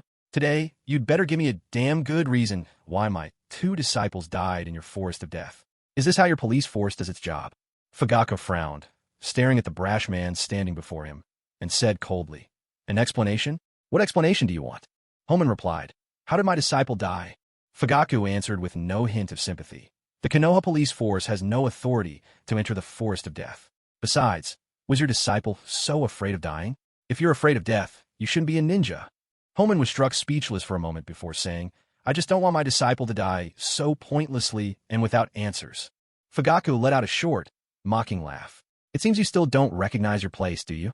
The next moment, 3 Uchiha police officers in green vests rushed over, seized Homon, and clamped a chakra suppressor on him. The chakra suppressor was a weapon exclusively supplied to the Uchiha clan through a partnership with the Land of Snow. It was remarkably effective. Fugaku said coolly, "I suspect this old man is a spy from another village. Bring him back and interrogate him thoroughly." Homon's mind went blank with disbelief. He thought, what? I was never even from the Leaf Village. I'm from the Land of Grass. On what grounds are you detaining and interrogating me without any proof or reason? But Fugaku simply ignored him. Even if Homon was from the Land of Grass, he had no right to question Fugaku. And to Fugaku, Homon was nothing more than a minor, jonin. The Uchiha clan was becoming more and more unruly in the Hidden Leaf Village. From a distance, the third Hokage witnessed everything. He sighed and said to Raza, "Lord Kazekage, if there were a dangerous element in your village, one you couldn't control, what would you do?" Raza answered bluntly, "Eliminate it." "And if you can't defeat them?" the third asked. "Then I'd submit," Raza replied without hesitation. "If you can overcome them, you erase the threat. If you can't, then you follow." The third Hokage was left momentarily speechless. Sometimes the simplest solution carries the most weight. With the current state of Konoha's leadership and only a handful of ally clans left to support him, the third doubted whether he could stand against the Uchiha. Yet submitting to the Uchiha was something he could not stomach. What was he supposed to do? Orochimaru had once been the third student, just as the third himself had studied under Tobirama. Now, the third found himself inheriting Tobirama's ideals, whereas Orochimaru had clearly forged his own path, embracing none of his master's philosophies. Orochimaru understood perfectly well that when the third spoke of a troublesome element, he meant the Uchiha. But truthfully, Konoha owed the Uchiha a Hokage. Without Madara's legendary support, Hashirama could never have pacified the chaos and founded the village. But then, thanks to the second's ruthless tactics, Madara was forced away, and the Uchiha's power was steadily undermined. By the time the third rose to power, the Uchiha had reached their lowest ebb. Yet now, because of Sasuke, the Uchiha had become powerful once more. This troubled the third Hokage deeply. The third Hokage knew that he didn't have much time left. He had only 2 goals remaining. First, the Uchiha clan must not compete for the title of Hokage. Second, he wanted to weaken the Uchiha's power and influence as much as possible to leave the next Hokage a village that was still whole. Unlike the current state, a village on the verge of collapse. Now, it was the battle between Naruto and Rock Lee. Naruto emerged victorious. After all, he had trained for years under Jiraiya, and his skills had improved greatly. But there was something that left everyone speechless. Naruto didn't win by sheer strength. He won by using transformations. Rock Lee, a boy of such straightforward innocence, was tormented for over half an hour by Naruto's shadow clones, transforming into beautiful blonde women. In the end, Rock Lee admitted defeat. Faced with such an enemy, he simply couldn't bring himself to attack. Yet, on account of Lee's good performance, the referee granted him a place in the rematch. Rock Lee would next face Neji Hyuga. The following bout, Sasuke versus Gaara. Sasuke leapt onto the arena stage, locking eyes with Gaara, who stood on the opposite side. Their intense stare-down marked the beginning of the match. Perhaps, to Gaara, Sasuke was his only friend. Perhaps Gaara knew himself that he could not defeat Sasuke. Gaara said, "Sasuke, I'm not your match. But I can't just concede for the sake of friendship, either. So, whatever happens next, even I don't know what I will do. Let's see, can you defeat it?" The moment he finished speaking, Gaara closed his eyes. After a short while, Gaara drifted off to sleep, light snoring drifting from his side. Witnessing this, Kankuro and Temari outside the arena were utterly dumbfounded. The art of feigned sleep? Why is Gaara leading with his ultimate jutsu? As Gaara slept, a wild and raucous voice burst from within him. "Ha ha, I'm finally out again. Kid, how could you bear to sleep now? Weren't you afraid I'd wreck the village?" Of course, Gaara did not fear Shikaku destroying the Sand Village. After all, this was the Hidden Leaf Village. The art of feigned sleep, summoning Shikaku. This was the only technique Gaara could think of that might threaten Sasuke. But winning against Sasuke wasn't his true goal. More than anything, he wanted his actions to create a spectacle for Sasuke's sake. Because to Gaara, Sasuke was a friend. With Shikaku's emergence, a storm of yellow sand filled the arena. High above, the third Hokage witnessed all this astonished. "Fourth Kazekage, why is the Jinchuriki going berserk right now?" Raza chuckled and said, "Hee, Lord Hokage, there is nothing to worry about. Everything is well within our control." Hearing Raza's reassurances, the third Hokage could only nod in response. With a wave of his hand, the ANBU operatives behind him silently withdrew from the room. As the little white snake slipped away, the air seemed to shift. The ANBU behind the third Hokage began to take on new forms, as if transforming before one's very eyes. Inside the arena, chaos erupted. Inoichi Yamanaka shouted at the top of his lungs, "The tailed beast is going berserk. Everyone, evacuate immediately. Fugaku, get the police force to calm the civilians and keep order." Fugaku, however, retorted, "Why the panic? Sasuke's holding the line up front." Sasuke's gaze was sharp and unyielding as he fixed his eyes on Shikaku. The golden sand seemed woven into Shikaku's very being, and Sasuke could sense the immense chakra stirring beneath his feet. Inside Sasuke's mind, Matatabi spoke up with irritation. "That filthy raccoon. He's insufferable. Sasuke, let me at him. I'll knock the stuffing out of him and see if he has anything left to brag about."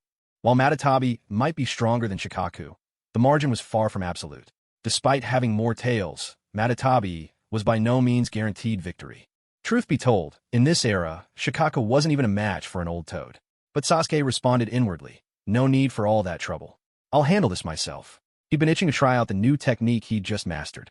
Sasuke's breathing settled into a deliberate, rhythmic pace.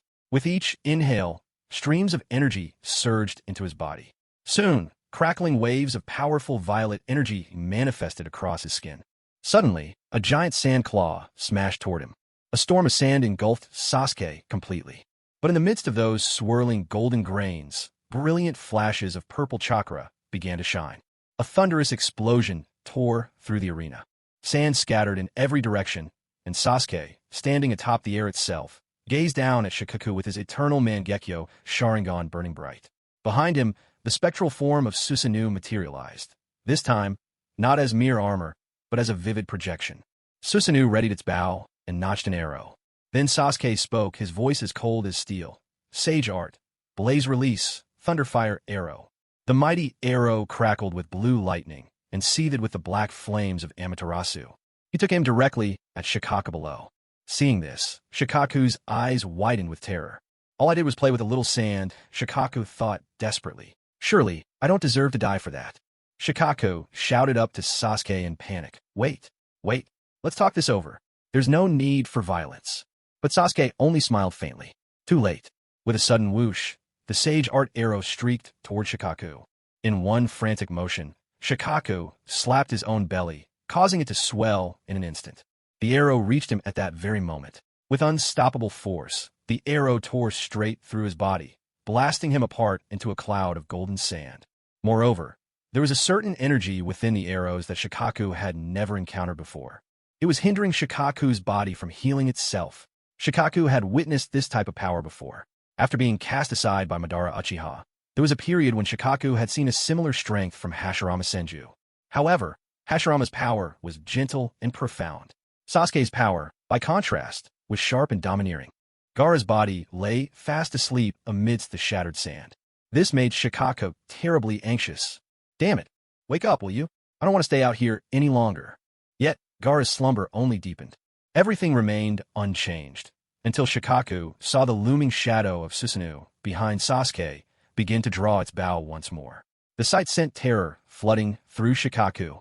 Countless grains of sand gathered, forming Shikaku's massive body. Then, in the blink of an eye, Shikaku shrank rapidly, down to the size of basketball, and huddled by Gaara's head. Shikaku was scared Sasuke would let another arrow fly at him. Even though his body was made of sand and couldn't technically be killed, it still hurt a lot. The preliminary rounds wrapped up quickly. Next up was the official round of the chunin exams. A panel of examiners and 2 Kage would decide who was worthy of promotion in the final competition. Each Kage's vote counted for 3 points, while an examiner's vote counted for 1. Those with the highest score would earn the title of chunin. The examiners included Anko Mitarashi, Hate Gecko, Rado Namishi, Genma Shiranui, Kurinai Yuhi, Asuma Surtobi, Kakashi Hitaki, and Mike Guy, 8 in all. Alongside them stood 2 Kage, the Hokage and the Kazekage, 10 decision-makers in total. The official matches would take place in 3 days, and the battle lineup had long since been set. Gaara versus Rock Lee, Niji versus Kankuro, Sakura against Ino once again, Shikamaru facing Temari, Naruto against the genin from the Hidden Rain Village. As for Sasuke, he had by chance drawn a bye, which meant, in theory, Sasuke could become a chunin without fighting at all. But Sasuke didn't want it that way. He went straight to the third Hokage to make his case. Lord Hokage, why don't I have an opponent in the official matches? He asked. The third considered him. Sasuke, is there someone you wish to challenge? Sasuke paused. Truthfully, there was no one he saw as a worthy adversary. The third sighed softly. Luck is a part of strength, Uchiha Sasuke. You have no need to participate in the official matches. You're already a qualified chunin. After discussing with the fourth Kazekage and the teachers, we all agreed you are fully deserving. You passed with a unanimous vote. With that, the third Hokage ushered Sasuke out of the Hokage building. Thus, Sasuke officially became a chunin. If nothing unexpected happens, among the candidates in this round of exams, the only ones to become chunin would be Shikamaru and himself. Many others undoubtedly have the power of a chunin, but their individual shortcomings prevented them from advancing in rank. Take Gaara, for instance. He clearly possesses the skills of chunin, perhaps even a jonin. However, his isolated and arrogant nature stopped him from being promoted to chunin. But soon, the time for Orochimaru's uprising during the chunin exams will come. The third Hokage will be killed by Orochimaru, and then he'll be off to join Danzo. Tsunade will still become the fifth Hokage, just as expected. 2 days later, at the Konoha arena, today was the grand finale of the chunin exams, the main event everyone had been waiting for, the final match. All the proctors had already arrived. Only the two Kage were still nowhere to be seen. As the start time drew near, Kakashi discussed with the others, and they decided to begin the exam without further delay. The first match, Rock Lee versus Gaara. Gaara had lost to Sasuke yesterday, but he wasn't upset in the least. Losing to Sasuke was really nothing out of the ordinary. First, Sasuke possessed an exceptional Kekkei Genkai. Second, his talents were unrivaled. And third, Sasuke was also a Jinchuriki. Gaara didn't have any confidence he could best Sasuke. His plan was to use the feigning sleep technique, letting Sasuke defeat Shikaku to boost Sasuke's reputation in Konoha. Yesterday, Gaara was no match for Sasuke. But today, against this bowl-cut youth in the green jumpsuit, Gaara resolved not to hold anything back. After all, Lee was not his friend. Rock Lee, facing Gaara, who was known to be the vessel of one tail, felt a knot of nerves tightening in his chest. Noticing Lee's anxiety, Gaara decided to finish things swiftly. With no sand nearby and no ability to create it as Shikaku could, Gaara opened the gourd at his back. Immediately, grains of sand poured out, swirling protectively all around him. Sand claw. The sand morphed into grasping claws, aiming straight for Lee. Lee flipped aside with deft agility, immediately striking a fighting pose. 8 gates technique. The first gate, open. White steam burst from Lee, enveloping him in an aura of power. The sand from Gaara's gourd was especially light, making it easier to control and requiring less chakra. Sand wave. With a sweeping gesture, Gaara sent wave upon wave of sand crashing toward Lee like the tide. Lee darted and weaved through the attacks, pushing himself to open the third gate. But already, Lee was gasping for breath, his stamina fast depleting. Continuing like this simply wasn't a viable plan. This is section 123/285. Here is the translated text, preserving original structure and flow, with adaptations for vivid audiobook narration. Lee Rock's limit is the fourth gate, the gate of pain, yet he's only ever managed to open it once. He can't keep dodging. It's time to go on the offensive. Lee Rock leaps onto a stone pillar, and in a moment of resolve, quietly removes his shoes, then unfastens the ankle weights strapped to his legs. With a mighty crash, the weights hit the ground, leaving a deep crater. Lee Rock is determined to face the One-Tail's Jinchuriki with every ounce of his strength, without anything holding him back. With those bindings gone, Lee Rock's speed becomes astonishing. He dashes rapidly, circling around Gaara. In a sudden burst, Lee launches a kick at Gaara. Leaf Village Strong Whirlwind.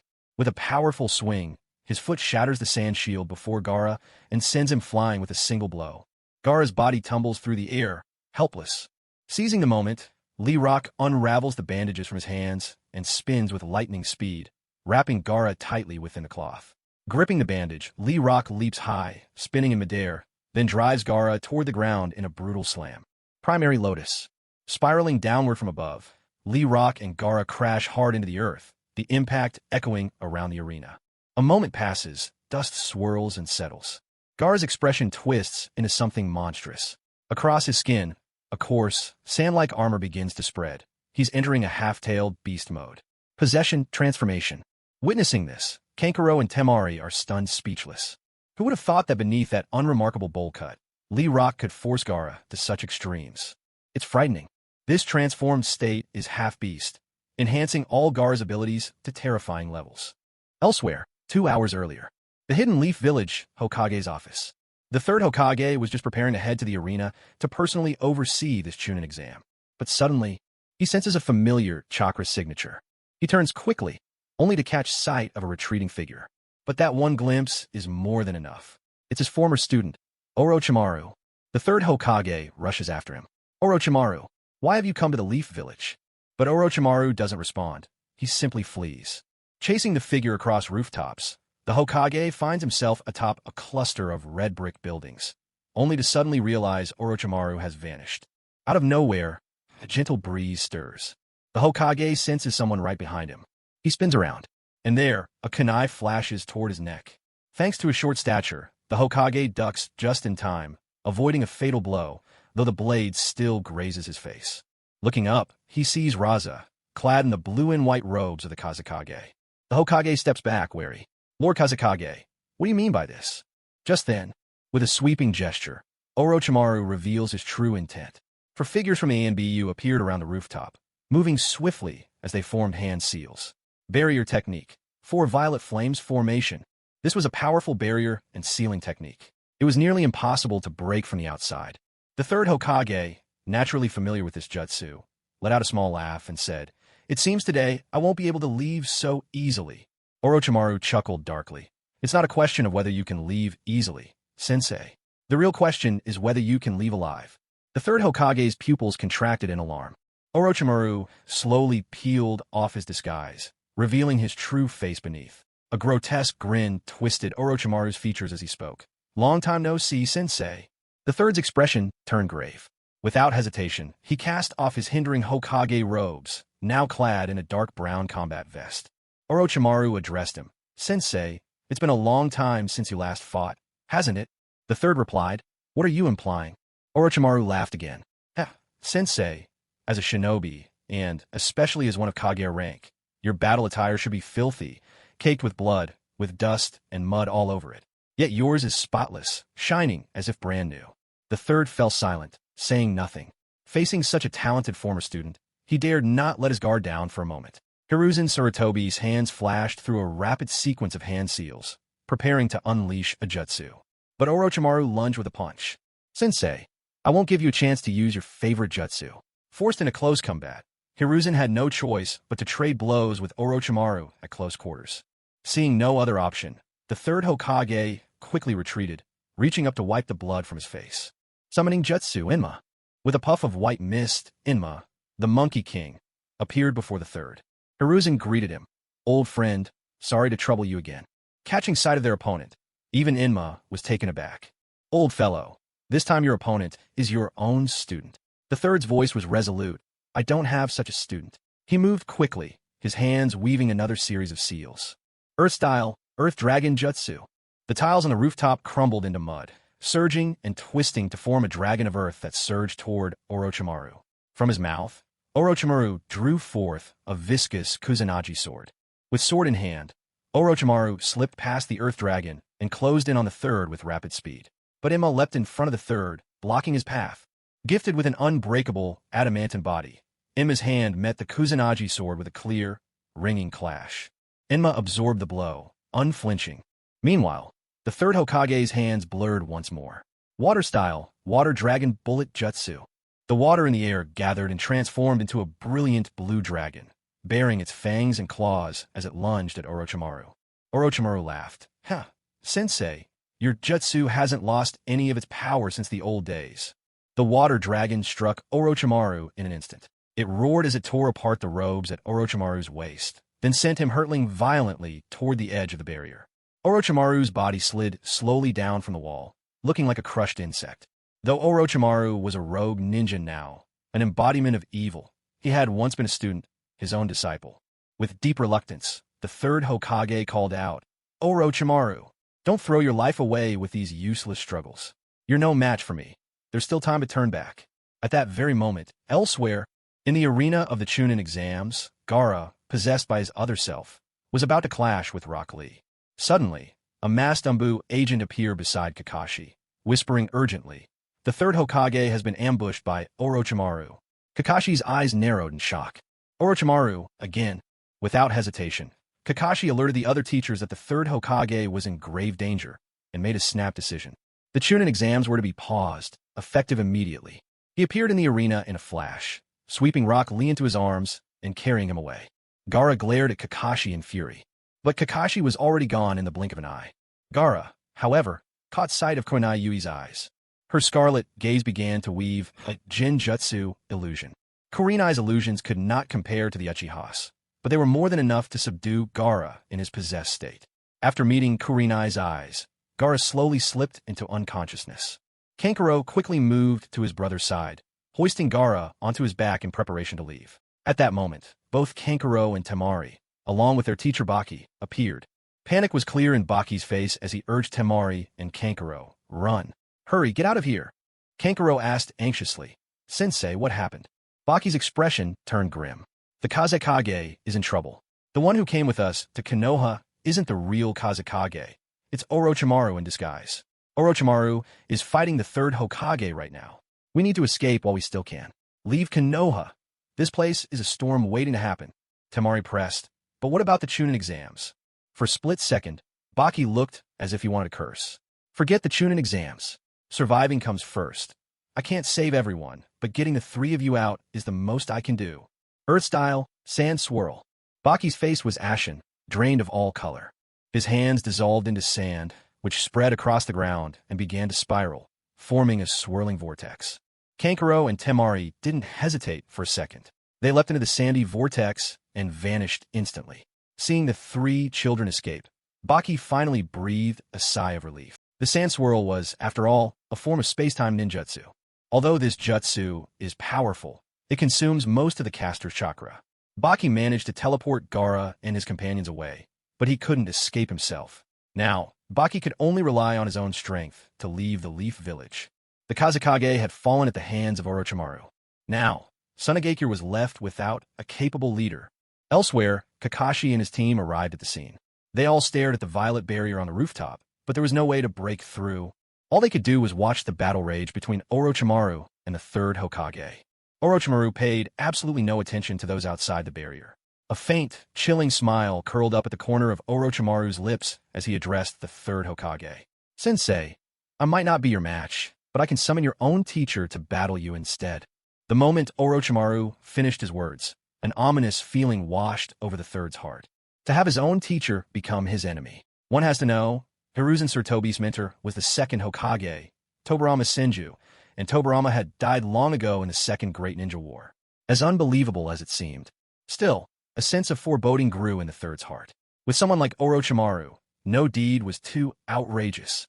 The third shouted to Enma, "Old friend, stop him." But it was already too late.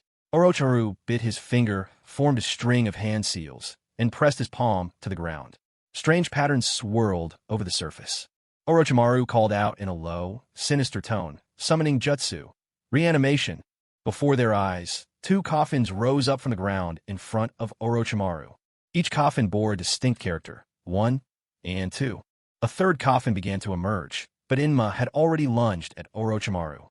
Enma's punch smashed directly into Orochimaru's face, twisting it grotesquely aside. The third coffin vanished as quickly as it had appeared. Orochimaru seemed entirely unbothered by his deformed visage. Instead, he sighed with mock regret. "As I thought, this jutsu is still not perfect. I can definitely make it better next time."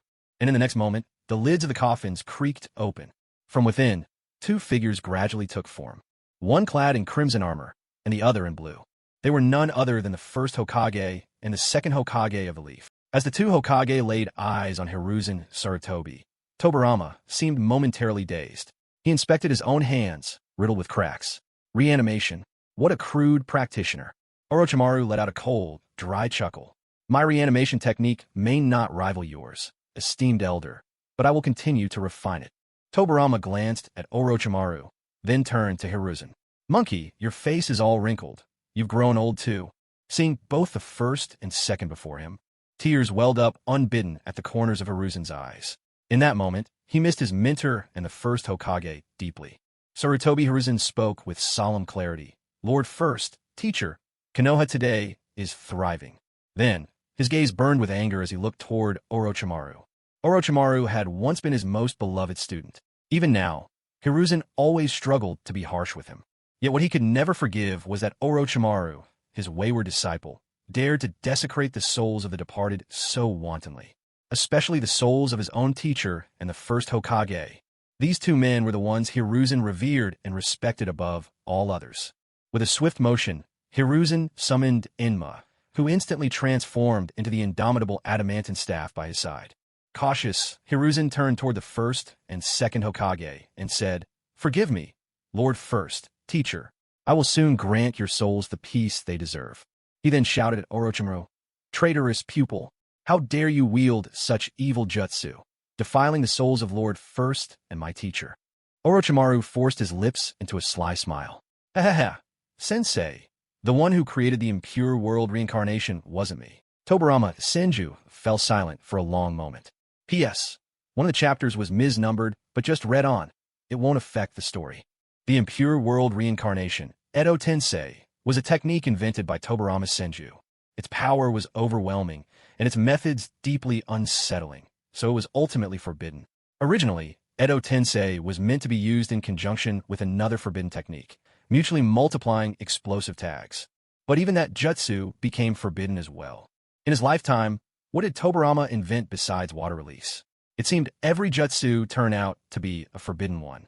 Orochimaru was now the caster. Because of this, the first and second Hokage could not disobey his commands. Tobirama spoke, "Hiruzen, my body is no longer under my control." He formed hand signs, water style, water dragon bullet technique. Suddenly, water erupted all around Tobirama, swirling and surging to shape a titanic dragon that lunged at Hiruzen, jaws wide. Hiruzen's face paled in shock. To unleash such powerful ninjutsu in a place so arid, his teacher truly was formidable, almost terrifyingly so. The enormous water dragon let out a ferocious roar as it swept down upon Hiruzen. Not daring to hesitate, Hiruzen quickly formed hand signs of his own. Earth style wall. A towering wall of earth rose up, blocking the roaring surge of water. Tobirama and Hashirama exchanged a glance, then, each gripping a kunai, charged at Hiruzen from both sides. Hashirama called out, "Careful, Hiruzen!" Tobirama warned, "Watch your back, Hiruzen!" At that very moment, Orochimaru, moving unseen, appeared behind Hiruzen, Kusanagi sword in hand, poised to strike. The ape demon seized Orochimaru's Kusanagi sword in its powerful grip.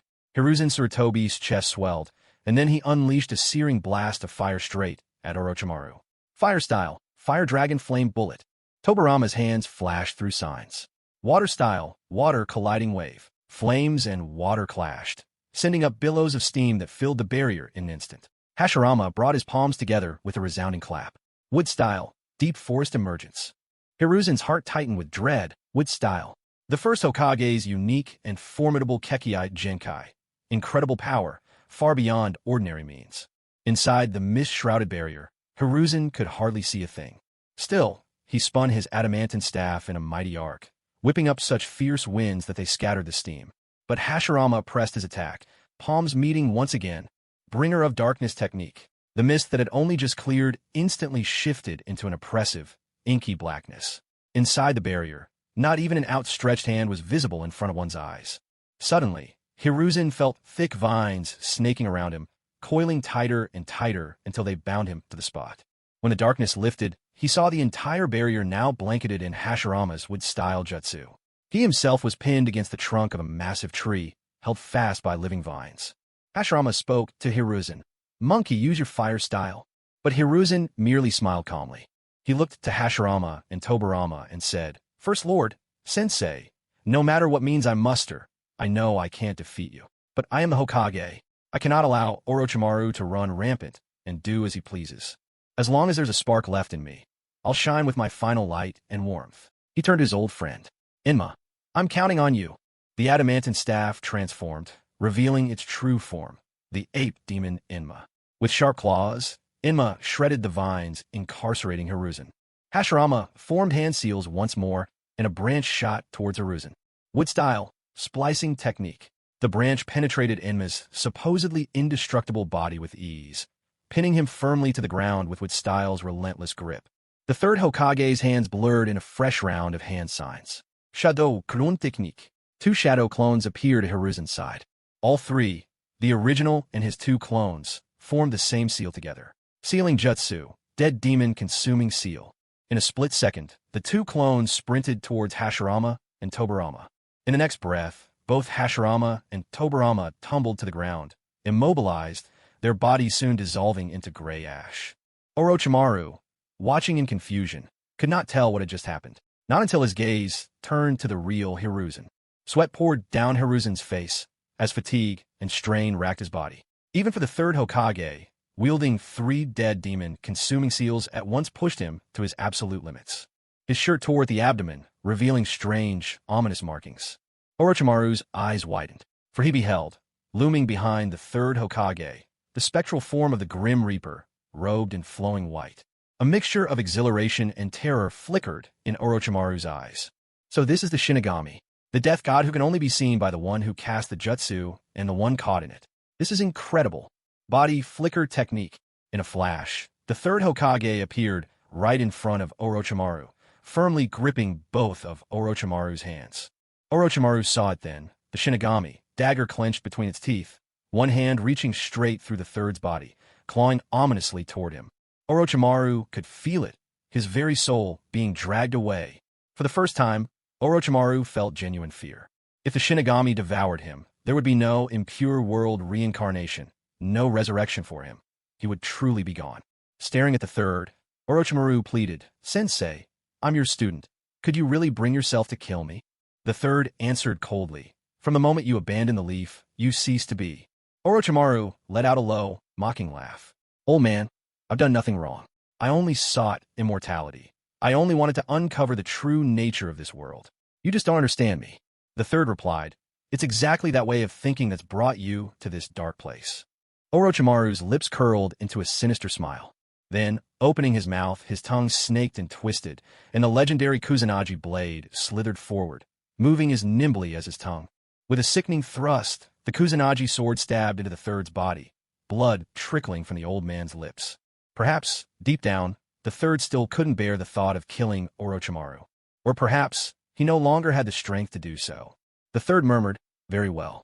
If I can't kill you, then I'll take from you the ninjutsu you so pride yourself on." In the next instant, the death god drew its blade and severed Orochimaru's soul. In that moment, Orochimaru could feel it. He had lost all control over his hands. He was completely deprived of his ninjutsu. Staring at the third with blazing fury in his eyes, Orochimaru was powerless. Tears welled at the corners of the third's eyes. Visions from the past flickered through his mind, each memory flashing before him like the turning of a lantern carousel. "Oomph. Sensei always favors Orochimaru. It's so annoying. Sensei, I've learned another new jutsu." "Orochimaru, do you want to be Hokage?" "The fourth Hokage." "What?" "Orochimaru is conducting human experiments. Orochimaru has fled the village. Orochimaru has joined Akatsuki." Scene after scene whirled before the third's eyes. It was almost absurd. At the very end, all the third could think of was Orochimaru. In his final, drifting moments, it was as if the third had gone back to that day when he first met Orochimaru. "What's your name?" "Orochimaru." After the third's death, Orochimaru went mad. He had lost the use of his hands. He could never wield ninjutsu again. With bloodshot eyes, he kicked the third's corpse in rage. "Stubborn old fool. Even in death, you won't let me be." The third Hokage was dead. With the last warmth of his life, he had stolen Orochimaru's hands. Orochimaru cursed under his breath. "Why didn't you do this sooner? If you had died in place of the fourth Hokage during the Nine-Tails attack all those years ago, none of this would have happened." Desperately, Orochimaru tried to move even a single finger. Just once would have been enough. But that was only wishful thinking. The Grim Reaper had claimed not only his hands, but also all his jutsu. For Orochimaru, this was a torment worse than death itself. The third Hokage was gone. But Konoha would never simply let Orochimaru go. The barrier was about to collapse, shaken to its very core by the fierce battle that had taken place within. Orochimaru let out a cold laugh as he looked at the Konoha shinobi outside the barrier. Uchiha Sasuke, Itachi Kakashi, Might Guy, Kurenai Yuhi. These shinobi all now stood as Orochimaru's enemies. Death itself was not frightening. To die for nothing, that was terrifying. And yet, stripped of his jutsu, Orochimaru had not the slightest hope of escape. In that moment, the purple barrier shattered like glass, splintering apart in an instant. Kakashi was the first to charge at Orochimaru. Orochimaru, this time, I'll put an end to you. Lightning blade. Kakashi's speed outpaced even the thunder itself. But just then, a figure appeared before Orochimaru, a man in a yellow mask, clad in midnight blue clothing. Therefore, but an instant, Kakashi stopped in his tracks. His instinct screamed. If he took one step further, he would surely die. Kakashi stared at the mysterious masked man before him. He couldn't say why, but there was an uncanny familiarity about this figure. Obito spoke softly, "Goodbye, Kakashi. We'll meet again." Then, placing a hand on Orochimaru's shoulder, space twisted and warped around them. In the blink of an eye, both Orochimaru and Obito vanished from the battlefield. Amidst the crowd, Kabuto adjusted his glasses and slipped away as well. Orochimaru-sama, even if you've lost your jutsu, I will follow wherever you lead. If you cannot fulfill your dreams, I will carry them forth and walk the path in your stead. As he disappeared into the crowd, Kabuto cast a glance at Sasuke. That was the thing Lord Orochimaru desired most. Meanwhile, outside Konoha, somewhere in the land of grass, Orochimaru and Obito suddenly appeared. Orochimaru looked at Obito and asked, "Why did you help me?" Obito replied, "I'm acting on someone else's behalf. You are not meant to die in Konoha." Hee. Your words and actions remind me very much of an old acquaintance of mine. Obito asked who. Orochimaru's expression darkened as he replied, "Uchiha Madara." Or rather, the man claiming to be Uchiha Madara, the leader of the Akatsuki. Obito fell silent. "That's not me. You're mistaken." Orochimaru's smile returned, bright and almost playful, as he said to Obito, "Ah, my mistake." With that, Orochimaru turned and strode deeper into the land of grass. Obito watched Orochimaru's departing figure, feeling a pang of loneliness. Meanwhile, Orochimaru's heart was a turbulent sea. As a former member of the Akatsuki, Orochimaru knew all too well what kind of fearsome people its members were. Especially Pain. Orochimaru still couldn't figure out the secret behind Pain's abilities. Orochimaru was simply no match for him. And back when Orochimaru had first joined the Akatsuki, he had encountered that mysterious masked man. Or perhaps, Uchiha Madara. To command such a collection of monsters, you'd have to be an even greater monster. That was why Orochimaru didn't want to linger any longer. After all, Orochimaru hadn't only defected from Konoha. He'd escaped from the Akatsuki, too. If you lost your jutsu, there was still a chance to find it again.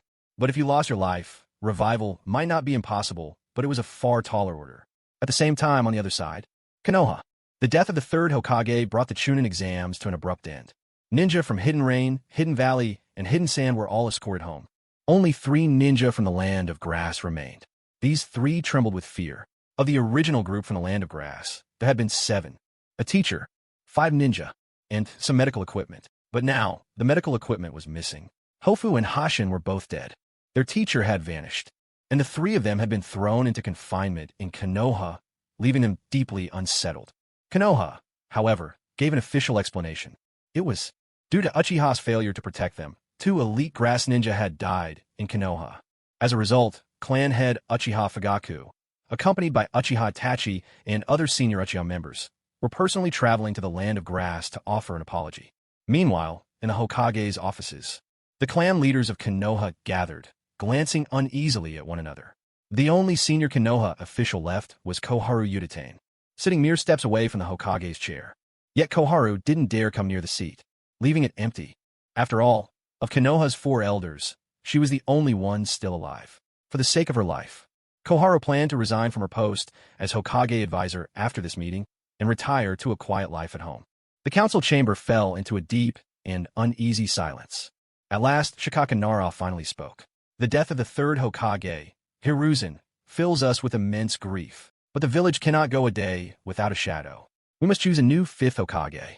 If anyone has a suitable candidate in mind, please speak up." No one dared to utter a word. Not until one person suddenly spoke. "I recommend Uchiha Fugaku as the leader."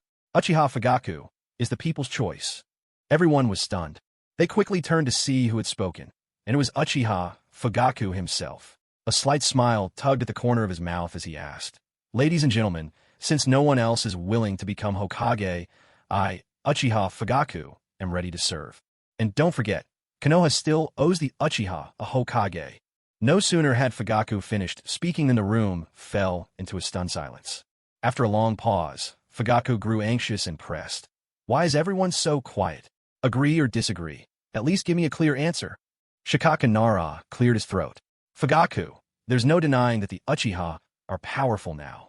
But Konoha belongs to all of us, not just your clan. That's why we can't let you become Hokage. Fugaku shouted in frustration. Why not? If it's about strength, the entire Uchiha clan stand behind me, and I possess the Mangekyo Sharingan myself. If it's about qualifications, I'm the captain of Konoha's police force, and for years I've devoted myself to the village's safety. If it's about sacrifice, during the Third Great Ninja War, over 50 of my clan members died for Konoha. Shikaku replied, strength isn't the only measure of a Hokage.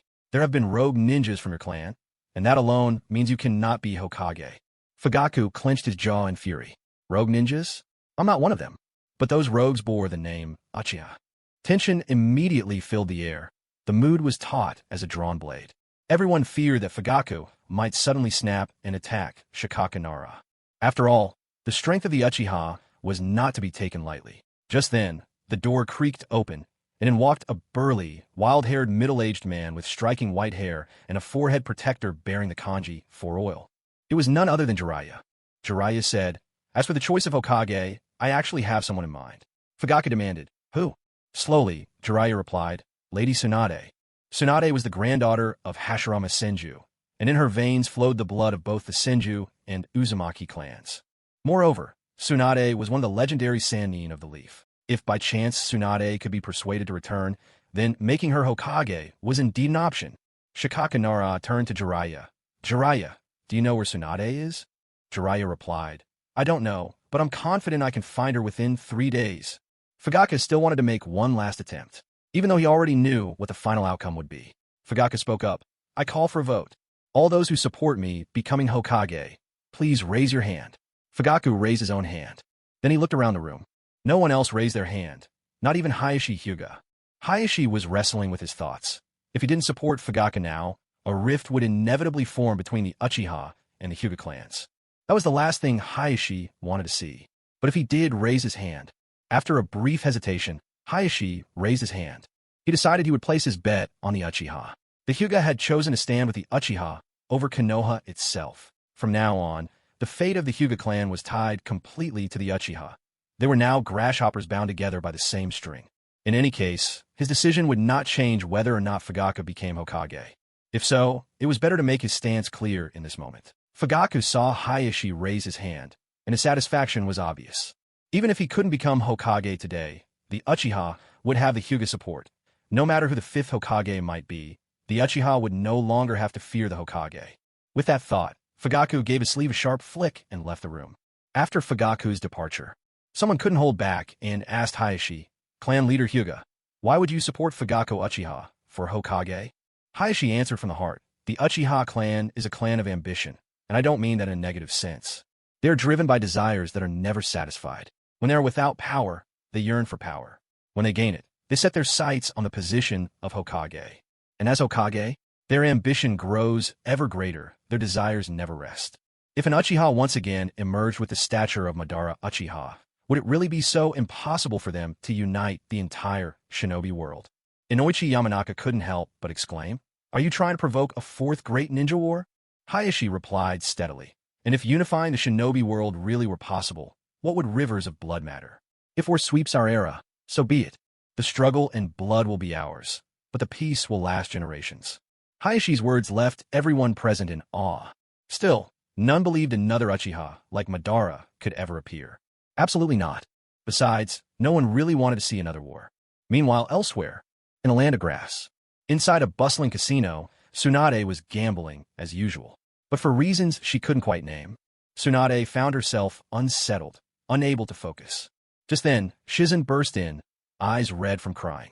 She stood before Tsunade and said in a trembling voice, Sensei, the third is dead. Tsunade stared, stunned, and managed only, what did you just say? Shizen spoke softly, Lord Third has passed away. Tsunade could no longer hold back. Tears burst forth, streaming down her face like a broken dam. She muttered to herself, the old man is dead? The old man is dead. A burly man nearby noticed Tsunade, talking to herself. He stepped closer and asked, are you still playing or not? Suddenly, Tsunade seized his arm and, with a casual press, pinned it down to the table. embedding it deep into the wood. "Don't bother me," she said. Turning to Shizun, Tsunade declared, "Come on, we're going back to the Leaf Village." On the road, Tsunade asked, "How did the old man die?" Shizun replied, "For what they said back in the Leaf Village, Orochimaru disguised himself as the Kazekage and used the reanimation jutsu to bring back the first and second Hokage. He made them kill Lord Third." Hearing Shizun's words, Tsunade felt a stifling pressure in her chest with nowhere to release it. This was truly the most humiliating way to die. Orochimaru was the Third's own student, yet the ones who killed him were the very first and second Hokage, summoned by Orochimaru. But for Tsunade, the pain cut even deeper. Hashirama was her grandfather, Tobirama her granduncle, Orochimaru her former classmate. Her classmate had used her own grandfather and granduncle to kill their teacher. In a surge of emotion, Tsunade stomped hard on the ground. The ground immediately cracked and split beneath her feet. All of a sudden, she sensed a familiar chakra signature. The Senju clan possessed powerful sensory abilities. It was Orochimaru. A tide of hatred, both old scores and new wounds, poured into her heart at once. Without thinking, Tsunade dashed straight toward the presence she had sensed. Meanwhile, on the other side, Orochimaru was experimenting with casting ninjutsu without the use of his hands, but found he could only manage the simplest techniques. For truly powerful jutsu, hand signs were required. Without hands, Orochimaru couldn't make them. Suddenly, Orochimaru felt a familiar presence. He looked up just in time to see a figure soaring toward him, leg raised to strike. He quickly dodged aside. A thunderous crash echoed. The ground was smashed into a massive crater, and at the bottom stood Tsunade. Her eyes blazed with fury as she demanded of Orochimaru, "Orochimaru, you monster! Why did you kill Sensei?" Orochimaru replied coldly, "He doesn't deserve to be my teacher anymore, nor to be the Hokage. The ninja world and the Leaf have grown too stagnant. It needed his death to stir things up a bit." Tsunade was outraged by such a twisted justification. "You bastard," she yelled. At that very moment, a figure appeared in front of Orochimaru. It was Kabuto Yakushi. Kabuto adjusted his glasses and said to Orochimaru, "Lord Orochimaru, you must run." Orochimaru looked at Kabuto in surprise. "Why are you here?" Kabuto's eyes burned with fervor as he declared, "I will forever follow in Lord Orochimaru's footsteps." Chakra scalpel. Blue chakra blades sparked to life in both of Kabuto Yakushi's hands. Though the chakra scalpel was razor-sharp, Kabuto's opponent was Tsunade. His blade sliced through Tsunade's clothing and cut her skin, but her wounds healed almost instantly. Heaven-piercing kick. Tsunade sprang skyward and came crashing down at Kabuto with a fearsome kick. Kabuto dodged just in time, but even the aftershock of Tsunade's attack sent cracks shuddering through his bones. Clutching his chest in agony, Kabuto gasped, "Feels like a rib just broke." Just as Kabuto assumed Orochimaru had already made his escape, a shadow suddenly flickered behind him. Orochimaru himself. Orochimaru hadn't fled during those precious seconds. He looked Kabuto in the eye and said, "I would never abandon my subordinates." Kabuto was deeply moved, but now was not the time for sentiment. He couldn't beat Tsunade, and Orochimaru had lost his jutsu as well.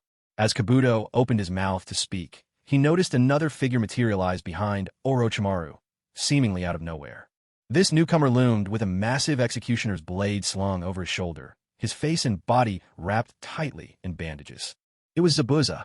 "Move it, you snake, you'd better hide behind me." Zabuza growled gruffly. Meanwhile, within the passage of the Kamui dimension, Obito watched it all unfold. Obito had never liked Orochimaru and had no desire to rescue him. Yet, since Sasuke wanted Orochimaru saved, Obito could not allow him to perish just yet. Thus, he brought Zabuza here, nobody better suited to save Orochimaru. When Tsunade saw Zabuza appear, her guard instantly went up. When had he arrived? How could she not have sensed him at all? But she had no time to dwell on these thoughts. Zabuza was already rushing at her with blade in hand. Tsunade was forced into evasive maneuvers again and again. With Zabuza now in the picture, eliminating Orochimaru was clearly out of reach. After all, who knew who else might suddenly appear next? Now that the fury in her mind had faded, Tsunade's thoughts sharpened into clarity. She had every reason to avenge her master, but she had to weigh her own strength and situation carefully. Casting a sideways glance at Orochimaru, she spoke coldly. "Orochimaru, you killed our teacher. One day, your own students will kill you." Orochimaru only chuckled. "I would never raise such utterly unhinged disciples." With that, Orochimaru turned slowly and left. Kabuto slung a wounded arm over Orochimaru's shoulder. One had lost his hands, and the other, his ribs. What a sorry sight they made, the walking wounded. Meanwhile, elsewhere, in the land of wind, at Sunagakure, Raza's death caught everyone completely off guard. The Sand Village leadership called an emergency meeting at once. With the passing of Kazekage Raza, the highest authority in the entire Sand Village now rested with the Kazekage's advisors, Elder Ebizo and the renowned puppet master, Lady Chiyo. Chiyo cleared her throat and said, "The Kazekage is dead. We must choose a new leader." Ebizo addressed her, "Lady Chiyo, your strength is unmatched. You are well qualified to become Kazekage yourself." Chiyo chuckled softly. "Heh, I'm far too old. I won't last more than a couple more years. If I were 30 years younger, I'd take on the role without hesitation. But now, I'm simply too old." Ebizo fell silent for a moment, then turned his gaze toward the elite Jonin, Baki. Yet Baki lacked the qualities needed to ascend as the village's shadow. While powerful, he had already reached his limit. An elite Jonin he might be, but he was not Kage material. Baki's heart pounded in his chest. His mind raced. Why is Lord Ebizo looking at me like that? Does he expect me to become the Kazekage? Should I refuse? Or should I accept? Or maybe I should refuse at first, then accept later? If I did become Kazekage, he began to daydream about the changes he could bring to Sand Village if he ever donned the mantle of Kage. Ebizo broke his train of thought with a question. "Baki, since you are Gaara's teacher, what do you think if Gaara were to become Kazekage?" Baki stared in disbelief. Gaara? Kazekage? Familiar words, yet a completely foreign idea. Baki stammered. "Lord Ebizo, are you talking about Gaara, the one-tailed Jinchuriki?" Ebizo nodded. "That's right. Our village is running out of talent. After Raza's death, in my eyes, the only one fit to shoulder the Kazekage's burden is Gaara." Baki frowned. "But Gaara is a Jinchuriki. He can't even control the tailed beast inside him." Ebizo paused for a long moment. "We have no other choice. A Jinchuriki is a double-edged sword. That power can be both a blessing and a curse." Baki wanted to protest further, but Chiyo interjected. "Gaara, as Kazekage? I've been thinking it could work. But Gaara's personality," Ebizo insisted. "What Sand Village needs right now is exactly someone with his temperament. Only if Gaara rises as Kazekage does our village stand a chance to flourish again." And so it was decided. The highest authority in the village, Ebizo and Chiyo, settled on a temporary successor. That successor was Gaara. Though appointing a Jinchuriki as Kazekage was an unorthodox and abstract decision, this was the course Chiyo and Ebizo chose to take. After so many years of decline, the Sand Village was quickly running out of promising talent. After Raza's death, there was, incredibly, no one left to take charge. And the only one who could inspire any real hope was, in fact, Gaara and no one else. A Jinchuriki is a double-edged sword. While it grants immense power, that same power is wildly unstable. But for the hidden Sand Village, there was no other option. Gaara, still so young, was now assisted by Chiyo and Ebizo in handling village affairs. Gaara's mission now was simple: to grow stronger, to rise as a true leader. One day later, elsewhere, the hidden Sound Village, a tiny nation nestled among its larger neighbors. Deep inside a laboratory, Orochimaru was injecting a dark green liquid into his own arm. This substance brimmed with the power of cursed seals. In essence, the very power of the sage. Though Orochimaru had lost his arms, he had not lost his cunning. He was not one to simply sit and await death. If ninjutsu was now lost to me, I can still seek out other sources of strength. For example, sage arts. The ink-green liquid crawled across Orochimaru's arm, transforming into black, twisting markings that snaked across his skin.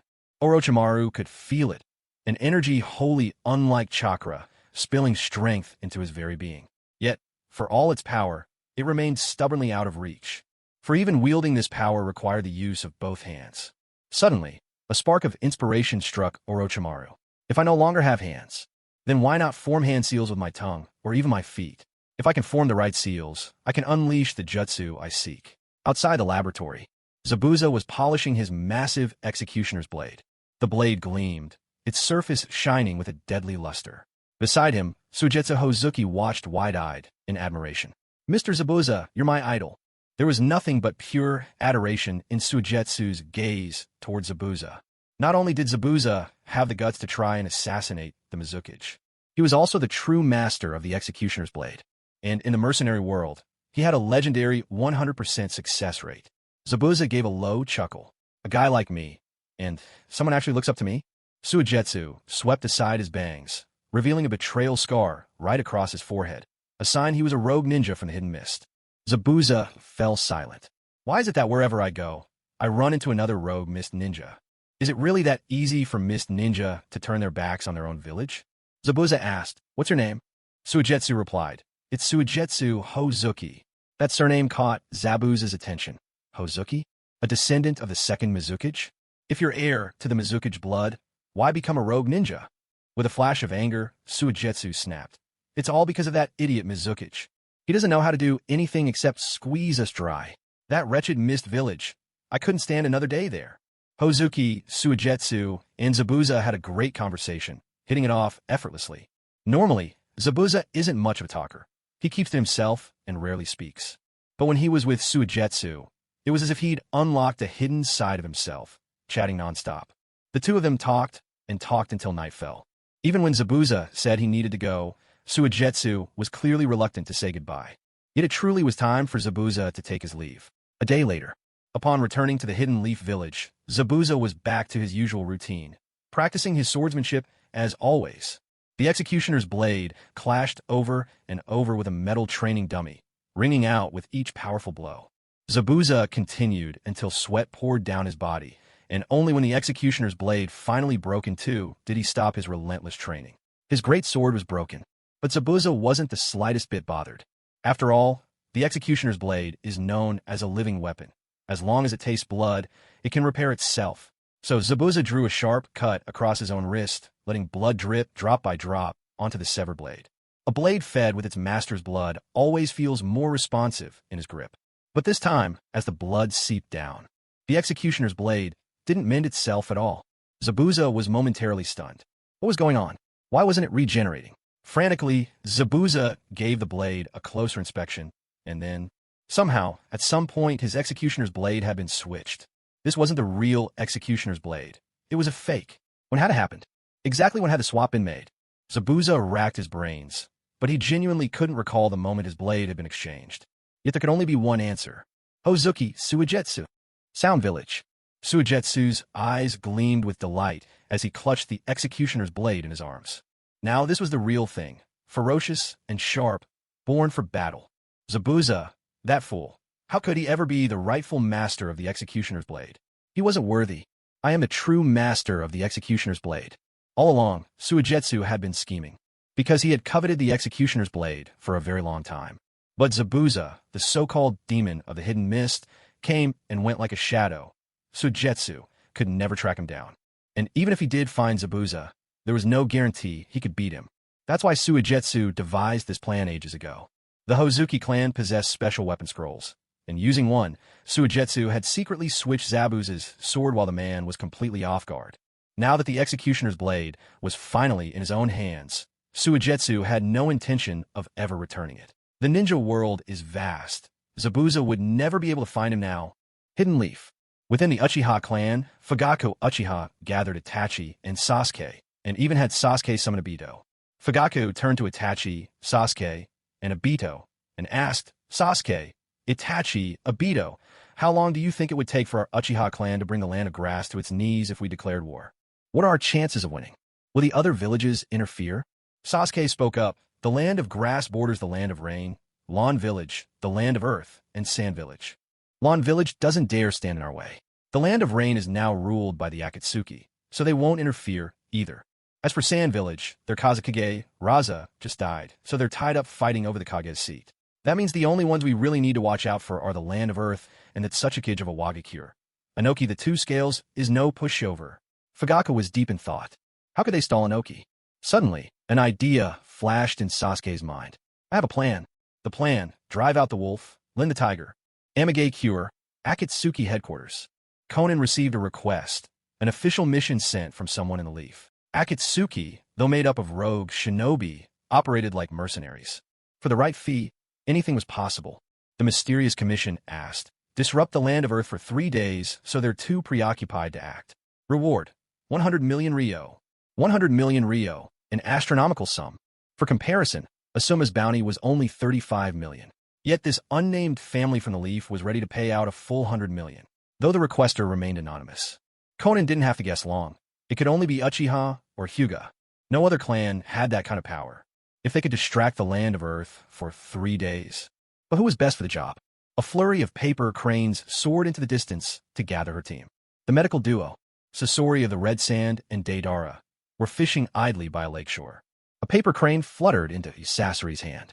After reading the message, Sasori told Deidara, Deidara, White Tiger has issued a new mission. Stall the land of Earth for 3 days. They're debating whether to send our team or Kakuzu and Haidens. The mention of a mission piqued Deidara's interest. Obviously, we're the ones for this job. Sasori asked. Aren't you from the land of Earth? Deidara replied. Come on, bro. I'm a rogue ninja now. Besides, I know the terrain. I know exactly where the Tsuchikage likes to go. Anyway, this mission should be ours. Sasori nodded in agreement. It had been too long since he'd been on a mission anyway. And this time, the assignment was to disrupt, not eliminate, Deidara's clay bombs and Sasori's puppets. The perfect tools for chaos. With excitement, Deidara bit off a chunk of clay, which rapidly expanded into a bird shape. He and Sasori climbed atop its back, heading for the land of Earth. The mere thought of blowing up half the nation had Deidara's blood racing. Deidara couldn't contain his excitement. He was so thrilled that he was trembling all over. Blowing up the land of Earth, this was exactly his favorite thing. After all, medicine is just another kind of explosion. The two artists had very different interpretations of what art truly was. To Deidara, art meant an explosion, a fleeting moment of beauty that vanishes in an instant. But Sasori believed that true art was eternal, a beauty that remained unchanged forever. This fundamental difference led to many heated debates between them. Perched atop a clay bird, Sasori asked Deidara, Why do you get so worked up about blowing up the land of Earth? Aren't you a rogue ninja from there? Deidara curled his lip and replied, That old man is impossible to kill, and he's never appreciated my art. I want to show him what real art looks like. Sasori retorted, You call that art? It's gone before you know it. Deidara shot back, You don't get it. The flash and heat in that instant, the power unleashed, the stunning colors, the pulse-pounding shockwave. That is art. Sasori still couldn't see his point.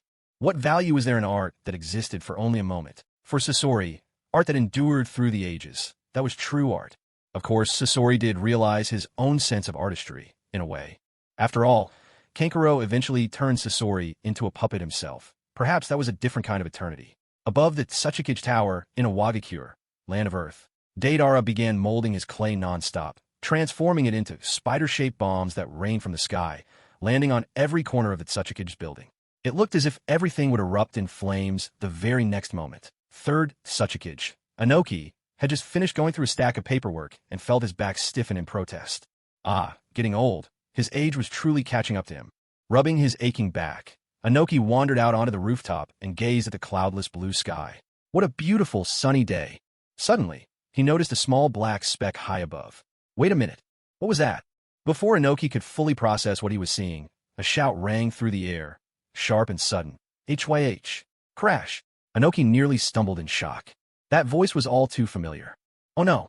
Sure enough, a powerful surge of chakra erupted nearby. The walls began to bulge and crack, an immense explosion threatening to break loose. This was bad. Inoki slammed his palm to the ground. Added weight rock, Earth-style wall. Thick stone walls rose on all sides, shielding Inoki at their core.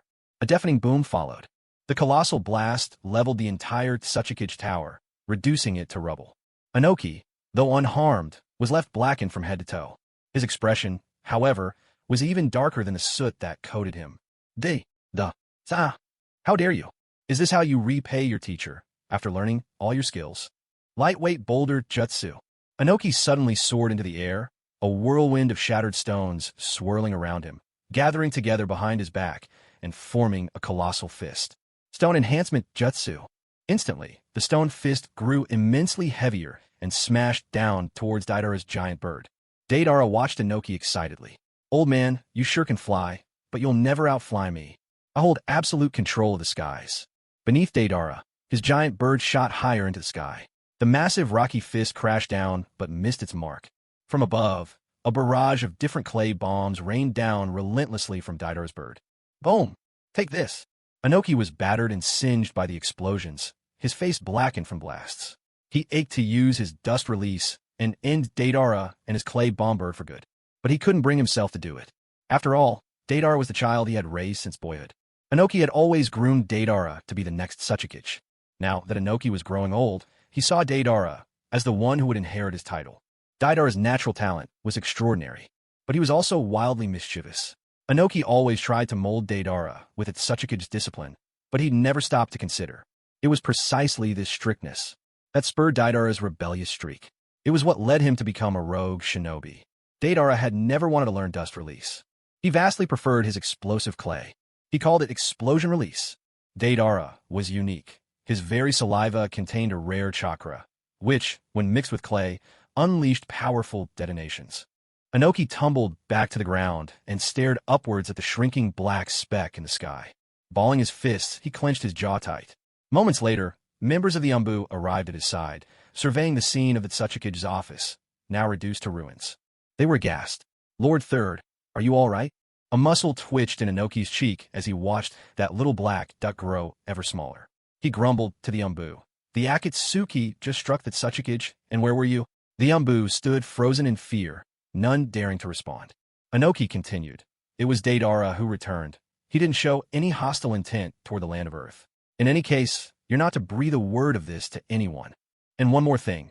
I want the Tsuchike's office rebuilt in 3 days." "Yes, Lord Third." Light as a feather, Inoki drifted away. His advanced age meant that even the slightest motion sent sharp pain shooting through his back, so he typically used his weight-shifting technique to float along rather than walk. Back at home, Kitsuchi saw his father return scorched black from head to toe. "Lord Tsuchike, what happened to you?" Inoki replied, "At home, just call me father." "Yes, Lord Tsuchike."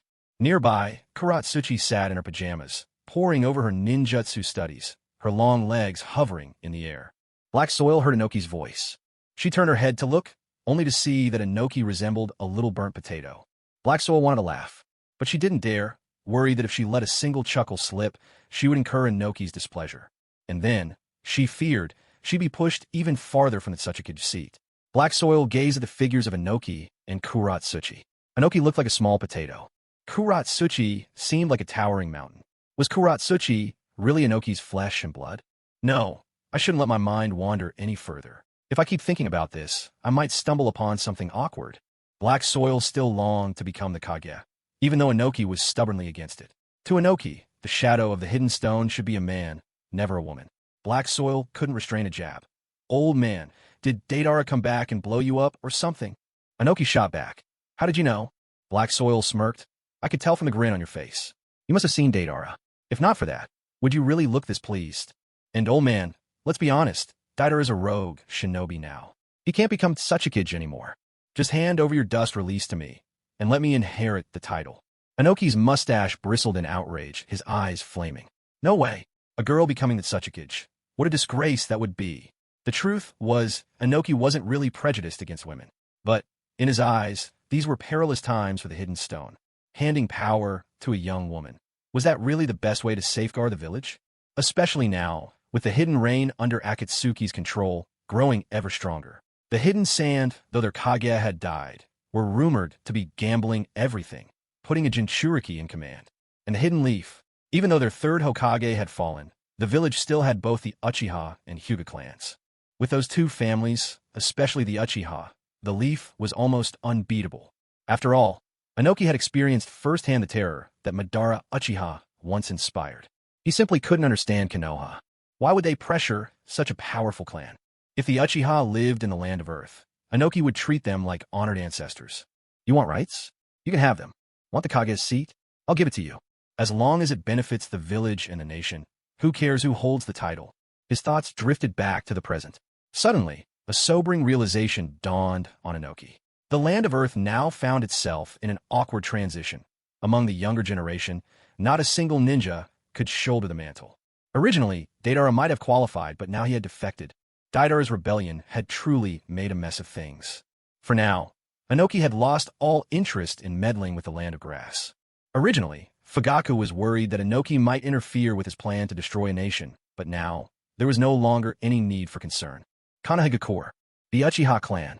Uchiha Fugaku looked at the 3 remaining ninja from the land of grass and spoke kindly, his eyes gentle and full of warmth. "Little ones, what are your names?" "Kuseichi, Kusur, Kuseisen." These were the names of the 3 ninja. Fugaku turned to them and said with approval, good names. How about I send you back to the land of grass myself? Kuseichi replied, Clan head Uchiha, isn't that a bit too much trouble for you? With resolute sincerity, Uchiha Fugaku answered, No, this is my duty. Because of a negligence of the Konoha police force, your nation's ninja lost their lives. I must apologize in person to the ruler of the land of grass. Fugaku's voice was firm and unwavering. It's something I insist on, offering my apology face to face. Kusur and Kuseisan exchanged a quick glance, then nodded in agreement. Very well, we'll trouble you then, clan head Uchiha. Fugaku's smile grew so wide he could hardly contain it. The core forces of the Uchiha split into 3 groups. One group seized the moment during the transition of power in the village to wrest control of the ANBU. Another group, led by Fugaku himself, along with Kenjin and other elite troops, was to head for the land of grass. The last group consisted of Sasuke, who set out for the land of snow with Karen, leveraging the influence of the famous actress, Koyuki Kazahana, to expose and broadcast the crimes of the land of grass. This was a way to justify the Uchiha's campaign to bring down the land of grass, affirming that the Uchiha were not ruthless destroyers, but agents of justice carrying out divine retribution. Aboard the ship bound for the land of snow, Sasuke turned to Karen and asked, Karen, do you know Koyuki Kazahana? Karen curled up like a little cat in the corner of the cabin. She shook her head. No, I don't. Sasuke continued. Then have you heard of Fujike's Yuki?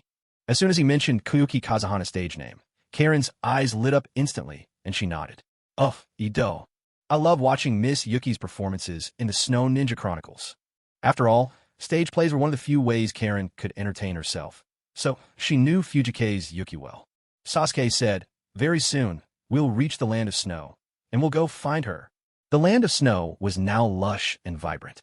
A third of its territory had transformed into an oasis. This was all thanks to the geothermal generators. Turning 1/3 of the land of snow into green farmland was not the limit of these generators, but rather the limit of Snow Country's chakra reserves. During the design of the geothermal generators, the vision was for them to melt all of Snow Country's ice and snow, turning the whole nation into an oasis. But due to the limited chakra stored within the generators, only 1/3 of the country could be transformed. The ship drew up to the shore. Xianglin's eyes shone as she gazed at the land of snow. Sasuke, this place is so strange. Why is it all snowy here, but the mountaintops are full of greenery? Sasuke replied, Because at the mountaintops, there are geothermal generators. They arrived at the royal palace of the land of snow. When Kazahana Koyuki heard that Sasuke had come, her delight was boundless. She hurried to the palace gates and looked at Sasuke. Longing filled her eyes. It had only been 2.5 years since they last met, but Kazahana Koyuki felt that Sasuke had grown so much. Overflowing with emotion, Koyuki hugged Sasuke tightly. Sasuke was engulfed in a familiar scent, a sensation like facial cleanser filling his senses.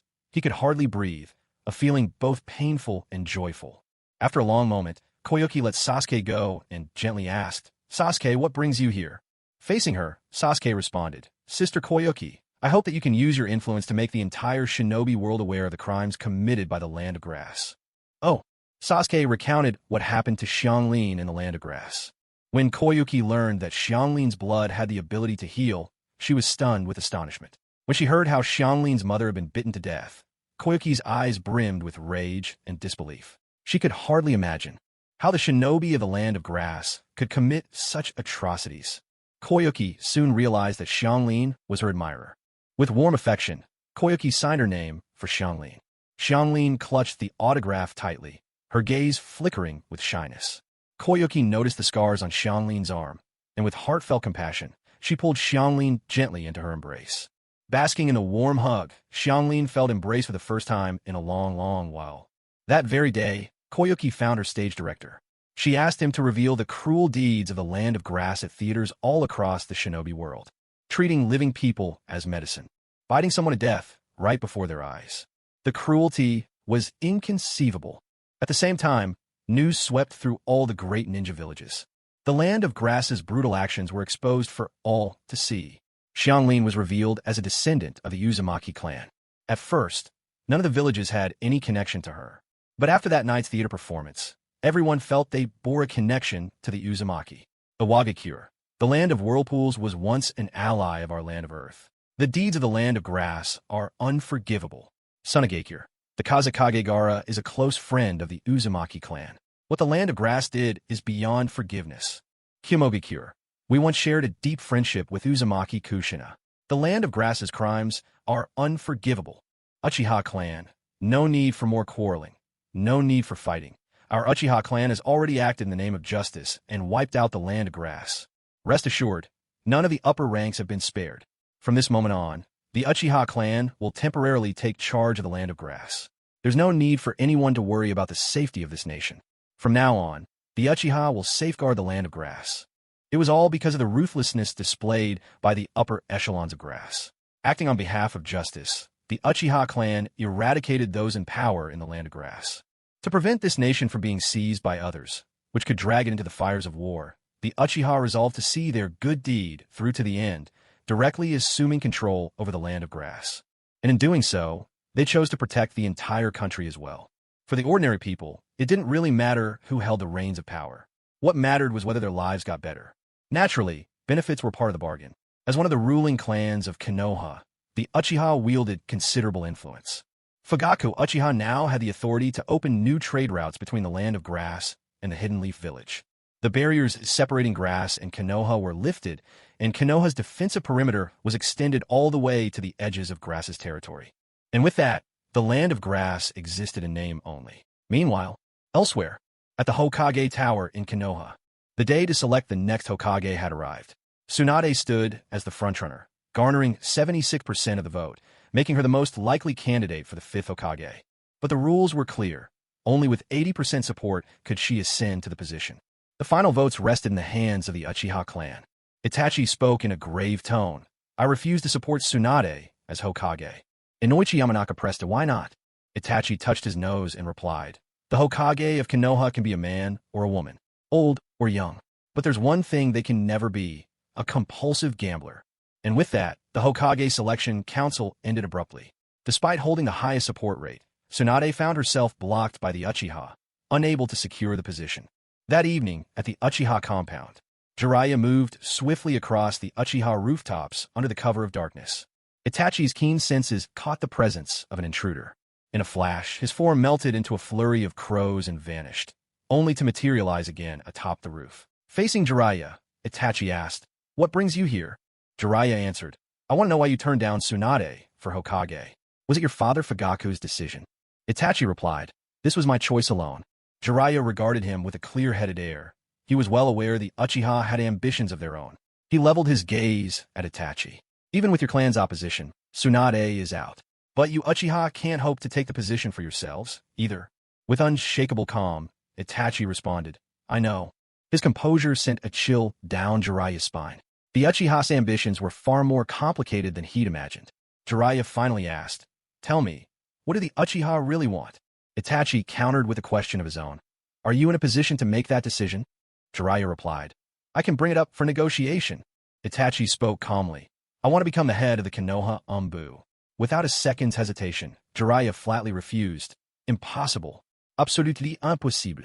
You Uchiha already control the Konoha police force. Why do you want to get involved with the Umbu too? Are you trying to undermine the authority of the Hokage? Itachi answered, because this would make Konoha even stronger. No one is more suited to lead the Umbu than I am. Jiraiya gritted his teeth, saying, this matter is too crucial for me to decide on my own. But I can discuss it with Tsunade. Uchiha Itachi said to Jiraiya, even if I become the head of the Umbu, I will still answer to the Hokage, not to the Uchiha clan.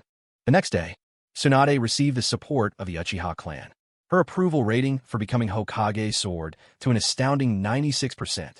Tsunade was officially inaugurated as the 5th Hokage of Konoha. And at that very moment, Tsunade made her first announcement. Umbu would no longer report directly to the Hokage. Umbu would become an independent department, and Itachi Uchiha would be appointed as its leader. Meanwhile, elsewhere, the Hidden Sound Village. Inside Orochimaru's laboratory, many people exchanged uncertain glances. Sasuke had brought Karen to Orochimaru, leaving her in Orochimaru's care for training. Though Orochimaru was notorious for his misdeeds, he treated his subordinates rather well. Sasuke questioned Orochimaru, hey, how many strong fighters do you have at your disposal? Orochimaru gave a chilling laugh. Hee hee, Sasuke-kun, you don't even call me teacher anymore? Sasuke frowned. Orochimaru, are you losing your mind? When have I ever called you teacher? Orochimaru paused awkwardly to think. It did seem true. Ever since he'd taken Sasuke under his wing, Sasuke had never really regarded him as a teacher. If anything, Orochimaru was more of a tool for Sasuke, or perhaps even Sasuke's dutiful follower. Orochimaru mused to himself. He didn't actually have that many capable fighters at his command. He finally said, Kabuto Yakushi, Suigetsu, Kimimaro, Yugo.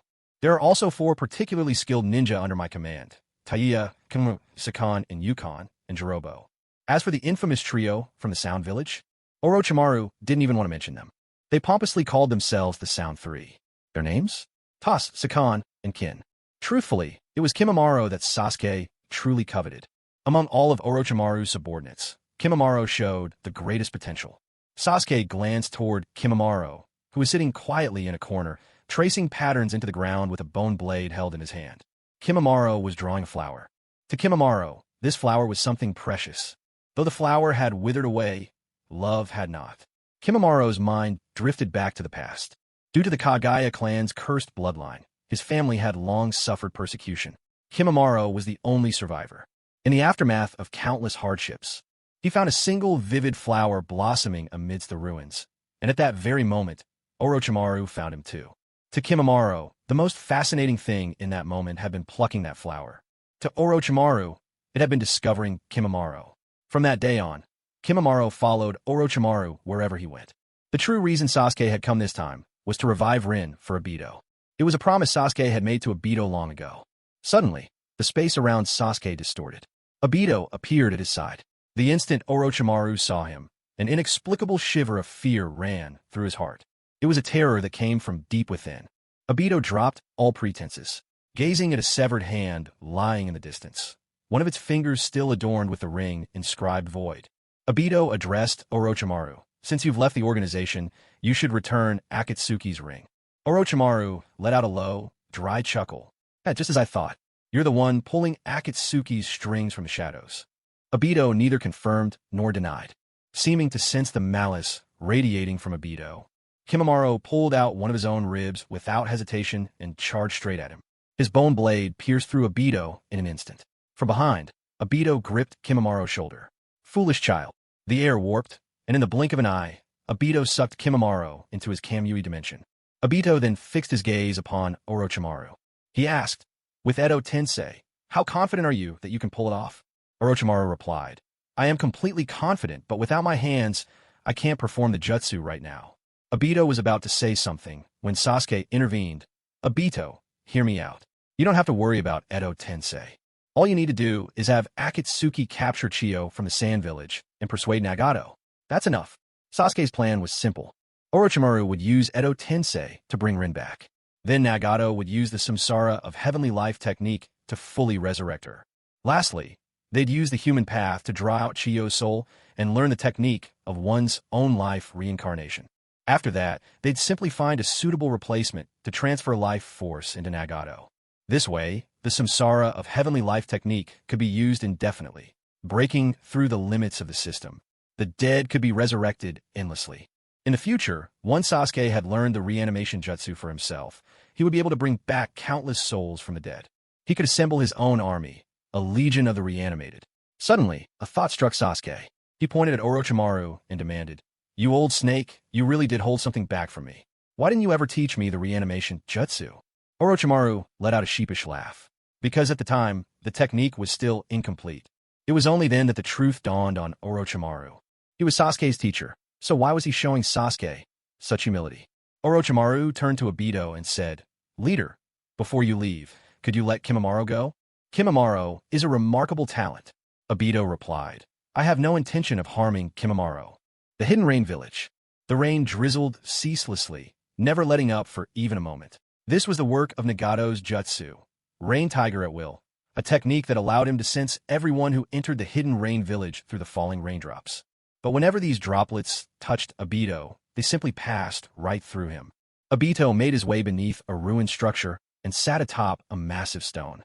For the first time, he took off his mask, revealing a face covered in gruesome scars. He set the yellow mask aside, staring out into the whispering rain. In the Hidden Rain Village, the downpour never seemed to end. Obito told himself he wasn't nervous, but that was nothing but a lie. The truth was, Obito's nerves were stretched to their limit. Rin had been killed by Kakashi, and now Obito was about to resurrect Rin. A rush of longing, mingled with uncertainty, filled Obito's heart at the thought of seeing her again. He pulled off his gloves, gazing at his pale hands. These hands had been rebuilt with cells from Hashirama, and though they appeared unblemished and white, to Obito's eyes, they were stained with blood. The blood of civilians, of ninja, of teachers, all of it clung to his hands. Obito himself didn't know how he would face Rin. Despite his inner turmoil, Obito pulled his gloves back on. He fastened his mask, patterned like a tiger's stripes. This time, the mission would be his. He would go personally. He set his sights for the hidden sand village. In the hidden sand village, it was thanks to the unwavering support of Elder Chiyo and Ebizo, who stood firm against all objections, that Gaara became the Kazekage. It wasn't just the villagers who were stunned. Even Gaara himself could hardly believe it. What on earth had just happened? I actually became Kazekage? Hadn't he been the one everyone wanted dead? The villages hated Jinchuriki? Yet, against every expectation, Gaara had won the support and affection of others and become a Kage. Deeply moved, Gaara realized what this meant.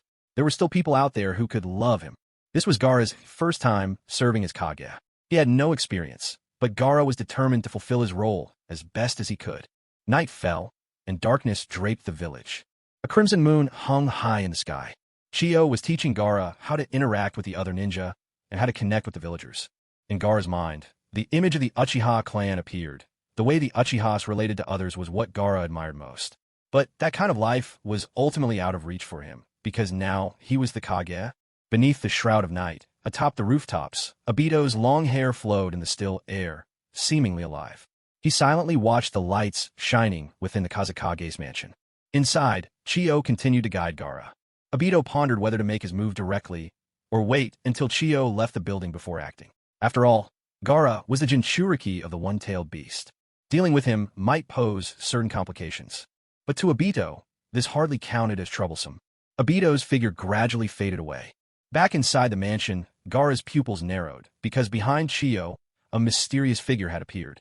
Gaara's mouth hung open in shock. But it was too late. Obito's hand was already resting on Chiyo's shoulder. A win. In the next instant, space twisted. Chiyo was about to be pulled with Obito into Kamuyui's dimension. But at the critical moment, Gaara grabbed onto Chiyo's clothing, and together, they were dragged into the Kamuyui dimension as well. Entering the Kamuyui space meant Obito had already won. No one else had any way of escaping the dimension of Kamuyui. Yet for Obito, erasing these two was his top priority. Within the Kamuyui dimension, Chiyo's face was filled with disbelief. Why? Why had she been transported here in the blink of an eye? What were these gray cubes surrounding them? And why did this realm seem endless? While Chiyo was still lost in thought, Gaara suddenly shouted, "Grandma, watch out!" A massive scythe whirled past, nearly severing Chiyo's head. A heavy chain was fastened to the base of the blade, its other end clenched in Obito's hand. Obito gripped the Uchiha clan's iconic fan in one hand, and the seven-starred scythe in the other. He silently watched Chiyo. Chiyo shielded Gaara behind her. "Who are you, and why have you brought us here?" Obito replied, "You don't need to know who I am. There's no grudge between us. But to realize my dream, your death is necessary." Gaara, confused, asked, "Why does your dream require Granny Chiyo's life?" Obito said coldly, "Because I'm stronger than you. If my dream demanded your life, I'd take it just the same. But for now, you still have some use." In the world of shinobi, weakness is the original sin. Obito rapidly formed hand seals, exhaled a tongue of flame, then waved the Uchiha fan, fanning a surging pillar of fire that seemed to blot out the sky as it rushed toward the pair. Fire style, swallow fan, flaming inferno. It was a combination technique, fire style enhanced with wind style. Obito himself didn't possess wind chakra, but he could empower the flames using the Uchiha war fan. Faced with the sudden onslaught of fire, Gaara didn't hesitate for even a moment. He immediately manipulated all the sand from the gourd on his back. Gaara clenched his fist. Shield of sand. The sand enveloped both Gaara and Chiyo, and after the swallow fan flaming inferno swept through, it left behind sparkling, translucent glass. The heat of the attack was overwhelming, so intense that it directly melted and fused the sand into solid glass. There was a sound like shattering crystal. The glass broke apart. Gaara stood frozen, caught off guard for the first time as sand had failed him. What was once an invincible defense now seemed almost pitiful in the face of Obito's power. Chiyo didn't dare lower her guard for even a second. This might be the moment that would decide the fate of both herself and the Kazekage. In an instant, Chiyo retrieved a scroll from her back, unfurling it to reveal 10 seals. White's secret technique, 10 puppets of Chikamatsu. This was Chiyo's pride, her ultimate secret technique, considered the most formidable art among puppet masters. A puppet master's true ability is measured by how many puppets they can skillfully wield at once. Chiyo had long mastered the art of controlling one puppet with each finger. Obito watched this unfold. He found it absurd. When had puppet masters ever stood a chance before him? Except, perhaps, for that pink-haired scorpion. Obito faced the 10 puppets charging at him. Some wielded giant blades, some bore chains, while others carried explosive seals. He extended his palm, and behind him thick vines manifested, shooting countless wooden spikes into the bodies of the puppets. Obito clenched his fist, and in an instant, each puppet was destroyed from the inside out by the wooden spikes. What style? Spire implantation technique. Because half of Obito's body had been reconstructed with Hashirama cells, he too could wield wood release. Chiyo's eyes widened in disbelief. What? My Chikamatsu 10 are gone. Just like that? Obito wasted no words and charged toward Chiyo. Meanwhile, in his heart, Gaara cried out, Shikaku, weren't you always after my body? Take it now. Shikaku replied, didn't you hate me most of the time? Now you remember me? Gaara pleaded, please, I beg you, save Grandma Chiyo. From Chiyo, Gaara had truly felt what it meant to receive love, the deep affection a grandmother feels for her grandchild. And so, Gaara could not bear the thought of Chiyo dying. Shikaku, however, sneered, using the chakra of the tailed beast you despise most, doesn't that make you feel disgusted? Gaara fell silent. Indeed, Gaara hated the One Tail. He believed his wretched life was entirely the fault of Shikaku. So he resented Shikaku with every fiber of his being. Yet, when pushed to the brink, the only strength Gaara could rely on was still Shikaku's. This made Gaara begin to loathe himself, and to crave even more power. Shikaku gazed at Gaara's expression. He relented and said, seeing you sniveling and pathetic like this, fine. Next up, let me take center stage. Suddenly, Gaara let out an odd, manic laugh. A shifting, rumbling sound seemed to echo around him. Sand sprang forth and began swirling, and Gaara's body started to expand. His chakra erupted into a violent storm. Obito, seeing this, remarked, a tailed beast, is it? In that case, you're no longer my opponent. Space distorted, and from the ground emerged the grotesque, towering form of the demonic statue of the outer path. At the sight, Shikaku instantly went limp with fear. He fell completely silent. The sand cloaking Gaara's body rapidly withdrew, and Shikaku shrank back, taking refuge deep inside Gaara, too afraid to emerge. Observing Shikaku's retreat, Gaara couldn't help but ask, what's wrong? Why did you come back? Shikaku, flustered and angry, shouted, I have a morning shift. Why didn't you tell me the demonic statue was out there? That thing could swallow me whole. Cowering within Gaara, Shikaku refused to show himself. Gaara, outmatched by Obito, stood alone. Chiyo, being a puppeteer, had lost all her puppets and was as powerless as a child. I win, declared Obito, as he seized Chiyo by the throat and, with a ripple in space, vanished from the spot, taking her with him. Amage Cure, the village hidden by rain. Obito arrived before Nagato. He threw Chiyo at Nagato's feet and said, use the human path and read her mind. Nagato looked a little puzzled. Who is she? Obito replied, Chiyo of the Sand. Use the human path to extract the secret technique from her mind, reanimation of one's own life. The reanimation of one's own life is a forbidden technique that transfers one's own life force to another, sacrificing oneself to allow another to live. After Nagato used the samsara of heavenly life technique to resurrect Rin, he fell into a near-death state, and now needed the reanimation of one's own life to revive himself. After all, those Rinnegan eyes were still in his head. It wasn't easy to cultivate a vessel capable of bearing the Rinnegan. There were only a few clans in the entire shinobi world who could withstand the power of the Rinnegan. The Senju clan wiped out. The Uchiha clan will never mind. Another thing to note is the Uzumaki clan. The number of pure-blooded Uzumaki has grown extremely scarce. In fact, throughout the entire shinobi world, only Nagato and Karen remain as true pure-blooded Uzumaki. Moments later, the Path of Human entered the cavern. Extending his hand toward Chiyo's head, the Path of Human made contact, not with her body, but with her very soul.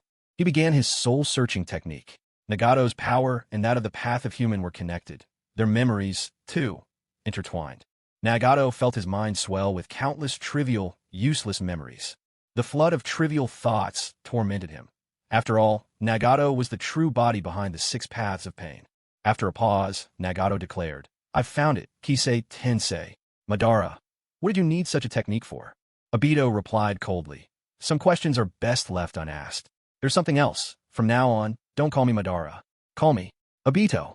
Nagato gave a short, mocking laugh. "Someone like you, does your name really matter to you?" Obito answered, "I want to live, for myself too." He was speaking of resurrecting Rin. A vein throbbed on Nagato's forehead. "No, if you choose to live only for yourself, then what did Yahiko's death mean?" Yahiko's dream was world peace. But Obito paid Nagato no more attention and simply turned to leave. Meanwhile, elsewhere, Orochimaru and Kabuto split up, each taking a different path.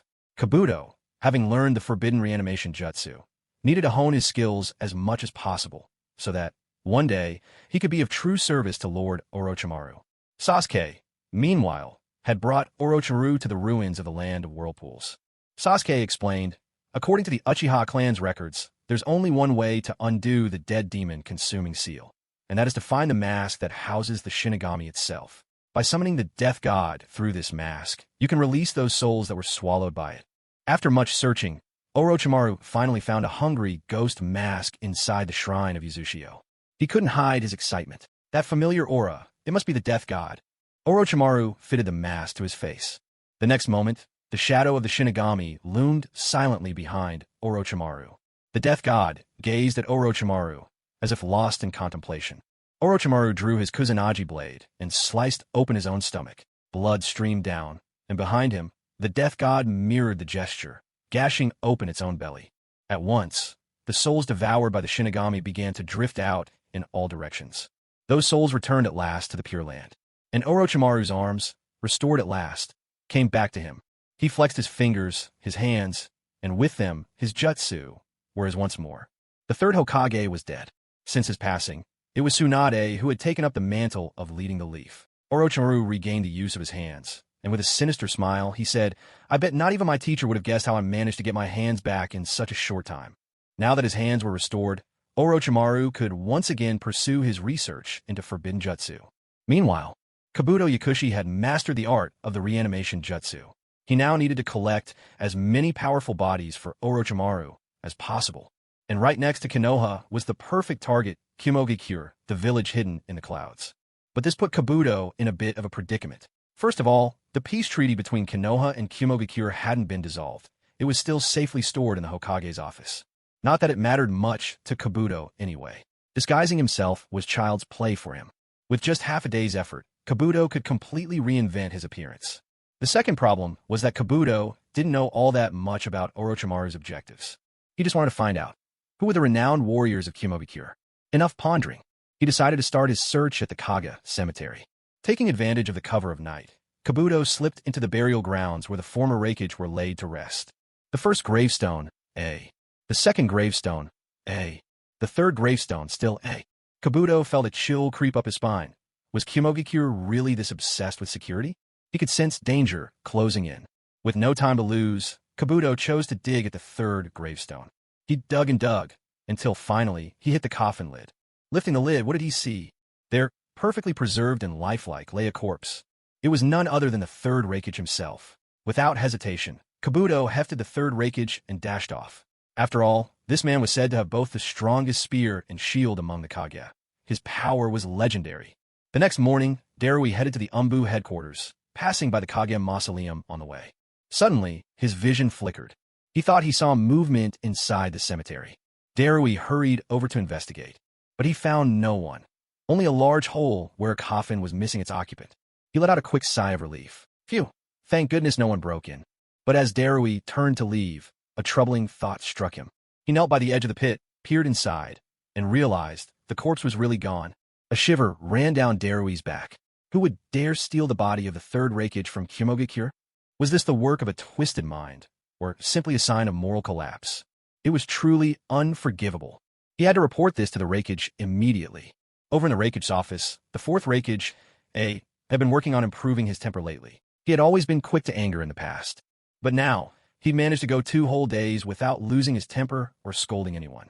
The fourth Raikage felt as if he was finally achieving inner peace. Suddenly, the door was thrown open. Darui came running, panting for breath. Lord Raikage, something's wrong. Something's terribly wrong. The fourth Raikage frowned and said, if you've got something to report, just say it. Don't panic over nothing. Honestly, you're a member of the Umbu. Try to act like it. The fourth Raikage took a sip of tea and asked Darui, all right, so what's the problem? Darui answered in a fluster, Lord Raikage, someone has been robbed. The fourth Raikage's brow furrowed. Who? Your father. The fourth Raikage. Darui hurried to explain, Lord Raikage, it's true. It's your father. The body of the third Raikage is missing. He was known as the strongest spear and the strongest shield. Even in death, his body's toughness remains, so it never decayed. But now, the third Raikage has been stolen. Upon hearing Darui's words, the fourth Raikage erupted with fury. Blue arcs of lightning danced across his skin as he burst out of the room in a flash.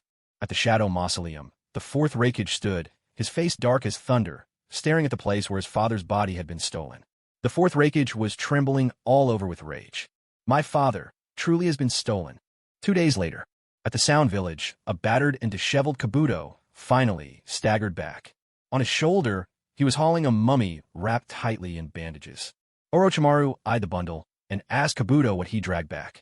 Kabuto unwrapped the bandages, revealing the third Raikage inside.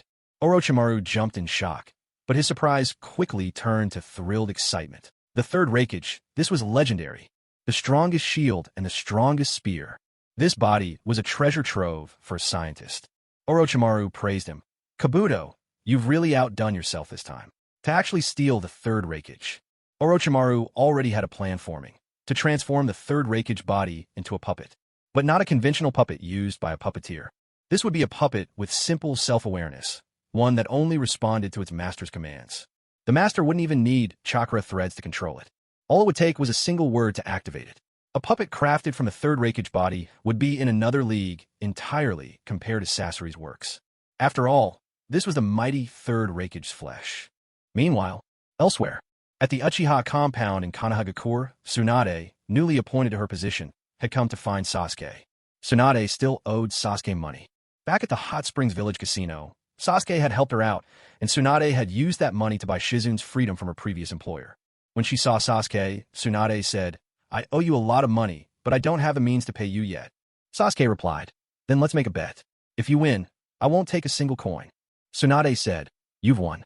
I promise you one thing, anything you want. Sasuke replied, let's just play a simple game, guessing whether the dice will roll high or low. The dice rattled in the cup.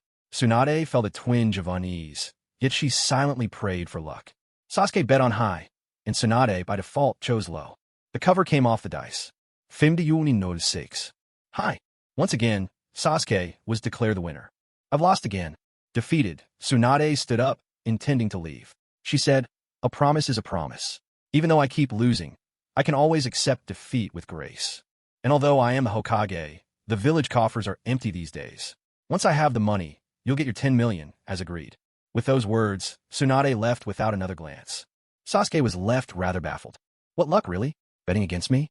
Meanwhile, elsewhere, in a village hidden by rain, the preparations for the reanimation jutsu ritual were finally complete. For everyone present, this was an utterly novel experience. Orochimaru, in particular, was eager to witness such a miracle, the return of the dead to the world of the living. Having regained use of his arms through a pact with the Shinigami, Orochimaru's command of ninjutsu was restored. The assembly gathered in full. There were Orochimaru, Uchiha Sasuke, the gaunt and haunted Nagato, Konin, and Tendo Pain. And finally, there was Tobi, though for now, to everyone there, he was still Uchiha Madara. The mask on his face remained firmly in place. Nagato said nothing, but Tendo Pain spoke. Madara, you're asking me to use the samsara of heavenly life technique now? Tobi nodded. That's exactly why I gave you the Rinnegan.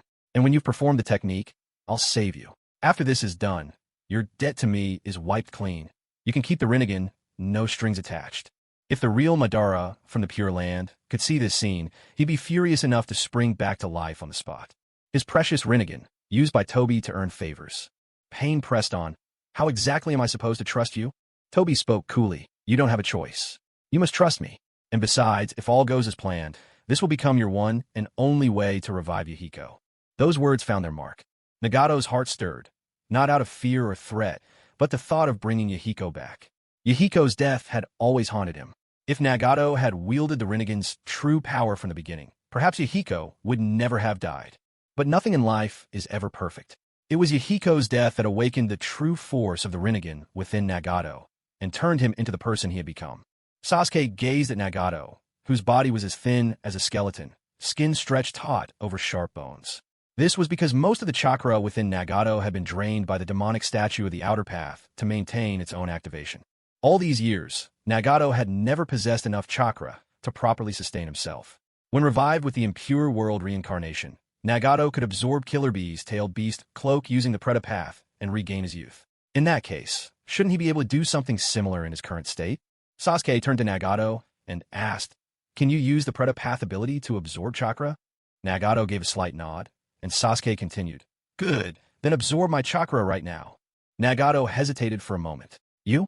Even if I drain all your chakra, I doubt it would make much of a difference." Sasuke's lips curled with a confident smile. "You might not trust me, but you can trust the power of the tailed beasts." Suddenly, deep blue-black chakra welled up around Sasuke, forming layer upon layer of the tailed beast cloak. Nagato was visibly amazed by this sight. So, the two tails that vanished years ago really was hidden in the Leaf Village. Still, he didn't press for details.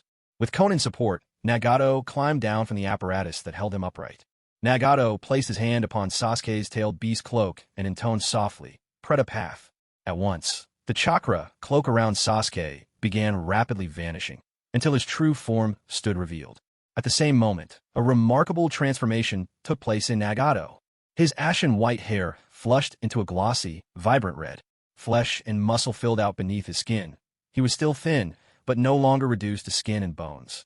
The deep lines and wrinkles smoothed from his face, and Nagato regained the appearance of his youth once more. Konan's eyes went wide with shock as she exclaimed, "Nagato, if you could recover like this, why didn't you just go after a tailed beast host last night?" Nagato could only reply with silence. He'd grown so accustomed to fighting through the 6 paths of pain that he'd hardly considered what else was possible for himself. Yet, if things really went according to Obito's plan, and the dead could truly be brought back to life, Nagato resolved. No matter if it cost him his own life, he would revive Yahiko. Konan turned to Obito. "And what exactly is your guarantee that Nagato will survive?" The samsara of heavenly life technique kills its user once performed. With a sweeping gesture, Obito signaled. Suddenly, a white Zetsu appeared before Nagato. This Zetsu had mastered the art of reincarnation from self. They merely needed to transfer Zetsu's life force to Nagato through this technique, and all would be well. Sasuke's plan was flawless. Everyone gave their consent. Revitalized, Nagato found his body a bit unfamiliar, but was undoubtedly better than controlling the paths of pain from afar. The ritual began. Orochimaru bit his finger, swiftly formed hand seals. With a slap, he pressed his palm to the ground. The impure world reincarnation. In the next moment, as if from the realm of the dead itself, countless fragments seemed to materialize out of thin air. These fragments congregated on white Zetsu's body, gradually forming the likeness of Rin. Rin stood quietly before them, her eyes shut tight. Obito reached out, wanting to touch Rin, but he could never quite take that final step. He stared at the cracks on Rin's face, at the coldness of her lifeless body, and all he felt was an aching pain deep within his heart. Back then, he hadn't even dared to confess his feelings. And yet, it was Kakashi who had pierced right through her. Reason told Obito that it was all to prevent the Three Tails from rampaging through Konoha, but the agony, his tomo whirling straight into Mangekyo, was far too great to be subdued by reason alone.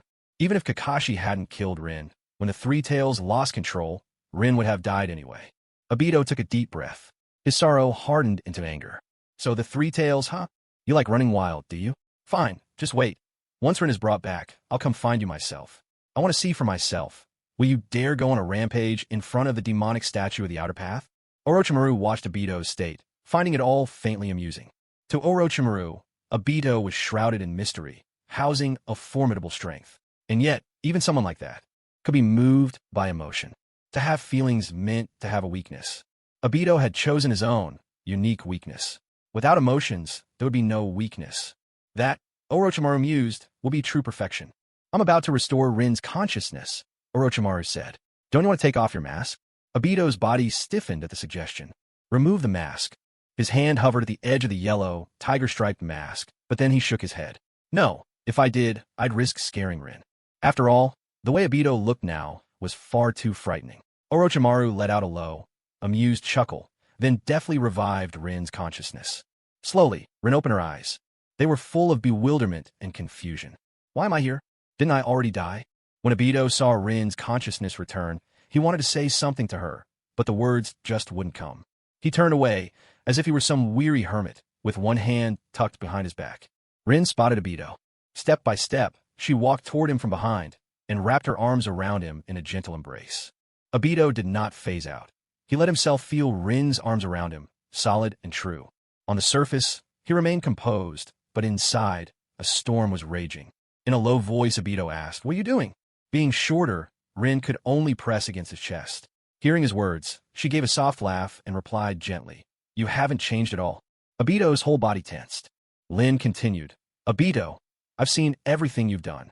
In another world, I saw you make many mistakes. I tried with all my might to stop you, but nothing made a difference." A dazed look crossed Obito's face. Even Lin, did she think she had done something wrong? Lin stepped in front of Obito and slowly removed the mask from his face. She saw Obito's face. A gentle smile appeared on Lin's lips as she said to him, "You're just as handsome as you were before." Obito's hand reached out, trembling, towards Lin's face. He was afraid this was nothing but a dream. When Obito's hand touched Lin's scarred face, that memory surged up in his heart once more. Kakashi, by his own hand, had killed Lin. Obito had given his own eye to Kakashi as a gift for becoming a jonin, asking Kakashi to protect Lin in his stead. But Kakashi had turned around and killed Lin. Through his own eye, Obito saw the look on Lin's face. Suddenly, Lin spoke. "Obito, don't hate Kakashi. It was I who asked him to kill me back then." Hearing those words from Lin, Obito's expression turned cold and emotionless. He said nothing, putting his tiger pattern mask back on. Lin sensed something was wrong. She hastily called out, "Obito, wait." But this time, Lin's hand passed through Obito's body, and his figure slowly faded away. Lin was left standing there, bewildered, not knowing what had happened. Why had Obito's attitude changed so suddenly? Sasuke placed a hand gently on Lin's shoulder and said to her, "You were Kakashi's and Obito's classmate. I'm Kakashi's student. I guess I should call you Big Sister." "Big Sister Lin, the Obito we know now isn't the Obito you knew as a child. Ever since you died, all he's done, right or wrong, has been for the sake of bringing you back. You must have seen it all. But this was the moment you brought up Kakashi." Lin started to explain. "That's not what I meant." Sasuke nodded. "I know, but Obito misunderstood. Basically, he's jealous. And now, I guess he's already made his way to the Leaf Village to find Kakashi." In the hidden Leaf Village, the sky was dark, the wind was sharp, and a blood-red moon hung overhead. Kakashi was fast asleep, slumbering soundly. Even in his sleep, he never removed his mask. There were exactly 3 items on the table beside him: a small desk lamp, a short sword, and an old photograph. Minato stood in the back. Lin was in the middle, while Kakashi and Obito stood apart, sulking and refusing to look at each other. Once, this had been a heartwarming scene, but to Obito now, it was nothing but bitter mockery. With a sweep of his arm, Obito sent the photograph flying out the window. The sudden noise roused Kakashi in an instant. Seeing Obito appear in his room, he immediately slipped into combat mode. Swiftly, Kakashi formed hand seals. Chidori, lightning blade. Lightning-style chakra surged into Kakashi's palm, crackling with a piercing screech. It was this very jutsu Kakashi had once used to end Rin's life. Obito's eyes glinted with murderous intent. Kakashi lunged toward Obito, but his Chidori simply passed through. Obito looked at him with a mocking sneer. "Foolish. Kakashi, you're no match for me now." Hearing the tone in Obito's voice, Kakashi felt more certain. They knew each other. Kakashi pressed further. "Who are you, really?" Obito did not answer. Instead, he drew a Itachi blade from the mysterious realm of Kamui. Obito charged, closing the distance in an instant. Kakashi moved to defend, but Obito's body slipped through his own. The flash of the blade, however, did not. The arc of steel left a deep wound across Kakashi's chest, down to the bone. Realizing Obito's dangerous skill, Kakashi wasted no time with hand signs. Fire style, Phoenix Sage Fire. Flames erupted from Kakashi's hands. The firelight ballooned, bursting forth in a brilliant, blinding flash. The powerful explosion demolished the house. Kakashi's silhouette vanished in the chaos. At the same moment, the blast drew the attention of Konoha's ANBU. Obito stood atop the ruins of Kakashi's room, watching as ANBU operatives rushed in from all sides. He declared, "Kakashi, you won't get away."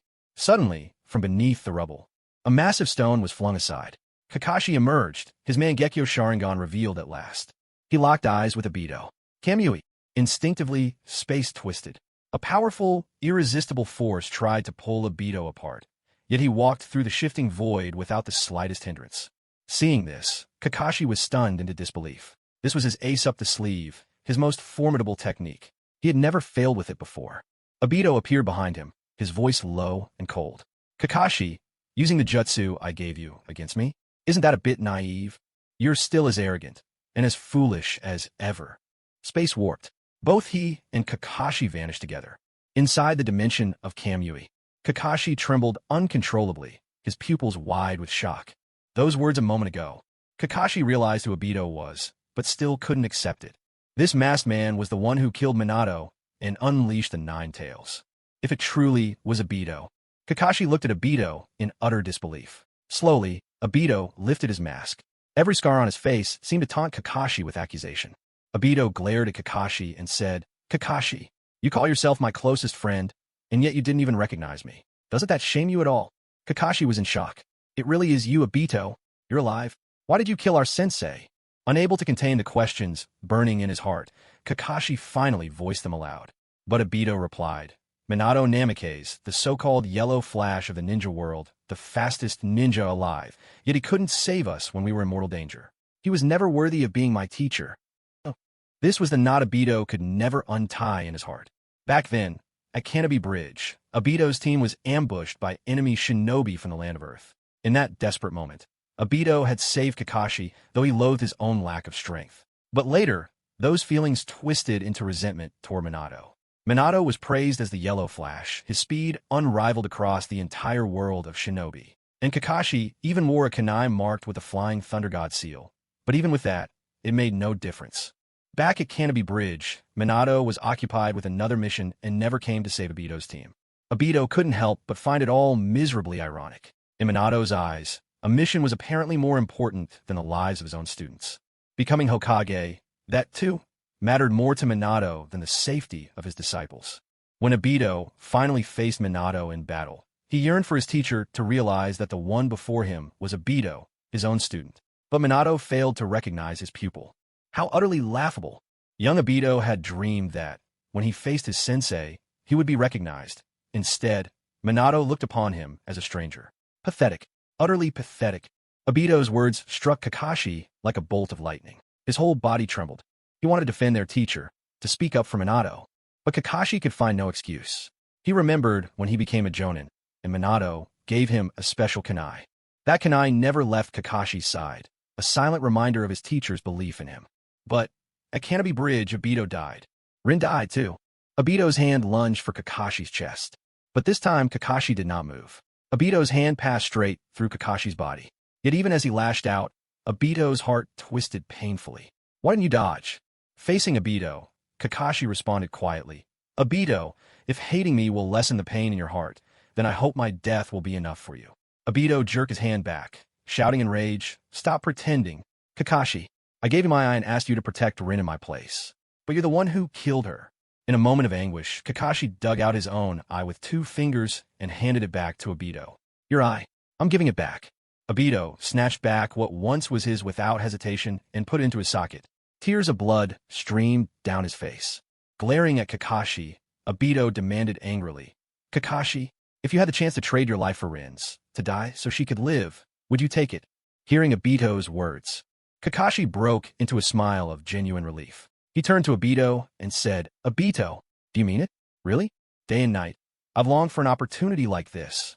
If I could, I'd gladly trade my life for Rin's. That way, the guilt in my heart would finally ease, if only a little. Seeing the expression on Kakashi's face, Obito could tell he wasn't lying. Obito shook off Kakashi's hand and said, You'll live your whole life buried under that guilt. With those words, Obito turned and left. The mirrored reflections surrounding Kakashi shattered like illusions dissolving in water, and Kakashi was expelled from the Kamui space. He found himself surrounded by ANBU operatives, all of whom were anxiously checking on him. Kakashi, are you all right? Kakashi felt a hollow ache where his left eye had once been. His voice was faint but steady, I'm fine. And with that, he collapsed, slipping into unconsciousness. Perhaps it was that pain, both physical and emotional, that brought him a measure of relief. Once, Kakashi had promised Obito that he'd protect Rin. Even though the circumstances had been dire, the fact remained, Kakashi had ended Rin's life. That was an irrefutable truth. No matter how he tried to justify it, his hands were stained with blood. And, above all, it should not have been Obito who died that day. The boulder. It was supposed to have fallen on him, but it was Obito who pushed him out of the way. As those gruesome scars on Obito's face flashed through Kakashi's mind, a surge of anguish cut through his heart like a blade. Obito, he must have suffered so much. That's the only way he could have survived. Meanwhile, in another place, Hidden Rain Village, space warped and twisted, and Obito returned. This time, he wore no mask. Perhaps he was tired of hearing that name from Rin's lips, so he said, "I didn't kill Kakashi. He's simply not worth my time anymore." But Rin noticed Obito now had both his eyes. Rin didn't question it. She stepped closer, gently taking Obito's hand. She could feel how tense his body was. In the Pure Land, Rin had seen with her own eyes all that Obito had done for her, and so she understood his feelings completely. In her youth, Rin had admired Kakashi. It wasn't love, more a quiet reverence, the way one looks up to a strong or exceptional person. She knew that Kakashi did not reciprocate those feelings. And so, Rin realized clearly who truly cared for her, and understood how she ought to choose for herself in the future. Without question, it was Obito. Still, being a girl, there were things Rin found hard to say aloud. And Obito himself, well, he'd always kept things bottled up. He was introverted even before his descent into darkness, and after that turn, he merely hid it deeper. Witnessing this scene, Nagato urged, "Madara, I'm about to use the samsara of heavenly life technique. Once Rin has been fully revived, you two can catch up." With those words, everyone stepped aside. Nagato began to form hand seals. The sequence was simple, yet with every seal, he felt his strength drain, as if each gesture pulled the life right out of him. At last, he completed the final seal. Sweat streamed down Nagato's face as he shouted, "Outer path, samsara of heavenly life technique." In the next moment, a colossal king of hell manifested. Its mouth opened wide, tongue unfurling, and with a force that defied the laws of the world, it tore Rin's soul from the Pure Land and brought it back. But the price was nothing less than Nagato's own life. Before their eyes, the cracks on Rin's face began to disappear. Her once stiff body regained its warmth and color. Her dark eyes faded to white. Rin was truly alive again. Obito, seeing Rin appear once more before him, was overwhelmed with emotion. He could feel Rin's small, gentle hand gripping his bloodied one, and the sensation was so dreamlike it felt unreal. Rin had returned to life, but Nagato, having spent the last of his strength, was now on the brink of death. Just then, "Hello." With a light-hearted greeting, White Zetsu made his entrance. He swiftly formed hand seals, then pressed his palm against Nagato's chest. A surge of White Zetsu's vitality flooded into Nagato's body. Color returned to Nagato's cheeks. His excitement, however, wasn't because he had slipped free from Obito's grasp, but because the samsara of heavenly life technique truly worked, and he could survive it. Turning to Konan, he exclaimed, "Konan, Yahiko! Yahiko can be saved." Konan cautioned, "Nagato, don't get worked up. There's no need to rush reviving Yahiko." But Nagato could not contain himself. He began the hand seals again. "Outer path, samsara of heavenly life technique." This time, blood-tinged tears streamed from the corners of his eyes. His voice was hoarse, nearly lost. Even in top condition, using the samsara of heavenly life technique twice in a row was nearly impossible for Nagato. But for Yahiko's sake, he no longer cared about the cost. Once more, the king of hell appeared. Yahiko's soul was drawn into the body of Deva Path Pain. But nothing happened. No sign of life for a long while. Yet another White Zetsu appeared and offered one more thread of life to Nagato. Nagato, now utterly drained, looked at Deva Path Pain with hope that swiftly faded into disappointment. "Did I fail?" Konan's eyes brimmed with tears, but she tried to comfort Nagato. "It's all right. Perhaps it's just that Yahiko has been gone too long, or maybe his soul simply doesn't wish to return." One by one, everyone quietly left. Inside the vast chamber, only Nagato and Tendo Pain remained. Or perhaps it would be more accurate to say, Yahiko. Others might not have noticed, but Nagato knew the truth. Ever since the Rinne rebirth technique had taken effect, Nagato had lost his connection to Tendo Pain and could no longer control him. There could be only one explanation. Another soul now resided within that body. Yahiko had succeeded in coming back to life, though he hid this fact from everyone else. Nagato didn't fully understand Yahiko's reasons, but he respected his choice all the same. He never revealed that Yahiko had been resurrected. Having twice used the Rinne rebirth technique in a single day, Nagato's physical vitality had been restored by White Zetsu, but the weariness lingered. Looking at Yahiko, Nagato spoke. Yahiko, I haven't given up on our dream. The Akatsuki, even now, still strives for peace. I know, Nagato. You've worked so hard, Yahiko replied. Nagato continued. Yahiko, let me help you remove those black rods from your body. Would that hurt a lot? Yahiko shook his head and answered softly, no need. Just let them remain inside me. I've been dead for so many years. Without these black rods, how could I continue to carry our dream forward? These black rods, piercing his body, were uncomfortable, painful, and disfiguring. Yet that was better than lacking strength. Yahiko still possessed the power of the Tendo, granted by the Rinnegan. Although he now lived again, his body had already been reforged into that of Tendo. So even in life, Yahiko retained Tendo's formidable power. Nagato asked again if it hurt. Yahiko, as if he had forgotten how to smile, quietly replied, suffering keeps the memory alive, reminds me of the price of power. It also makes me cherish this strength even more.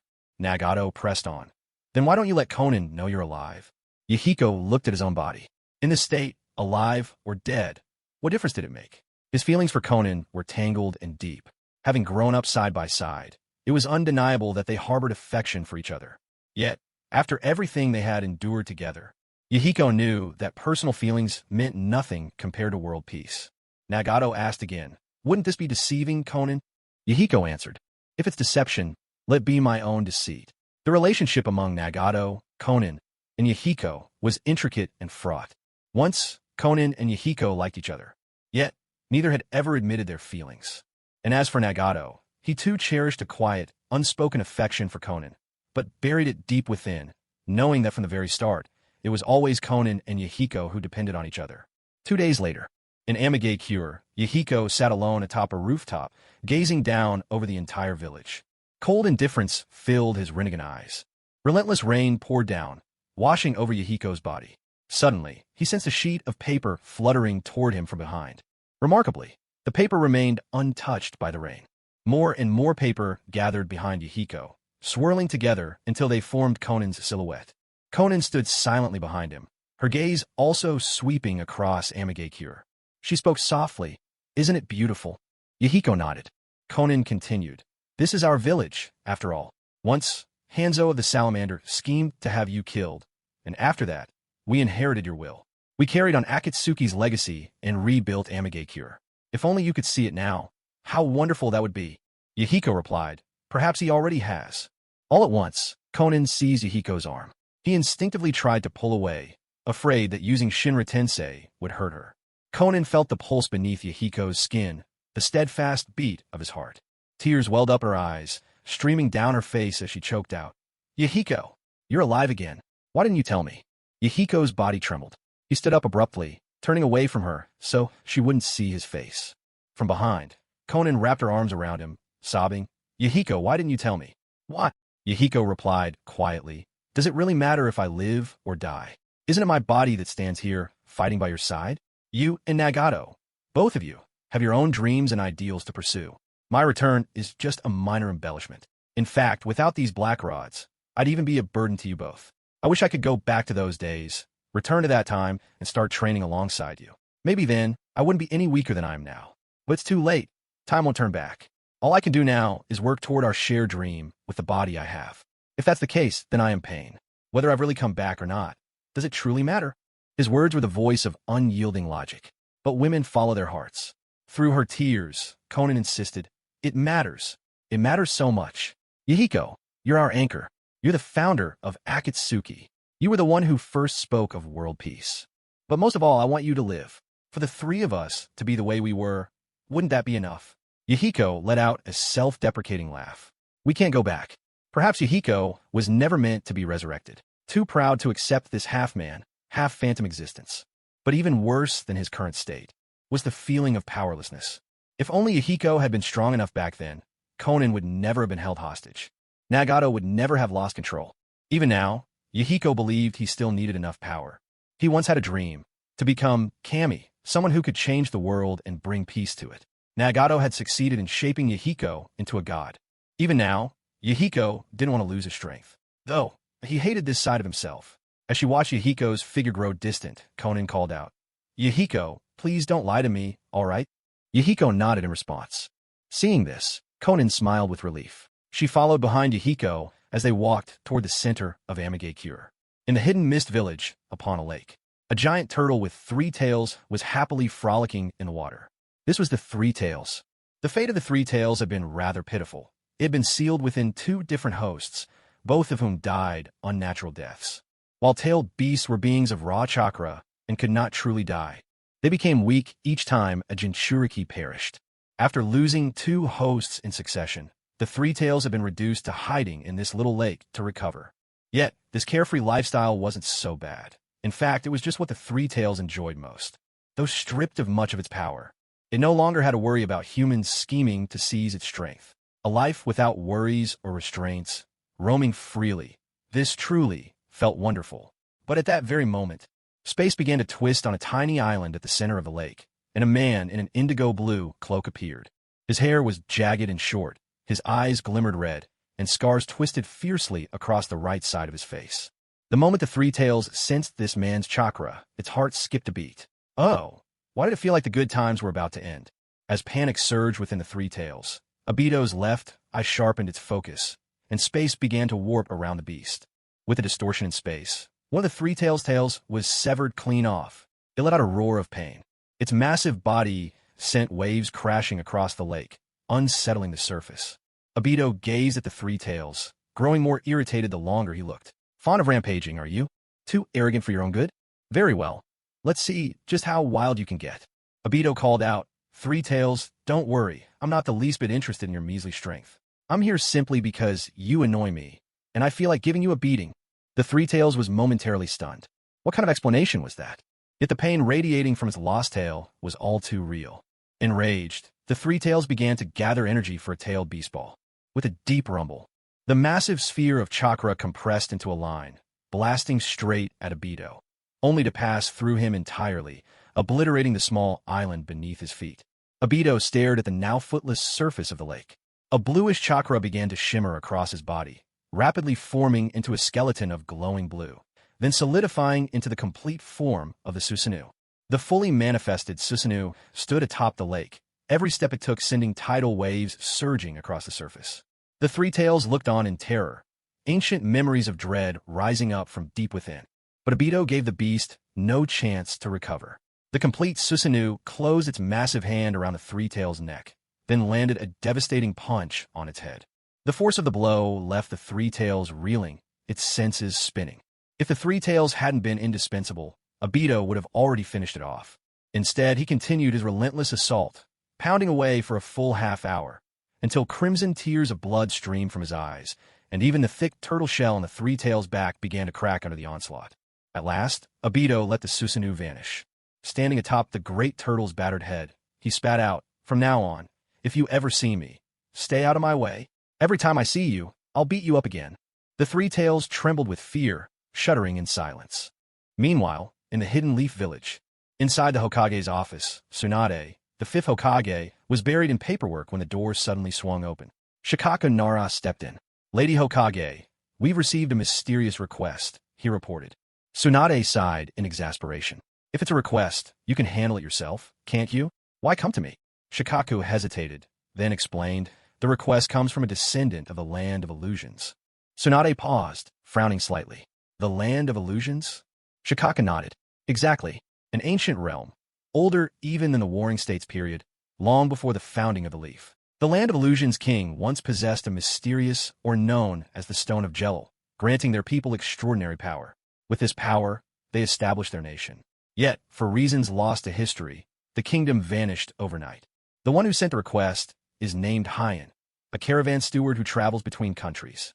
We've kept him under covert surveillance, because he may possess clues relating to the Stone of Jello." Tsunade considered this. "And what does this have to do with us?" Shikaku replied evenly. "If we acquire the Stone of Jello, we'd finally have a way to stand up to the Uchiha. Konoha may have the 9 tails, but lately, the 9 tails has grown far too close to the Uchiha." At this, Tsunade's anger flared. She'd spent years away from the village, but knew all too well what had driven Minato to his death. Ever since she lost Dan and Nawaki, Tsunade had turned her back on the village, taking solace in gambling. Even so, her respect for Minato was unwavering. What she hadn't expected was that Minato's own child would be treated this way by the very village he sacrificed everything to protect. Tsunade thundered, her voice ringing out. Back then, you all treated Naruto this way, and now you resent him for getting close to the Uchiha. If you had given Naruto even a little bit of care and warmth, he wouldn't have ended up like this. Shikaka Nara replied. But if we do that, then the villagers will have nowhere to vent their anger. Tsunade shot back. Then don't expect Naruto to deal with the Uchiha. Let the villagers you trust so much take on the Uchiha themselves. You must understand, some people simply aren't worth protecting. Naruto is the son of a hero, and he is also the host of the Nine Tails. Shikaku saw what Tsunade was getting at, but it was simply too late for regrets. The power in Konoha was now, for the most part, in the hands of the Uchiha. Uchiha Fugaku was the captain of the Konoha military police force. Uchiha Itachi served as the head of the Umbu Black Ops. The authority of Konoha's top leaders was dwindling with each passing day. This shift in power made the entire Nara clan deeply uneasy. After all, when the third Hokage had suppressed the Uchiha, it was largely Shikaku who had provided strategy and counsel. Now the Nara clan lived in fear that, in time, the Uchiha would seek retribution. That was why they were so eager to weaken the Uchiha's power and influence. After a thoughtful pause, Tsunade turned to Shikaku and said, I'll leave this matter in your hands. Shikaka nodded in response. This time, the official mission was to search for a snow ferret, just a C-rank task on paper. But in reality, it was a mission more dangerous than most S-rank assignments. The next day, at Konoha's training grounds, Teams 7, 8, and 10 were assembled at the field. Shikaku faced the three teams, announcing, Today, our village has accepted a special request. However, this mission will not be carried out in the usual teams. Instead, we will form temporary squads by selecting one ninja from each group. The goal is to foster better teamwork between ninjas from different squads. From Team 7, Naruto Uzumaki. From Team 8, Sakura Haruno. From Team 10, Shikamaru Nara. Team Leader Kakashi Hatake. This new squad was to exist only for the duration of this mission. When he heard his own name being called, Shikamaru rolled his eyes and muttered, What a drag. Dad, couldn't you just pull some strings for once? Shikaku just glared at his son. Enough. Not another word. The team will set out soon. Your destination is the Land of Waves. Kakashi will brief you on the details later. Sasuke, hearing he wasn't involved, simply took Hinata's soft hand and strolled away with her. The sight of Sasuke holding her hand drew everyone's attention, and Hinata blushed with shyness. But Sasuke couldn't have cared less. With a calm smile, Sasuke turned to Hinata and suggested, Hinata, shall we go have a picnic in the woods? Hinata nodded. All right, Sasuke-kun. What would you like to eat? I'll go make it for you. Sasuke thought for a moment before replying, As long as it's something you make, I'll like it. Suddenly, Sasuke caught sight of several familiar figures. They were Sasuke's classmates. He didn't know their names, but he remembered clearly they had bullied Hinata in the past. Hinata had already gone home to prepare the food. Sasuke had no intention of letting those boys off the hook. He walked up behind the three youths. He noticed the forehead protectors they wore. Turns out they were also ninja. Sasuke called out, halting them. Hey, you three. It's been a while, hasn't it? The three turned around awkwardly, looking at Sasuke. Sasuke-kun, long time no see. Excitement gleamed in Sasuke's eyes as he looked at the headbands on their foreheads. So you've all become outstanding ninja too? In that case, let's have a fair duel. Ninja against ninja. The moment Sasuke spoke, the three of them were struck with terror. Wait. Hold on. Please wait. Sasuke-kun, the three of us just failed a mission. This only piqued Sasuke's interest further. You failed a mission? Tell me about it. I'll point out where you went wrong. Just as the three ninja were about to make an excuse, Sasuke's face darkened. And you wouldn't want to see your parents thrown in the Konoha jail by the police force tomorrow, would you? The threat sent the three boys into a panic. That was the reality of the Uchiha now. Just a made-up charge was enough to send any villager to jail. It was said the Uchiha clan had a special prison of their own, guarded year-round by their own clan members. Reluctantly, the three ninja braced themselves. Then, we'll trouble you, Sasuke-kun, to correct our mistakes. It wasn't that they were cowards. It was that the Uchiha truly would do such things. Just like after the Nine Tails catastrophe, the Uchiha clan was forced to the village's outskirts. Their former compound had been handed over to another family. Then, on the flimsy charge of littering and damaging the environment, the entire family was thrown into jail. They still hadn't been released to this day. Even the third Hokage, alive at the time, didn't dare interfere too much. They had become scapegoats for the Uchiha's anger. Just as Sasuke was about to teach them a lesson, Kakashi suddenly called out, Sasuke, don't bully them. Sasuke decided to give Kakashi some respect. He let the three go. Sasuke looked at Kakashi. A bandage was now wrapped around Kakashi's left eye. The Mangekyo Sharingan had been returned to Obito. Kakashi had earned the title Copy Ninja thanks to that Sharingan. But now, Kakashi no longer possessed it. Sasuke asked, "Sensei, without the Sharingan, how do you plan to face your enemies?" Kakashi replied, "I still have my short sword. Before I ever gained a Sharingan, my swordsmanship was already exceptional. It's just that after obtaining this eye, I relied too much on its ability to copy techniques. Now that it's gone, I feel like I've returned to my original path. Perhaps, living without the Sharingan was always meant to be my destiny." If Kakashi had never received the Sharingan, he might have dedicated himself to mastering the sword. Perhaps he would have become the second White Fang of the Hidden Leaf Village. Meanwhile, elsewhere, in the Land of Wind, at Sunagakure, along the northern coastline, golden sand stretched beneath the feet of Sunaгаkure's shinobi as they rehearsed on the beach. Chiyo's death had left a profound mark on Gaara. After her passing, Kankuro resolved to become the world's greatest puppeteer. He wanted to carry on Chiyo's legacy.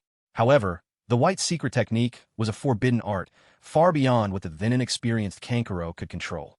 All he could do for now was use the peculiar puppets he had crafted himself for practice.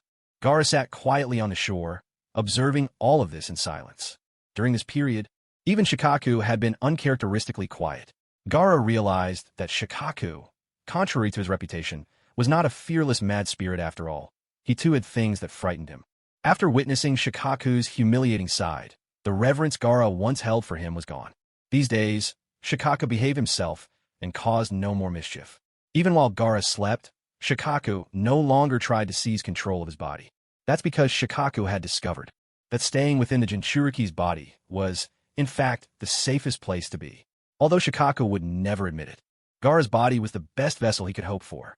Shikaku feared that if he lost this vessel, he might never find another so well-suited. Thus, he figured it was wise to treat Gaara with a bit more lenience, lest he push his host to the brink. Just then, the sand on the beach began to shift and swirl. Out from the sand emerged countless armored monsters. Clad in iron, wielding heavy hammers, these creatures launched a wild assault against Sunagakure's shinobi, striking down anyone in their path. Kankuro, seeing this, was actually somewhat excited. Swiftly, he maneuvered his puppet and sent it hurtling toward one of the monsters. But with a single punch, the monster shattered the puppet's head into pieces. Kankuro flew into a rage. How dare they treat the #1 puppeteer of the ninja world like this? From behind, Kankuro retrieved a white scroll. He unrolled one of its corners. White secret technique. Niramatsu, single man guard. If he couldn't control 10 puppets, then Kankuro would control just one. But when he tried, a pale mist swept by, and the battlefield once again became a blank canvas. Kankuro stood there, more than a little embarrassed. It seemed he couldn't control even a single puppet after all. Around him, the Sunagakure shinobi soon discovered these monsters would not die, no matter what they did. After the monsters were slain, they revived once more. A ninja shouted at Gaara, "Lord Kazekage, these creatures cannot be killed." Gaara nodded in acknowledgement and rose to his feet. He raised both hands. Sand waterfall, funeral. Instantly, countless grains of golden sand surged forth, as though imbued with a will of their own. They swept around the sand ninja unharmed, closing in only on the undying monsters.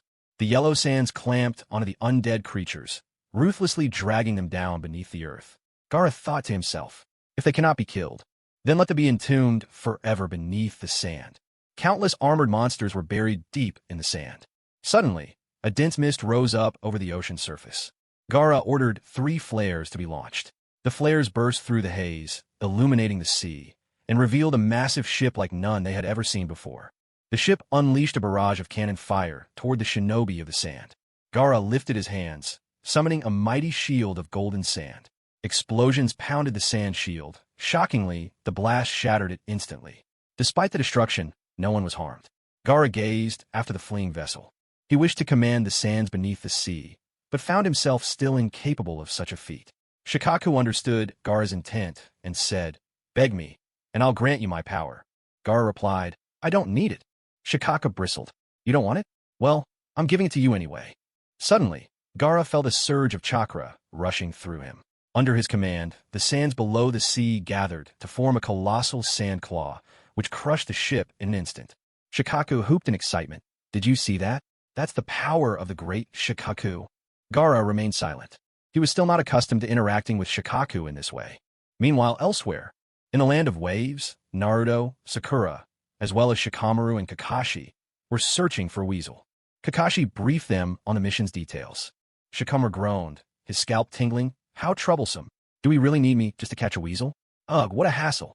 Kakashi was about to reply, when Naruto suddenly spotted the weasel. Sure, I see it. Leave it to me, Naruto announced to Kakashi and the others. Rushing toward the weasel, Naruto found that the animal was surprisingly unafraid of people. The weasel stood up on its hind legs, staring straight at Naruto. With one swift move, Naruto grabbed the weasel by the scruff of its neck. He waved its tail back and forth, boasting to Sakura. Hey, Sakura, pretty impressive, huh? Didn't I do great? Sakura looked at him with mild annoyance. She wasn't particularly interested in Naruto's attempts to show off. From a young age, Sakura's mother taught her that, as a girl, no matter how powerful a ninja she became, it would be pointless. What truly mattered was marrying a boy from a distinguished family. After she met Sasuke, Sakura came to agree with her mother's words. Because Sasuke was just too handsome. Sakura was said to be the prettiest girl around. So her looks became her most potent weapon to capture Sasuke's heart, which meant that Sakura could never possibly fall for Naruto. Shikamaru watched Naruto's behavior and, sighing inwardly, rolled his eyes in resignation. Kakashi, remembering the advice from Shikakanara, looked at the three of them and said, You three handle the mission. I'll go investigate something. Kakashi's true mission was to secretly look into the whereabouts of the Grell Stone. After Kakashi took his leave, Naruto and his companions reached the outskirts of the Land of Waves, where Shikamaru gazed at the small village up ahead. He couldn't help feeling puzzled. Why was it that, in broad daylight, there was not even a hint of sunlight or warmth in this village? Before Shikamaru could dwell on the oddity, 5 undead creatures clad in armor suddenly appeared all around them. Seeing the undead monsters, Shikamaru let out a heavy sigh. What a pain! Sakura dealt a mighty blow, shattering the armored creature's shell, then stuffed an explosive tag inside. There was a deafening boom. When the smoke cleared, the chest of the undead monster had caved in. But inside, it was hollow, as if it were, like a clay figurine, with nothing but empty space inside the armor. Before Sakura could make sense of it, the monster's shattered chest began to regenerate as it rose up once more. Sakura shouted, Everyone be careful. These monsters can come back to life. Suddenly, one of the monsters sprang from behind and seized Sakura in a crushing grip, locking her in place. Seeing this, Naruto called out, Hang on, Sakura. I'll save you. But the remaining creatures seemed to have anticipated this, swiftly entangling Naruto with tight, relentless force. No matter if he used shadow clones or a Rasengan, Naruto could not break free from their grip. In his desperation, Naruto's eyes changed, slit-like pupils appeared, and fiery red chakra began to swirl around him. Crimson Rasengan.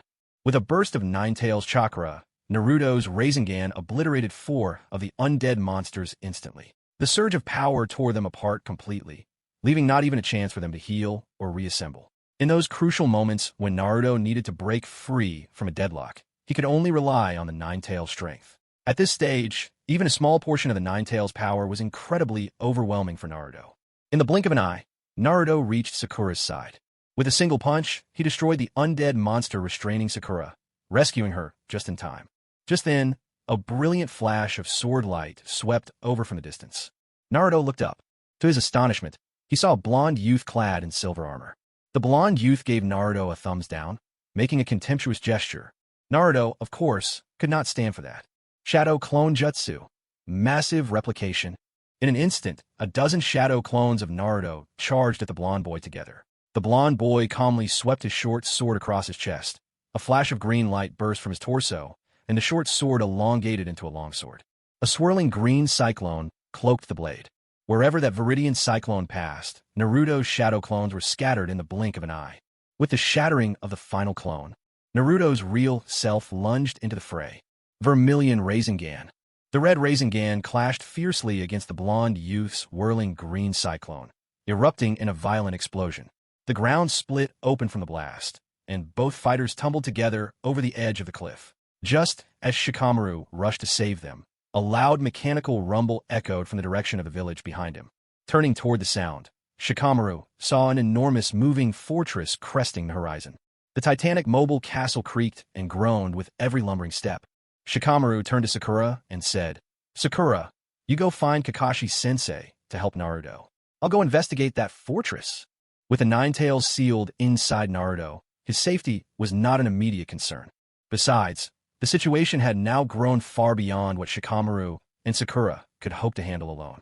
If things truly escalated, neither Shikamaru nor Sakura would be able to turn the tide. Their best option now was to find their teacher.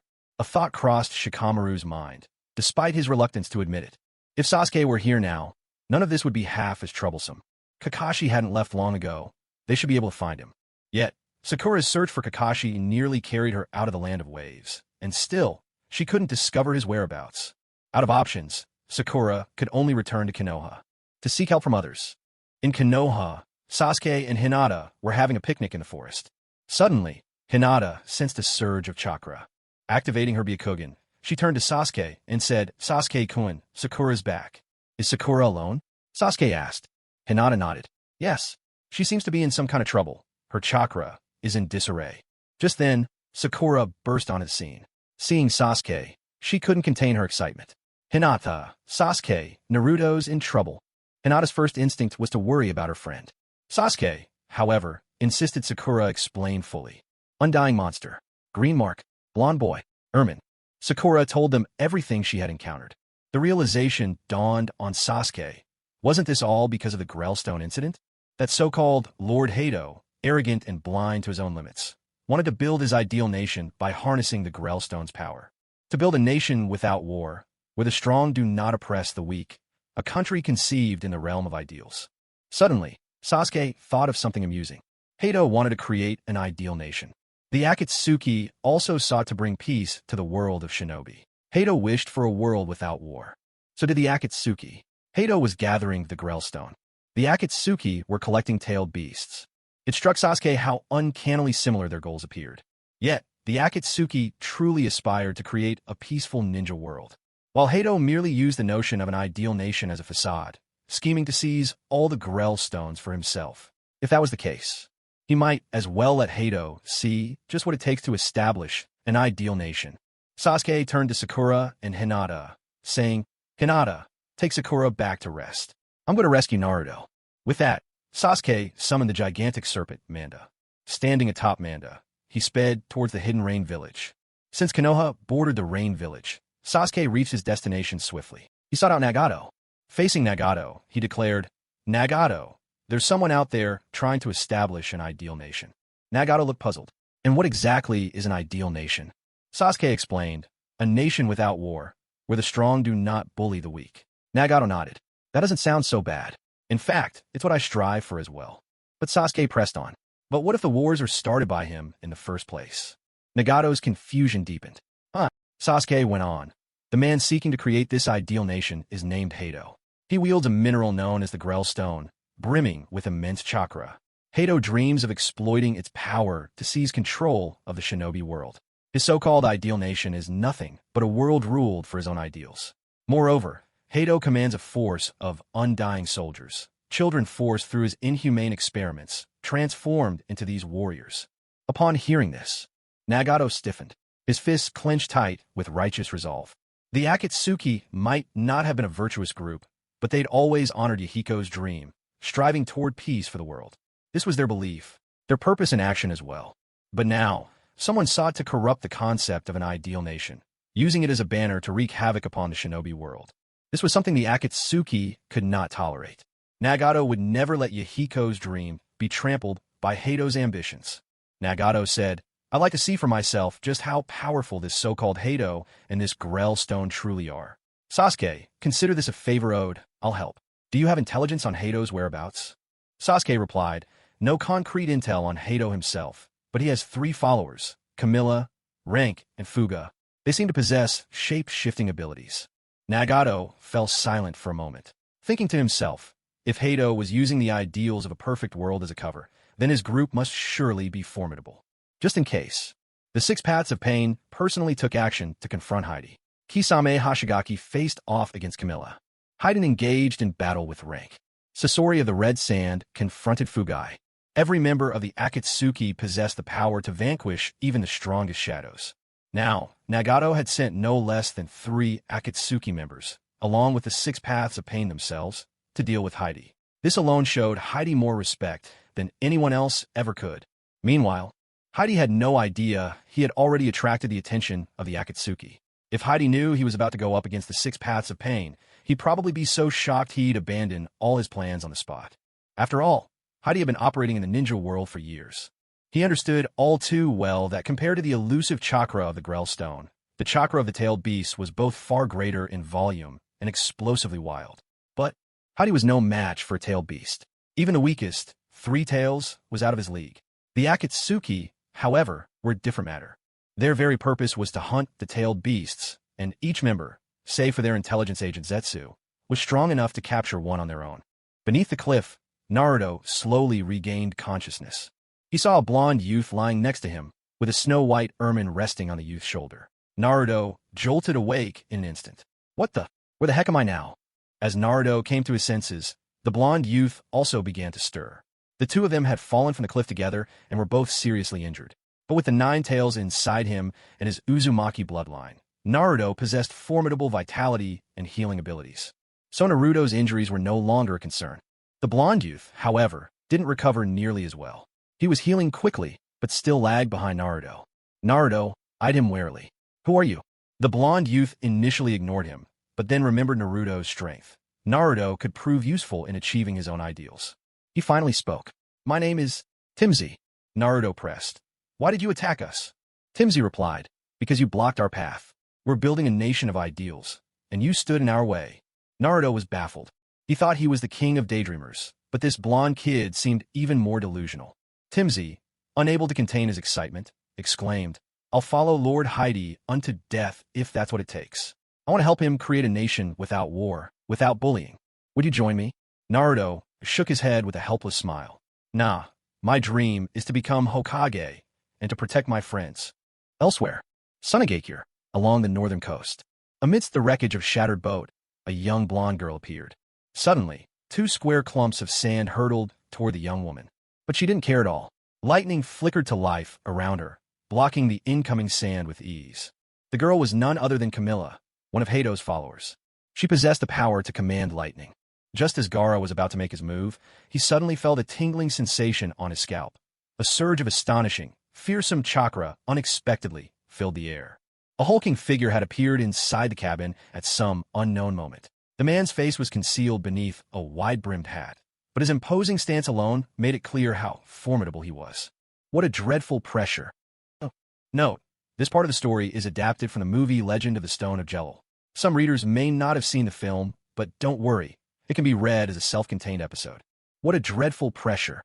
A voice echoed through the abandoned cabin, laced with mockery, ridicule, and a playful hint of malice. Kisame gripped his Samahata sword tightly. His mere presence exuded an overwhelming menace. At least by Gaara's estimation, he knew he was no match for Kisame.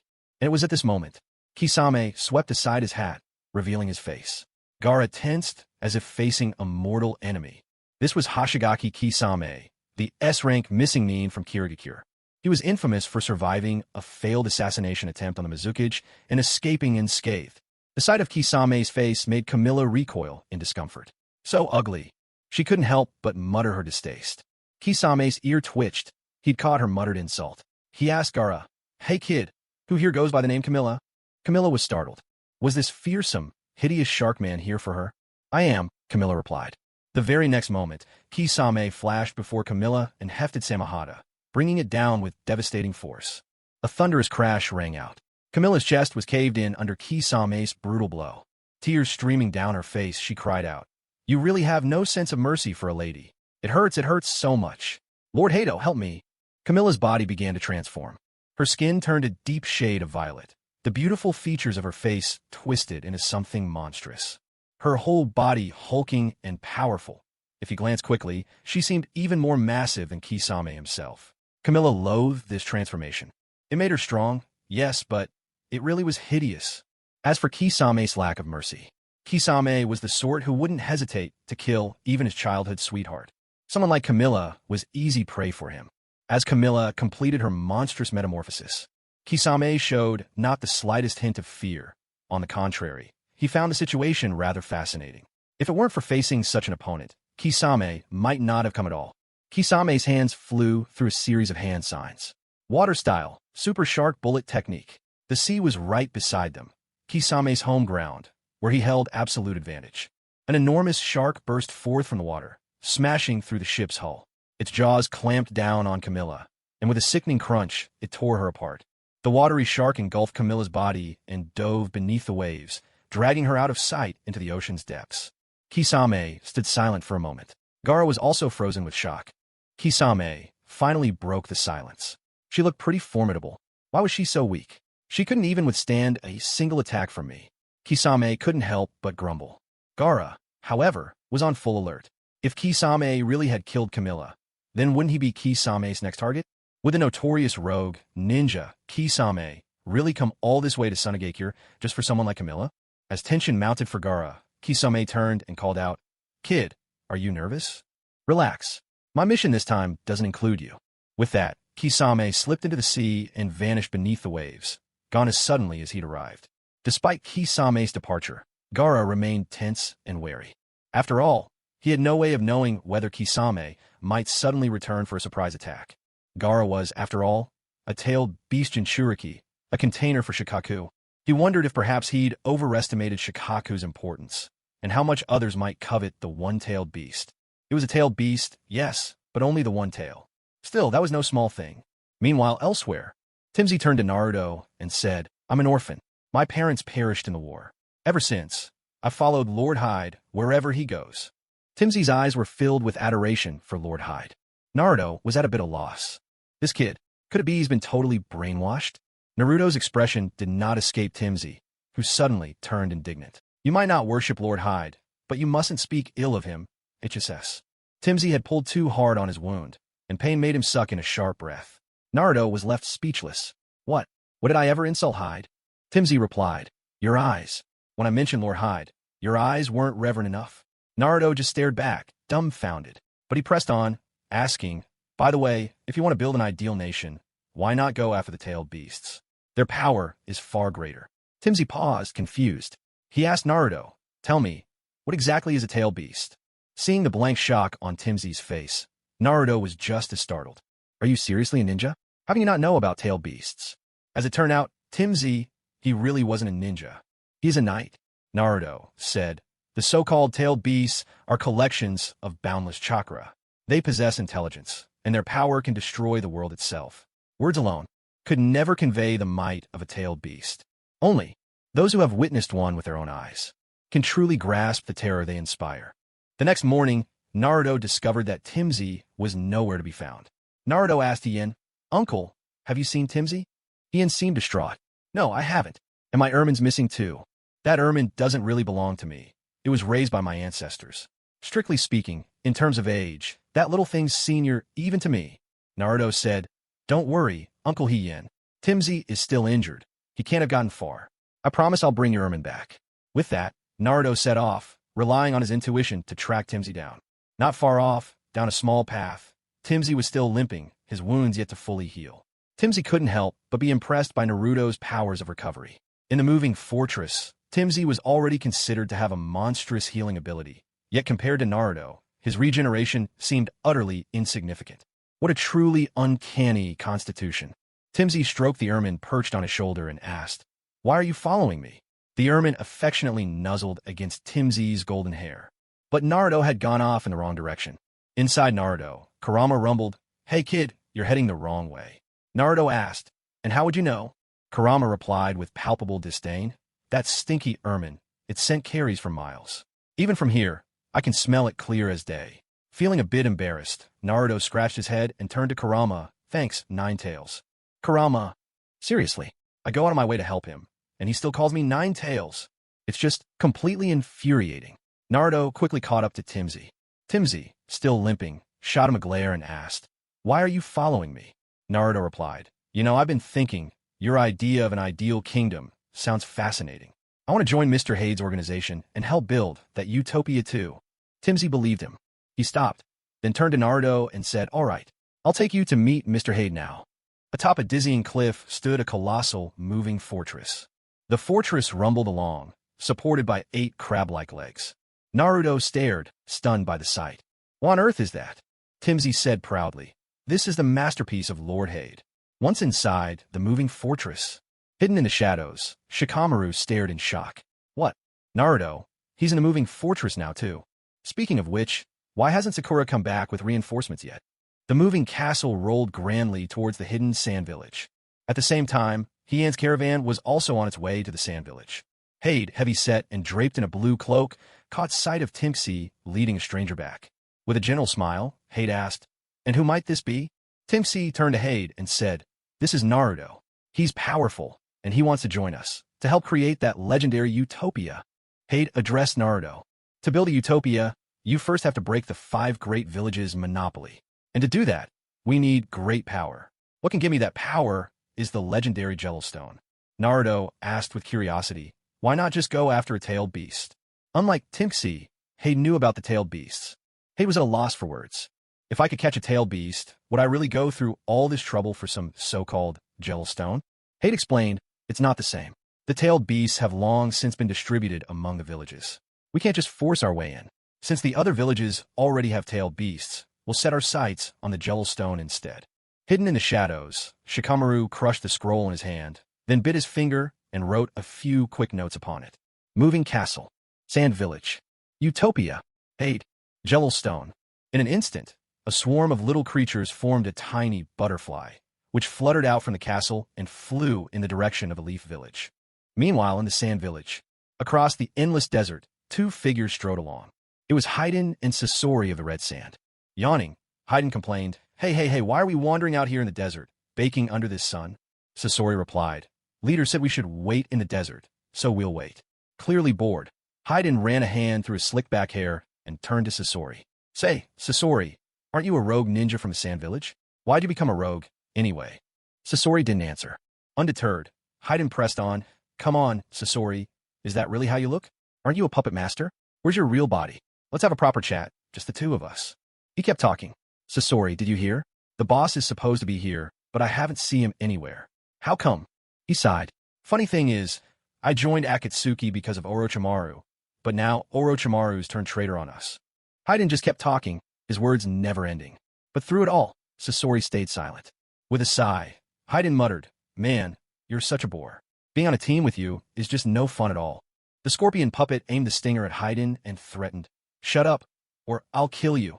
That only made Haiden more excited. He swung the triple-bladed scythe from his back, taunting the scorpion, "Kill me? You can't, but I can kill you." Just as the 2 teammates were about to come to blows, a figure descended from above. It was the Animal Path, one of the 6 paths of pain. Though he appeared as the Animal Path, the 6 paths of pain shared a single vision. So this was the leader in all but appearance. The Animal Path addressed Haiden and the scorpion, "Enough. Stop arguing. Do you even know why we've come here?" "I have no idea," Haiden replied, shaking his head. Pain explained, "Long ago, before the Land of Wind even existed, there was once a great superpower on this land, the Phantom Nation. The king of the Phantom Nation ruled with the power of a special stone called the Grell Stone. Thanks to the Grell Stone, the Phantom Nation was mightier than any other," he continued. "Children in the Phantom Nation could grow up at an incredible pace. Crops matured in a single day, and the country's knights were unrivaled. But no matter how powerful, it was all borrowed strength. In time, greed for the Grell Stone's power bred betrayal from within. Caught between internal strife and external threats, the mighty Phantom Nation disappeared in a single day.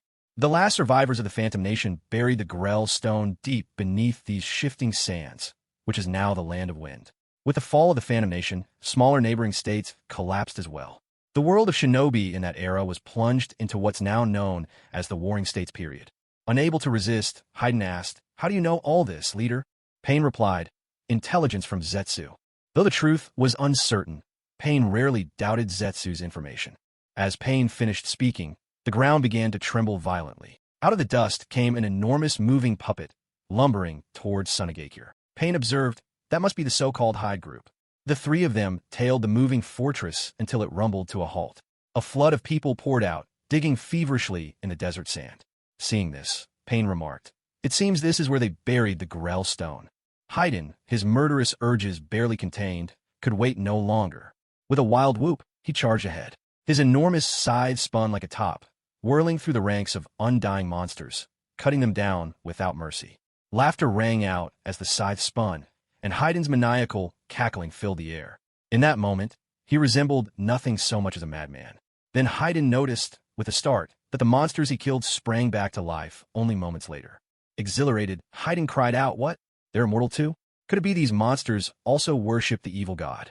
But it didn't matter. A cultist could make for excellent nourishment for the great evil god as well. A shrill laugh rang out from Haiden. Just as he burst into laughter, a young girl appeared atop the mobile fortress. She was Rank, one of Hyde's 3 chief lieutenants, and Hayden's opponent for this encounter. Rank called out, Hey, what do you think you're doing?" Hayden replied, "Are you blind? Can't you see I'm slaughtering these monsters?" With a faint, mysterious smile, Rank warned, "Well then, don't blame me for killing you." In the blink of an eye, Rank appeared right behind Haiden. A filament, almost impossibly translucent, sliced clean through Hayden's neck. Rank whispered, almost to herself, "There's another one down." But when she turned back, she stood dumbfounded. Hayden's body was holding his own head, and a look of near ecstasy was plastered across his face. Mushroom chicken. So good. A chill crawled up Rank's spine. This was downright deranged. Rank's instincts were dead on. Hayden was a sadist and a masochist, an outright deviant whose pain translated into pleasure, a true fanatic of suffering. But that didn't make him any less formidable. Rank stared at Hayden in bewilderment. Cradling his own severed head, he looked as if he were savoring a moment of bliss. Then, with a practiced motion, Hayden's body lifted his head and set it back onto his neck. In moments, the skin knit itself whole again. Hayden was as good as new. Rank. Even decapitation couldn't kill him? Ridiculous. Flushed with a twisted thrill, Hayden grinned at Rank. "You chopped off my head. Now it's my turn, isn't it?" "Rank, stay back. Don't come any closer." With a flick of his scythe, Hayden spun the massive blade through the air. Even though Rank reacted swiftly, the blade still grazed her arm, leaving a crimson trail. Hayden reeled the scythe back. Gazing at the blood glistening on its edge, he sighed with happiness. "Come, let's share this exquisite pain. Let's feel it together, shall we?" With those words, Hayden licked the fresh blood from his weapon. Suddenly, his entire body shifted, his skin shimmering in stark black and white, with arcane symbols unfurling beneath his feet. From within his sleeve, Hayden drew a jet-black rod and addressed Rank. "Let us savor the agony together." Without warning, he plunged the rod straight into his own thigh. A shiver of excitement crossed Hayden's face. But then, Rank felt a stab of pain shoot up her own leg. As she struggled to transform, Hayden poised the black rod above his chest, aiming for his heart. A dreadful understanding dawned on Rank as she murmured, "No, don't." But it was already too late. In an instant, Hayden plunged the black rod into his own body. A surge of pain from his shattered heart, mixed with a twisted pleasure, swept through Hayden's body. He writhed and convulsed on the ground. Yet, it wasn't pain that made him tremble. It was exhilaration. Hayden was immortal, but Crane was not. With her heart shattered, Crane's life slipped away in an instant, and she collapsed to the ground. She hadn't even managed a transformation before death claimed her. Sasori glanced down at Hayden, who was so stimulated he shuddered uncontrollably. He muttered, "How revolting." But Hayden retorted, "You just don't understand art. The pain that courses through the flesh, that's true art." Sasori, "Unbelievable. Here comes another so-called artist. Forget it. There's no point arguing with a fool." Sasori quietly turned his gaze to the massive walking fortress. For him, crafting puppets was a source of endless joy. After all, it was another branch of the mechanical arts. But as he studied this mobile fortress before him, all he could see was how crude its construction was. Sasori opened the back of his puppet. From within, a boy with pink hair emerged. Hayden was somewhat startled by the sight, exclaiming, "No way, you're that young?" A slight smile curved Sasori's lips, and even his voice softened. He said, "Sometimes appearances don't reflect age. I defected right after the Second Great Ninja War." He pulled out a scroll from his back. On the scroll, the character 3 was written. In a flash of white mist, a gigantic puppet materialized. Hayden stared at Sasori's new puppet. "I fought the puppet masters from the Hidden Sand before, but their puppets were nothing like yours." Sasori's tone dripped with disdain. "Don't compare those trash to me. My puppets are the strongest in the world.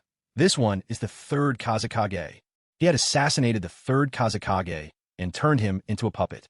Through Sasori's special craftsmanship, even as a puppet, it retained the bloodline limit the Kazekage once possessed.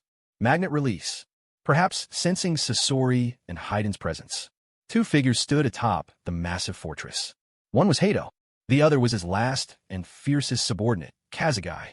Hato's cloak fluttered in the wind. From his lofty vantage, he gazed down at Hayden and Sasori. "I wonder why you 3 have blocked our path." The animal path then called out to Hato, "You must be Hato, correct?" Hato nodded. That's right. And you are? The animal path responded, Akatsuki.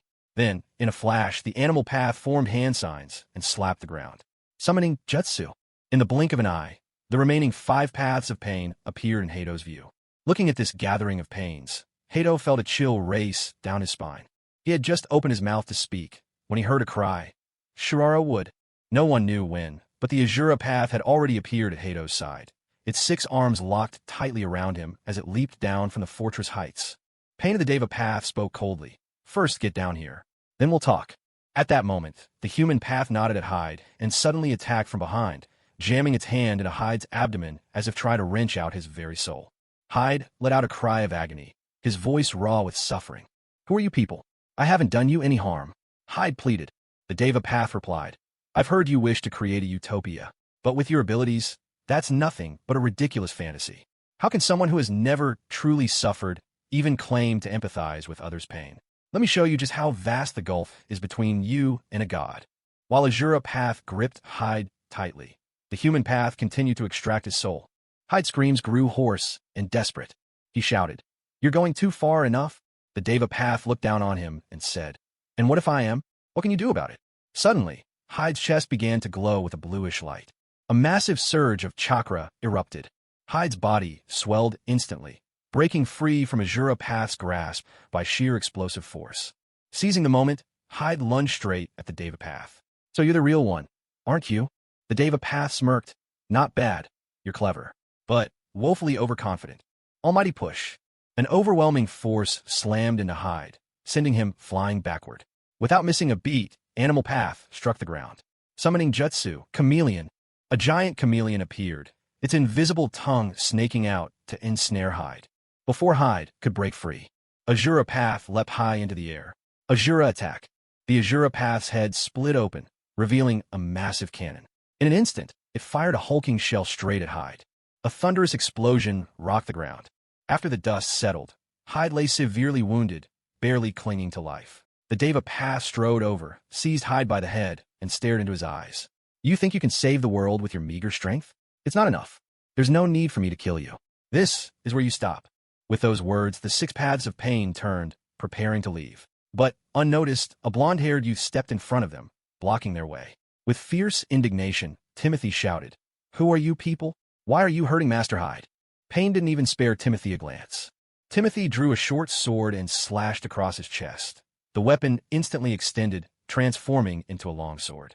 Raising his blade, Timothy charged at Pain. No, I won't let you hurt Master Hyde. Pain eyed the reckless youth. Foolish brat. Sometimes ignorance really is bliss. Almighty push. Timothy was sent flying by an invisible force, crashing heavily into the sand. Whether he lived or died was impossible to say. Inside the moving fortress, Naruto witnessed everything unfold. He was about to rush out and help Timothy face the 6 paths of pain. But suddenly, Shikamaru appeared behind him, clapping a hand over Naruto's mouth. Naruto, what are you doing? Naruto struggled, voice urgent. Timothy is my friend. I have to help him. Shikamaru, frustrated beyond words, spat out.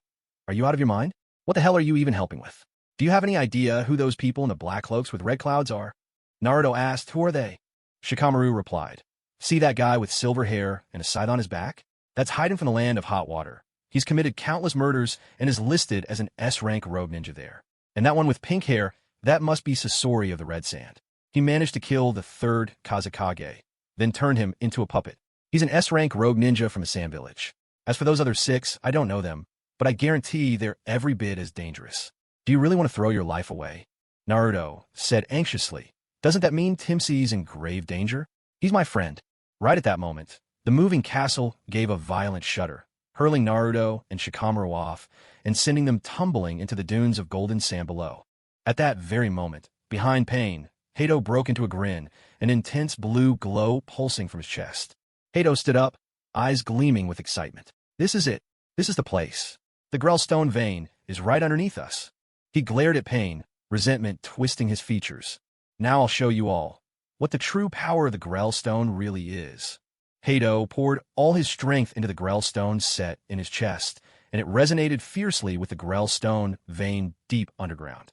Suddenly, from the heart of the giant puppet, a horde of undying monsters emerged. These immortal creatures' purpose was clear. to keep the six paths of pain occupied, long enough for the moving fortress to complete its final transformation. Hato turned to Tendo Pain, his voice full of smugness. Do you know what's behind me? This moving castle. It's the pinnacle of Lost Nation's ancient technology. It can fully harness the power of the Grell Stone. No sooner had Hato finished speaking than a surge of blue energy rippled from the moving castle behind him. The castle began to absorb the immense power from the Grell Stone vein underground. Its form twisted and warped, reshaping itself until, at last, it stood transformed into a gigantic mechanical beast. Blue light flickered ominously in the beast's eyes. Tendo Pain watched, puzzled. So this is the legendary Grell Stone? Is that all? If this is it, how the hell does this idiot think he could ever build his utopia? With a dismissive flick, Pain tossed a tiny black sphere from his hand. The black sphere ascended, floating higher and higher. Tendo Pain declared, planetary devastation. Instantly, a force of unimaginable power surged from the black sphere. A gravitational pull tore at the desert below. Even a massive moving fortress creaked and groaned as it was drawn inexorably up, the sound echoing across the sands. And then, as the force reached its breaking point, the entire moving castle exploded apart in a thunderous crash, its shattered remains sucked into the sky, forming a dense mass suspended high above. Though the green light still shimmered faintly, it was utterly powerless before the gravitational might of the planetary devastation technique. Hyde stared at the scene before him, wide-eyed and incredulous. Impossible. Utterly impossible. The power he had staked his hopes on, the very might of the Grell Stone, his greatest pride, had proven so feeble. In truth, the Grell Stone's power was not weak in itself. But Hyde now faced none other than the six paths of pain, one of the supreme forces in this world. In the original tale, even a trace of the Nine Tails chakra leaking out to Naruto allowed him to wield the Crimson Rasengan and defeat Hyde. And this time, he confronted all of Pain's six paths. Having witnessed all of this, Pain simply turned and prepared to leave. Before he departed, he addressed Sasori. Sasori, take out the trash. With a resigned nod, Sasori replied, Menial, dirty work like this should really be left to Hyden. But since the leader has spoken, I suppose I'll take care of it. Under Sasori's command, the third Kazekage puppet began to gather swirling black iron sand. In an instant, the black sand formed a forest of iron spikes, lancing through everything in Sasori's line of sight. Hyde, Kazekage Wind, and Tamaxi were all pierced through by the jet-black shafts. Blood spattered everywhere with each brutal strike. Tamaxi, who had only been unconscious before, gave a feeble twitch or two as the iron spike pierced his body, and then moved no more, life leaving him in silence. Shikamaru clutched Naruto's head, pressing his friend's face into the sand. He hissed, Naruto, don't lose your head. This is nothing more than a staged encounter. But he was my friend, Naruto cried, raw anguish ringing in his voice. Furious, Naruto's body began to seethe with burning red chakra. He could contain himself no longer. His eyes blazed, and he bolted forward. You kill my friend. Shadow Clone Jutsu, multiple formation. With the Nine Tails chakra raging within him, hundreds of shadow clones erupted around Sasori, hemming him in from every side. But Sasori merely snapped his fingers. The iron sand swept through the crowd, erasing nearly every clone in a heart-stopping instant. Sasori spoke with cold indifference. People without worth. What does it matter if they die? Gritting his teeth, Naruto retorted. He was not worthless. He was my friend. Sasori's voice turned sharp and mocking. In that case, I'll send you to join your friend. At that moment, a sudden gust of wind swept through, and in the blink of an eye, Kakashi scooped Naruto up and leaped away from danger. A massive iron sandblock came crashing down where Naruto had just stood. Kakashi-sensei, Naruto cried, his voice choked with pain. He killed my friend. Kakashi only fell silent for a moment. From the perspective of the village, Tamaxi's death had nothing to do with Kakashi. In fact, it might even be to Konoha's advantage. However, Kakashi couldn't bear to break a child's spirit, so he turned to Naruto and said, Naruto, I'll avenge him. Shikamaru, take Naruto and leave first. Yes, Kakashi-sensei. After Shikamaru led Naruto away, Kakashi finally faced the two S-rank rogue ninjas before him head-on. Kakashi spoke to them. You've stirred up quite the commotion just now. I believe it won't be long before the Umbu from Sunagakure arrive.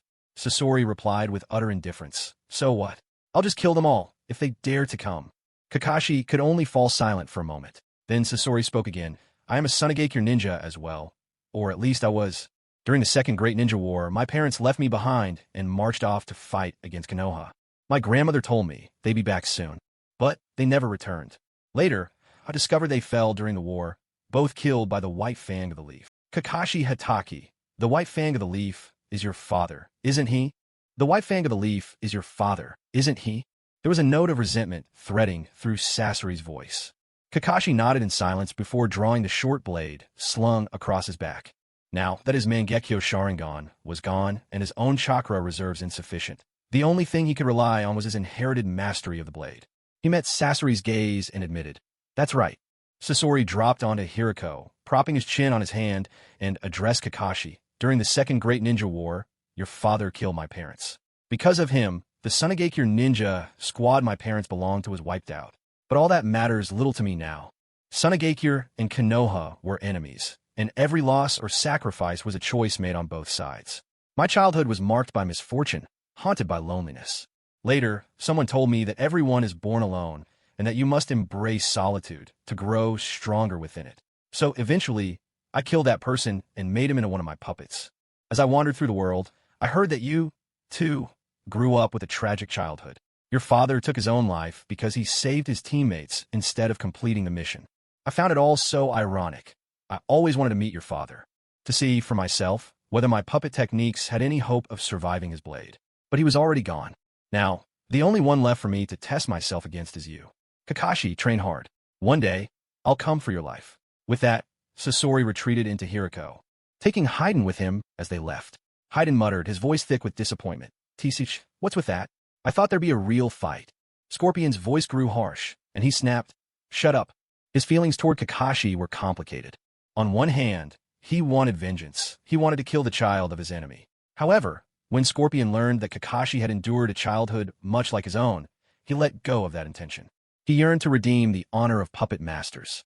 Back then, Scorpion's parents, renowned as the strongest puppet users in the Hidden Sand Village, had nevertheless fallen to Konoha's White Fang. Thus, Scorpion also harbored a desire to witness whether the swordsmanship that felled his parents could, in turn, end his own life. Being considerably older than Kakashi, Scorpion approached matters with greater deliberation. Kakashi had not inherited his father's sword style. Instead, he became the copy ninja. But now Kakashi had lost his Sharingan.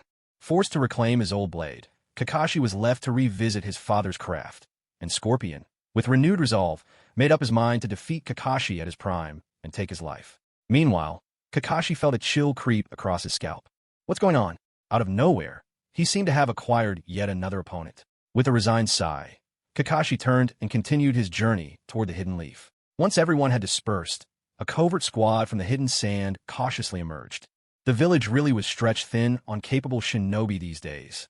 Kankuro, pride brimming as the self-proclaimed strongest puppet master left in the sand, called to Gaara behind him. "Gaara, everyone's gone now." But Temari smacked him on the back of the head. "How many times do I have to tell you? Address the Kazekage properly when we're outside." Kankuro chuckled. "Lord Kazekage, they've all left." Gaara nodded in reply. His gaze fixed on a massive meteor suspended in the air. Unease stirred within his heart. With a power like that, no matter what he tried, he couldn't intercept such an attack. If, someday, he should stand against a force like that, the path ahead could only be one of certain death. Gaara believed that, even if he perfected his bond with Shikaku and became a flawless Jinchuriki, he could never match the likes of Tendo Pain. The thought of that Chibaku Tensei dropping from the sky filled him with dread. So Gaara raised both hands high. Claws of the sand waterfall. Billowing golden sand surged forth, shaping itself into two enormous claws that reached up from below and hoisted the chunk of destruction. With the sand at his command, Gaara revealed what had been hidden beneath its weight. Embedded in teal-hued rock were stones aglow with a greenish light. This was the object Hyde had searched for so long, the Gyreru stone. Gaara could feel the vast chakra contained within. He leapt down into the pit, running a hand along the blue stone, caressing the precious gems lodged in its surface. So this was it, the Gyreru stone, wasn't it? Shikaku, too, sensed something in the chakra of the stone. How could it feel so familiar? Gaara could never have imagined that, in the days to come, Sunagakure would become the richest village in the entire ninja world, all because of this vast vein of Grell stone. In the future era of progress, Grell stone would be known as the best portable energy source available. Sunagakure would earn the reputation. With just a cloth atop our heads, we are the wealthiest in the shinobi world. But all of that belonged to another time.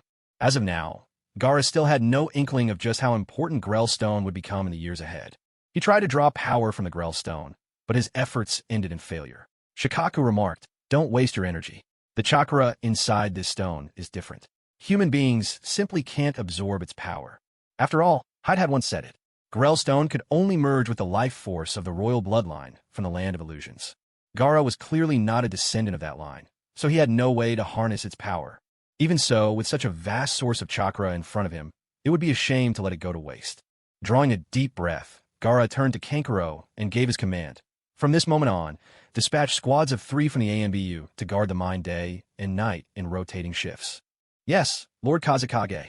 At the same moment, somewhere else, in the Hidden Leaf Village, Naruto was still tormented by the death of his friend. Shikamaru tried to offer some comfort. "Naruto, don't be so down. You walked different paths from him. You were never bound for the same journey. You say his goal was a utopia?" Naruto nodded. "Yeah." Shikamaru continued, "Don't forget, our Hidden Leaf is one of the 5 great nations. Most wars are started by those nations. If someone wants to build a utopia, they'll need to wipe the 5 great nations from the map. As a ninja of the leaf, where will you stand when the time comes?" Naruto answered instinctively, "Of course, I'll stand with the leaf." Shikamaru gave a satisfied nod. "Exactly. As a villager of the leaf, as a shinobi of the leaf, everything we say, do, and think is for the leaf." Naruto nodded again. Still, despite the logic, it was hard for him to shake the sadness of losing a friend. After all, Naruto never had many friends to begin with. On the way back to the village, he spotted a few women from the village out in the forest gathering mushrooms, ordinary villagers of Konoha. Naruto cheered up and called out in greeting, "Hello there." But when the women saw him, they turned away, deliberately avoiding his gaze.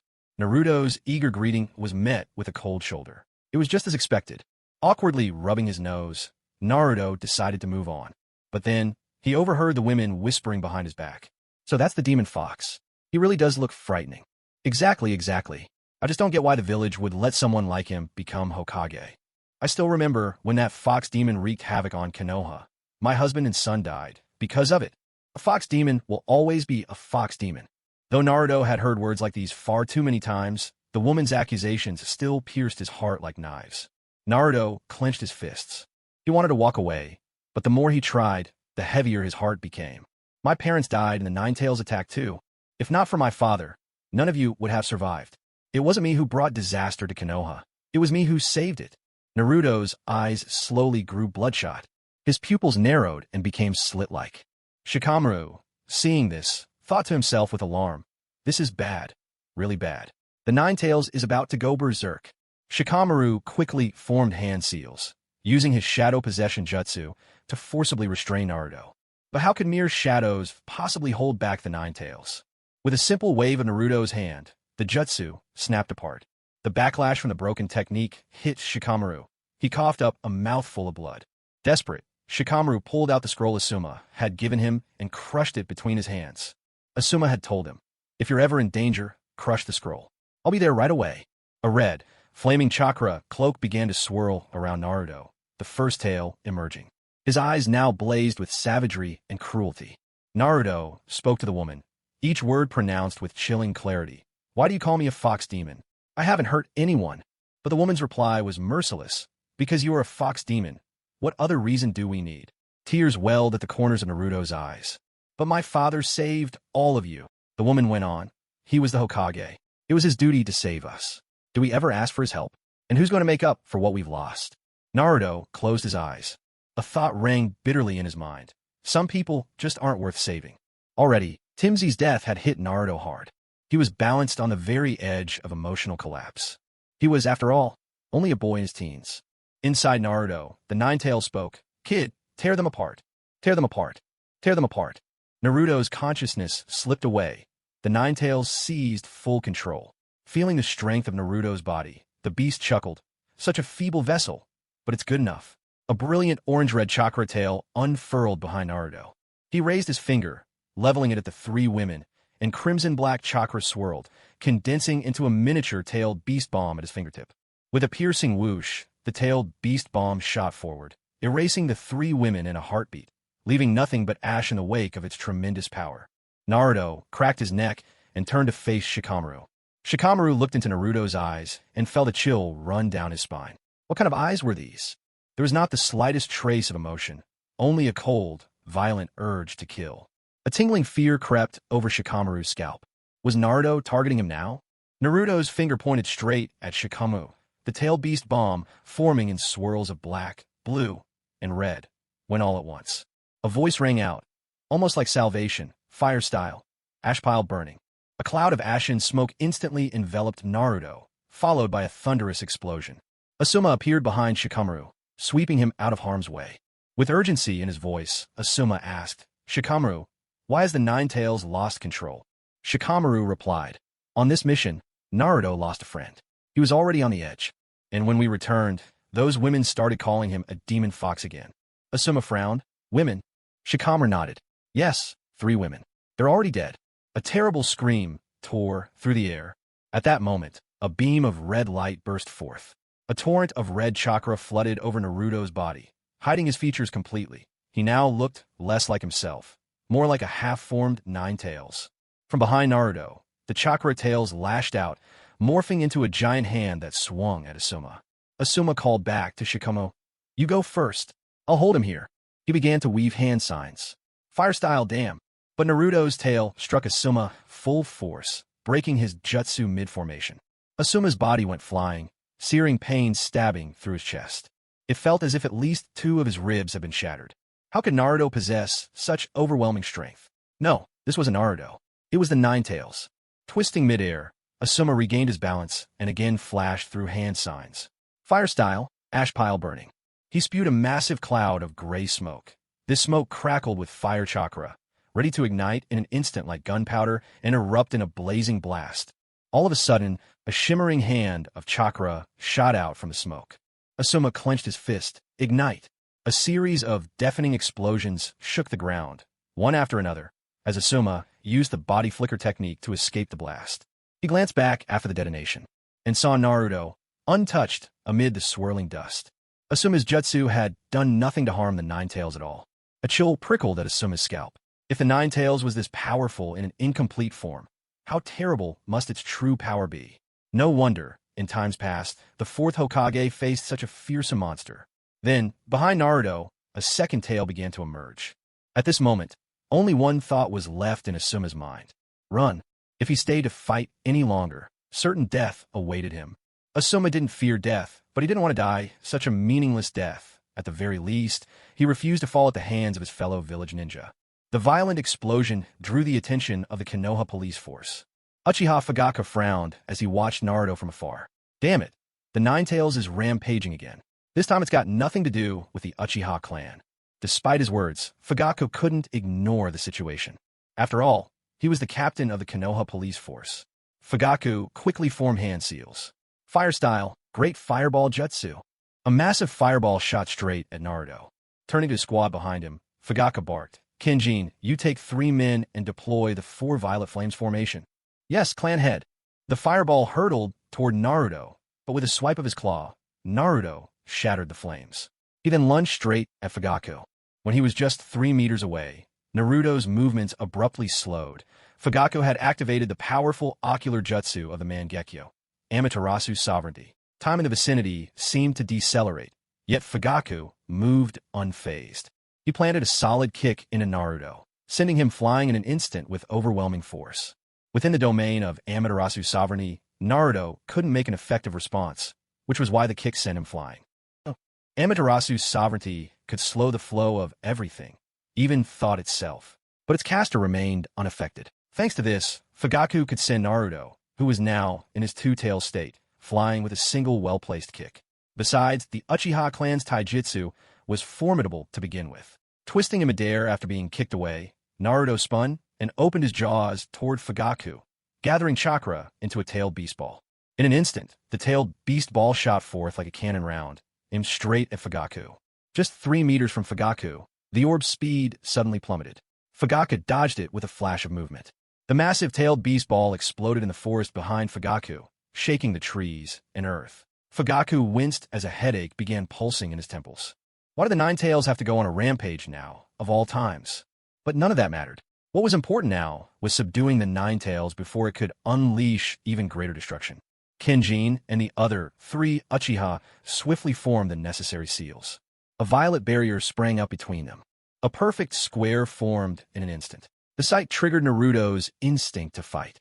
He fired tailed beast balls continuously at the barrier, but none of them even scratched its surface. Yet, the strain of maintaining the barrier was evident in Kinjin's sweat-soaked brow. Though the four violet flames formation was a formidable barrier, it was now containing a bijou. Kinjin felt sweat pouring down his back. At that moment, crows began to swirl and gather inside the barrier, gradually forming another figure. It was Itachi. Without a word, the Mangekyo Sharingan flared in his eyes as he locked onto Naruto. Amaterasu. Pitch-black flames erupted, burning fiercely on the shroud of the Two-Tails state. Naruto was scorched by the searing heat, rolling on the ground in agony. The pitch-black flames would not go out until their target was completely consumed. Before long, the protective cloak of tailed beast chakra that had shielded Naruto was burned away, leaving him sprawled amid the ashes, his entire body charred black like a piece of coal. At that moment, a powerful heartbeat echoed from deep within Naruto's body. In an instant, a surge of flaming orange-red chakra erupted around him. Six tails materialized behind Naruto as he rose to his feet, his gaze blazing crimson with fury. Itachi was somewhat taken aback. Was Amaterasu really not enough? But Fugaku spoke up. Use a Jinjutsu. Don't play with Naruto's life like this. Itachi nodded in acknowledgement. Meeting Naruto's eyes, he cast his technique. In just a split second of eye contact, Naruto froze in place, unable to move. Meanwhile, blood began to trickle from the corner of Itachi's eye. Controlling a tailed beast with Jinjutsu was exceedingly difficult, but for Itachi, it wasn't an insurmountable task. Even so, using Tsukuyami to control a tailed beast was not the answer. In that fleeting instant, while under the sway of Tsukuyami, Itachi targeted the nine tails sealed inside Naruto, and, within the illusion's world, used subtler Jinjutsu to seize control of the beast. Although Itachi could distort the flow of time within Tsukuyami, only a second would pass in the real world. Once the illusion ended, the nine tails would likely grow even more unruly. So Itachi quickly switched to another ninjutsu to keep the nine tails subdued. At this moment, deep within Naruto's mind, Naruto, completely exposed, huddled in the darkest corner of his soul. The voices of scorn and hatred surrounded him like stabbing knives, filling him with unbearable pain. He watched the nine tails rampage, and yet, somewhere in his heart, he felt a fleeting rush of satisfaction. Serve them right, for all the times they bullied me. I never did anything to deserve their hatred. Naruto's spirit was fading, gradually slipping into exhaustion and sleep. Suddenly, a gentle voice whispered in his ear, "Sorry, am I too late?" Naruto struggled to open his eyes and saw a figure leaning down over him. The man had the same golden hair as Naruto, and his warm, easy smile lit up his face. Naruto rose shakily, looking up at Minato, who towered above him. Throwing a punch at Minato's stomach, Naruto demanded, "Who are you?" Minato hesitated for a moment, then scratched his head and said, "Well, unless something strange has happened, I am your father." Naruto stared in astonishment. His eyes began to shine with tears. "Father?" What a foreign word that was to Naruto. Minato continued gently, "When I died, I sealed a portion of my chakra inside you. It was meant to appear only if the nine tails broke loose. I never thought you'd need it so soon. Naruto, you've done so well." Naruto turned his face away. All the hardships of these past years, how could they be put into words? Naruto had always resented Minato. He resented the father who had left him all alone so long ago. Yet, Naruto deeply admired the fourth Hokage. He thought the Hokage was truly cool, someone who sacrificed himself for the sake of the village. But Naruto never considered the Hokage was his own father. Minato looked at Naruto with a bittersweet smile. He turned to him and said, "Naruto, by the look of you, you must be in your teens now. I regret not being able to stay by your side as you grew up, but there was no other way. Once I chose to become Hokage, I also took on the Hokage's responsibilities. And that means protecting the village. Naruto, you my child. You must be strong." After speaking these words, Minato turned his gaze to the distant gate. Behind that gate was the most ferocious tailed beast in the world, the Nine Tails. The Nine Tails looked at Minato, flashing a sly, knowing grin. Well, we meet again." Minato replied, calm and cool. "Yes, we meet again. I'm here to seal you away." Sealing technique. 8 trigrams seal. Minato reinforced the seal once more, and then prepared to fade away. But suddenly, a hand landed firmly atop the freshly strengthened 8 trigram seal. It was Naruto. Naruto shouted at Minato, "You jerk! Do you have any idea what I've been through all these years? No one ever understood me. Everyone bullied me. You sacrificed yourself to protect the villagers of Konoha, but they kept picking on me, even though I'd never done anything wrong. They threw rotten eggs and spoiled vegetables at me. Even the village elders you trusted so much. They never once stood up for me. To pacify the villagers' anger, they chose to throw me under the bus. Father, some people just aren't worth protecting. Better to walk beside a tailed beast than to accompany people like them. The Nine Tails doesn't need to be sealed. With that, Naruto tore open the 8 trigram seal completely. The prison that had held the Nine Tails burst open in an instant. There was no longer any need for the Nine Tails to be imprisoned. Some people simply aren't worth protecting. Minato watched Naruto's actions in silence. Minato was the Hokage, while Naruto was the Hokage's son. Minato was the hero who saved Konoha, and Naruto was the son of the eternal hero. But if Naruto were truly to become nothing more than a sacrificial pawn to soothe the villagers' fears, that was the last thing Minato wished to see. As the child of a hero, Naruto should have been cherished. Yet, Minato sighed and spoke to Naruto. Naruto, these are your own choices. I'm already a man who has passed on. I have no right to meddle in the affairs of the living. The current Konoha has its own Hokage now. My era is over. But Naruto, I truly hope you won't do something you can never take back. With those final words, Minato's figure faded away completely. The Nine Tails meanwhile called out, Naruto, well said. Why bother longing for a village like this? The Nine Tails raised its giant paw and swung it at Naruto, intent on killing him first. However, Naruto lifted his head at a 45-degree angle, and in that instant, the Nine Tails was taken aback. It was uncanny. He looked so familiar. In Naruto's face, the Nine Tails saw the shadow of Ashura. Perhaps it was just an illusion. Yet, it didn't feel like an illusion at all. The Nine Tails' thoughts drifted back to the past. When the Nine Tails was still a little fox, just newly formed, it had already grown attached to the Sage of Six Paths. Back then, the Sage of Six Paths had not yet divided the power of the Ten Tails. The Nine Tails was merely a vessel created by the Sage of Six Paths. Originally, the Sage intended to divide the Ten Tails' power equally among all nine-tailed beasts. Yet, he simply couldn't help his fondness for the Nine Tails. So he gave a Nine Tails just a little more, just a tiny bit more of the Ten Tails' power. One portion for the One Tails, one portion for the Nine Tails. One portion for the Two Tails, one portion for the Nine Tails. One portion for the Three Tails, one portion for the Nine Tails. And so on. One portion for the Eight Tails, one portion for the Nine Tails. And one more portion for the Nine Tails itself. The Sage of Six Paths had 2 sons, Indra and Ashura. The Nine Tails was often bullied by Indra, but Ashura would always step in to protect him. So the Nine Tails and Ashura formed a close bond. Just moments ago, the Nine Tails saw Ashura's shadow on Naruto's face. The Nine Tails tentatively filled Naruto with its chakra, only to discover there wasn't the slightest trace of rejection. Such flawless compatibility was simply unimaginable. There was no doubt Naruto was deeply connected to the Sage of Six Paths. All of a sudden, the Nine Tails no longer wished to kill Naruto. Now, the Nine Tails was curious. Just how far could this Naruto, so closely tied to the Sage of Six Paths, ultimately go? The Nine Tails said to Naruto, Kid, if you ever need power, just ask. I'll give it to you. Outside, within the 4 purple flames formation, Naruto was under the grip of Itachi's Jinjutsu. But suddenly, a torrent of immense chakra swept through the entire formation, and Itachi's illusion was forcibly shattered. Witnessing this, even Fugaku grew troubled. Damn it, this is a real headache. Fugaku turned to Kenjin and said, Kenjin, release the 4 purple flames formation. If this thing explodes from the chakra inside, none of you will be able to withstand the shock. Then Fugaku and Itachi locked eyes and exchanged a nod. The third power, Susanoo, a vermilion Susanoo, alongside a pitch-black Susanoo, materialized in the battlefield. Just as Itachi and Fugaku prepared to let loose their full strength, a flood of chakra retracted into Naruto's body, and he returned to normal. The Nine Tails' rampage had ceased. Fugaku, Itachi, what was going on? They were just about to get serious, and the battle had ended? Both Susanoos faded away.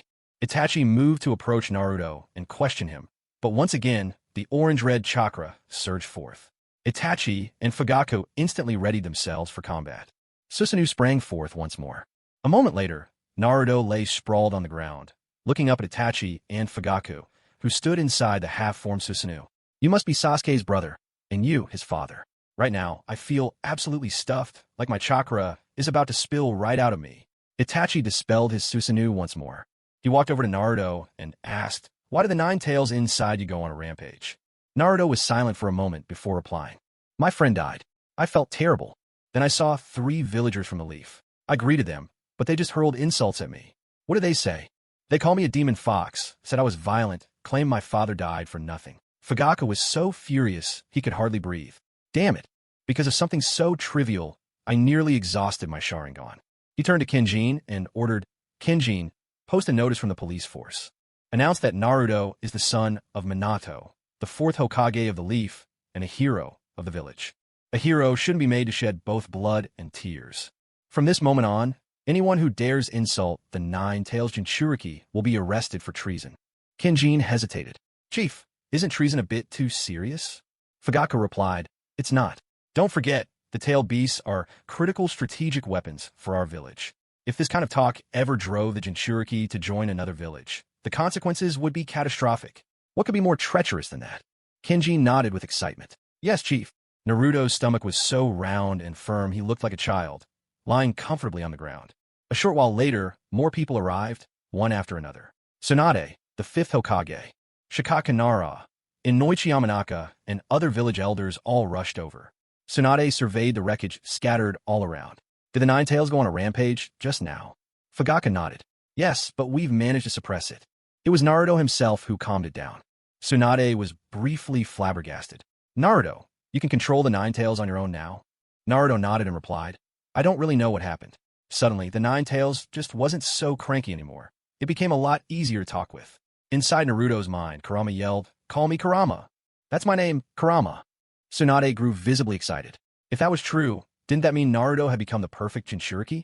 She was about to question Naruto further, but Kakashi rushed back from outside the village. Taking in the chaos, he asked, What happened here? Why is everyone assembled? Tsunade answered, You got here just in time. The 9-Tails went wild earlier, but Naruto managed to suppress it. I suspect Naruto has finally become the perfect Jinchuriki.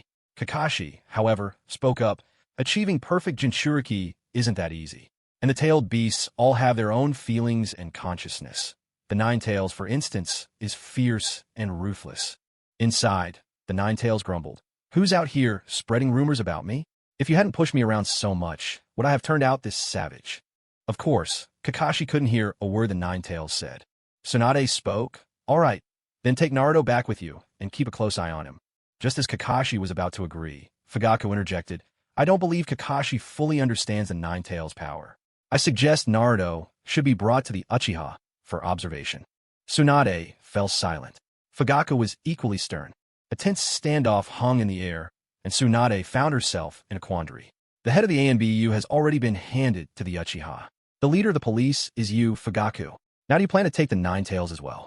Fugaku replied, Take? That's hardly accurate. The 9-Tails will always remain in Konoha. Besides, Kakashi simply doesn't have the strength to keep the 9-Tails in check. What if there's another rampage? Only the Uchiha can guarantee safety. Tsunade opened her mouth to protest. But Uchiha Fugaku turned to her and suggested, Lord Hokage, why don't we let Naruto decide for himself? Very well, let Naruto choose for himself. It was a pivotal moment, one that would determine whether the highest ranks of Konoha would be completely overshadowed by the Uchiha. If Naruto truly mastered the power of the 9-Tails, then his decision now would be the most critical of all. Naruto looked over at Lady Tsunade, then glanced at Fugaku. At last he spoke, I choose the Uchiha. At the very least, among the Uchiha, Naruto would not be looked down upon. He would keep the basic dignity a Jinchuriki deserves. Besides, the security law Fugaku had just announced. It warmed Naruto's heart, if only just a little. When she heard Naruto's choice, Tsunade felt as if the floor had vanished beneath her feet, leaving her plunged into icy despair. The Konoha police were under Uchiha control. The ANBU belonged to the Uchiha. The only clan that could have rivaled them was now joined to them by marriage. And now, even the 9-Tails was theirs. Such an outcome was more than Tsunade could accept. The Hokage, her authority had been utterly undermined by the Uchiha.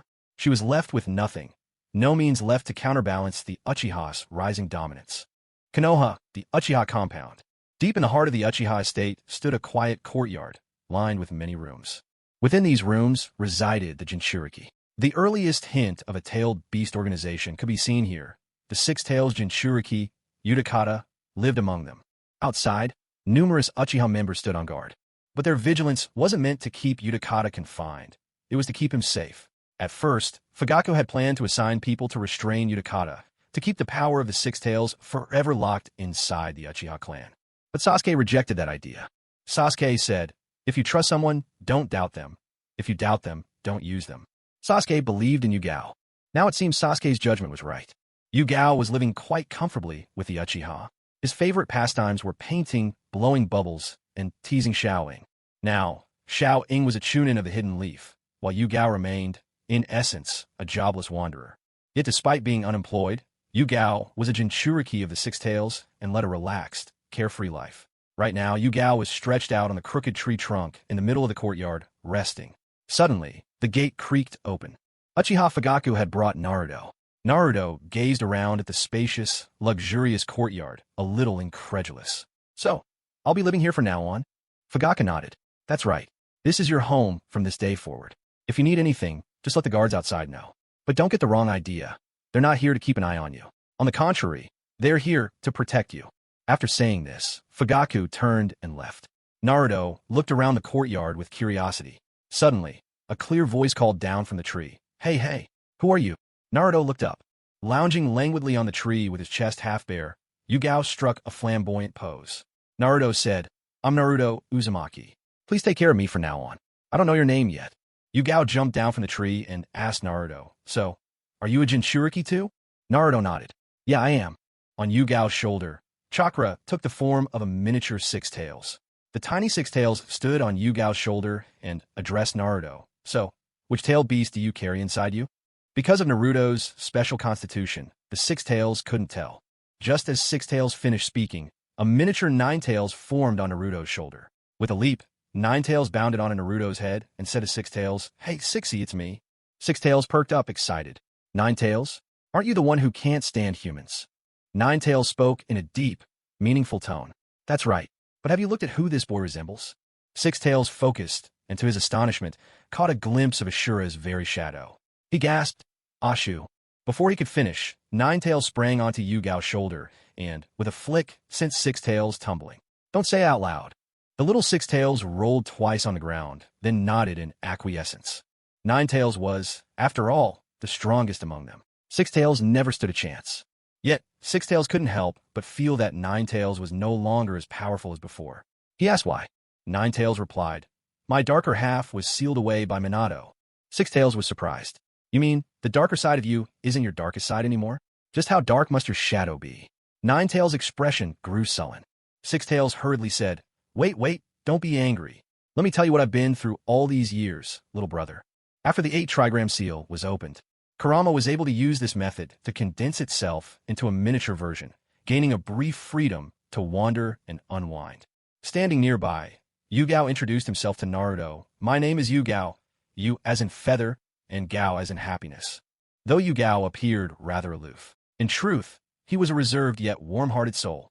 Naruto asked, I don't think I've ever seen you in Konoha before. Yugao looked up at the sky and replied, I'm from the Hidden Mist Village, but now I've joined Sasuke's tailed organization. This was the first time Naruto had ever heard of Sasuke leading such a group. Yugao gave him an explanation, and Naruto quickly understood.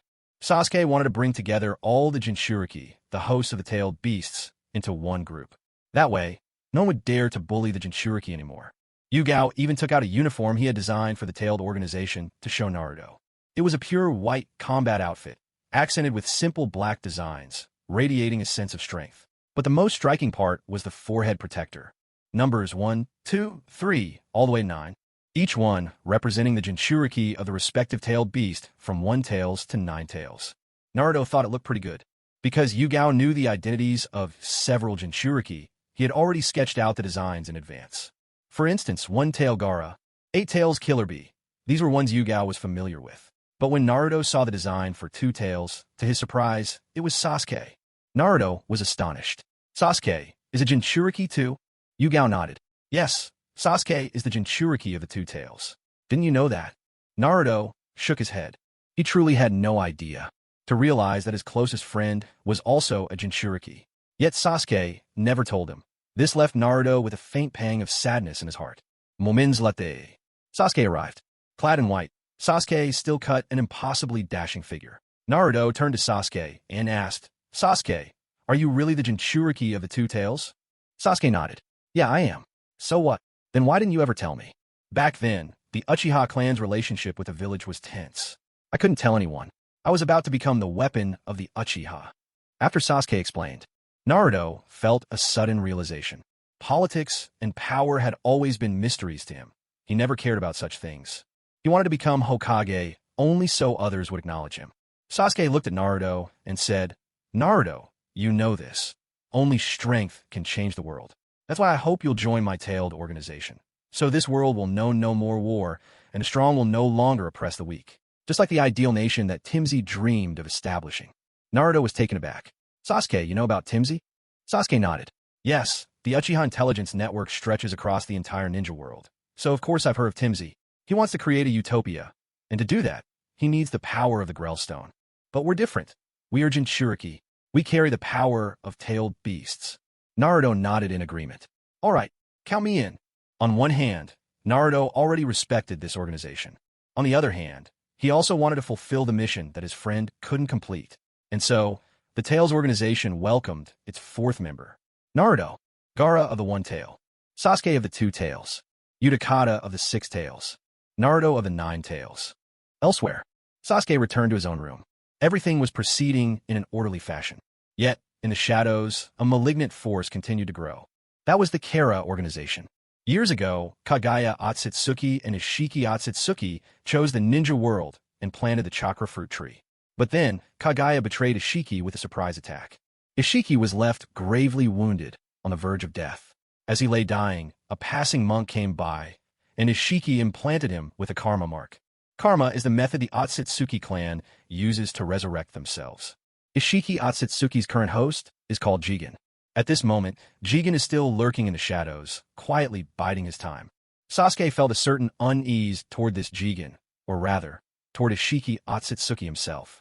After all, he was one of the Otsutsuki clan's most formidable warriors.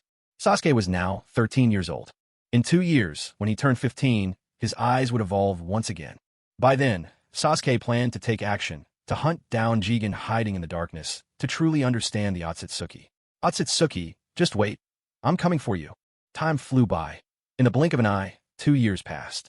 During these 2 years, the Uchiha clan remained remarkably well-behaved, never crossing any boundaries. But Tsunade couldn't shake the feeling that something was off. The Uchiha clan shouldn't be this quiet, should they? Today was Sasuke's 15th birthday. His heart was pounding with excitement. After 2 years of dedicated training, Sasuke had become immensely powerful. His strength now far surpassed any living ninja in the world. With the eternal Mangekyo Sharingan and his mastery over the ultimate sage arts, Sasuke believed, no, he knew, that he was now the foremost force in the shinobi world. And indeed it was true. Tick, tick, tick. The wall clock kept moving, second by second, until, finally, the moment arrived. A sharp, indescribable pain shot through Sasuke's eyes. It was as if his eyes were being shattered and then reassembled over and over. Sasuke didn't rub them. He let himself feel every stab of pain. Gradually, the pain faded away. Sasuke's lips curled into a small, confident smile. I've done it. Ding. Congratulations, host, on surviving to age 15. The host's left eye has evolved into the 6-tomo Rinnegan. Sasuke's eyes were no longer Sharingan. They had fully evolved into the Rinnegan, though only in his right eye. Ding. Congratulations, host. You have acquired the ocular jutsu, Aminotajikara. Aminotajikara, a time-space type ocular technique. Within the host's field of vision, you can forcibly swap places with any object in space. Each use consumes 1 tomo, and each tomo requires 1 hour to recover. This ocular jutsu might sound simple at first, but in practice it was anything but. Each time Sasuke used Aminotajikara, he would use up 1 tomo, meaning he could use the technique up to 6 times in a row. But to fully recover all his tomo, it would take 6 hours. Yet, compared to how powerful and versatile Aminotajikara was, this minor restriction hardly mattered. Sasuke gazed at his own reflection in the mirror. His right eye looked completely normal, but his left eye now gleamed with the 6-tomo Rinnegan's pattern. The ocular power that once resided solely in his right eye hadn't vanished, but had instead merged seamlessly into the Rinnegan. He opened the host status display. Host, Uchiha Sasuke. Special Constitution, Chakra Affinity, Indra's Reincarnation, Jinchuriki of the Two Tails, Complete Sage Technique. Keki Eye Jinkai, Eternal Mangekyo Sharingan, Right Eye, 6-tomo Rinnegan, Left Eye, Blood Release. Ocular Jutsu, Amaterasu, Kagutsuchi, Blood Moon, Aminamina Kanushi, Aminoda Jikara. Chakra attributes: fire, lightning, earth, water, wind, yin-yang. Now, having awakened the Rinnegan, Sasuke didn't just possess the transformational mastery of all 5 basic chakra natures. He'd also obtained the combined yin-yang release. Preparations with colleagues. Meanwhile, in the Hokage's office tower, Tsunade tossed and turned, unable to find a moment's rest. She gazed out at the moon hanging in the night sky. Once more, the moon was stained blood-red. In recent years, those crimson moons had grown more and more frequent. And the Uchiha clan, their power only continued to grow. If things went on like this, the next Hokage would almost certainly be an Uchiha. Because as it stood, the Uchiha clan was simply too strong. Itachi, Fugaku, Sasuke, and that mysterious masked man. Each of these individuals possessed power, ranking among the top in the entire ninja world. And the Hyuga, the most powerful clan in their own right, had become allies of the Uchiha. Tsunade thought about the clans that supported her from behind the scenes. The Sarutobi, Ino Shikacho, Aburame, Inuzuka. But even if all those families joined forces, they probably couldn't stand up to Sasuke alone. Headache after headache. Nothing but trouble. Why, Tsunade sighed to herself, did I ever accept the mess that comes with being Hokage? Unable to sleep, she made her way to the roof of the Hokage tower, hoping to have a drink or two. Shizen had prepared a large jug of sake for her. There were no snacks to go with it, but it would do. Tsunade turned to Shizen. Care to join me for a drink? Shizen shook her head. I don't drink, Lady Tsunade. Tsunade turned her gaze to Taunton. Taunton's eyes went wide with alarm. If this kept up, Taunton feared she might end up as a snack for the drinks. In the distance, Sasuke witnessed the entire scene, and his eye technique suddenly flared to life. In his left eye, one tomo had vanished. In that brief instant, Sasuke and Shizen switched positions. Shizen felt a sudden wrenching sensation through her body, and the next thing she knew, she was here. Where was this place? Why am I suddenly here? Shizen felt at a complete loss. Meanwhile, on the rooftop of the Hokage building, Tsunade sensed a ripple in the air, as if the very space had shifted. She turned to look over her shoulder. It was Sasuke. Tsunade was taken aback. What are you doing here? Sasuke replied, Today is my birthday. I've come to share a drink with you. With a grand sweep of her arm, Tsunade sent a wine jar flying straight into Sasuke's hands. With a challenging smirk, she said, Aren't you a bit young for drinking? Of course I can handle it, Sasuke answered coolly. He sat himself opposite Tsunade, sinking down with confidence. Tsunade happened to shoot a casual glance his way. She caught sight of Sasuke's left eye. Instinctively, Tsunade thought she must have been seeing things. She rubbed her eyes and looked again, and realized she hadn't been mistaken at all. That wasn't a Mangekyo Sharingan. It was a Rinnegan. When did Sasuke gain the Rinnegan? No wonder the Uchiha have been so quiet lately. They've been hiding a truly game-changing card. The endless tangle of paperwork left Tsunade feeling thoroughly drained. Sasuke asked, What's troubling you? Tsunade replied, Lately, the Hidden Cloud Village has grown restless once more. They think there's turmoil within Konoha, that a clash between the village leaders and the Uchiha is inevitable. So they've been provoking us at the border incessantly. Sasuke frowned, memories surfacing. Back when Konoha and the Hidden Cloud signed a peace treaty, the Cloud had tried to kidnap Hinata. Fortunately, Sasuke had managed to rescue her. That was the very moment Sasuke had mastered the lightning release taijutsu. But to Sasuke now, lightning release taijutsu was no longer a match for his abilities. In terms of speed, Aminoto Jikara utterly outclassed lightning release taijutsu. In terms of power, fire release, Amaterasu combined with Kagutsuchi overwhelmed lightning release taijutsu completely. These thoughts in mind, Sasuke turned to Tsunade and asked, Lady Hokage, do you have lightning release chakra within you? Tsunade paused for a moment. Ido. Then let me show you the Cloud Village's lightning release taijutsu, Sasuke offered. Tsunade was momentarily stunned, then said, Taijutsu? Isn't that one of the Hidden Cloud's forbidden techniques?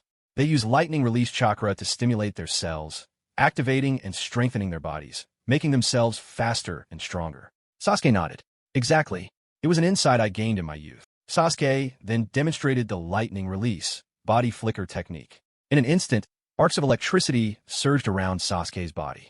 Tsunade, visibly surprised, blurted out, You really know how to do that?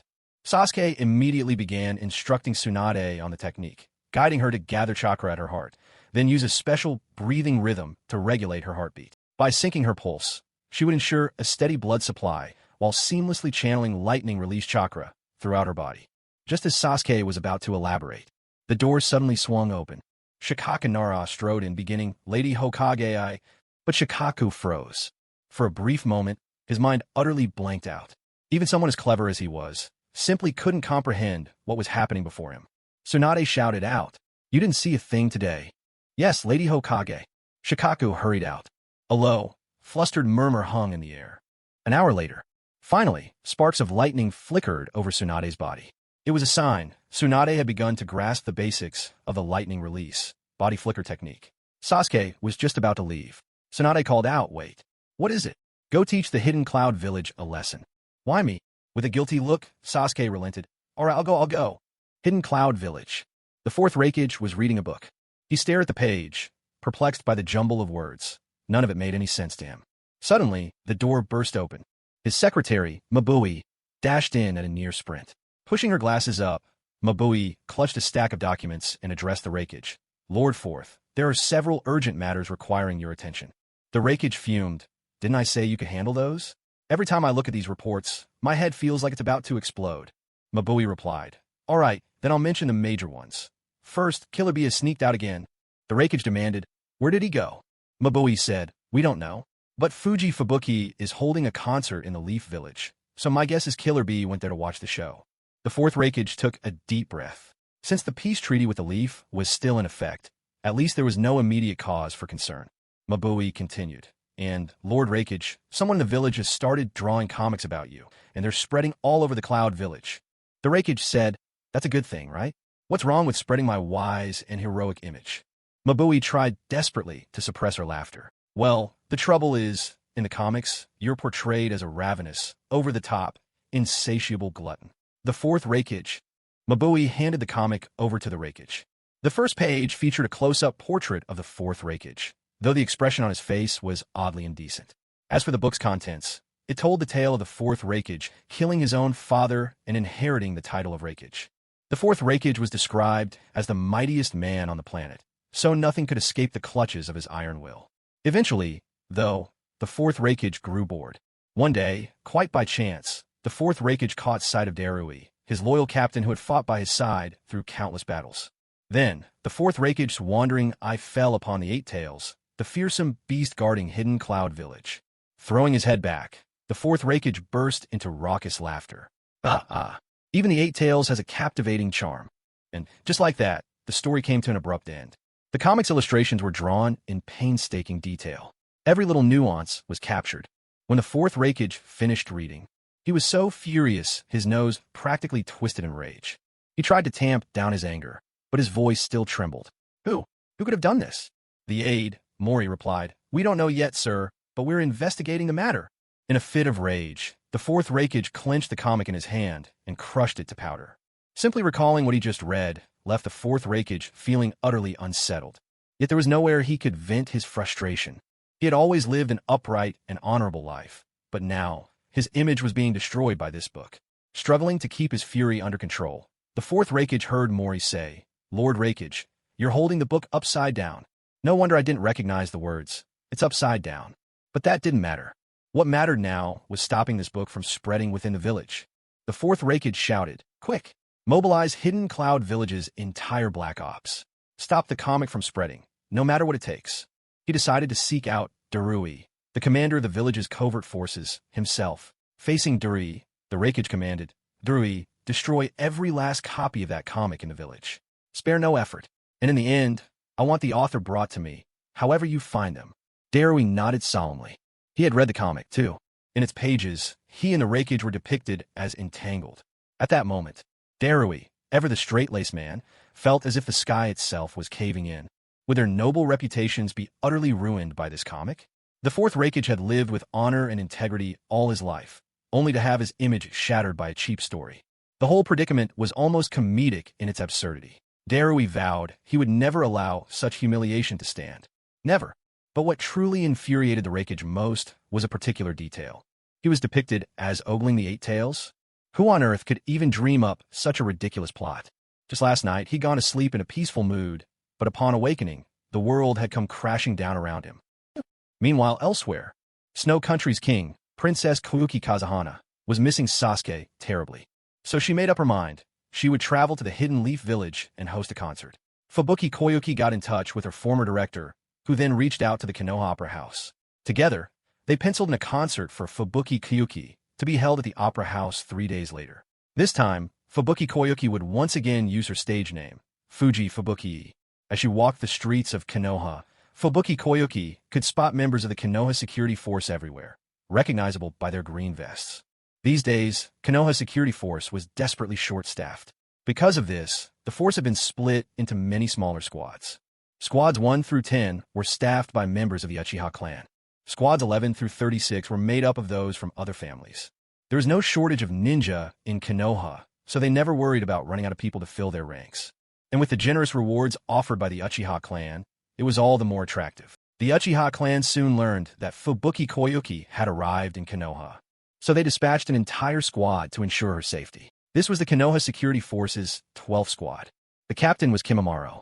When Fubuki Koyuki first met the one assigned to protect her, a boy, no older than child, she couldn't help but be surprised. "You're so young, and you're already a squad captain?" Kimimaro wasn't much of a talker, but recalling Lord Orochimaru's orders, he replied, "Age doesn't determine strength." Due to the unique bloodline of the Kagaya clan, Kimimaro was unlikely to live past the age of 25. And because of his own temperament, Kimimaro knew little aside from fighting. So, Lord Orochimaru had given him a special assignment. Every day, he was to say at least 30 different sentences. This wasn't easy for Kimimaro, but to avoid disappointing Lord Orochimaru, he followed the instruction to the letter. Later, to make some money, Kimimaro joined the Konoha security force. With his formidable strength and his fearlessness, he defeated many opponents and successfully became the captain of the 12th squad. After hearing Kimimaro's words, Fubuki Koyuki covered her mouth and let out a gentle laugh. "You know, I once knew a charming little boy just like you. He was young as well, but his strength was absolutely terrifying." Kimimaro didn't know how to respond. But, once more recalling Lord Orochimaru's task, he asked, "May I ask your name?" "Fubuki Koyuki. Or, you can also call me Fuji Fubuki. Have you had breakfast today?" "I have." "Which country are you from?" "The land of snow." "How tall are you?" 176 centimeters. Just one more question remained, and then today's assignment would be complete. Kimimaro racked his brains, uncertain what else to ask. Fubuki Koyuki looked at the rather curious boy in front of her, thinking perhaps he just happened to be unusually inquisitive. And seeing how young he was, she answered every question without complaint. Just then, a burly man with a bushy beard caught sight of Fubuki Kazahana and exclaimed, visibly excited, "Are you Miss Fubuki Kazahana from Mount Fuji?" Fubuki Kazahana nodded in response. The burly man immediately tried to approach her, but was blocked by Kimimaro, who coldly warned, "First warning, keep your distance." Kimimaro thought to himself, "That was my 30th sentence. At last I finished." But the burly man eyed Kimimaro with open disdain. "Do you even know who I am? Get lost, don't get in my way." Kimimaro's gaze grew dark and dangerous. Second warning. So I spoke one more time and I planned. Whatever. Yet the burly man pressed on like an obsessed fan, unwilling to let go. Kimimaro couldn't be bothered to speak further. After all, fighting, that was his true expertise. In a flash, Kimimaro drove both hands straight into his own chest, sending a spray of blood over the startled burly man. The display utterly terrified him. "Hey, I never even touched you. Don't try to pin anything on me." With unwavering calm, Kimimaro pulled out 2 of his own ribs, each sharp as a dagger in his grasp. Without hesitation, Kimimaro stabbed one of the bones into the burly man's knee. With a howl of pain, the man crashed to the ground. Kimimaro's eyes gleamed with a bloodthirsty light as he raised the second bone high. In Kimimaro's eyes, the hunger for battle glimmered cold and bright. The bone he held up was still slick with fresh blood, dripping steadily to the ground. Just as Kimimaro was about to finish him off, the burly man wrapped himself around Kimimaro's leg, sobbing and sniffling desperately. "Spare me, please. Have mercy, let me live." Kimimaro was poised to strike. But at that moment, Orochimaru's warning echoed in his mind. "Restrain yourself. Don't kill without good reason." Kimimaro cast the bone aside. He glared at the burly man and ordered, "Go. Now." The man scrambled away on hands and knees, fleeing in terror. Fubuki Kazahana stared at Kimimaro in utter disbelief. Had she seen it right? Had he actually torn out his own bones just now? What's more, his green vest was now soaked crimson with blood. Kimimaro seemed utterly unfazed by pain. Fubuki Kazahana couldn't help but ask, "Doesn't that hurt?" Kimimaro answered truthfully, "It hurts, yes. But this is my genetic bloodline limit. It's my main way of fighting. Fubuki Kazahana was left speechless. Kimimaro had killed many people in his time. He'd long since grown numb to pain. Meanwhile, somewhere else, in a corner of the slums of the hidden cloud village, there lived a manga artist. He was a nobody, unknown to most. All he ever drew were cliched comics about heroes saving beauties, lowbrow tales that sold poorly and earned him little recognition. It wasn't until the manga artist accidentally stumbled upon Intimate Paradise that the floodgates of creativity were suddenly thrown wide open. Countless inspirations surged into his mind like a torrent. Hidden Cloud Village. For an entire day now, the fourth Reikage had been searching for that infuriating manga artist. Yet, no matter how hard he tried, the elusive creator remained nowhere to be found. Just then, an uninvited guest arrived in the Hidden Cloud Village, Sasuke. At the Valley of Clouds and Lightning, Sasuke's figure suddenly appeared, landing silently on its rugged ground. A single tomo in Sasuke's eye had vanished. Wherever Sasuke set his gaze, he could instantly swap places with his target. And even when his vision couldn't settle on anything solid, Sasuke could still exchange positions with space itself.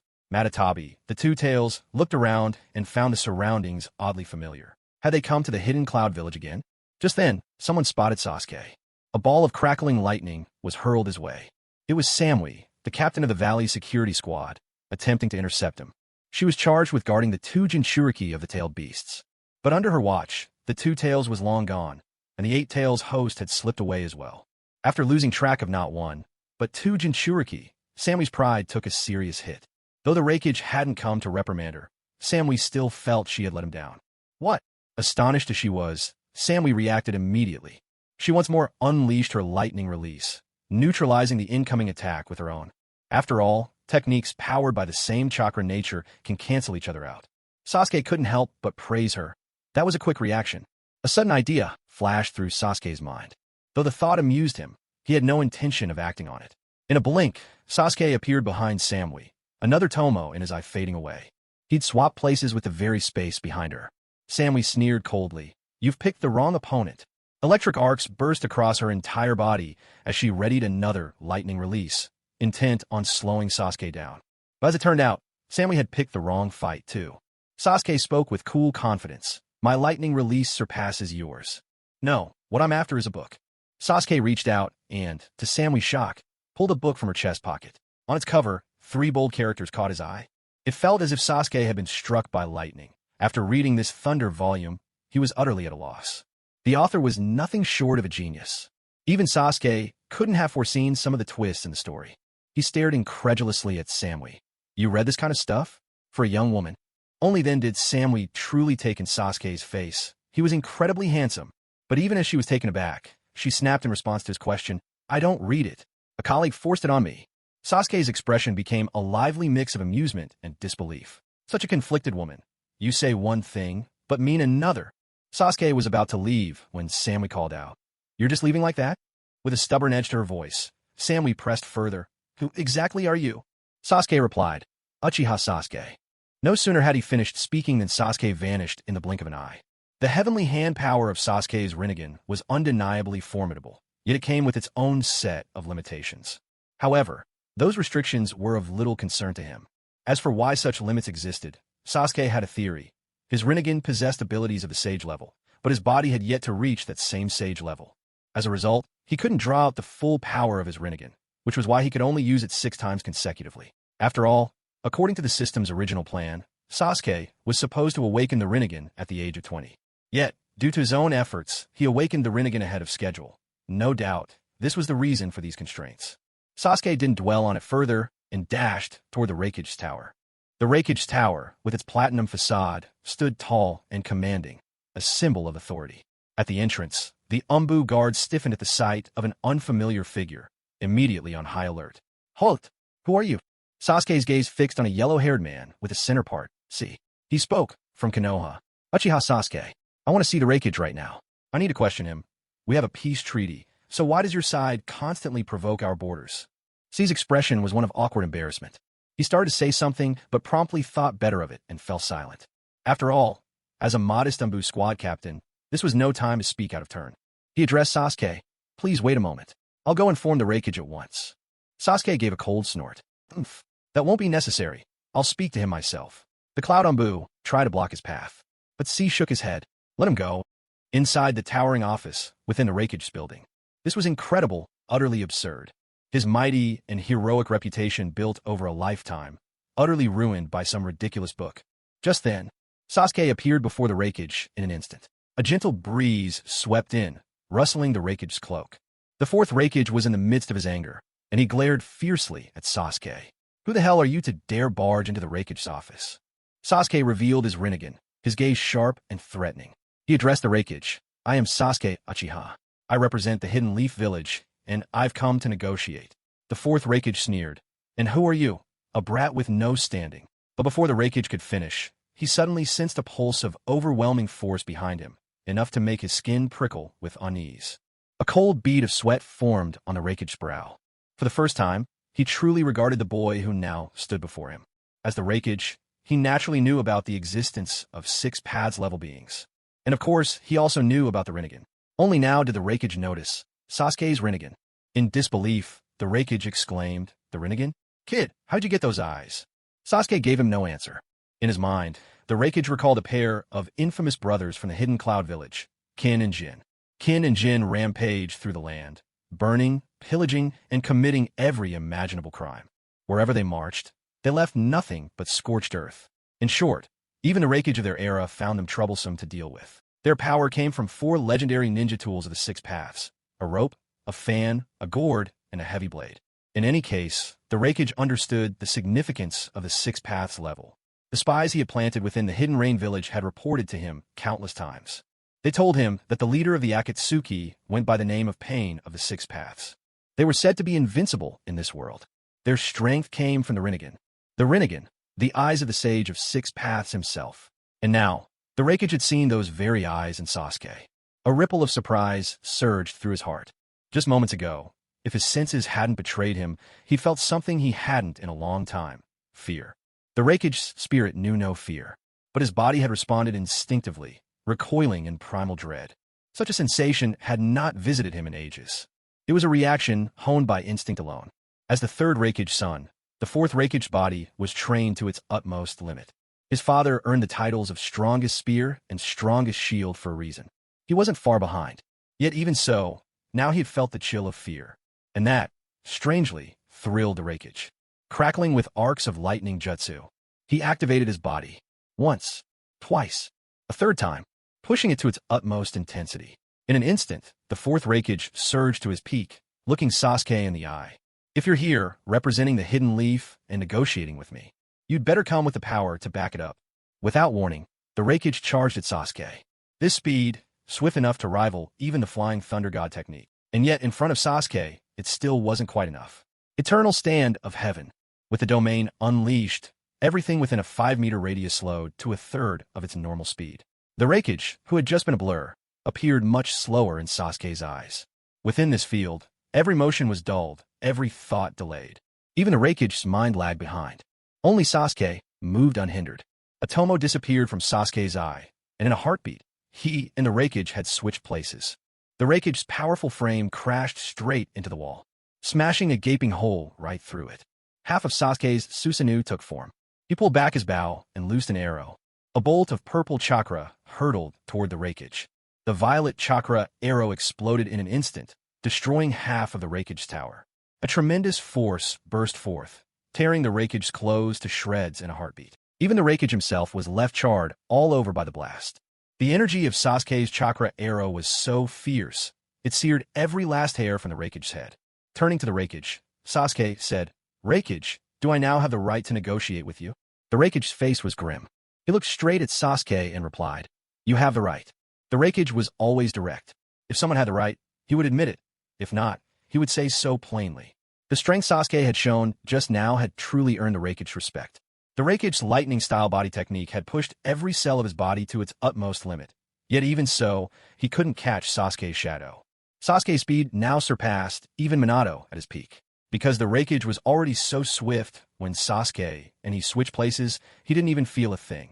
And with the Raikage's formidable physique, not even the tearing sensation of the switch registered for him.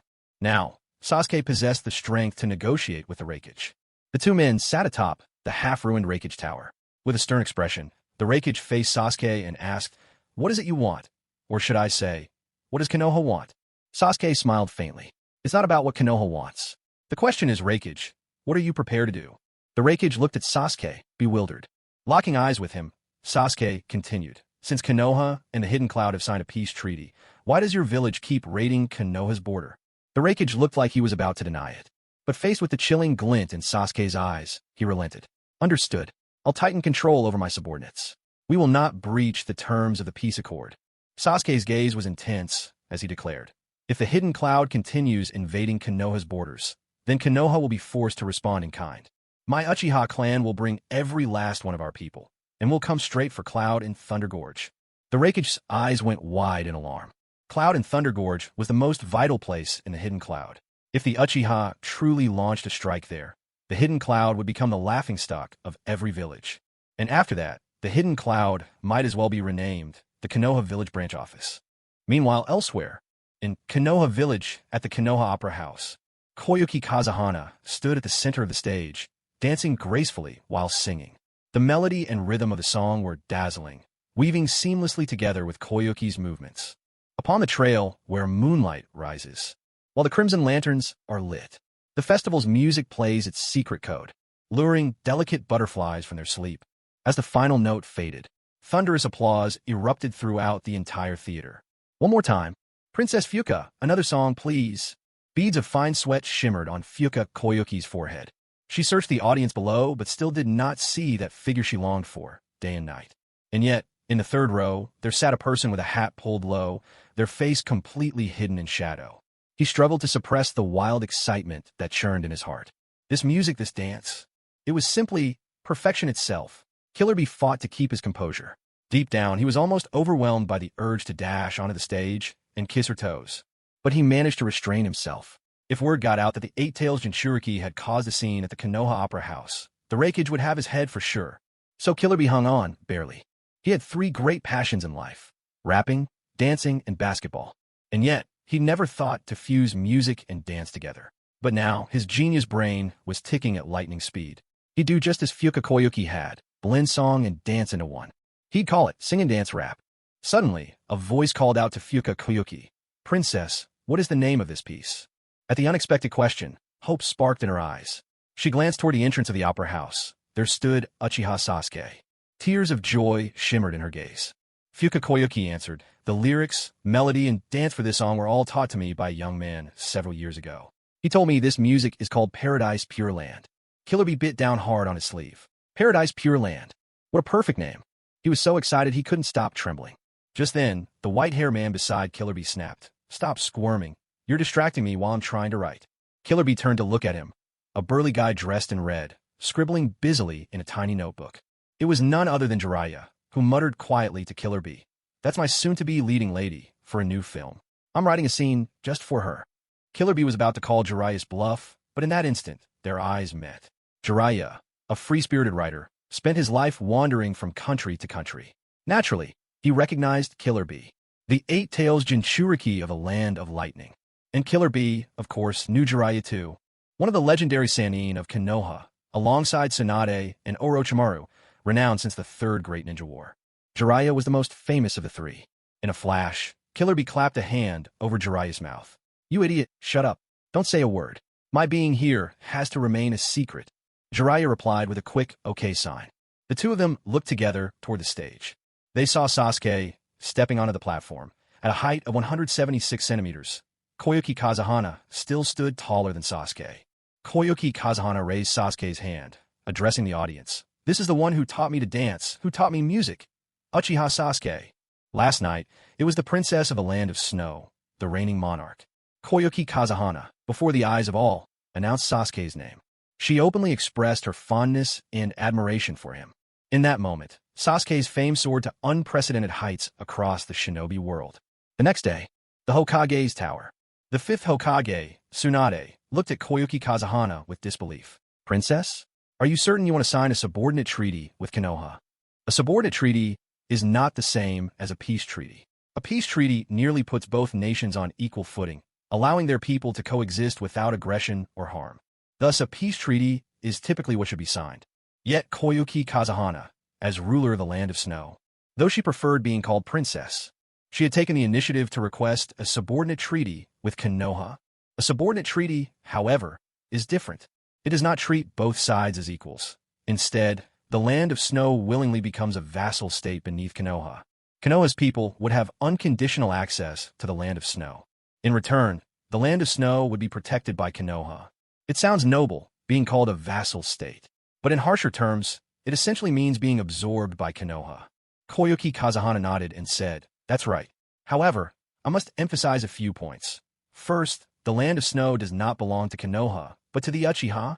Second, while Konoha members may continue to enter and leave the Land of Snow, they are not permitted to establish any military forces within our borders." Tsunade frowned.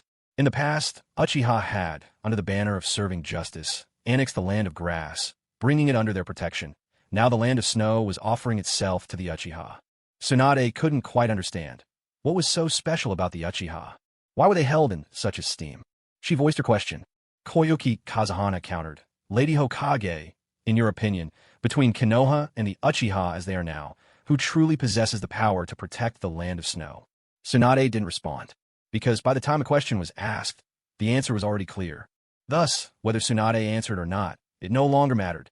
Tsunade clenched her fist. As Hokage, there were truly limits to what she could do. Suppressing her anger, Tsunade said to Koyuki Kazahana, "Fine, I accept. No matter what, the Uchiha are still part of Konoha. In the end, such a decision would still benefit Konoha.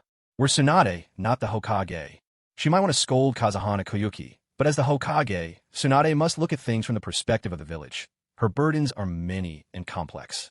It is only now that Tsunade truly understands how difficult it must have been for her grandfather and granduncle. Governing an entire country is extraordinarily hard. It's not just the affairs of the village you must manage, but also relationships with every other village. It's overwhelming. Yet, this is how things were back then. Madara Uchiha. I propose we join forces and conquer the whole ninja world together. Hachirama Senku. No, Madara. That would be too cruel. Madara Uchiha. Hashirama. Together, we have the will to swallow the world whole. Hachirama Senku. No, Madara.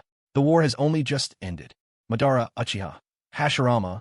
Though the guilt is ours, the benefit will be for all generations to come. Tobarama Senju. The Uchiha clan is inherently evil. Don't let them sway you, brother. If, back then, Hashirama Senju had made up his mind, the ninja world today would not be so troubled. There wouldn't have been a second or third great ninja war. After all, they were the two strongest shinobi of their era. Hashirama Senju and Madara Uchiha, friends once. And the 9 great-tailed beasts of the ninja world were all in Hashirama Senju's hands. Back then, things were nothing like they are now. Back then, Konoha yearned for peace. But Konoha today, without the Uchiha, truly cannot stand against the other villages. Konoha, Uchiha clan compound. In the backyard, Sasuke, Naruto, and Yugao were seated on the ground in a circle. Sasuke looked at Yugao and said, he's bald, but not quite, has a single ponytail. Tall and thin, a monk who likes to wear white. There are Roman numerals for 5 under his eyes. And he's got a diamond-shaped mark on his chin. Sasuke described to Yugao what he remembered about Jigen, the leader of Kara. With his drawing skills, Yugao began to sketch Jigen's portrait. He asked Sasuke, "How's this? Is it him?" Sasuke's eyes lit up as soon as he saw the drawing. "This is him, exactly. Make a few more copies for others to reference." Yugao spent 3 days and managed to produce 1,000 pictures of Jigen. These portraits were handed out to the 36 squads of the Konoha police force. The Konoha police then went to the Land of Lightning. After discussion and with the Raikage approval, the Konoha police posted Jigen's portrait all over the Land of Lightning. Soon, wanted posters for Jigen could be seen everywhere, in Kumogakure and throughout Konoha. The contents read, "Leaf Village, S-Class Rogue Ninja, Monk Jigen. Provide any useful information and receive a reward of 30 million Ryo. Successfully located Sishin. Reward, 2 billion Ryo. A useful lead is worth 300 million Ryo. Finding Sishin brings a staggering 20 billion Ryo. There was simply no helping it. For Sasuke, Otsutsuki Ishiki remained a thorn in his heart, arguably the strongest of all Otsutsuki. So Sasuke did everything in his power, issuing a wanted order across the entire shinobi world. The goal was to eliminate Ishiki before he could grow into his full strength. Land of Rain. Because of Obito, wanted posters covered every available space here as well. Kakuzu, carrying a large bundle on his back, made his way toward the administrative area of the Land of Rain. Suddenly, his eyes fell upon a wanted poster. At that moment, Kakuzu's eyes lit up as he finished reading. Finding Shishin, 2 billion Ryo. Kakuzu's eyes sparkled instantly. 2 billion Ryo. It was a fortune. As a seasoned bounty hunter, Kakuzu knew there were a few crucial factors he needed to verify. First, the target's identity and whether he was strong enough to subdue him. Second, the identity of the client. After all, who could really afford a bounty of 2 billion Ryo? He read on. The client, the Konoha military police force. The Konoha police, of course, had the resources for such a massive sum. So this bounty, Kakuzu was determined to accept it. That 2 billion Ryo, Kakuzu had to make it his own. The target's name was Shishin. He'd never heard of the name before, but since he was a monk, Kakuzu figured he'd be able to handle him. Kakuzu went looking for Haiden. He found Haiden busy chopping at his own head. Kakuzu, what are you doing? Haiden stared blankly for a second before hurriedly calling out, Quick, hurry! Help me, my head's on the wrong way. Kakuzu could only shake his head in exasperation, reluctantly stitching Haiden's head back on. Then Kakuzu informed Haiden, I'm heading out, probably for a few months. During that time, you'll be in charge of Akatsuki's finances and task reports. Haiden, huh? Me? Kakuzu glanced at the ever-wise Haiden and thought there was no way he'd be up to the task. So Kakuzu turned to someone he could at least rely on. Shisui. Shisui, I'll be gone for a while. During that time, take care of the Akatsuki's finances and job assignments for me. Shisui replied, but I'm blind. Do you really think that's a good idea? Kakuzu's head throbbed. It seemed that aside from himself, no one else was really suited for the job. Datara, Sasori, Kisame, none of them seemed dependable either. And then there was Konan. Just recently, she bought a few explosive tags, but Kakuzu had paid no mind. After all, it made perfect sense for Konan to pick up a few tags. But then Kakuzu saw the accounts and realized 100 million Ryo was missing. To Kakuzu, it felt as if the very sky was falling. Why was there 100 million Ryo missing from the records? Later investigations revealed that Konan had bought 100 million Ryo worth of exploding tags. Kakuzu was dumbfounded. Spending 100 million on exploding tags. Such extravagance. After that, Kakuzu no longer dared to let Konan manage the organization's finances. A tingling sensation crept over Kakuzu's scalp. In such a sprawling Akatsuki organization, he couldn't find anyone truly reliable. In the end, Kakuzu made a decision. The organization's finances would remain firmly in his own hands, while the task reporting would be temporarily entrusted to Kisame. It just felt reassuring to keep the money under his own control. Turning to Haiden, Kakuzu said, Haiden, let's go. Where are we going, Kakuzu-sama? Kakuzu replied, we're running low on funds these days. I'm going to earn us some extra cash. He held in his hand 3 wanted posters. Chizen, bounty of 200 million Ryo. Earth Road, abbot of the Fire Temple in the Land of Fire, 20 million Ryo. Asuma Sarutobi, one of the 12 Guardian Ninja, 30 million Ryo. Figure if you're going on a mission, you might as well earn some side income. In this world, only money will never betray you. Kakuzu's revelations came at a steep price. After all, he was already a centenarian, and back in his youth, he had even attempted to assassinate the greatest shinobi of the time, Hashirama Senju. Though he failed, facing Hashirama and surviving was honorable in itself. Kakuzu had originally been an elite jonin of Takigakure. The village elders had told him, you're going to assassinate Hashirama Senju. Pointing at himself, Kakuzu replied, Me? That's right, you. The elders insisted. When Kakuzu finally caught sight of Hashirama from afar, he flung a kunai his way, but in just a heartbeat, Hashirama locked onto Kakuzu's location instantly. The wave of killing intent unleashed rocked Kakuzu to his core, freezing him in place. Yet, Hashirama did not choose to kill him. Instead, he cast a single glance at Kakuzu. To someone like Hashirama, Kakuzu was scarcely even worth his notice. When Kakuzu returned to his village, the Takigakure elders, fearing exposure and retribution from Konoha, threw Kakuzu in prison. Kakuzu simmered with resentment. He had always acted for his village, yet it had betrayed him in the end. So Kakuzu turned to the forbidden jutsu of the era, Earth Grudge Fear. Then, he killed every senior member of the Takigakure leadership. His defection became official. Kakuzu transformed into a bounty hunter, and thanks to Earth Grudge Fear, had achieved near immortality. And so, Kakuzu lived on to become a man more than a century old.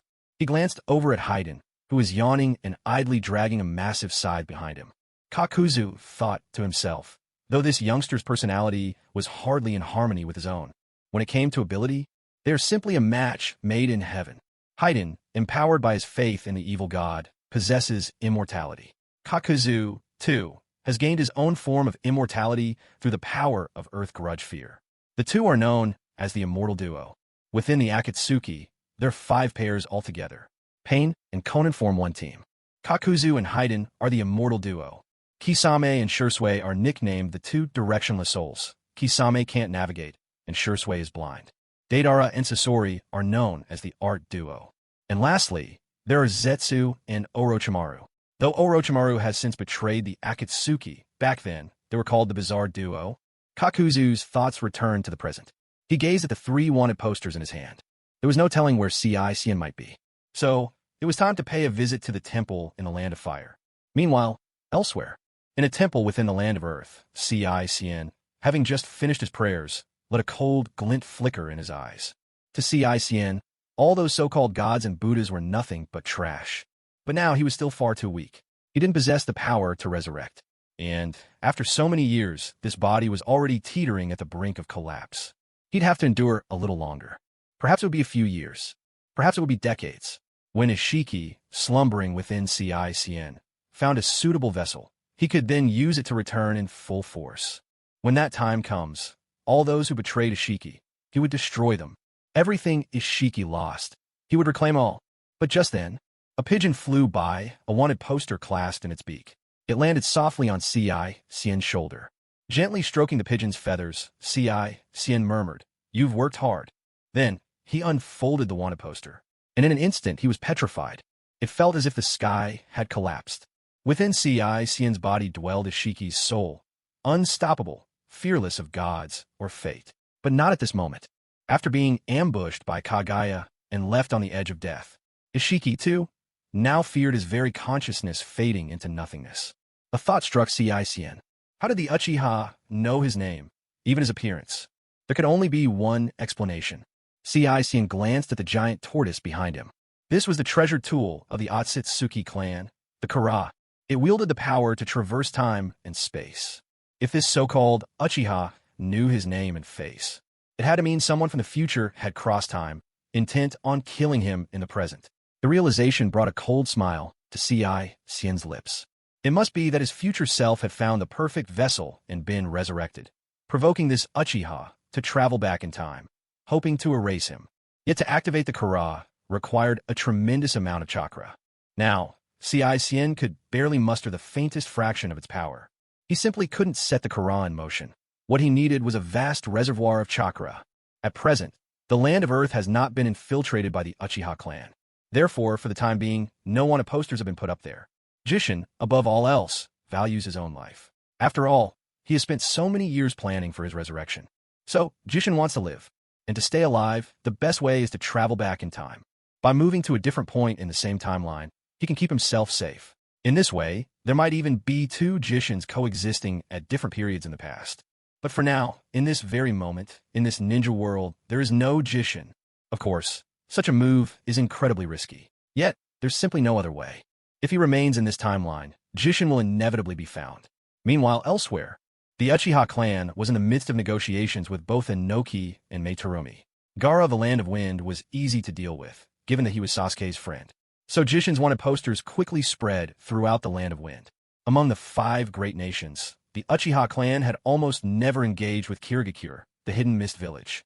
But they often dealt with the Land of Earth, since Konoha's main enemy during the previous wars had always been the Land of Earth. Inoki demanded an exorbitant price, shamelessly saying to the Uchiha, 100 million ryo. Sasuke shot back, "Old man, that's daylight robbery." With a proud tilt of his chin, Inoki replied, 100 million, but there's nothing to talk about. Sasuke retorted, "Then I'll go straight to the Akatsuki and ask for Deidara by name, to bomb the skies above your Land of Earth. After all, hiring Deidara for a day's bombing only costs 10 million ryo. For 100 million, I could let him bombard you for 10 straight days." Inoki's bushy eyebrows shot up as anger flashed in his eyes.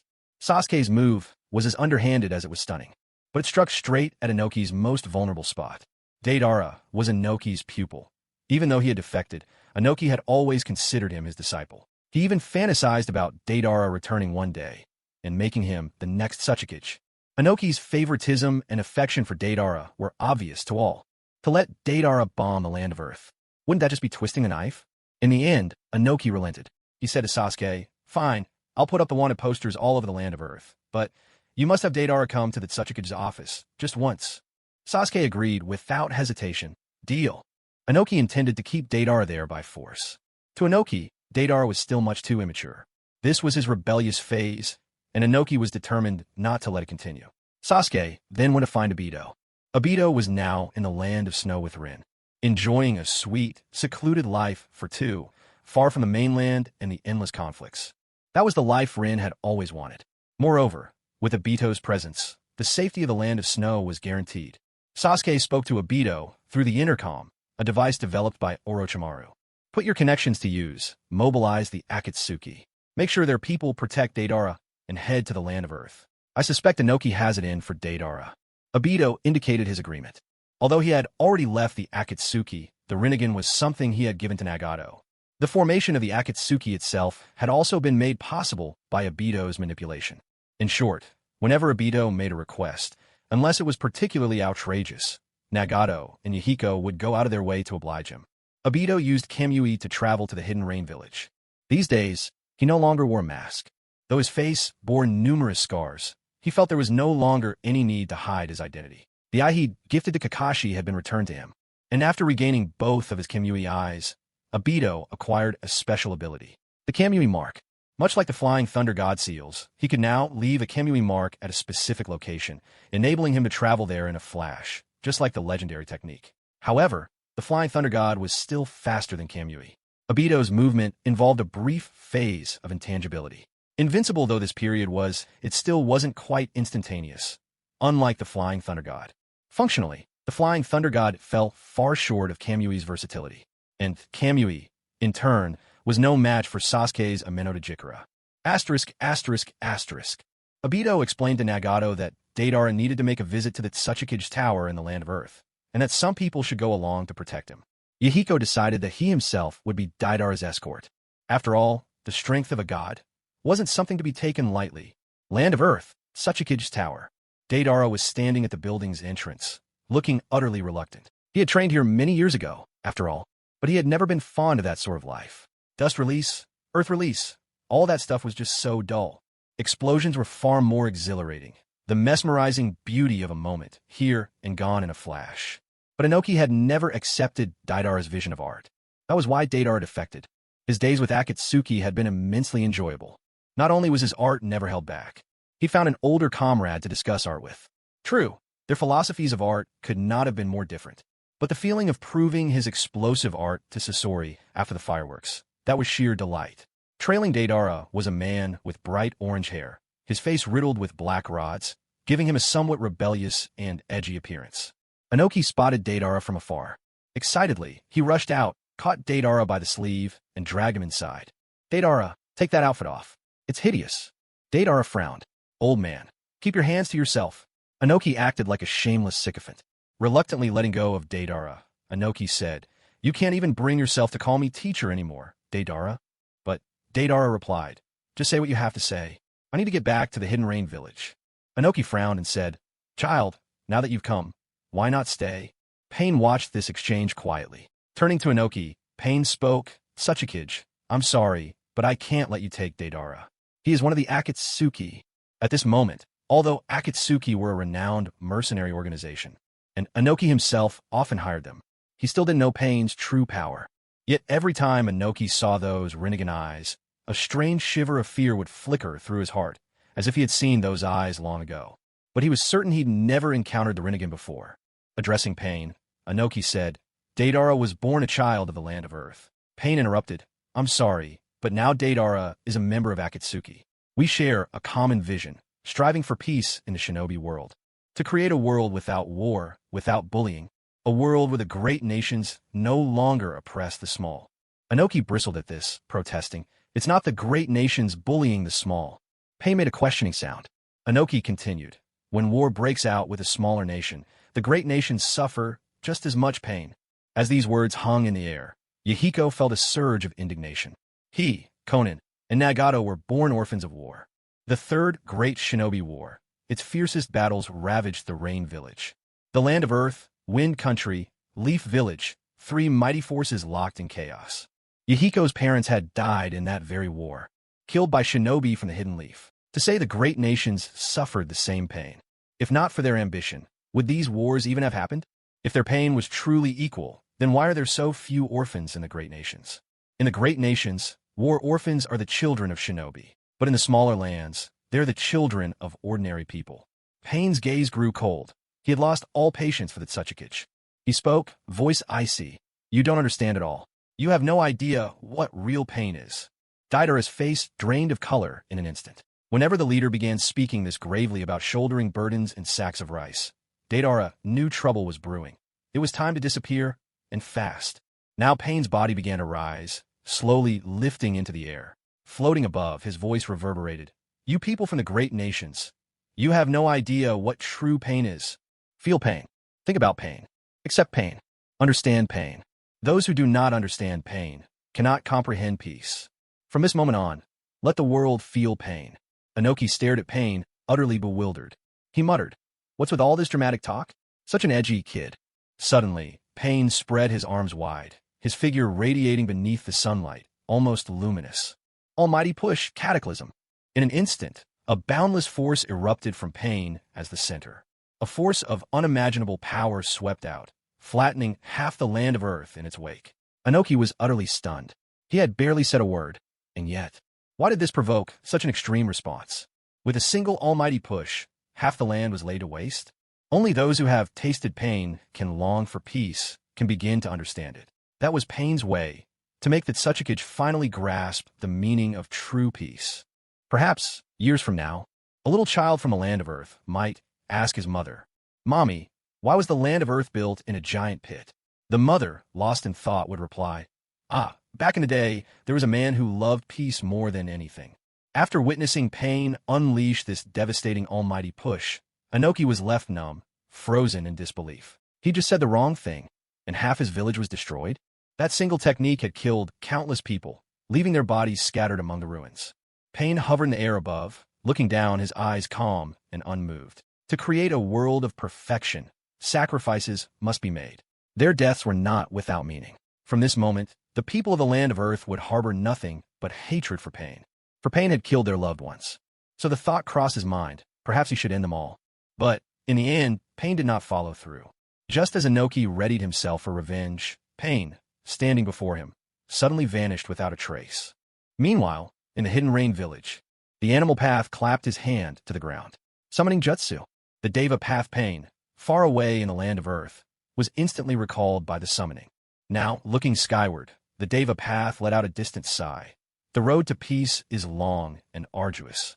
At that very moment, by the riverside of the Hidden Rain village, Nagato was walking with Konan, when suddenly, a wave of weakness washed over him. His whole body felt drained, as though his very essence was being pulled away. The chakra rods connecting Pain still tethered him to Nagato. They continued to share chakra. To unleash the almighty push at such magnitude, Yahiko's chakra alone was not enough. Nagato's own chakra was also harnessed. Ever since Yahiko had been revived, leadership of the Six Paths of Pain had been transferred to him. That's why, all of a sudden, Nagato was overcome by a desperate sense of emptiness. Konan noticed something unusual about Nagato. She asked him what's wrong. Nagato's cheeks looked a bit sunken, and his hair had lost some of its former vivid red. He replied, "It's nothing. I just need some rest, that's all." Perhaps, he thought, it was time to find another Jinchuriki and draw out another surge of chakra. Having been drained for so many years by the demonic statue of the outer path, Nagato's body was left with lasting damage. But as long as he could replenish his chakra, things would be all right. Meanwhile, elsewhere, at the temple where Jaizen resided in Awagakure, this place happened to be right at the edge of the cataclysmic almighty push, and the temple was reduced to rubble. But the immense chakra unleashed by that technique happened to activate the plow as well. Floating in midair, a small turtle spun gently. Jaizen let out a cold laugh. Goodbye, at least for this time. Without hesitation, Jaizen stepped into the plow's sphere. When he opened his eyes again, Jaizen found himself in a different world. He didn't know exactly when this place was, but at least he'd escaped the dangers of his original timeline. And in this new world, there was another version of himself. Konoha, the Uchiha clan. Sasuke was restless, plagued by an unshakable sense of unease, as if something had slipped beyond his control. At last, the Uchiha police force brought him news. "Young master, our agent from the land of Earth has sent a report. There's a temple there, and he claims to have seen the man from that portrait." Sasuke's eyes lit up with determination. Nodding, he said, "Good. Then I'll head for the land of Earth myself." Konoha had spies scattered throughout every nation of the shinobi world. They'd once reported to Konoha's elders, but the Uchiha had since claimed those rights for themselves. So when Konoha's informant in the land of Earth found a clue, Sasuke received word at once and wasted no time rushing off. But by the time he arrived at the temple, all he found was a turtle suspended in midair. Sasuke recognized it immediately, an Akatsuki clan plow. His expression darkened. So is Shiki. Truly, he hesitates at nothing. Without another thought, Sasuke strode into the phenomenon's field himself. Whatever the cost, whatever the consequence. He'd travel back in time and cut down the Akatsuki with his own hands. The power of time. Too inscrutable, too dangerous to predict. Who knows, one small mistake, and this version of Sasuke might dissolve into nothing, erased by the paradoxes he'd create. Even the tiniest twist Sasuke caused along the weave of fate, the slightest divergence in the flow of time, could rewrite the world completely. If, for example, Sasuke's actions delayed Mikoto and Fugaku's wedding by just a single day, then Itachi and Sasuke himself might never exist at all. Perhaps these two names still exist, but they no longer belong to the same person. After a sudden bout of dizziness, Sasuke found himself in the heart of a dense, unspoiled forest. Meanwhile, in the original timeline, with Sasuke's disappearance, Lee became completely unresponsive. Sasuke looked around at the unfamiliar woods, utterly baffled. Where the heck have I ended up this time? The forest seemed almost untouched, as if it had never seen signs of civilization. Suddenly, two kunai whistled through the air, flying straight at him. The weapons sliced through the silence, closing in with deadly speed. With a shimmer, a purple skeletal frame materialized around Sasuke, stopping the kunai mid-flight. He needed only an instant. In that moment, he pinpointed the assailant's location. It was a young boy, handsome, with jet black hair. The boy was sprawled across a tree trunk, his body covered in wounds, as if awaiting the arrival of death. In a flash, Sasuke appeared before the youth. Something about the boy's face felt familiar, yet Sasuke was certain they'd never met. He spoke up, "There are some things I want to ask you." The moment the boy noticed the purple skeletal armor, his eyes lit up with hope. In a rush, he asked, "Was that Susanoo just now? Are you a member of the Uchiha clan too?" "Too." Sasuke glanced at the boy. "And what's your name?" The youth replied, "Uchiha Jingjing. I just saw you use Susanoo. So you're with the Uchiha, right? But how come I've never seen you before?" "I am Uchiha Sasuke. Where exactly is this place?" Uchiha Jing answered, "This is the land of fire. Where else would it be?" A hint of doubt flickered in Sasuke's eyes. The land of fire? Not the village hidden in the leaves. Jing frowned. Village hidden in the leaves? Never heard of it. And then Sasuke understood. He had arrived in an era before the founding of the Hidden Leaf Village, long before he would ever be born, which meant, for once, he didn't have to hold back. Sasuke began to question Jing, seeking more information. In this era, people had no official name for their times. They simply called it the Warring States period. Within the borders of the Land of Fire, countless clans competed for power and profit, their battles frequent and fierce. Of all these clans, the two most powerful were the Uchiha and the Senju. Within a Land of Fire, these two were ancient rivals, bitter enemies. Jing's injuries, in fact, were the work of Senju clansmen. At first, Jing mistook Sasuke for an enemy and had moved to attack him. But, after witnessing Susanoo, Jing realized Sasuke must also be a member of the Uchiha clan. And not just any member, but one who had awakened the power of the Mangekyo Sharingan. Within the Uchiha clan, this was one of the mightiest powers of all. Yet, despite that, Kei had never once met Sasuke. But that didn't matter. Sasuke Susanoo would never deceive anyone. The truth was, Sasuke had no intention of getting involved in the bitter feud between the Uchiha and the Senju clans. He feared that interfering might divert the course of history, causing his own future self to vanish. Still, the Uchiha were among the strongest families in the ninja world, and if he wanted to find Chijin, Sasuke knew he would need their strength. After all, the power of a single person has its limits. Sasuke smoothed his hair, pulling it down to cover his left eye, concealing his Rinnegan behind a dark curtain of strands. He left only his right eye visible. There was no way to hide the Rinnegan by other means. So, all he could do was cover it up. Turning to Kei, Sasuke said, "Take me to the Uchiha. I want to go home too." Kei's face lit up with excitement. "Absolutely. Let's go." If he brought back a clansman who had awakened the Mangekyo Sharingan, the clan leader would surely reward him handsomely. At this time, the head of the Uchiha clan was Uchiha Taijima. The clan's top prodigy was Taijima's eldest son, Uchiha Madara. At a young age, Madara had awakened the three-tomo Sharingan. Everyone was envious. Yet, Not for a moment did Madara rejoice in his own eyes. Every advancement of the Sharingan heralded the loss or betrayal of someone dear to him. Now, within the Uchiha, pain alone was seen as the fuel for evolution. However, emotions like excitement and happiness could also nurture a Uchiha's growth. It was just extremely rare.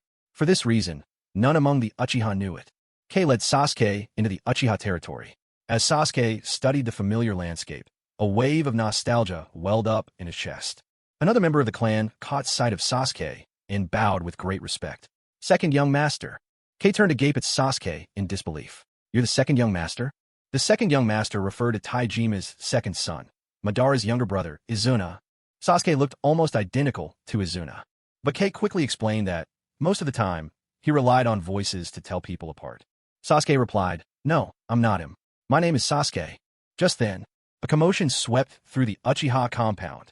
Sasuke watched as Madara burst frantically from the inner hall, while several Uchiha hurried in, carrying the barely breathing Taijima. Young master, second young master, the clan head, he's fading fast. Madara and Izuna knelt at Taijima's side. Sasuke could see the great wound gouged across Taijima's abdomen. The clan leader's life was swiftly slipping away. Taijima turned to Madara and said, Madara, the one who killed me is from the Senju clan. Remember to avenge me. With those words, Taijima drew his final breath. Madara did not wail or scream. Instead, two streams of blood-stained tears slid down his face. In his eyes, the three-tomo Sharingan awakened and transformed, becoming the Mangekyo Sharingan. The same change appeared in Izuna's gaze. His eyes, too, evolved into Mangekyo Sharingan. Taijima's death became the catalyst for both his sons to unlock their Mangekyo Sharingan. In that sense, his death carried meaning. In a fateful battle, Butsuma Senju and Taijima Uchiha dealt mortal blows to each other, meeting their end together. The following day, Madara Uchiha was named the leader of the Uchiha clan. Hashirama Senju became the chief of the Senju. Once childhood friends and companions, these two were now drawn into conflict as enemies, their paths shaped by the impossibility of shared ideals. After becoming clan leader, Madara heard what Jing had told him. A clansman had been brought back. This person was called Sasuke, a name utterly unfamiliar to Madara. Curious, Madara decided to pay Sasuke a visit. But when Madara laid eyes on Sasuke, he was utterly stunned. Wasn't this Izuna's exact likeness? It was as though someone had carved the two from the same mold.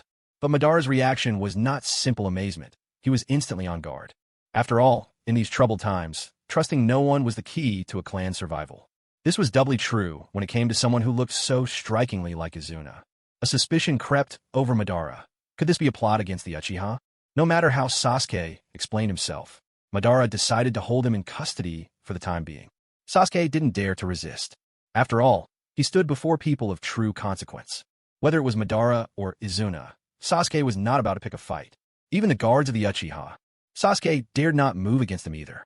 After all, what if one of these men was his own ancestor? Were he to kill the wrong person, he'd be doomed right along with them.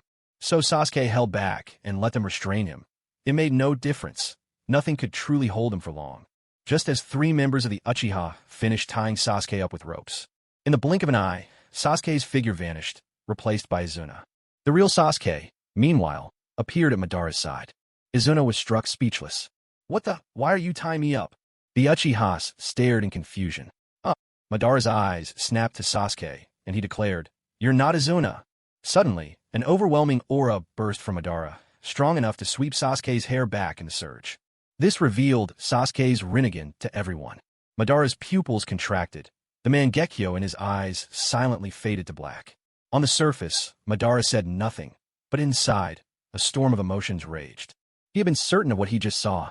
Those eyes, those were not the Sharingan. Those were the Rinnegan. It was written on the Uchiha stone tablet, the legendary eyes of the Sage of Six Paths. The Rinnegan. Uchiha Madara addressed his clansmen. Untie Izuna, and prepare a room for Sasuke. Make sure he's well taken care of. Madara had changed his opinion of Sasuke.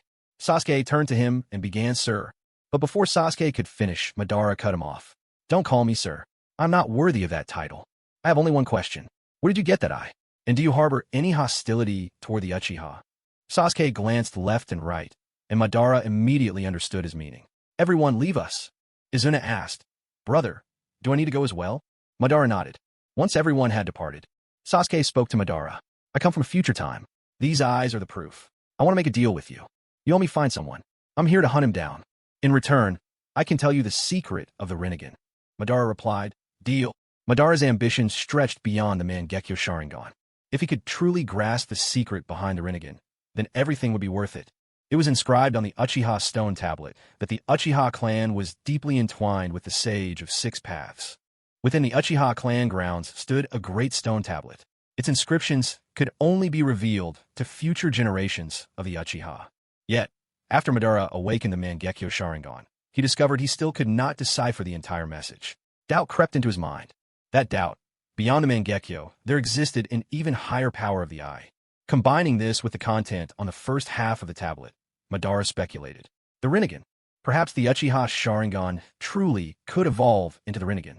Yet, without seeing the tablet's full contents, Madara dared not be certain. But now, Madara was witnessing the Rinnegan in Sasuke's eyes. Sasuke's right, I was unmistakably the Mangekyo Sharingan. And Sasuke was, without doubt, a scion of the Uchiha. But Sasuke also possessed the Rinnegan. Excitement flickered in Madara's eyes. Perhaps he could unlock the mysteries of the sharingan through Sasuke. Madara spoke to Sasuke. I'll take you to the clan grounds. You translate the inscription for me, and I'll help you in return. Sasuke replied, all right. In truth, from another perspective, Madara was Sasuke's former incarnation, and Sasuke was Madara reborn. Madara was the reincarnation of Indra. And Sasuke, too, was Indra's reincarnation. The same soul living different lives. Didn't that mean Madara and Sasuke were, indeed, tied across lifetimes? Madara led Sasuke onward. Arriving at the Uchiha clan's ancestral grounds, Sasuke found himself standing before a towering stone monument. This monument was unlike the one Sasuke knew from his own time. It seemed that after Madara had left Konoha, someone had meddled with the monument. Or perhaps it was Madara himself who had tampered with the inscriptions before leaving the village. Facing Sasuke, Madara asked, I wonder, with those eyes of yours, how much are you able to see? Sasuke brushed aside his hair and gazed intently at the monument. Before his eyes, the inscriptions began to twist and blur, slowly transforming into characters he could understand. No one could quite recall when, but a deity appeared in this world. The god had a lifelong dream, to fulfill the wishes of all people. This god discovered a shortcut to making dreams come true, infinite Tsukuyomi. The infinite Tsukuyomi could draw every soul into a dream world of their own desires, a world where war would cease to exist. Yet, the god had two sons, Otsutsuki Hagoromo and Otsutsuki Himura. Both sons inherited their mother's power, but in time, both grew resentful toward her. At last, the two brothers joined forces and sealed away the deity. The Uchiha clan are the descendants of one of those sons. It's Satsuki Hagoromo. Within the veins of the Uchiha flows the blood of In, inherited from the god, while the Senju clan bears the blood of Yang. When these two powers unite, they grant the strength of the Sage of Six Paths. Blood streamed from Sasuke's eyes. All in all, that was the gist of what the inscription revealed. Madara's eyes saw only that the Uchiha were descendants of the Sage of Six Paths, and that within them flowed the In blood. Yet he completely failed to see that the Senju clan possessed the Yang blood. Hearing Sasuke's words, Madara's heart was stirred. No wonder, he thought, that the moment he met Hashirama, they became friends. So that's how it is. The Uchiha and the Senju are indeed both descendants of the Otsutsuki. Sasuke could only sigh inwardly. So this is the tale Black Zetsu concocted? There's not much substance here. The very first line outright mentions the infinite Tsukuyomi. So blatant? Still, it made no difference. Sasuke could not change Madara's destiny. He feared that if he did, his future self might suddenly perish.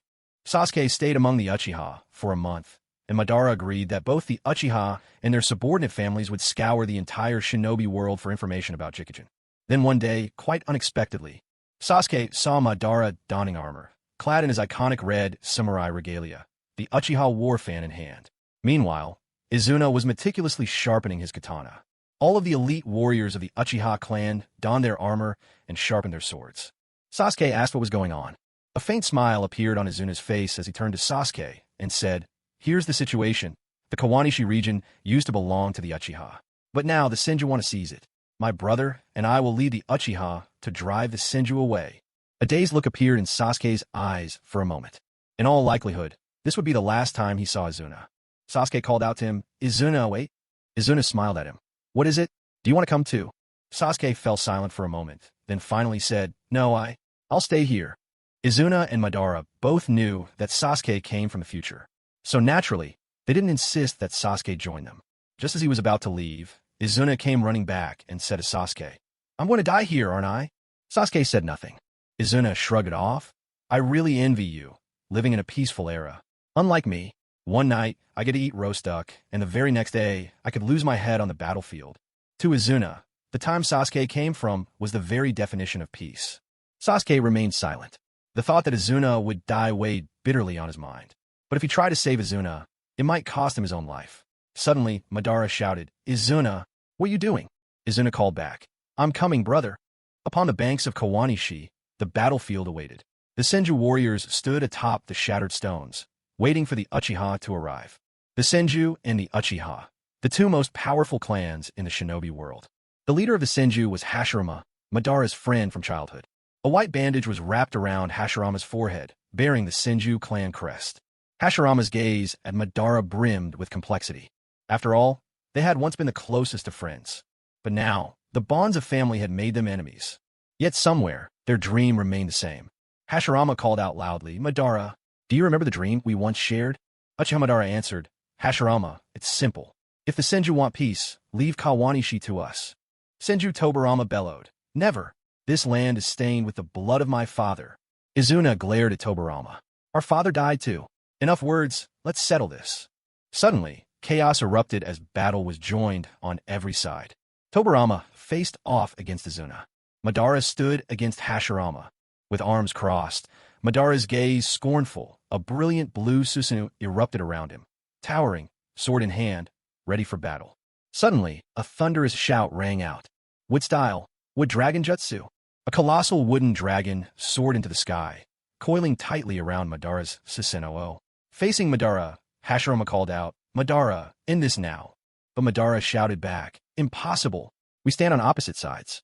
We can only be enemies, never friends." Hashirama raised his voice.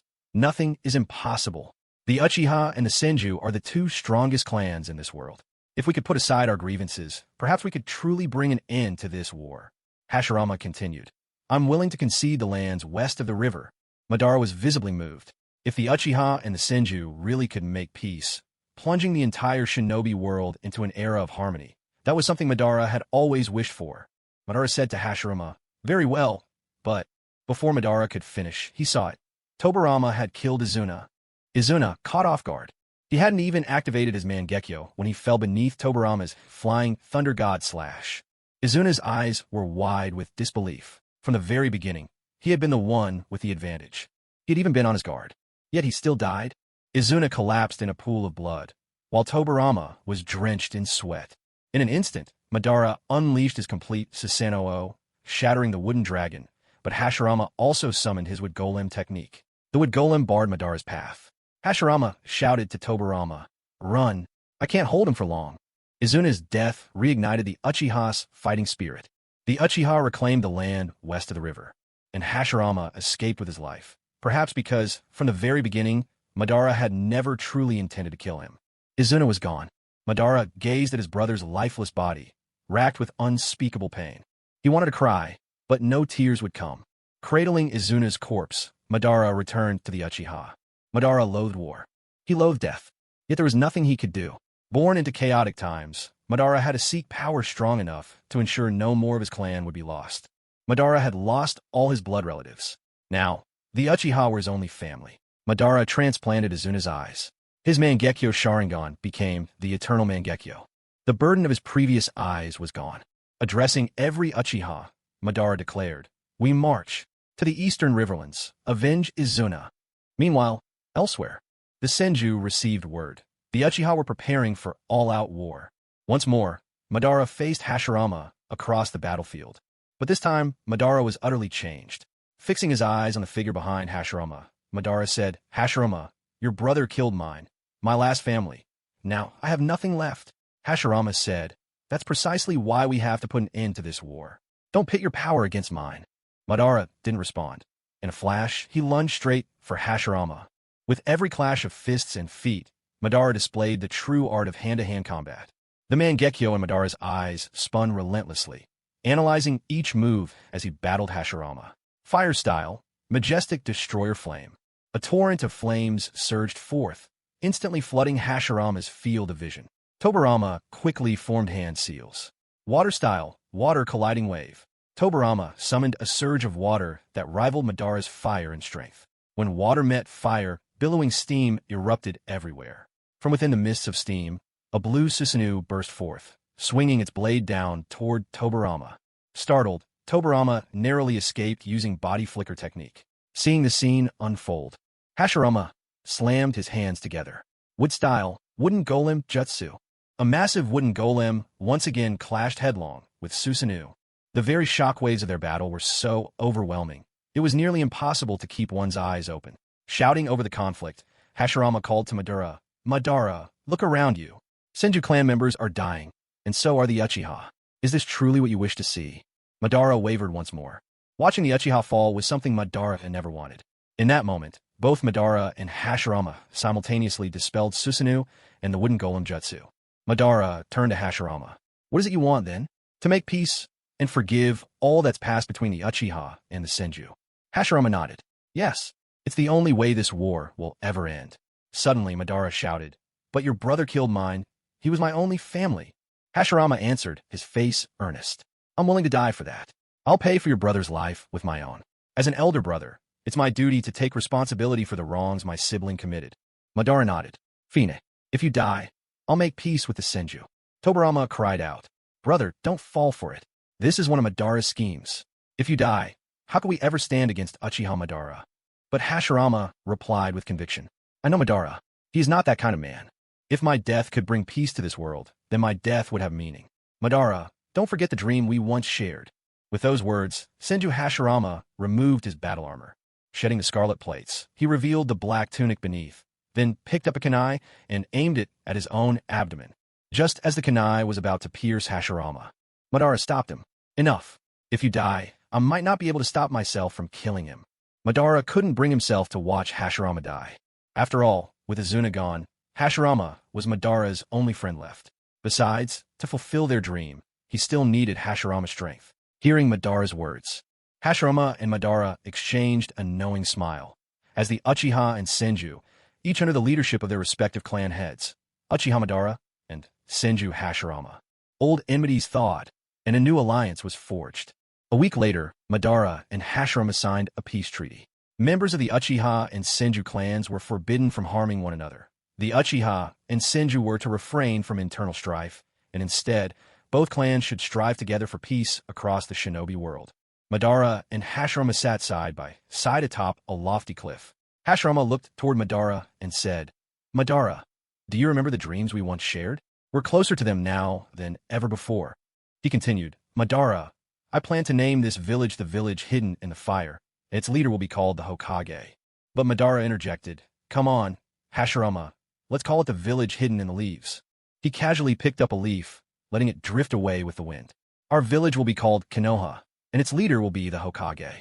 Wherever the leaves dance, the flames will continue to burn bright." With the combined strength of Hashirama Senju and Madara Uchiha, their clans subdued all the others and together founded the village hidden in the leaves, Konoha. They agreed. Hashirama would be the first Hokage, while Madara would become the second. Among the prominent families of Konoha were the Nara clan, the Hyuga clan, and others, much as they were in Sasuke's own era. The people were so used to war, and now, with the return of peace, the villagers swiftly grew to cherish this new feeling. There was no longer a need to fear death with the dawn, or to face each day bracing for disaster. Through the persistent efforts of Madara Uchiha and Hashirama Senju, the village hidden in the leaves was established in the Land of Fire. Their achievement inspired other lands to follow. The Land of Lightning founded the village hidden in the clouds. The Land of Earth created the village hidden in the stones. The Land of Water built the village hidden in the mist. The Land of Wind established the village hidden in the sand. So, the 5 great nations began to take shape. During this time, Hashirama became the first Hokage.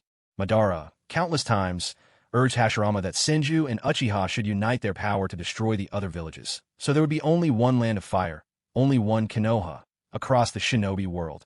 A sin of the present, but a blessing for the ages to come. But Hashirama refused every time. To him, such a path would unleash too much bloodshed. Though Madara called him indecisive and soft, Hashirama held fast to his convictions, and Madara did not force the issue. Time rolled onwards. Day after day slipped past. It had been a full year since Sasuke crossed over into this world. He quietly watched as Konoha flourished, growing ever more prosperous and powerful day by day. One night, Madara, holding a flask of sake, set out to find Hashirama for a quiet drink together. But before he could, he overheard a heated argument erupting between Hashirama and Tobirama. Tobirama turned to Hashirama and said, "The Uchiha are a clan born of darkness. If Madara becomes the second Hokage, he will surely lead an attack against the other villages." Hashirama hesitated.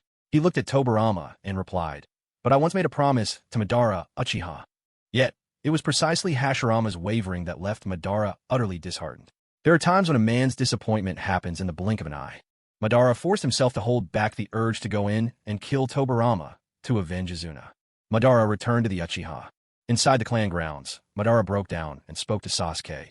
"What on earth should I do now? My father and Butsuma Senju died together. My brother fell to Tobirama's blade, and I'm powerless to avenge him. Even my dearest friend now begins to lose faith in me. What did I go wrong? What am I supposed to do?" Sasuke did not answer, because anything he said might change his own destiny. Instead, Sasuke told Madara, "Just follow your heart. If the Hidden Leaf does not trust me, then I will lead the Uchiha and build a new village from the ground up." The first year of the Hidden Leaf, Madara left the village. As the sun was setting, there wasn't a soul standing behind Madara. His solitary figure was draped in loneliness. That day, I called on every Uchiha clansman to leave the village with me, but not a single person chose to follow. The people I wanted desperately to protect, none of them were willing to put their trust in me. At that moment, Madara felt not only abandoned by the Hidden Leaf, he was also deeply disillusioned with the Uchiha as a whole. He placed his last shred of hope upon the tablet in the Uchiha shrine, the infinite Tsukuyomi. All along, Madara believed that the so-called peace of this world was merely temporary. As long as the shinobi system existed, as long as the great hidden villages endured, the drums of war would never stop beating. Hashirama could not understand Madara. The Uchiha did not trust him, either. So, Madara would depend on himself alone to realize the peace he dreamed of.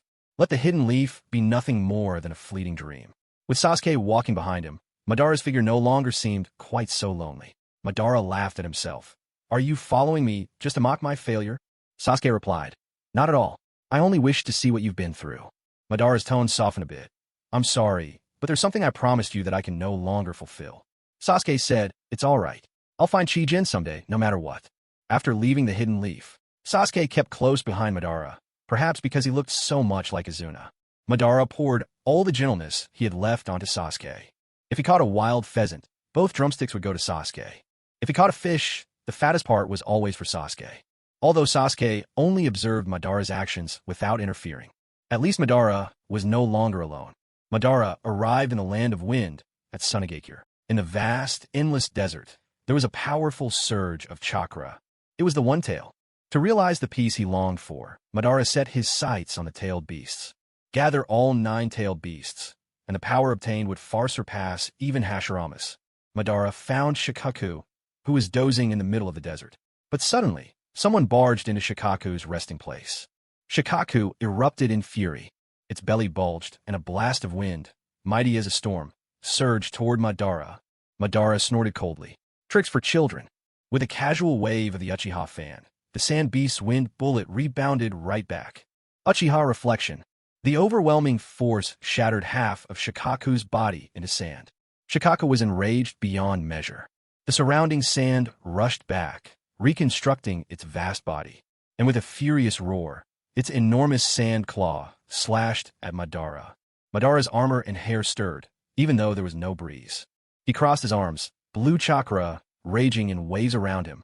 A massive, twin-faced Susanoo appeared, enveloping Madara's form. Wielding twin blades, Susanoo struck twice, shattering Shikaku's body into pieces. Then, the sharingan seized control of Shikaku's spirit. For a tailed beast, the soul is a fatal weakness. Though Shikaku was now under a genjutsu, he was filled with shock. Why is this person so terrifyingly strong? If he is this powerful, perhaps I should just submit. Already, resignation was starting to take root in Shikaku's heart. But Madara broke the spell and said, "For a tailed beast, the power within you is pitifully weak. You are unworthy to serve me." With that, Madara turned away without a second glance, leaving with an air of effortless freedom. Shikaku was left dumbfounded. Wait, I'm a tailed beast. How could you look down on me so much? Hey, wait, come back. Are you really leaving? Madara was already gone. Shikaku had thought Madara was just feigning disinterest to whet his appetite, never expecting Madara would really walk away without hesitation. A wave of disappointment crashed in Shikaku's heart. Aren't I a tailed beast? How can anyone turn their nose up at my power? After Madara left, Sasuke appeared, seeing yet another human intruder on his territory. Shikaku let out a furious roar at Sasuke. Damn human, I'll kill you. But with a flick of his Susanoo firing an Amaterasu arrow, Sasuke left Shikaku stunned and meek. Seeing that Sasuke was also so strong, Shikaku relented. Fine, come on, enslave me if you must. I'm willing to give you my strength. Sasuke replied. You're just too weak. Shikaku coughed up blood in humiliation. In a single day, two humans had insulted Shikaku one after the other. Now, Shikaku's hatred toward humans had reached its very peak. The two tails inside Sasuke could scarcely contain its laughter. That Shikaku, what a character. Truly amusing. When I return to the future, I'll be sure to get a good laugh at Shikaku's expense. Sasuke turned to Madara and said, Lord Madara, you should go take a look at the Nine Tails. Among the nine-tailed beasts, the Nine Tails is the most powerful. Madara Uchiha nodded. Very well. The Nine Tails responded with a casual, whatever. After finding the Nine Tails, Madara engaged it in combat. He soon realized just how formidable the Nine Tails truly was. Such chakra. Madara had to acknowledge its strength. Turning to the Nine Tails, Madara declared, Become my tailed beast. The Nine Tails snapped back, in your dreams. But Madara only smirked.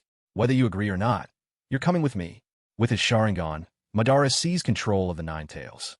He forced a summoning contract upon it. It was a disgrace and humiliation for the Nine Tails. But there was nothing it could do. Madara's power was simply overwhelming. Thus, the Nine Tails was made Madara's summoned beast against its will.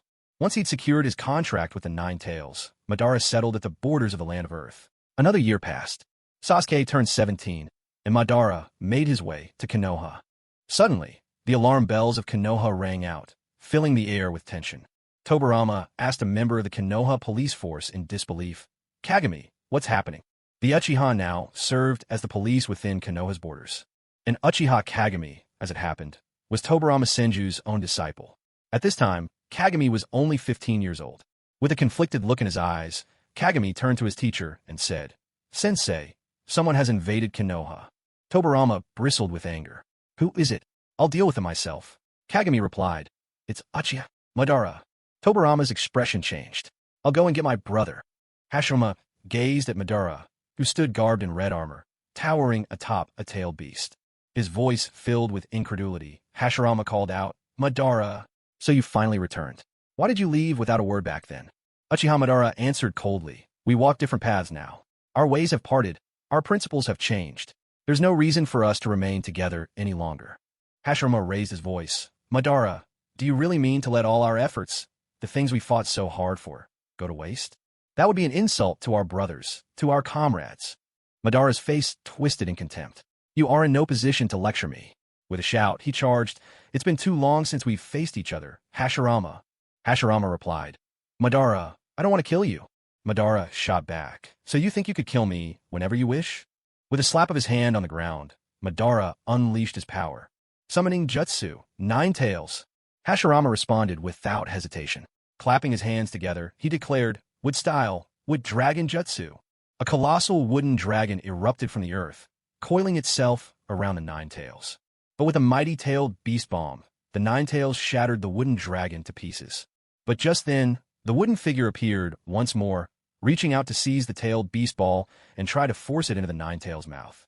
The Nine Tails was utterly baffled. Wait, my own tailed beast ball can be used against me like this? Yet Madara, not missing a beat, draped Susanu's armor over the Nine Tails. The blue radiance of Susanoo shielded them completely from the lethal force of the tailed beast ball. Hashirama called out in admiration, Madara, you even cast Susanoo over a tailed beast. You never cease to amaze me. Planting his palms against the earth, Hashirama summoned an endless surge of trees in an instant. Advent of the flowering tree world. Countless wooden hands reached for the Nine Tails. Immediately, Susanoo enveloped the Nine Tails entirely. Majestic attire, Susanoo. The Nine Tails unleashed tailed beast balls in rapid succession, shattering every wooden hand that came its way. Hashirama witnessed all this. A thought occurred to him. We can't keep fighting here. The land can't take our clash. We need to take this battle to the shoreline. With that, Hashirama sprinted toward the sea. Madara gave chase, calling out, Hashirama, you're not getting away. They arrived at the coast. The Nine Tails gathered chakra at its jaws, preparing an earth-shattering, Susanoo-shrouded super-tailed beast ball. Madara shouted with elation, how will you deal with this move of mine? A thunderous roar resounded as the tailed beast ball was unleashed. Hashirama bit his thumb and slammed his hand onto the ground. Summoning jutsu, triple Rashomon. The tailed beast ball obliterated the 3 crimson gates, but its trajectory was knocked askew. Hashirama called out to Madara, Madara, enough. Let it go. Madara retorted, never. Hashirama replied, you've harnessed the power of the Nine Tails, and I, too, have awakened Sage Mode. Strange markings blossomed across Hashirama's face. He clapped his hands together, chanting, with style, Sage Art. True, several thousand hands. Instantly, a colossal Buddha, dozens of times larger than the Nine Tails, rose from the ground, towering above everything. Behind the Buddha, thousands of mighty arms unfurled. Sage Art, Shinsu Senju, top transcendent Buddha. Hashirama, Madara, arm after giant arm rained down upon the Nine Tails in a furious barrage, every impact shaking the world with deafening explosions. When the echoes faded and the dust settled, Madara saw that the Susanoo armor covering the Nine Tails had been shattered. Before Madara could even be shocked, a massive hand reached for him, closing in with crushing force. Madara dodged just in time. The giant hand scooped up the Nine Tails effortlessly, as if picking up a helpless chick. Hashirama declared loudly, your power is simply too vast. It must be sealed away. Madara watched the scene unfold. Suddenly, wild blue chakra flared to life. A complete body, Susanoo, appeared. Susanoo drew its sword and cut down toward Hashirama. Madara, Hashirama. The two of them shouted each other's names, their attacks clashing with an intensity that made the very air tremble. When the shockwaves finally died down, Madara and Hashirama stood atop the water surface, Madara gripping his war fan and scythe, while Hashirama stood battered and covered in wounds. Madara said, Hashirama, this time I've won. With a sweep of his fan, Madara knocked Hashirama down. In a triumphant tone, he taunted, Hashirama, why do you look so defeated, broken? A look of disbelief swept across Madara's face as he glanced behind him. Hashirama, wielding a blade, pierced Madara's heart. Stunned, Madara stared at Hashirama. I can't believe I actually let you ambush me. From behind. Gazing upon his former close friend, Hashirama's voice trembled with emotion. Madara, whether friend or family, if anyone threatens the village, I will not hold back. Slowly, Madara's breath faded away, and he collapsed to the ground. Drained of all his strength, Hashirama, too, fell to the ground. After a while, he quietly took his leave. At that very moment, Madara's eyes snapped open. His left eye had become pale as ash. He had used Izanagi, narrowly escaping a fatal blow. This time Madara had lost. Yet, he had never imagined that Hashirama would actually kill him, even if just once. Looking in the direction where Hashirama had gone, Madara murmured, You have disappointed me. With that, Madara left as well. Meanwhile, far from the continent, in the land of water, in Kirigakure, the first Mizukage, his eyes keen and wise, was addressing the villagers of Kirigakure, laying out his vision for the future. Suddenly, a roar split the sky, the air trembling with the sound of something slicing through it. Someone called out, Mizukage, look! What's that in the sky? The Mizukage looked up, just a small black dot at first. But the dot grew rapidly larger. What the? A massive-tailed beast bomb was hurtling straight toward them. The Mizukage was dumbstruck, sitting peacefully at home, and now a tailed beast bomb falls from the heavens. Mizukage, what in the world? A tailed beast bomb. In a single, devastating blast, his dreams of infrastructure were reduced to ashes. Meanwhile, elsewhere, Uchiha Madara, his body battered and broken, finally found Sasuke. He looked at Sasuke and said, I've lost. Sasuke responded, I did not help you. I hope you won't hold it against me. Madara gave a bitter, mournful laugh. Even now, it was hard to believe Hashirama had actually killed him. Madara's and Hashirama's original wish in founding Konoha was to protect the village's people. But now, Hashirama was determined to kill Madara for Konoha's sake. Hashirama's ideals had shifted, but Madara did not blame him. After all, they now stood in different places. Madara's goal was to unite the entire shinobi world. Hashirama only wanted a peaceful Konoha. Madara told Sasuke, Hashirama's way, it simply won't work. Sasuke, Right now, Hashirama is maintaining a fragile and false peace through sheer force. But when Hashirama dies, the shinobi world will erupt in war once again. His words, like a prophecy, came true. After Hashirama's death, the first great ninja war did indeed break out. When Hashirama was alive, no one dared to act recklessly. But after Hashirama's death, the other villages revealed their ambitions and gradually let those desires come to light. Another year passed for Sasuke. He was now 18. It had been 3 years since he'd arrived in this world. Yet, Sasuke still hadn't found any sign of Cicien. Sasuke had settled by the lakeside, and that morning, he washed up by the water's edge, the reflection of his face rippling in the lake. Suddenly, the rustling of grass carried on the wind caught his attention. Sharp as ever, Sasuke turned to look behind him. There, amidst the tall grass, appeared a young girl. She was grimy from head to toe, her long black hair tangled and matted. Despite her disheveled appearance, Sasuke could faintly sense the overwhelming chakra rippling from within her. Her voice was rough, almost hoarse, as she asked, "Do you know where Sasuke is?" Her words pierced Sasuke's heart like a blade. He asked, "Who are you?" The girl replied, "Many years ago, Sasuke told me to come here and look for him." Sasuke was dumbfounded. Many years ago? He hadn't lived that long. How could it have been many years ago? Just as he was about to press her for more, the girl continued, "Sasuke called me Hikari Light. He didn't want me to remain in darkness. He hoped I could walk in the light." Sasuke froze. Light? Uchiha Hikari? But why did he have any connection to Uchiha Hikari? Could it be that, at some point in the future, he would time travel again, back to an even more distant past? He asked her, "How did you find me?" Hikari said softly, "I've been waiting here all along." In that moment, Sasuke understood. It seemed that, in the future, he would again cross the boundaries of time and forge a bond with Uchiha Hikari in the distant past. As far as he could tell, Hikari was not even 100 years old yet. By seniority, Uchiha Hikari was 2 or 3 generations senior to Madara. So, all things considered, Uchiha Hikari shouldn't be a centenarian just yet.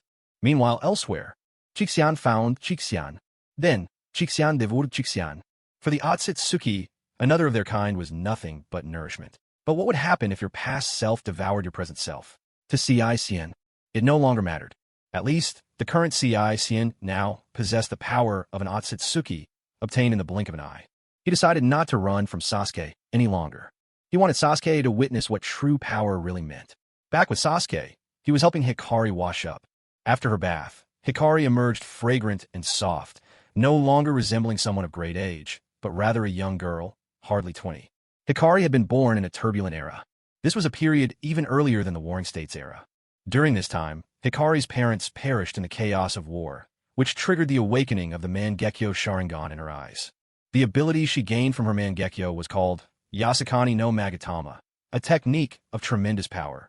When the Uchiha clan discovered this, they began to raise Hikari as a weapon of war, giving her a new name, Uchiha Nameless. Later, Hikari's eyes were transplanted, granting her access to other powerful eye techniques. She obtained abilities such as Amaterasu, Kagetsuchi, Tsukuyomi, Inscribed Tsukuyomi, and, of course, Yasakani no Magatama. All of the other visual jutsu were well known. The Inscribed Tsukuyomi allowed her to cast Jinjutsu using the power of the moon. It was an illusion on a grand scale. While its effects were similar to the infinite Tsukuyomi, it was ultimately not as overwhelming as the latter.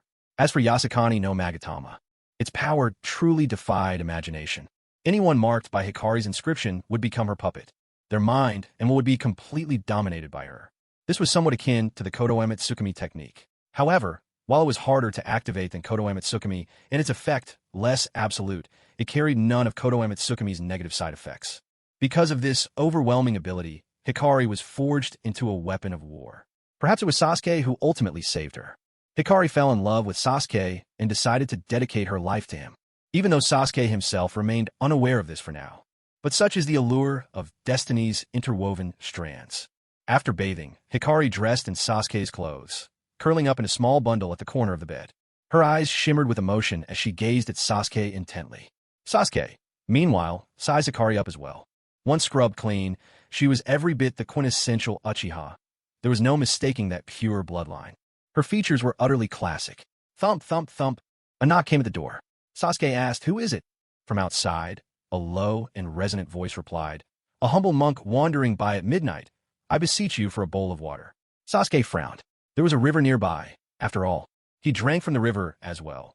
What reason could this stranger have to knock on his door for water with the river right there? Still frowning, Sasuke noticed a red glow emanating from beyond the door. In an instant, the crimson light consumed the wooden door, leaving it vanished without a trace. Standing there was Jikujin. Jikujin wore a smile, but it didn't reach his eyes. Looking at Sasuke, he said, "You were always searching for me, and now that I'm standing before you, tell me, what can you do to me?" This was a clear challenge. Jikujin's words dared Sasuke to act. Sasuke's lips curled in a faint smile. He had searched for this man for 3 long years, and during all that time, Sasuke had been training under Madara's relentless tutelage. While Madara's skills with ocular jutsu might have fallen short of Sasuke's, in terms of battlefield experience, taijutsu, and ninjutsu, Madara was leagues ahead. In a flash, Sasuke drew the blade of the sky, igniting it with Amaterasu's black flames, and with a single motion, he cleaved clean through Jikujin's neck. Jikujin stared at Sasuke in disbelief. Impressive strength, he managed, his voice tinged with wonder. Soon after, new growths began to emerge from Tsushin's severed head. These strange proliferations circled around Tsushin's head, gradually forming a single horn.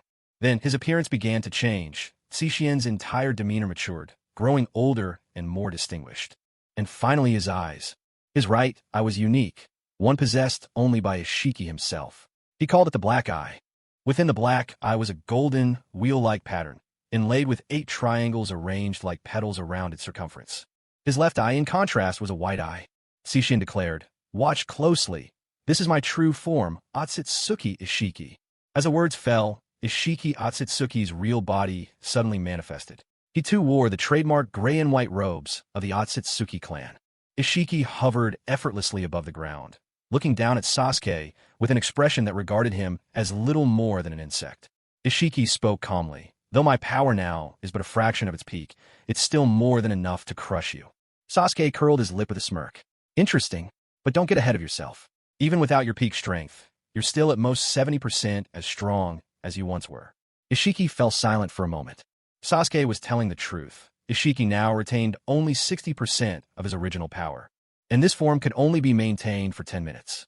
But within those 10 minutes, slaughtering this pesky child would be more than enough. For the first time, Sasuke felt real pressure. He called to Hikari. "Hikari, get to safety and leave this to me." Hikari nodded quickly and ducked behind a tree, crouching low.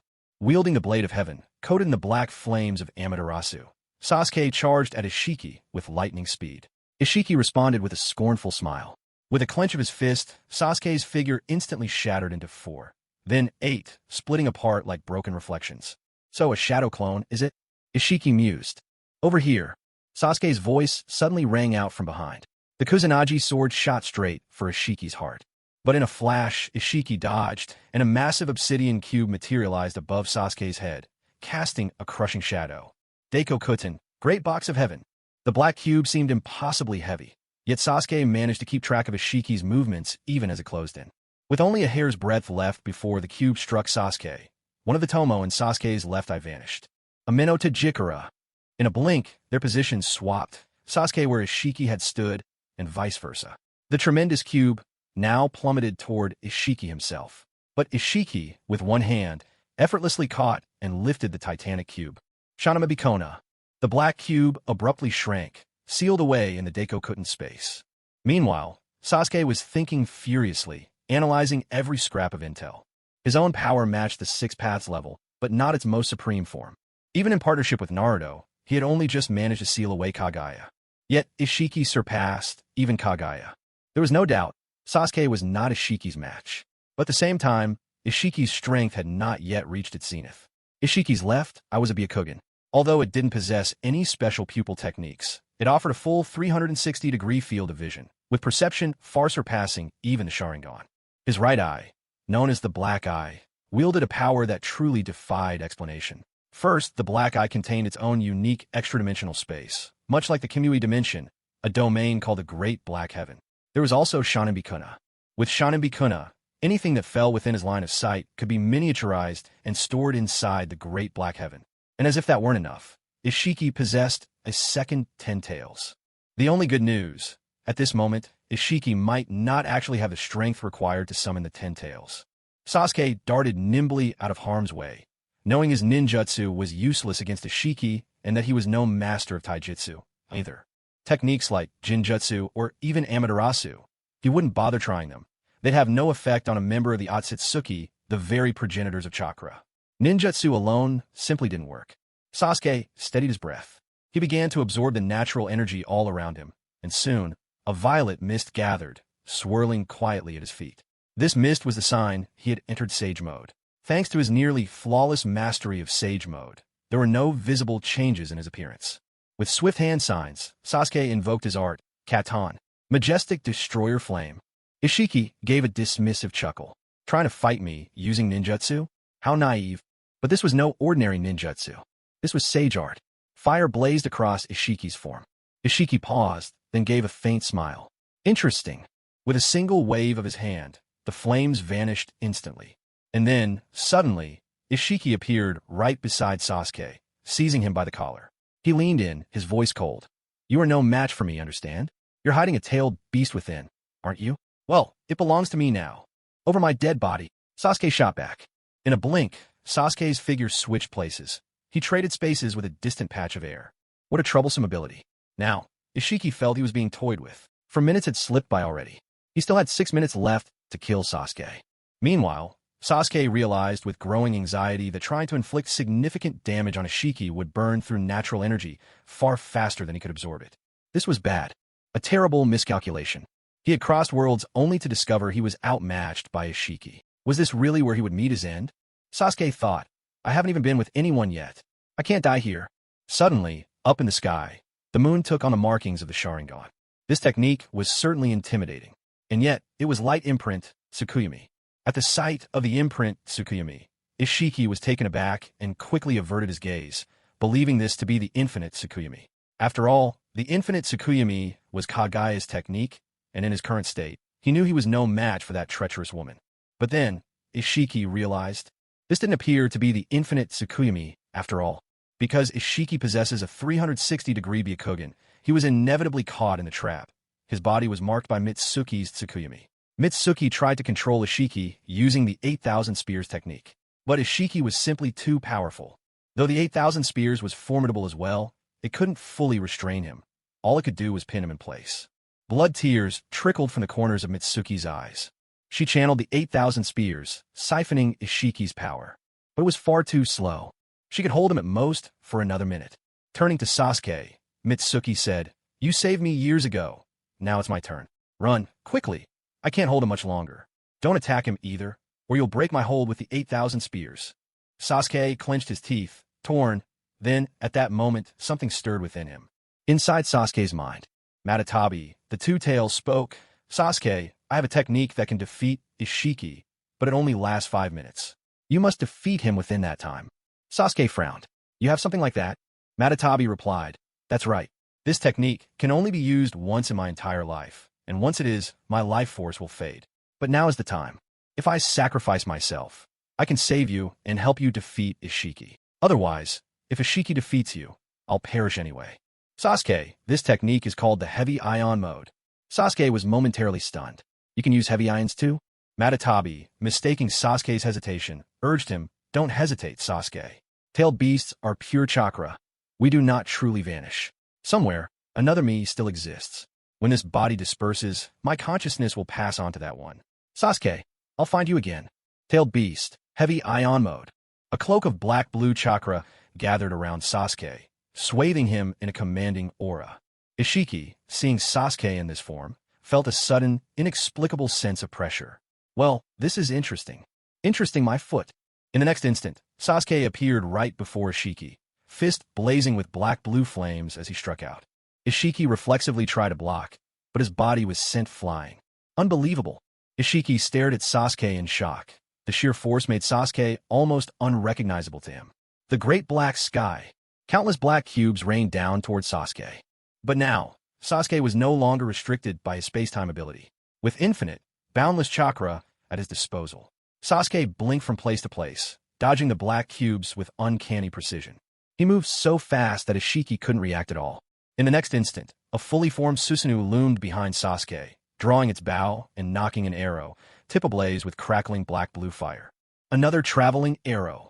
This arrow carried the chakra of the two tails accumulated over centuries. Could you possibly withstand it? It wasn't the sheer power of the two-tails chakra that was formidable, but rather the force of life pulsing within it. The black-blue flames engulfed everything around the target, erasing all traces, including Ishiki. Ishiki's appearance was reduced to a charred shell. Sasuke, releasing his Susanoo, descended from the sky and looked down at Ishiki. Suddenly, Ishiki's eyes snapped open. Locking eyes with Sasuke for a brief moment, Ishiki spoke. Interesting. Farewell. His body crumbled entirely to dust, scattering into nothingness. Yet now, at the center of Sasuke's left palm, appeared a jet-black rhombus-shaped mark. Sasuke's expression darkened. So that's your game, planting a curse mark on me? But as for how to remove it, Sasuke genuinely had no idea. Has Ishiki turned into a lingering shadow? Sasuke thought. No matter. At least, Ishiki was no longer an immediate threat. After this ordeal, for him to regain his strength, it would take centuries. Meanwhile, elsewhere, in the hidden cloud village, the two-tails who had been resting was suddenly flooded with memories that did not belong to her. Visions forced into her mind. Hashirama, capturing me, the hidden cloud village, the thundercloud gorge, Yugi to Sasuke, time travel, the ultra-heavy ion state. Are these my memories from the future? I never imagined I'd go through so much. Without hesitating, the two-tails made her way towards Sasuke, eager to be sealed inside him once more. Sasuke, it seems, is toying with time itself. At this moment, Sasuke didn't yet exist in this timeline, but the two-tails was present. The future version of the two-tails, however, had also appeared. As long as Sasuke brought this two-tails back with him to his own era, everything would be fine. At most, the only price would be the two-tails going missing between this point and the moment Sasuke traveled back. Meaning in the history of this world, the two-tails would vanish for a while, allowing Sasuke to harness the ultra-heavy ion state and stand against Ishiki. Sasuke soon found the temporal turtle from this point in time. Watching the little turtle whirl around and around, Sasuke asked Mitsu, "Are you leaving too?" Mitsu shook his head. "No, once you're gone, I'll return to my slumber. In the future, I'll awaken and find you." As the chakra surged, the turtle spun ever faster, suffused with an otherworldly light. Sasuke vanished from this era, returning to the future. In the years that followed, Hashirama sought to capture all nine-tailed beasts, to distribute them evenly among the villages and maintain the balance of power. But despite searching every corner of the ninja world, he was never able to find the two tails. At the same moment, in the present, land of Earth, amid a sudden flash of light, Sasuke reappeared, his body and memories, still those of his 18-year-old self, because Sasuke traveled back from age 15 to an earlier time and spent another 3 years there. He is now 18, both his soul and body. Though the timeline has changed, Sasuke's body has undeniably matured. He could feel the power coursing through him. Ever since mastering the heavy ion mode, his ability to sense chakra had become extraordinarily nimble. It was as if he himself were a vessel of moving chakra. The strange mark in his palm, although its effects hadn't fully revealed themselves yet, would undoubtedly become significant in the future. After all, this was the Ikarama of the tattoo era. Boruto has Momoshiki. Having an Ikarama of his own seemed entirely reasonable. Wait a minute. If he'd intercepted Hinata, Boruto would never be born. Sasuke glanced up at the sky. It was a little overcast. Suddenly, a patrol squad spotted him. "Hold it right there. Who are you?" Sasuke turned toward the patrol. Above their heads gleamed the headbands of a Wagakure. They were ninja from the land of Earth. Sasuke replied, "The real question is, who are you?" The ninja answered, "I am Mamushi of the Two Scales clan. Inoki is my uncle, and I'm also the captain of a Wagakure police force's 3rd unit." Mamushi Two Scales was exceedingly arrogant, given his blood ties to Inoki. Sasuke didn't respond to Mamushi's challenges. Instead, he asked, "Which way leads to Konoha?" Mamushi frowned. Was this stranger a Leaf Village spy? Actually, Konoha lay to the northeast. But Mamushi, acting on his own, planned to lure Sasuke toward Wagakure's main district and have Inoki handle him personally. He pointed southwest and said to Sasuke, "It's that way." Sasuke headed off in the direction he was shown. After traveling most of the day, Sasuke came upon a massive crater. Sasuke paused, puzzled. Could pain have passed this way while I wasn't looking? But observing the architectural remains at the bottom of the pit, this clearly wasn't Konoha. Mamushi burst out laughing. "Ah, I tricked you. This isn't Konoha, it's a Wagakure." With that, Mamushi raised a flare gun and fired it into the sky. With a loud bang, the flare exploded overhead. An arrow launched through the clouds, a clarion call summoning legions. As the signal echoed through the sky, the entire ninja force of the land of Earth mobilized. Among them were also Inoki and Kuratsuchi. Not long ago, pain had destroyed half the land of Earth, leaving Inoki seething with frustration but helpless to act. He was simply no match for pain and the power of Devapath. It would be pure folly to march into Amage Cure to confront him. Every rogue from the Akatsuki was formidable in their own right. However, when Inoki saw that the one standing before him was not Tendo Pain, but just a kid, anger surged through him like wildfire. Inoki was instantly furious. Tendo Pain bullied me, Deidara bullied me, and now you, a brat from a leaf, want to bully me too? Without hesitation, Inoki turned to his aide and barked, Mamushi, seize him. We'll negotiate with Tsunade tomorrow. Sasuke. Sasuke fixed Inoki with a cold stare. Do you even know who I am? But Inoki, blinded by rage, snapped back. Do you even know who I am? Get him. Now. Sasuke let out a derisive chuckle. An overwhelming surge of chakra erupted from him, sending everyone around flying as if struck by an invisible force. And then, towering into the sky, hundreds of meters tall, the full form of Susanoo appeared above the land of Earth, casting its shadow over all. Inoki was left stunned and numb. Why am I seeing this Susanoo again? And this one, it exuded an even greater menace than the one he'd once witnessed from Madara. Inoki was utterly bewildered. Yet another monster has arrived. Half a day later, in the Tsuchikige's office, after plenty of coaxing and pleading, Inoki finally convinced Sasuke not to take revenge against the land of Earth. Old as he was, it seemed all he ever did these days was beg like a beaten grandson. Yet the truth was, Sasuke never had any genuine interest in taking it out on the whole country. What he really wanted was nothing more than to teach this cranky old man a lesson. Kuratsuchi shot Sasuke a sidelong glance. What are you looking at? Sasuke replied coolly, looking at you. Problem? Kuratsuchi just let out a long sigh. The will to argue had left her. After all, Sasuke's power spoke for itself. That night, as darkness mingled with a restless wind, Kuratsuchi sat at her window, gazing out at the moon and heaving a melancholy sigh. If only I had power like Sasuke's. If only. The next morning, Sasuke, on his own, walked into the Tsuchikige's office. Almost all the affairs of the land of Earth were handled by the Tsuchikige alone. He was the first among the Kage to truly centralize power. Sasuke said flatly, Tsuchikige, you're getting old. The Tsuchikige sensed trouble in those words, forcing a couple of hollow laughs. I may be up there in years, but I've still got some life left in these bones. I'll be straight with you, Sasuke went on. I'm giving you two choices. 1. Take a beating from me and become the sworn enemy of the whole ninja world. The Tsuchikige smirked. And just how would you manage to make me the enemy of the entire ninja world? A subtle smile crossed Sasuke's lips. Lord Tsuchikige, you wouldn't want everyone to discover who's been running the black market from behind the scenes, do you? Inoki froze. That was a secret. How could Sasuke possibly know? No one else knew about this, only Inoki himself. The black market held almost every bounty order for ninjas across the world, and the bounties claimed most frequently came from Konoha and the Hidden Cloud. Not long ago, Asuma Sarutobi's head had been exchanged for 30 million ryo, and it was Inoki who had paid that sum. If the other villages found out that he was actually the boss of the black market, then the main battlefield of the Fourth Great Ninja War would surely shift to the land of Earth. Inoki asked, what's the second option? Sasuke replied, it's simple. Pass the title of Tsuchikige on to Kuratsuchi. Inoki cried out in shock, Kuratsuchi? But she's just a girl. How could she possibly beat Tsuchikige? Sasuke retorted, and why not? Both the Hokage of the Leaf and the Mizukage of the Hidden Mist are women. Besides, Kuratsuchi is your granddaughter. Inoki's gaze wandered, betraying his hesitation. He said, but Kuratsuchi can't use Dust Release. Sasuke challenged, could Deidara use Dust Release? He couldn't, either. Yet if it were Deidara, Inoki would have considered it. He would have passed on the title. Behind Sasuke, a purple aura began to appear, slowly growing stronger.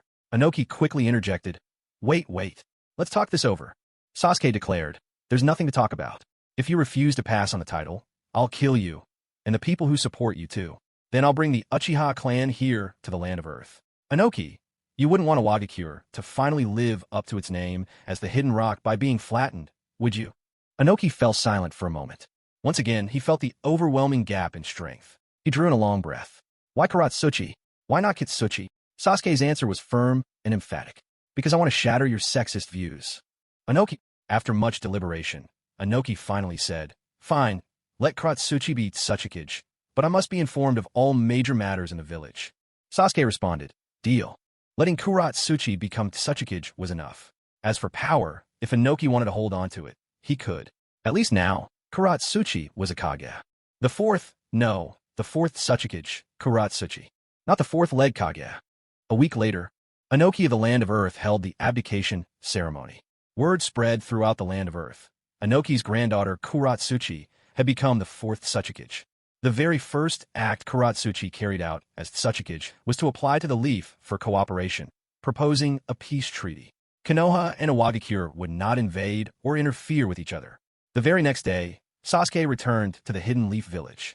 At that moment, another round of the chunin exams had just concluded. Hinata and the rest had all been promoted to chunin. Outside the testing hall, Sakura said excitedly to Hinata, "Hinata, we're both chunin now." Hinata nodded, yet there was a tinge of melancholy in her eyes. It had already been a month since Sasuke crossed over, and Hinata had worried about him day and night, losing more than 20 pounds in the process. And Hinata was only 15, still in the prime of her growth. From the side, you could look right past Sakura and see Hinata without even trying. Sakura looked as flat as a runway. Hinata's steps were a little unsteady. What a natural gift she had. Outside the examination hall, Kakashi waited for his students. This time, Naruto's opponent was Neji. Naruto took the victory, but both of them showed the strength worthy of chunin. Kakashi watched his students emerge one after another. His thoughts drifted back to his own days as a student, back when Minato was still alive. He himself had become a jonin at a young age. During his first chunin exams, Rin passed, but Obito failed the written test. Yet with Rin's encouragement, Obito succeeded on his second try. But through all these years, Obito's strength had long since surpassed Kakashi's. Once, Kakashi had been known as the gifted ninja. Obito, on the other hand, had been called the eternal underdog. And yet, the underdog surpassed the genius. Kakashi had no idea what Obito had experienced all these years. But the scars on Obito's face spoke of a life filled with pain. After Kakashi returned Obito's eye, he hadn't seen Obito again. Now, Kakashi wanted to meet Obito again. He wanted to know if Obito's word from the past, offering his life in exchange for Rin's, could ever come true. Could it really be done? Suddenly, a figure appeared behind Kakashi out of nowhere. Sasuke placed his hand on Kakashi's shoulder, startling him. Kakashi couldn't stand it when someone stood behind his back. In an instant, Kakashi drew his short blade and struck at Sasuke. But all he hit was a slab of stone. Now with his heavenly hand power, Sasuke's movements were completely unrestricted, and his technique was as swift as a blink. Kakashi hadn't even noticed that what he struck was not a person, but a rock. Facing Kakashi, Sasuke quipped, "Is this how you welcome your student, Kakashi-sensei?" Kakashi felt his body jolt. He turned to look at Sasuke. After just 1 month apart, Sasuke had grown much taller. He had truly matured. Kakashi asked, "Sasuke, is that you? How have you grown so much?" Sasuke replied, "I spent 3 years in an alternate timeline. By the way, Kakashi-sensei, where's Rai?" Kakashi answered, "Fugaku took Rai home." Sasuke nodded. Outside the exam room, Sakura and Hinata caught sight of Sasuke's back. Sakura wondered aloud, "Who's talking to Kakashi-sensei?" Since Sasuke was now even taller than Kakashi, it never occurred to Sakura that it might be him. But Hinata froze. This was Sasuke, she was certain of it. Tears welled up in her eyes. Hinata dashed forward and hugged Sasuke tightly from behind. Sasuke felt Hinata's gentle touch and turned to her, asking softly, "Did you miss me?" With tears streaming down her face, Hinata replied, "Why were you gone for so long? Were you okay over there?" Through his conversation with Kakashi, Sasuke had found out how much time had passed. He realized that, in this world, he'd been gone for only about a month. Sasuke said to Hinata, "It's only been a month, not that long. But on the other side, I spent 3 whole years." Hinata threw herself into Sasuke's embrace, afraid that any second this might all turn out to be just a dream. Gently, Sasuke scooped her up, and in the blink of an eye, they vanished from where they stood. Sasuke was using a Minoda Jikara, flickering instantly from place to place, until they arrived inside the Hyuga clan compound. At that very moment, Niji was facing Naruto in a duel. Although he hadn't managed to defeat Naruto, he had done everything he could. During the battle, Naruto managed to knock off Niji's forehead protector. For a split second, Niji's forehead was exposed, clear and unmarred, devoid of any sign of the caged bird seal. It was only a brief moment, but the sharp-eyed members of the Hyuga clan noticed. Word spread through the clan, and an uproar erupted. Although Niji was the son of Hayashi's twin, Hisashi, he was still a branch family member, and the distinction between branch and main family was absolute. The marking of the caged bird seal on branch family members had been a Hyuga tradition dating back to the Warring States period. Rules were rules, not to be broken. But now, Niji's forehead clearly bore no trace of the caged bird seal. This was a violation, a taboo the clan could not tolerate. For a branch family member, the caged bird mark was non-negotiable. In the courtyard, Niji had stripped off his shirt and knelt in the center, his back crisscrossed with red welts. Hyuga Hizashi, holding a rattan switch, dipped it in water and lashed Niji's back with relentless force. Hizashi cried out, "You unfilial son, do you understand your mistake? You rebel, do you realize what you've done? Why can't you accept your station? Why did you dare to remove the caged bird mark without permission? Do you intend to take the place of the main family? Speak up. Tell me, do you admit your fault?"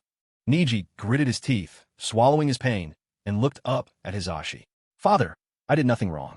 Why should I admit to a mistake I didn't make?" Hizashi's anger was like a storm, his beard bristling, eyes wide. "Stubborn to the end." But Niji replied, "Father, times are changing, yet our Hyuga clan stubbornly clings to the old ways. Branding the branch family with the caged bird seal is a shameful practice. It stifles my potential and holds the entire Hyuga clan back from becoming the strongest it could be. I am a person, not a tool to be used by the Hyuga clan. I want to live for myself." Hizashi saw things differently. Their clash was not just between father and son, but of two eras, two worldviews. "What utter nonsense! You were born a Hyuga, and you shall live for the Hyuga. If you wish to live for yourself, then gouge out your Byakugan and cast away the Hyuga name." Niji would not back down, not even a step. To him, this was a mistake that could never be justified. At that very moment, Hayashi Hyuga pushed open the gate and entered the courtyard. When Hizashi Hyuga saw Hayashi, he immediately grew alarmed and hurriedly shielded Niji behind him. "Brother, I was just disciplining Niji and was about to reapply the caged bird seal on him." Hayashi sat down across from Niji and addressed both Niji and Hizashi. "Niji, Hizashi, I overheard your conversation, and I have to say, Niji makes a valid point. The traditions of the Hyuga clan are indeed outdated. Times are changing, and so too must the Hyuga. But Niji, you must understand, reforming these traditions is not something that can happen overnight. The caged bird seal has become so deeply ingrained in the mindset of the branch family members. Don't forget, the main family only makes up 5% of the Hyuga clan, while the branch family accounts for 95%. In other words, it's very difficult for the main family to keep control over the branch family. If there were no caged bird seal, wouldn't there be those among the branch family who desire to be clan head? There definitely would. And so the caged bird seal dashes their hopes completely. Besides, Niji, once the caged bird is placed, there's no undoing it. I have no idea how you managed to break the caged bird seal, but you must reapply it. Otherwise, others in the branch family will grow jealous of you, and I imagine the condition to lift the seal isn't simple, is it?" Niji had almost forgotten. He only vaguely recalled Orochimaru drawing something from him once. And just like that, the seal was broken. Niji was somewhat moved, and yet, he still did not wish to have the caged bird seal reapplied. For his own sake, he could not accept it, but for the sake of the clan, it seemed he should. Hayashi saw Niji's hesitation and shouted, "Niji, without the caged bird seal, how can we stand against the branch family?" Suddenly, a voice called out from behind Hayashi, "That's simple. I'll help the main family." Sasuke descended from the sky, holding Hinata in his arms. He turned to Hayashi. "Uncle, for the future of the entire Hyuga, I believe the caged bird seal should be undone. There's no need to fear rebellion within the clan. Look at us, the Uchiha.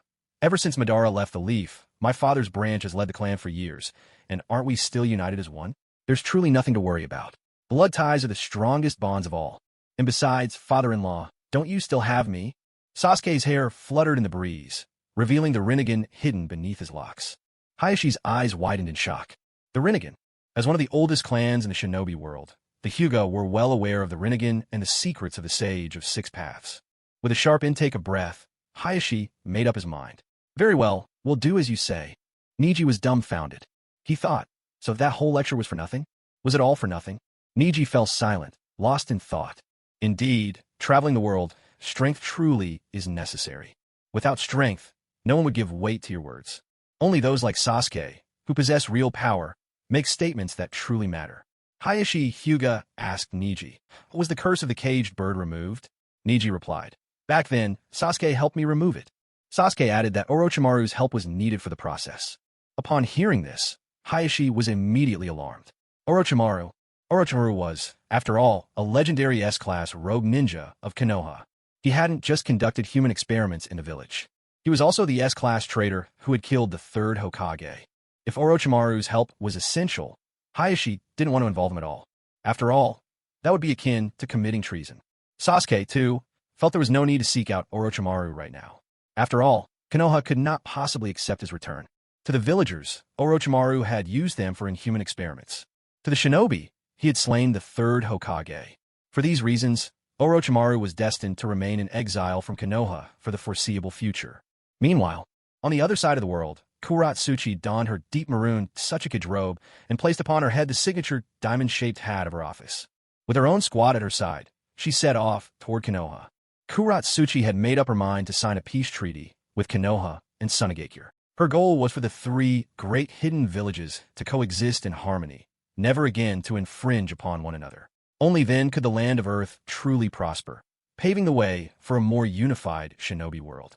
As for old grudges between the villages, let them end with this generation, here and now. Elsewhere in Konoha, within the Uchiha clan, Kenjin Uchiha had just joined the Ninja Academy as a new instructor. Sasuke was completely taken aback when he heard the news. The name Kenjin practically sounded like scoundrel, and yet he'd become a teacher. What would he possibly teach?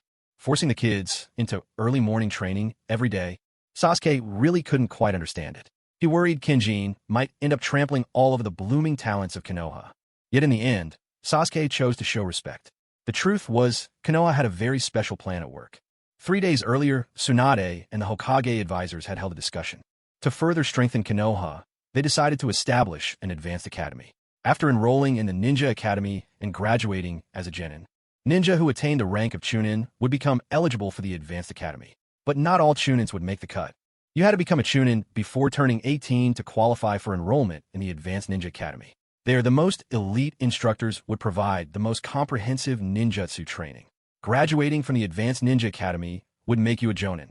But earning that graduation was an immense challenge in itself. As one of the main leaders, Shikaka Nara handed over the Nara clan's signature shadow imitation technique. The shadow imitation technique isn't a Kekkei Genkai, but rather a unique form of ninjutsu. It's a technique possessed only by those of a Nara clan. This is because it's been passed down exclusively within their lineage. And it's not just the Nara clan. There's also the Aburame clan's insect-controlling techniques, and the Yamanaka clan's mind-body switch technique. And further still, Tsunade's creation rebirth technique, the In seal, and the advanced lightning release body techniques. All these high-level jutsu. All of them were laid out, filling the advanced curriculum of the elite ninja academy. Reaching this decision was difficult for Shikaka Nara, since for so many years, the Nara clan's reputation across the ninja world rested on their mastery of the shadow imitation technique. Well, perhaps not a world-shaking reputation. In any case, it was thanks to this unique jutsu that the Nara clan managed to survive through tumultuous times, persisting until today. So, giving up the shadow imitation technique was a deeply personal struggle for Shikaku. But for the sake of Konoha's bright future, Shikaka Nara decided there was no point in hoarding these secrets any longer. It was time to bring their heritage from behind closed doors and use it to make Konoha truly strong. After all, this was no trivial matter. One couldn't simply open an elite ninja academy at a whim. So, Shikaka planned to first select a few qualified teachers from the regular Konoha Ninja Academy for an initial round of testing. With this in mind, Shikaka Nara set out to choose instructors from the academy. He considered elite jonin like Kurenai Yuhi, Might Guy, and Kakashi, as well as experienced shunin teachers like Konohamaru and Irika. And then, Uchiha Kenjin. The moment Shikaku spotted Kenjin, his head started to ache. Shikaku and Kenjin had always been at odds. Kenjin had a habit of showing up to Shikaku's 8 a.m. classes, seemingly just to get under his skin. It was safe to say that Shikaku really did not like this guy. Suppressing his irritation, Shikaku forced himself to ask, "Aren't you the squad captain for the police force? Why are you here trying to be a teacher?" Kenjin puffed up with arrogance and replied, "I'll go wherever I want, whenever I want. If I want to be a teacher, then a teacher I'll be." Shikaku sighed, "Maybe you should just go back and keep being a squad captain." Suddenly, Kenjin's face twisted in mock rage. Right in front of everyone, he shouted at Shikaka, "I showed up to your 8 a.m. again. Stop trying to show off in front of me. If you keep it up, I'll teach you a real lesson." With barely a movement, Kenjin launched into action, catching Shikaku completely off guard.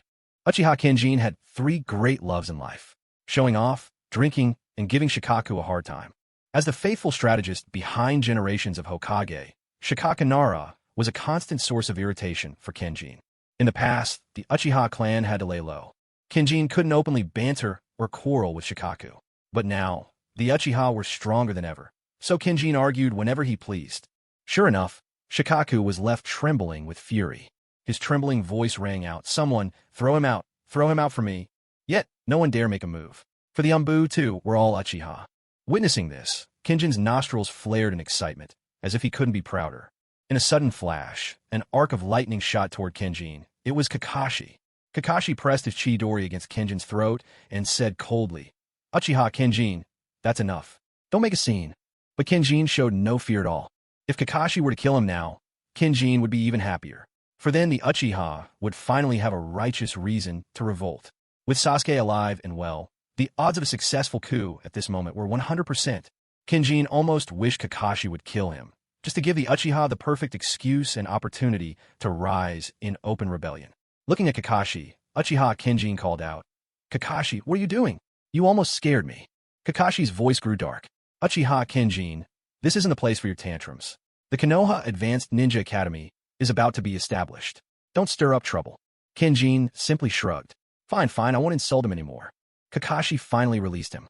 Shikaka Nara felt as though the very sky was collapsing. The police force now controlled all of Konoha's security. Every civilian in the village, anyone who wasn't a ninja, had come to fear the police force. Even a ninja themselves feared the Uchiha. Now, even the Umbu no longer obeyed the Hokage, but took orders from the Uchiha. The sky above Konoha had fallen. Not long ago, hiding from the hidden rain had killed Asuma. Kakuzu had killed Chiriku of the Fire Temple. One could call this an outright declaration of war against Konoha. Shikaku, together with Tsunade, had immediately decided to mobilize the ninja to avenge Asuma. But they were blocked by Fugaku. Fugaku said, "What are you doing? Are you really going to start the fourth great ninja war with your own hands?" Shikaku pleaded, "Fugaku, if the hidden rain can kill Asuma and Chiriku today, there's nothing stopping them from killing the Hokage tomorrow. The war has already begun." Fugaku countered, "On what grounds is Asuma Sarutobi the representative of all of Konoha? If the hidden rain had killed 2 ordinary villagers, would you be this outraged?" Shikaka hesitated. "Well," Fugaku pressed on, "as a Hokage advisor, you should treat everyone equally. You're playing favorites so blatantly. I'll say it plainly. I refuse to sanction war with the hidden rain, and any objections are invalid. Even if war breaks out, the Uchiha clan will stand aside. We will not send a single fighter." Shikaku was bursting with anger. The Umbu and the police force, all the might of Konoha, one could say, had fallen under Uchiha control, and yet the Uchiha stood by, arms folded, indifferent. Narashika couldn't help but say, "The Uchiha clan, huh." Back then, the third should have listened to the second and wiped out every last Uchiha. Hearing this, Fugaku paused with his pen. Shikaku immediately realized he'd said the wrong thing. With a half-smile, Fugaku replied to Narashika, "The second Hokage didn't have the strength to exterminate the Uchiha, because Lord Madara left him with scars he'd never forget. Besides, the first Hokage never allowed the second to act against the Uchiha. As for whether the third could have wiped us out, well, who's to say? But let me tell you this. If I wished, by tomorrow, the Nara name could vanish from the leaf forever." Uchiha Fugaku spoke with that same half-smile. That look made an immense pressure settle on Shikaku. Sweat trickled down his back. In the end, under Fugaku's overwhelming presence, Shikaku had to yield. "I am sorry. I misspoke." With that, Fugaku swept out of the room, leaving Shikaku behind. Every time Shikaku remembered this, he couldn't help but feel that Konoha was doomed. As a staunch supporter of the third Hokage, the Nara clan could no longer stand side by side with the Uchiha. That's why they were desperate to help the Hokage regain power. But the Uchiha now, they'd grown far too powerful. The last resort Shikaku could think of was to establish the Konoha Advanced Shinobi Academy to counterbalance the Uchiha. Drawing a deep breath, Nara Shikaku reached his decision. Some of Konoha's elite jonin, together with their own students, were sent to teach at the new Konoha Advanced Shinobi Academy. At the Hokage's office, Nara Shikaku looked utterly drained as he asked Tsunade, "Lady Tsunade, I feel we can't oppose the Uchiha anymore. Where has Lord Jiraiya gone?" Tsunade pursed her lips. "That guy Jiraiya, he's always off who knows where. I have no idea what he's up to now, always roaming around, chasing inspiration for his stories." Shikaku asked, "Then Lady Tsunade, who will serve as the headmaster for the Konoha Advanced Shinobi Academy?" Tsunade answered, "I'll take on the role myself." Meanwhile, elsewhere, among the Uchiha clan, the tailed beast organization was gathering. Gaara of the One Tail, Sasuke of the Two Tails, Uchiha of the Six Tails, and Naruto of the Nine Tails. With their arrival, the organization finally had 4 members. This was also the first time Naruto and Gaara had seen each other since the chunin exams. Naruto looked at Gaara with a hint of envy.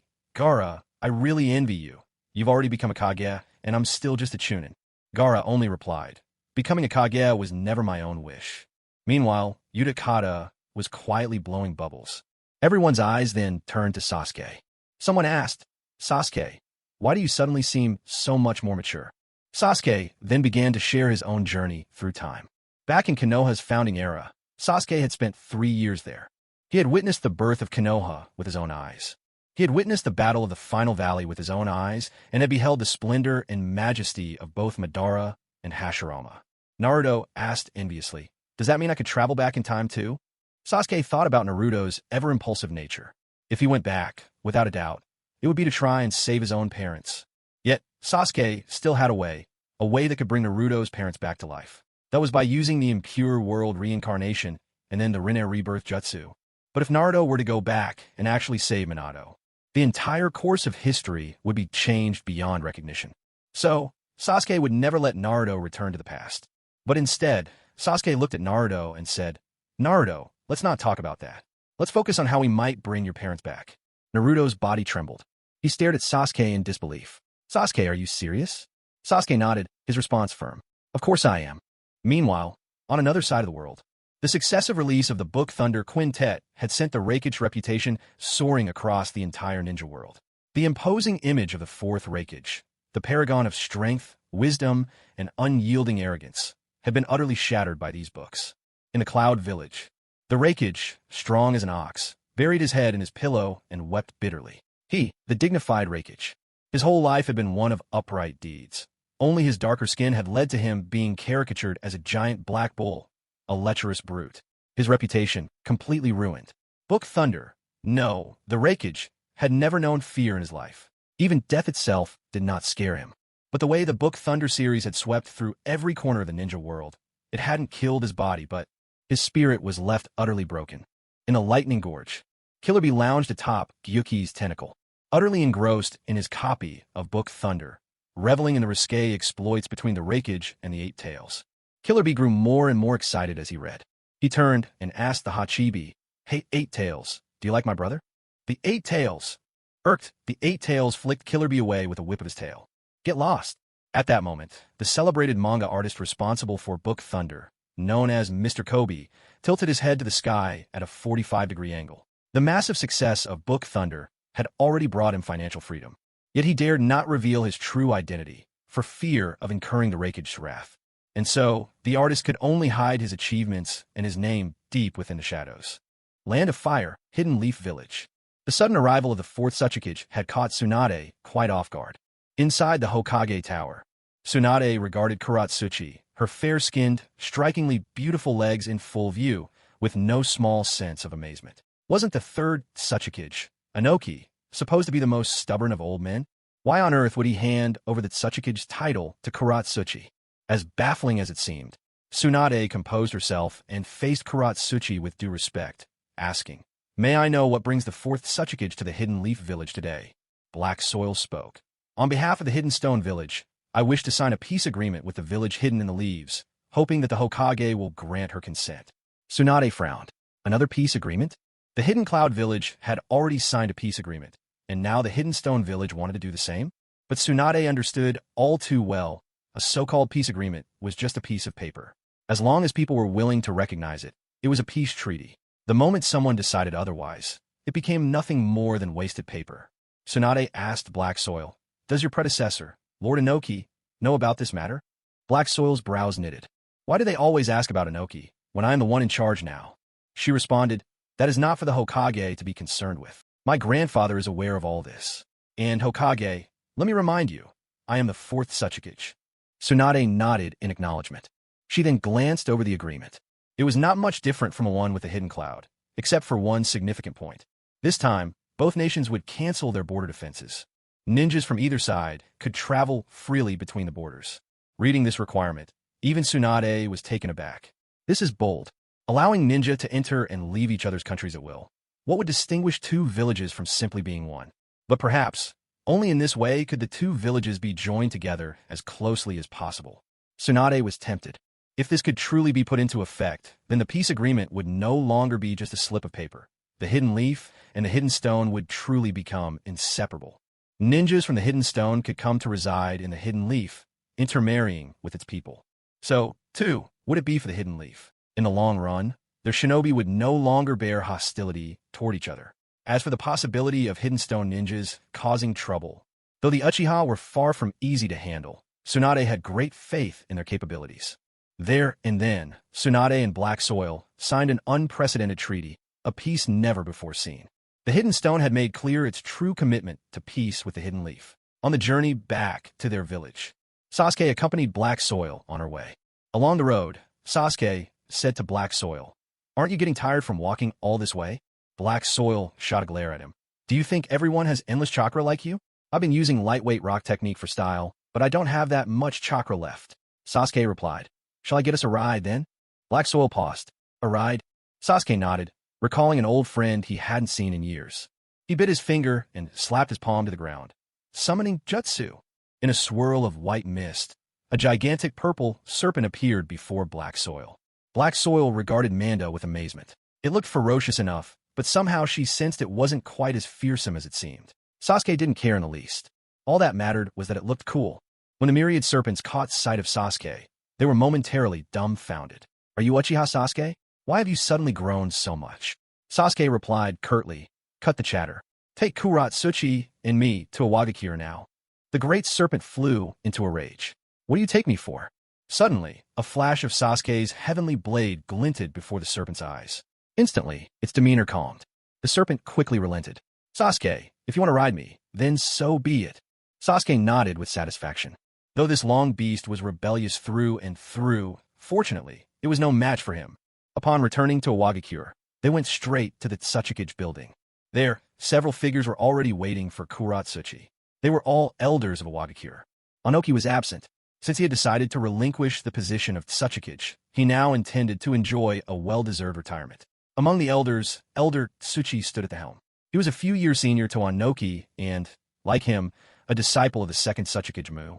Yet, unlike Onoki, Elder Tsuchi never mastered dust release. Onoki had mastered it. Thus, Onoki became Tsukiji, while Elder Tsuchi remained just an elder. Elder Tsuchi questioned Kuratsuchi sternly. "Girl, did you go to sign a peace treaty with Konoha?" Kuratsuchi nodded. Elder Tsuchi erupted in anger. "Why should a Wagakure submit to others? Why must we swallow our pride?" Kuratsuchi tried to explain. "It's not submission, but peaceful coexistence. It's not humiliation either." But Elder Tsuki would hear none of it. He turned to her with a warning. "Girl, if you still wish to remain Tsukiji, I advise you to tear up that peace treaty. Otherwise, I'll gather my supporters and move to impeach you." Kuratsuchi opened her mouth to respond. But Sasuke stepped forward to shield her, wholly unconcerned with who this Elder Tsuchi was, and certainly not inclined toward politeness. Sasuke declared, "An old man with one foot in the grave, and you still meddle so much?" Elder Tsuchi snapped back. "This old man's body is sturdy. Living another good decade or so won't be a problem." Sasuke smiled faintly at that. "How about now?" With a flash of the Kusanagi sword, Sasuke severed one of Elder Tsuchi's arms. The elder stared in shock. It only dawned on him a moment later. His arm had been chopped off. He rolled on the ground, writhing in pain. Sasuke addressed the elder's supporters, his tone cold and unyielding. "You have 3 minutes to decide. Will you side with Kuratsuchi or with this old dog? For those who choose the latter, I'll give you a taste of true hell." The icy chill in Sasuke's voice made the onlookers feel as though they'd sunken into a bottomless abyss. Finally, one person, braving his fear, cried out, "Who the hell are you?" But before he could finish, the Kusanagi blade shot through his heart in an instant. In that moment, not a sound dared to arise. An eerie and absolute silence fell. All that could be heard was the steady, dripping sound of blood from the blade of heaven. It seemed things had reached this extreme. Kuratsuchi herself was seized by a sudden urge to execute the entire upper echelon of the land of Earth on the spot. But then someone suddenly shouted out, "Good, well done. That was brilliant." Kuratsuchi was stunned. "Yes, that was well done. I support Kuratsuchi. She truly deserves everyone's trust." "That's right. I choose Kuratsuchi. Peace in the shinobi world is the trend of our times." Kuratsuchi felt completely dazed. How could the public sentiment shift so quickly? Sasuke, who was still holding Kuratsuchi's hand, immediately whisked her away in a flash. After Kuratsuchi and Sasuke departed, everyone exchanged wary glances, but not a single person dared to speak aloud. They were all afraid Sasuke might suddenly return to finish what he started. At last, someone broke the silence. Let's just accept it. There's nothing we can do. Meanwhile, in the Tsuchikage Tower, Sasuke enveloped the building with his chakra, making sure there wasn't a third person lurking inside. Yet, Kuratsuchi had always been proud and selective. Ordinary people never caught her eye. But Sasuke? He was flawless, handsome, powerful, and had no desire to become a Kage. He was simply perfect. At the very same time, in another corner of the world, the land of snow faced an invading fleet breaching its shores. Princess Koyuki Kazuhana stepped forward to negotiate. The fleet belonged to the Hidden Cloud Village. This is the land of snow, a client nation of Leaf. There's a peace treaty between Cloud and Leaf. Leave at once, she declared. But the Cloud shinobi only exchanged sneers. Hell, it's Konoha we've come to fight. 7 or 8 shadows surged forward, launching themselves at the defenders of snow. Suddenly, a figure appeared before Princess Koyuki, shielding her. Princess, please stand back. After Obito spoke, the snow shinobi withdrew behind him. Obito regarded the advancing foes with bored indifference. He simply clapped both hands against the ground. Weeping Fortress, mobile toilet. From the depths of Kemui's dimension, a titanic, demonic statue materialized, summoned by Obito. The statue instinctively reached for the summoner's chakra, but Obito selected no conduit. Denied its offering, the demonic statue instead unleashed carnage upon the enemy ninjas before it. What the heck is this monster? Run for your lives, brothers. We're doomed. We can't escape. Within minutes, the demonic statue had wiped out every single invader. When it finally grew still, Obito sealed it back into the Kemui dimension. The snow shinobi, most of whom had never witnessed such strength, stared up at the giant demonic statue, mouths agape in speechless awe. It seemed unthinkable. With someone that powerful in the land of snow, there was truly nothing left to fear. At this very moment, Obito felt a sharp pain surge through his eyes. No matter how powerful the Mangekyo Sharingan was, it always came with a fatal flaw. The more one used these eye techniques, the greater the risk of blindness became. Although Obito had rarely used the Shisui, ever since he reclaimed his left eye and unlocked the dual Kimui's full power, the strain on his ocular energy had multiplied. It was becoming harder and harder for him to endure. To make matters worse, Obito's health had been poor for some time now. Silently, he wiped away the bloody tears gathering at the corners of his eyes, careful not to let Rin notice anything unusual. But this was no solution. If he kept abusing his eye techniques, real blindness was only a matter of time. The only remedy for this, it seemed, was awakening the eternal Mangekyo Sharingan. Yet Obito had no living relatives, so the eternal version was utterly out of reach for him. At this crossroads of life science, the path led straight to Orochimaru, master of this domain and an unrivaled expert in human tissue cultivation. The village of sound. Inside a sterile laboratory, Orochimaru, draped in white, addressed Kabuto. Kabuto, which clone's development is progressing most rapidly? Kabuto replied, Lord Orochimaru, it's Suigetsu. His clone's body already has the appearance of a 3-year-old child. Next is Uchiha Obito. Obito's clone has developed a sense of self and has made repeated attempts to send signals to the outside world. Orochimaru nodded, satisfied. The Uchiha genes had all come courtesy of Sasuke, including those of Itachi, Shisui, Fugaku, Kenjin, and of course Obito. For most, the cloning process was advancing at a stable pace. Kenjin, though, was an exception. Kenjin's clones, upon gaining consciousness, would instantly disintegrate, so not a single one had yet survived. Still, it hardly mattered. Kenjin had never awakened the Mangekyo, so there was no rush in his development. Orochimaru moved into the shadowy cultivation chamber. There, transparent tanks lined the walls, each filled with vibrant green liquid, and inside floated developing bodies. Every one of these forms harbored life. They were the creations of Orochimaru's life sciences.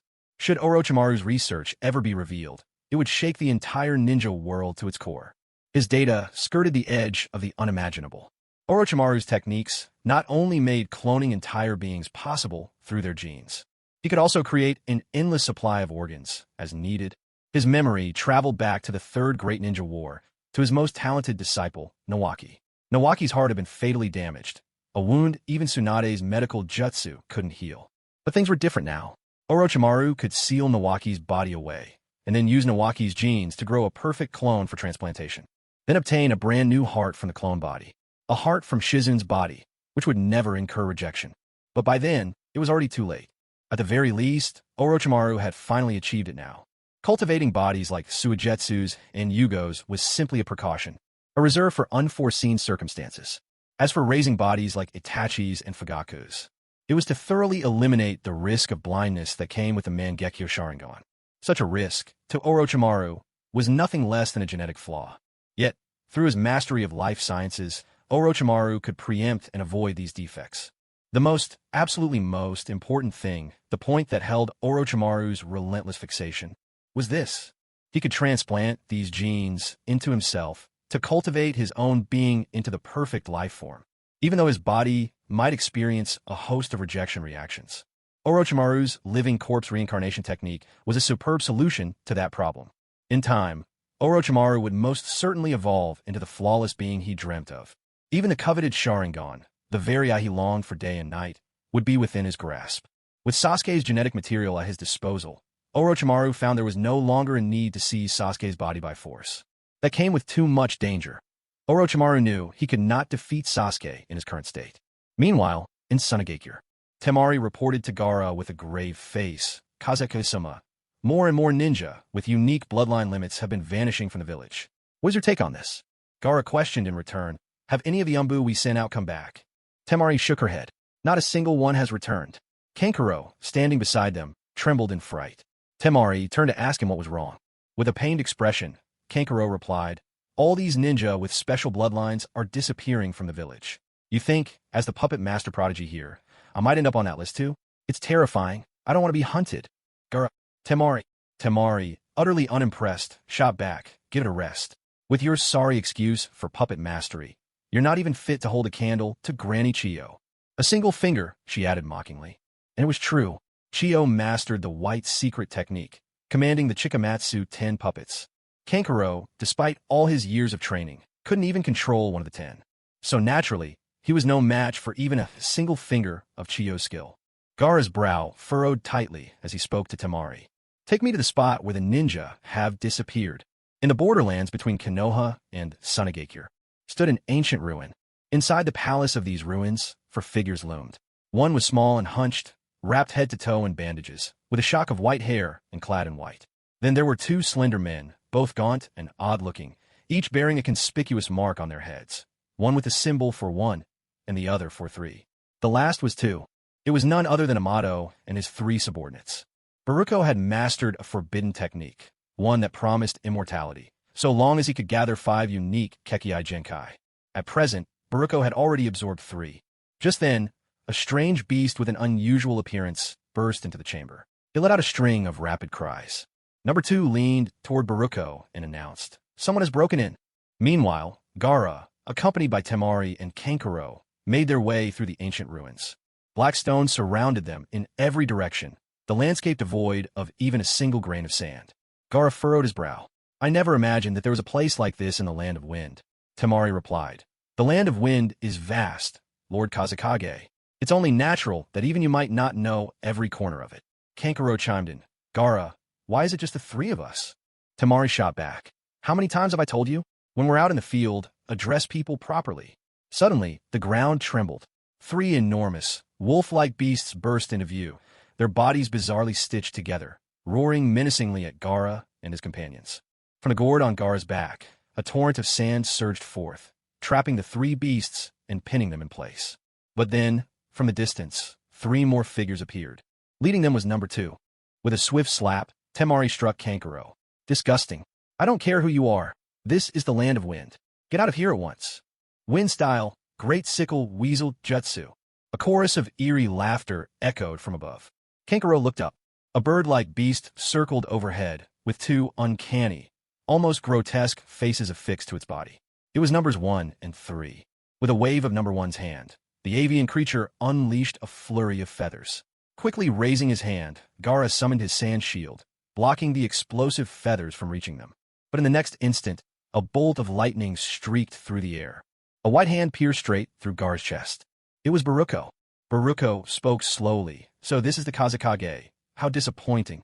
But Gaara's body began to dissolve, flowing away in a cascade of sand. A sand clone. Not far off, Gaara's figure materialized again. He stared at Baruko and demanded, "So you're the one behind the disappearances of ninjas with special Kekkei, Jinkai from Sunagakure, aren't you? Where are they now?" Baruko replied, "They're dead. And soon you will be too." Steel release.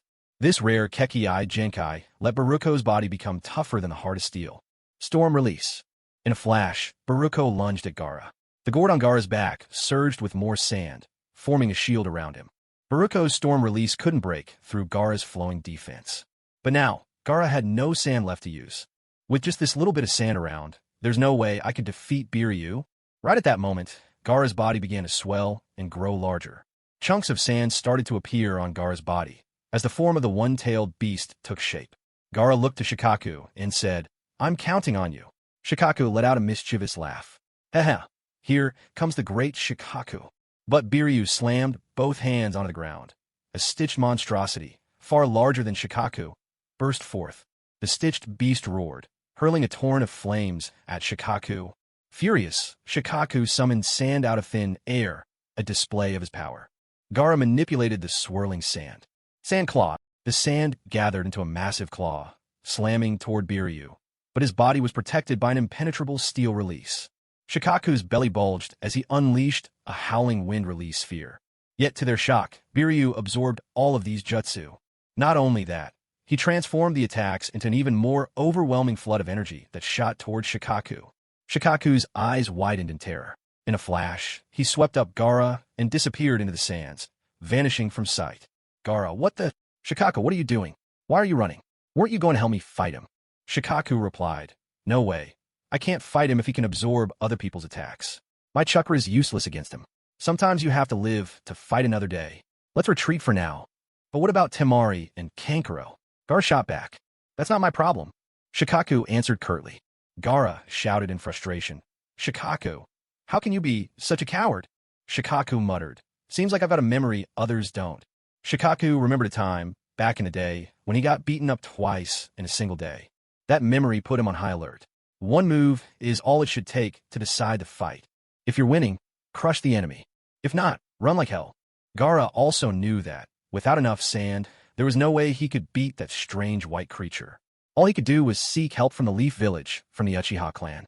Gaara turned to Shikaku. "Head toward the Leaf Village. Hurry." Gaara had to head to the Leaf Village and seek Sasuke's help. Otherwise, as he was now, he simply wasn't strong enough to defeat that white-haired girl. After all, Gaara didn't have any intel on Biryu. In the hidden Leaf Village at the AMBU headquarters, Itachi sat in a chair, legs crossed, his gaze cold and impassive as he stared down at the half-kneeling figure before him. "Lord Itachi, I failed my mission," the person murmured. Itachi's eyes rested on the masked figure. He wore a fox mask, and his name was Sai. Sai had been raised from childhood by Danzo, serving in the Foundation. After Danzo's death, Sai joined the AMBU. Now, Itachi was Sai's direct superior. Ever since he was a child, Sai had been taught that no matter the means, even if it required sacrificing a teammate, the mission had to be completed at all costs. But this time, Sai had failed his mission.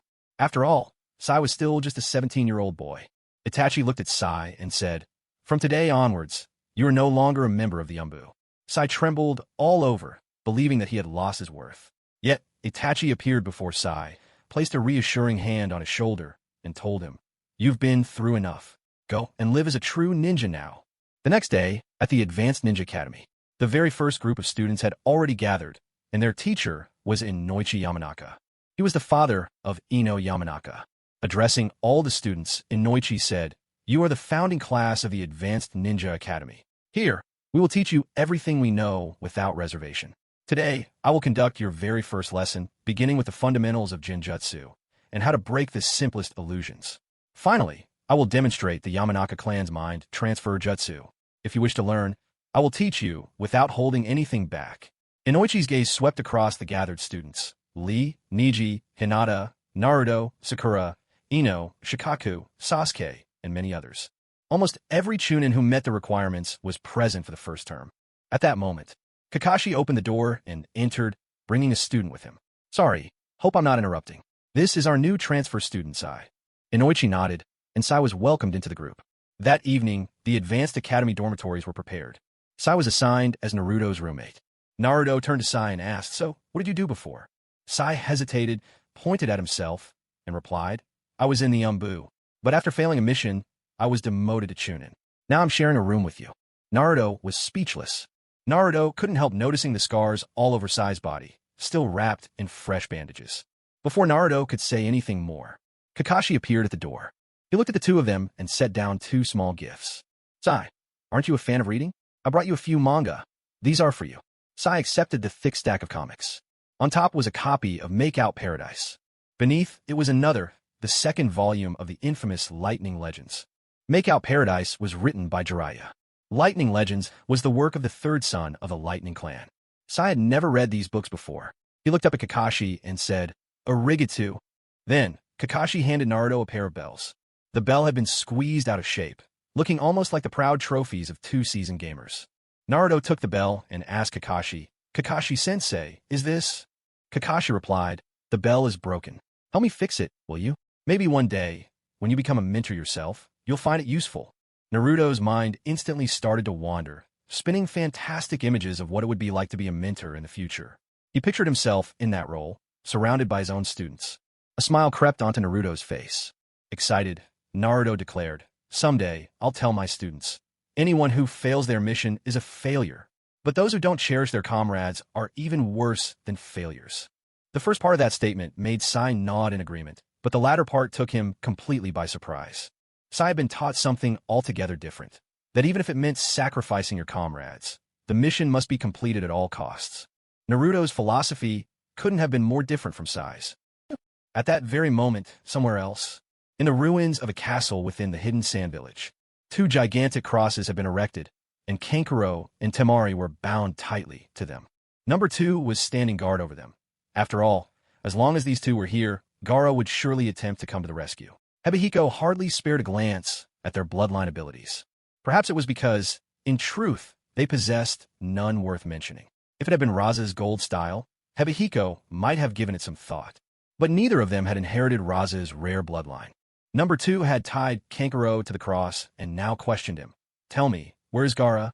Kankuro replied, "Give it up. I'll never tell you a thing." Number 2 frowned, then activated the electric current running through the cross. Kankuro's face twisted in agony. "I won't tell you anything, no matter what you do." When the electricity finally stopped, Kankuro, grimacing in pain, addressed Number 2 with defiance. "Go ahead. Throw every form of torture you've got at me. I won't say a word." Number 3 sidled over with a sly grin, teasing, "Give it up, kid. There are no honey traps waiting for you here." Kankuro suddenly deflated, all his bravado gone. This wasn't how it happened in the books. In the popular Paradise Love novels, whenever a spy was captured and refused to give in, a beautiful seductress would appear as part of the plot. Why wasn't it playing out like those stories? Number 2 looked at Kankuro, unimpressed, and switched the current back on. Kankuro's scream echoed through the room, raw and agonized. Hebihiko turned to his subordinates. "That's enough. We have bigger plans. A declaration of war against the entire ninja world." He lifted his gaze to the sky, 45 degrees upward, a dramatic gesture. Hebihiko had once been a ninja of the leaf, a contemporary of Orochimaru, Tsunade, and Jiraiya, a friend among legends. But Hebihiko's talent had never come close to theirs. Moreover, the three of them were disciples of the third Hokage. The gap in strength and talent tormented Iburi. Later, Iburi began secretly researching forbidden jutsu, the jutsu of the demon bud. After the technique was discovered, the third made his decision. Iburi must be killed. However, Iburi managed to escape. The third never succeeded in killing him, and over all these years, Iburi had nearly perfected his demon bud jutsu. He had already obtained 4 types of Kekkai Genkai: Steel Release, Swift Release, Dark Release, and Storm Release. The last Kekkai Genkai he desired was the Sharingan. But now, the Uchiha clan stood at the height of their power, so Iburi naturally did not dare target them. Yet in Iburi's heart, there was another ideal target. That was Kakashi, for Kakashi also possessed the Uchiha's Sharingan. All Iburi needed to do was to absorb Kakashi's Sharingan, and everything would fall into place, wouldn't it? This is where the importance of information truly became apparent. Kakashi had long since lost his Sharingan. He had already returned it to Obito. But because Kakashi always kept his eye covered, Iburi never knew this. Thus, Iburi's focus remained on Kakashi. Iburi had collected 4 nature transformations. With just the final piece, Iburi could become immortal, a perfect life form. Iburi's projection appeared above every village, declaring war on the entire ninja world. Once he achieved immortality, Iburi would have the power to ignite a fourth great ninja war and rule over all life in a shinobi world. After the Iburi incident, Tsunade was under tremendous pressure. Because Iburi was a ninja from the Leaf Village, a rogue ninja, other nations had developed hostility toward Konoha. As for the villages, the 5 great shinobi villages, apart from Kirigakure, all had signed peace treaties with Konoha. They didn't dare show enmity toward the Leaf Village. But countries were a different matter. Upon hearing Iburi's intent to start a ninja war, the feudal lords immediately pressured the daimyo of the Land of Fire. The daimyo of the Land of Fire had no choice. He could only summon Tsunade. When Sasuke learned of this, he accompanied Tsunade to the daimyo's residence of the Land of Fire. Tsunade turned to Sasuke and asked, "Why are you coming with me?" Sasuke replied, "I'm worried someone might bully you." Tsunade turned away, refusing to meet Sasuke's eyes. The carriage creaked along its path. Sasuke then asked Tsunade, "Why did the first Hokage show so much respect to the daimyo of the Land of Fire when a village was established?"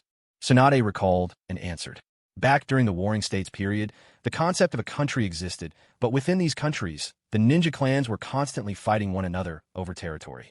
My grandfather quelled the turmoil in the Land of Fire, not by pacifying the entire country itself, but by ending the conflict among the ninja within the nation. He brought these ninja together and founded the Hidden Leaf Village. The feudal lord of the Land of Fire was very supportive of my grandfather. They provided funding and resources to help establish the village. That's why the Hokage and the daimyo have always maintained a peaceful relationship." Suddenly, Tsunade turned to Sasuke. "If you want to listen to the story, just listen. Why are you groping my sake?" Land of Fire, daimyo's mansion. As the supreme ruler of the nation, the daimyo resided in a palace of extravagant opulence. Tsunade and Sasuke, after passing through layers of guards, finally reached the inner hall. Inside this inner sanctum, steps rose toward a dais, and atop the highest platform, shrouded behind a veil, sat a rotund figure. This was the daimyo of the Land of Fire. On either side of the daimyo stood 5 guards each. Originally, there should have been 6 on each side, totaling 12, the 12 ninja who protected the daimyo. Asuma and Chiriku used to be among them. But both had already lost their lives to Kakuzu, who had claimed their heads for bounty.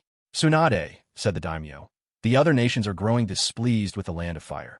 I hope you can resolve the matter with Hiriko as soon as possible, before it becomes an even uglier situation." Tsunade replied, "Please, daimyo, give me a little more time." The daimyo declared, 1 week. "I will grant you only a week. Already, other nations are turning hostile to the Land of Fire. If you cannot handle this Hiriko situation promptly, it will have dire consequences for the trust between the Land of Fire and the Hidden Leaf. If you lose the daimyo's support, the Hidden Leaf Village might cease to exist entirely." Tsunade fell silent. Sasuke, however, was far from pleased. How could an ordinary man speak to him this way? He shot back, "Are you afraid of Hiriko?" The daimyo hesitated, then replied, "Not exactly afraid, but he is quite a nuisance." Sasuke let out a low chuckle, half in disbelief. "So you're scared of Hiriko, but you're not afraid of me?" In a flash, Sasuke appeared right in front of the daimyo, seizing him by the neck and yanking him from behind the curtain, tossing him to the floor. "You're afraid of Hiriko, but not of me?" The daimyo trembled violently, cowering in fear. Sasuke stared down at him. Looking as vast as the ocean itself, the daimyo let out a booming cry. "Guards, protect me!" Immediately, 10 ninja rushed towards Sasuke. But with a single backward glance, Sasuke brought all 10 to a halt, freezing them in their tracks. Each one had fallen under Sasuke's jinjutsu. Truth be told, jinjutsu wasn't Sasuke's specialty. Seeing all his bodyguards immobilized, the daimyo trembled even harder, shaken to his core. Sasuke questioned him, "Do you know who I am?" The daimyo nodded. "Yes, I know, Uchiha Sasuke." Sasuke slapped the daimyo hard across the face. "You know exactly who I am, and you still have the nerve to talk to me like that?" The daimyo shrank back in fear, his whole body trembling. He dared not speak harshly to an Uchiha. Back in the Warring States period, if it hadn't been for Hashirama Senju, Madara Uchiha would have long since killed the daimyo of the time. When the daimyo back then learned that Madara Uchiha and Hashirama Senju were planning to establish a village, he expressed his support. He was willing to provide money, as well as a parcel of land, for the founding of Konohagakure, but the Hokage, he insisted, must obey the daimyo's orders. Madara instantly wanted to kill the daimyo, but Hashirama stopped him. "Madara, Don't kill him. They're giving us money and land. Madara was suspicious. But if we kill him, won't all that become ours anyway? And that's why, deep in the hearts of every daimyo since then, the Uchiha have been seen as nothing but lunatics, completely unpredictable. Dealing with them, one must walk on eggshells. Yet today, this daimyo had grown somewhat arrogant. To Sasuke, the daimyo was insufferable. How dare a mere ordinary human presume to command him? Sasuke turned to Tsunade. Lady Tsunade, let's just kill him now. Tsunade looked away, as if to say, this isn't my problem. Sasuke addressed the daimyo again. Do you know how the former ruler of the Hidden Rain village died? Hanzo killed him, and Hanzo in turn was killed by the next ruler. The daimyo was so terrified, he would himself. Please don't kill me. But it was already too late. With a single strike, Sasuke lopped off the daimyo's lucky head 666, which tumbled across the floor, rolling over and over. Sasuke then picked a beggar off the street and made him the new daimyo. In this world, there are no rules or laws. Power is everything. Power makes the rules. Power is the law. That's why Sasuke could do whatever he pleased. And that beggar, in the blink of an eye, had transformed from a homeless nobody into the new daimyo. All because Sasuke willed it. Sasuke turned to Tsunade. Lady Tsunade, you don't have to worry about the daimyo anymore. We're free from that 7-8 deadline. Tsunade's heart grew even more conflicted. She didn't know whether the path she now walked was right or wrong. But now that things had come to this, she wouldn't turn back, no matter what. Even if it's the wrong road, she'd see it through to the very end. To attain immortality, one must gather the three great elements of heaven, earth, and man. Heaven refers to the golden ring eclipse. Earth is Mount Sumeru. And man, that is Kakashi. Long before Sasuke was even born, back more than 10 years ago, Orochimaru had set his sights on Kakashi's sharingan. He planted a slave seal deep in Kakashi's body. Meanwhile, elsewhere, Hidden Leaf Village. In the depths of sleep, Kakashi suddenly glimpsed a white figure in his dream. Startled, Kakashi mistook the silhouette for his own father and hurried after it.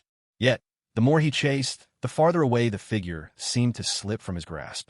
A realization dawned on Kakashi. This could not possibly be his father. His father would never toy with him like this. Just as he suspected, the white shadow appeared before him in a flash and, in a swift motion, gouged out his eye. Kakashi jolted awake, heart pounding. Reaching up, he discovered the mark of enslavement burned into his neck. With the break of dawn, Kakashi went to see Tsunade. He laid out his plan before her. Kakashi had already lost Obito's sharingan, though Orochimaru had no idea. This made Kakashi remain as Orochimaru's target. So, Kakashi decided to plant a cursed seal upon himself, intending to take Orochimaru down with him when the time came for Orochimaru to absorb him. Tsunade replied, why bother with all this trouble? Why not just have Sasuke finish Orochimaru instead? The suggestion shocked Kakashi, since when he wondered had Tsunade grown so reliant on the Uchiha. Yet, he kept his composure and gave nothing away. Lady Tsunade, whenever there's a battle, civilians are bound to be caught in the crossfire. If I can perish together with Orochimaru, that would be the ideal way to resolve this, Kakashi explained. Tsunade nodded. She asked, Kakashi, have you really made up your mind? Kakashi replied, yes, this is my decision. That night, Kakashi was ready to leave the village. He planned to defeat Orochimaru by his own means. On his way out, he encountered Shikamaru, who was tending to a grave. Knowing how calm and thoughtful Shikamaru was, Kakashi entrusted him with his plan. Though this meant Kakashi would have to sacrifice himself. For the sake of the village, Shikamaru decided to support him. Kakashi hesitated for a moment, then said to Shikamaru, Shikamaru, I have 3 students. I'm not worried about Sasuke and Hinata, but I am concerned about Naruto. After I'm gone, please tell Naruto, no matter what, he must never try to follow in my footsteps. Shikamaru nodded in understanding. However, as Kakashi was leaving, his departing figure was spotted by Naruto, who had come outside for a brief moment. Seeing the familiar silhouette, Naruto hurried after Kakashi, calling out, Kakashi-sensei. But Kakashi had already lowered all his defenses, almost entirely under Orochimaru's control. He didn't respond to Naruto's desperate shouts. Naruto dashed after him, only to be intercepted by Shikamaru, who quickly formed a hand sign. Shadow, binding jutsu. Dark shadows latched onto Naruto's legs, rooting him to the spot, leaving him unable to move an inch. Naruto said, Shikamaru, perfect timing. Let me go. We have to catch up with Kakashi-sensei. He's been acting so strange tonight. But Shikamaru replied, give it up, Naruto. This is Kakashi's own decision. He asked me to tell you, no matter what happens, don't go looking for him. Using his shadow possession jutsu, Shikamaru restrained the Jinchuriki of the Nine Tails. Really, it was only Shikamaru who could pull off something like this. Naruto's eyes were bloodshot as he faced Shikamaru. Shikamaru, don't try to stop me. I have to save Kakashi-sensei. No one can talk me out of it. Shikamaru was just about to speak. Naruto pressed on. Shikamaru, I can't just stand by and watch Kakashi-sensei die. I have to save him. Kakashi-sensei taught me that abandoning a comrade for the sake of the mission is even worse than being a failure. Red chakra began to shimmer around Naruto's body. Shikamaru said urgently, Naruto, you can't keep using the Nine Tails chakra. But Naruto shouted, sorry, but I can't let my teacher die right in front of me and do nothing. In an instant, Naruto broke free from the shadow bind and dashed off in the direction where Kakashi had vanished. Shikamaru stood frozen on the spot. The image of Asuma dying right before his eyes was something Shikamaru would never forget. But there was nothing he could do. Back then, he simply wasn't strong enough to save Asuma. There wasn't a single day that Shikamaru didn't live with this pain. Once, Shikamaru resented the Jinchuriki with all his heart. But later, he couldn't help but wonder if he'd had that same power back then. Might he have been able to save Asuma-sensei?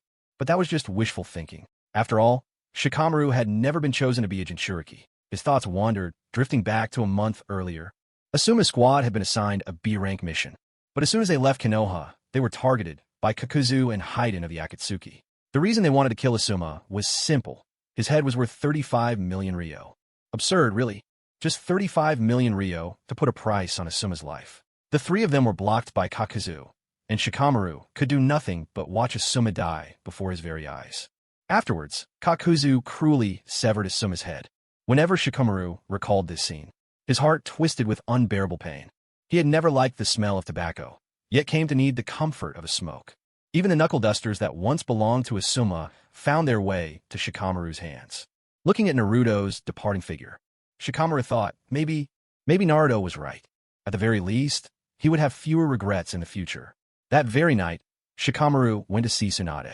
He reported to her where Naruto was headed. Tsunade made up her mind. She would dispatch elite members from the Advanced Ninja Academy to assist Naruto in bringing Kakashi back. After all, Tsunade refused to be a useless Hokage. The Uchiha clan. In the middle of the night, Sasuke's bedroom door was knocked upon. Sasuke asked, who is it? It's me. Sasuke slid open the door and saw Tsunade. Lady Hokage, what brings you to my place at this hour? Tsunade had no desire to ask the Uchiha for help. Doing so would make her feel incompetent. But Sasuke was an exception. Turning to him, Tsunade asked, Sasuke, do you think you can defeat Hiriko? Sasuke replied, I'd say it's a 70-30 split. Tsunade's eyes dimmed. If even you aren't certain, then. But before she could finish, Sasuke added, 3 minutes. That's all I need to cut Hiriko into 7 pieces. For a moment, Tsunade smiled. She began, Kakashi and Naruto. Before she could finish her sentence, Sasuke interrupted, I know, but I don't intend to help. Hiriko is no match for Naruto. Why? Don't forget whose son he is. Don't forget, he's the Nine Tails Jinchuriki. As long as Naruto chose to call upon the power of the Nine Tails, there was almost no one in the current ninja world who could stand against him. Meanwhile, elsewhere, the 12 young heroes of Konoha had arrived at the borders of Sunagakure. At the ruins of an old palace on the frontier between Suna and Konoha, the moon hung overhead. Hiriko stood over Kakashi, his heart pounding with excitement. Soon, he would be immortal. Glancing out at the moon, he thought, tomorrow, during the solar eclipse, I will achieve eternal life, perfection. Hiriko was about to lift Kakashi's forehead protector to finally lay eyes on the Rinnegan he had long dreamed of when a pained wail rang out from the next room. I'll never tell you. A vein pulsed on Hiriko's forehead. This damn puppeteer had been making a racket for days now. Damn it, damn it, damn it. Why did I keep him alive? Might as well kill him first. Hiriko stormed toward the next room. There, Kankuro sat bare-bottomed on an electric chair, his face flushed with a strange delight. One of the henchmen grimaced in disgust. Lord Hiriko, is it just me? Or does he actually like being electrocuted? Hiriko barked, then just kill him. Kankuro. Kankuro started thrashing wildly. Wait, hold on. Don't I even get a chance to charm you with a beauty trap? Hiriko's face darkened. Kankuro pleaded, all right, I'll talk. Tell me what you want to know. Hiriko stared down at him. Tell me, how do you want to die? Defeat written all over his face, Kankuro groaned. Is dying really my only option here? Hiriko nodded. Kankuro's face twisted with frustration. Can I just not die? Or, how about dying tomorrow instead? Hiriko was speechless for a moment. Are you seriously trying to bargain with me right now? Hiriko didn't hesitate any longer. He moved to kill Kankuro on the spot. Kankuro shouted in a panic, "Wait! Hold on. I really need to go to the bathroom first. I'm scared that if I die, my body will let go and everything will spill out, making a mess all over your floor." Hiriko felt utterly dumbfounded. Was this really Raza's son? Could it be that Raza's been cheated on? Kankuro was released and rushed off to relieve himself. He changed into his own clothes, then reached into his pocket and pulled out a miniature scroll. Carefully unrolling the scroll, Kankuro began applying more purple paint to his face. He shouted with a flourish, "Now, witness the coming of the secret white technique, the 10-puppet guard of Chikamatsu." With a swift motion, he bit his finger and performed the summoning. He managed to bring forth 3 puppets. With his life hanging by a thread, this was Kankuro's only gamble, whether he could tap into the full power of Chikamatsu's 10-puppet guard. But he could only control 3 at once. Unknown to him, even if he could summon the full 10-puppet guard, he still wouldn't stand a chance against Hiriko. Hiriko swept out his sleeve. His bandages lashed out like tentacles, wrapping Kankuro tightly. Kankuro stared in disbelief. What? His fingers were bound fast. He couldn't control his puppets at all. Was his greatest technique truly foiled this easily? Just as Kankuro closed his eyes and braced himself for death, a tremendous explosion echoed from outside. Hiriko's nerves were shot. Why, at the most crucial moment, did something always have to interrupt him? He turned to his companion.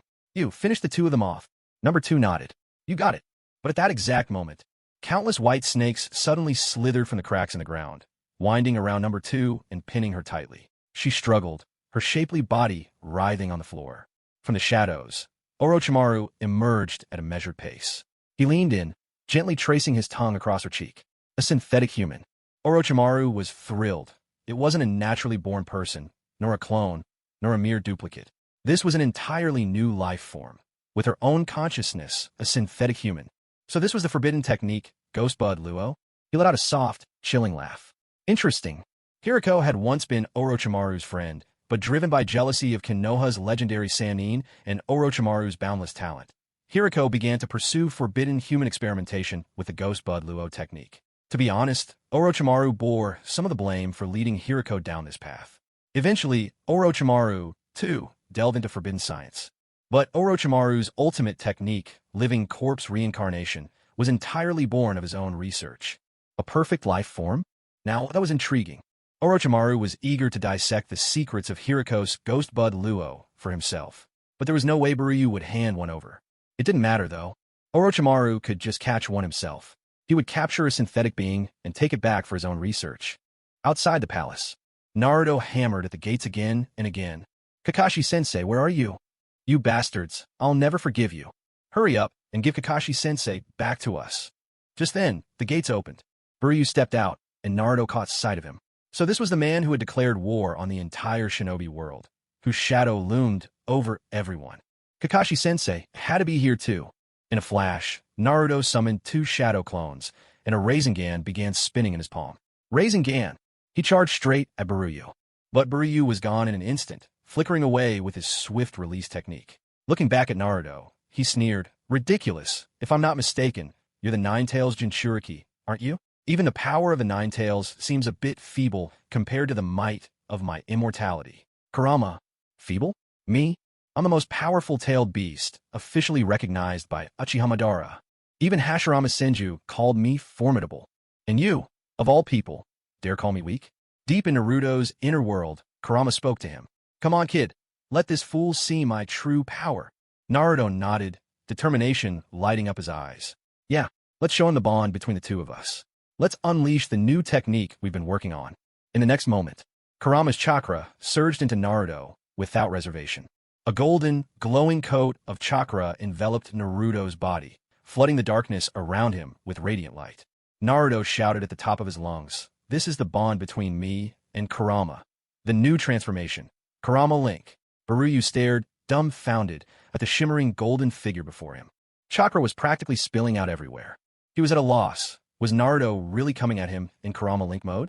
What the heck was he supposed to do now? Still, no matter what he felt, Buryu refused to yield. He instantly used his swift release to pull back and put some distance between them. But Naruto, now a golden blur, appeared right behind him in a flash. Naruto called out, "Your power is nothing compared to the bond between me and Kurama." Buryu snapped, "You rely on the power of a tailed beast. What right do you have to compare yourself to me? Naruto shot back. And you? Aren't you borrowing strength too? Your Kekkai Genkai, the bloodline limits you stole from others.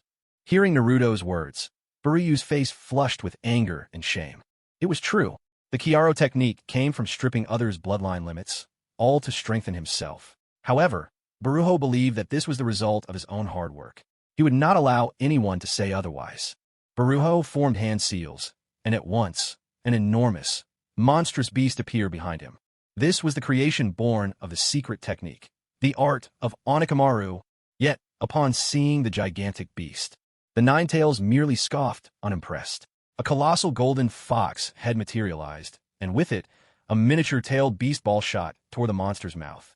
With a thunderous roar, a violent explosion tore through the air, and the entire beast was obliterated by just one tailed beast ball from the Nine-Tails. With a single powerful attack, Boruto's dreams built on the demon bud technique were shattered. As he watched the fruit of his labors, his monstrous creation, demolished before his eyes, Boruto began to tremble with rage. He jabbed the bandages from his sleeve fiercely into the ground. In the next instant, countless bandages surged toward Naruto, winding and twisting in pursuit. But in his current state, Naruto was still linked to Kurama, the Nine-Tails. Naruto vanished and reappeared behind Boruto in a flash. Chakra shaped into claws as he seized Boruto in an iron grip. Then a fox's head rushed toward Boruto, jaws snapping menacingly. Boruto was taken aback. "Steel release," he shouted. With a surge of steel release, Boruto managed to withstand the bite of Naruto's fox head. Owing to the properties of steel release, he wasn't seriously hurt.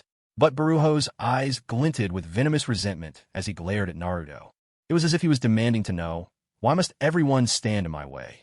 Why must they always ruin things just as I am within reach of success? The next moment, two Rasengan spheres shimmered in Naruto's hands. They spun fiercely, crackling with energy, and shot toward Boruto. Excitement flashed across Boruto's face as he reached out. Absorbing ninjutsu. This was Boruto's signature move. "Dark release," he intoned. Yet, as his hands closed around the Rasen Shuriken, he realized, to his shock, that he couldn't absorb this technique at all. The secret was in the fast-rotating winds swirling around the Rasen Shuriken. The chakra was wrapped within those slicing currents. Overwhelmed by the unexpected attack, Boruto was struck down by the Rasen Shuriken. His clothes and belt were torn apart by Naruto's strike, leaving behind nothing but a shroud of bandages. Boruto gazed at Naruto and said, "I've lost. The victory is yours." Naruto let go of his connection with Kurama, allowing the transformation to fade. He looked at Boruto and asked, "You were once a ninja of the Leaf Village, so why have you declared war on the entire shinobi world?" Confusion flickered in Boruto's eyes. "I just wanted to be acknowledged."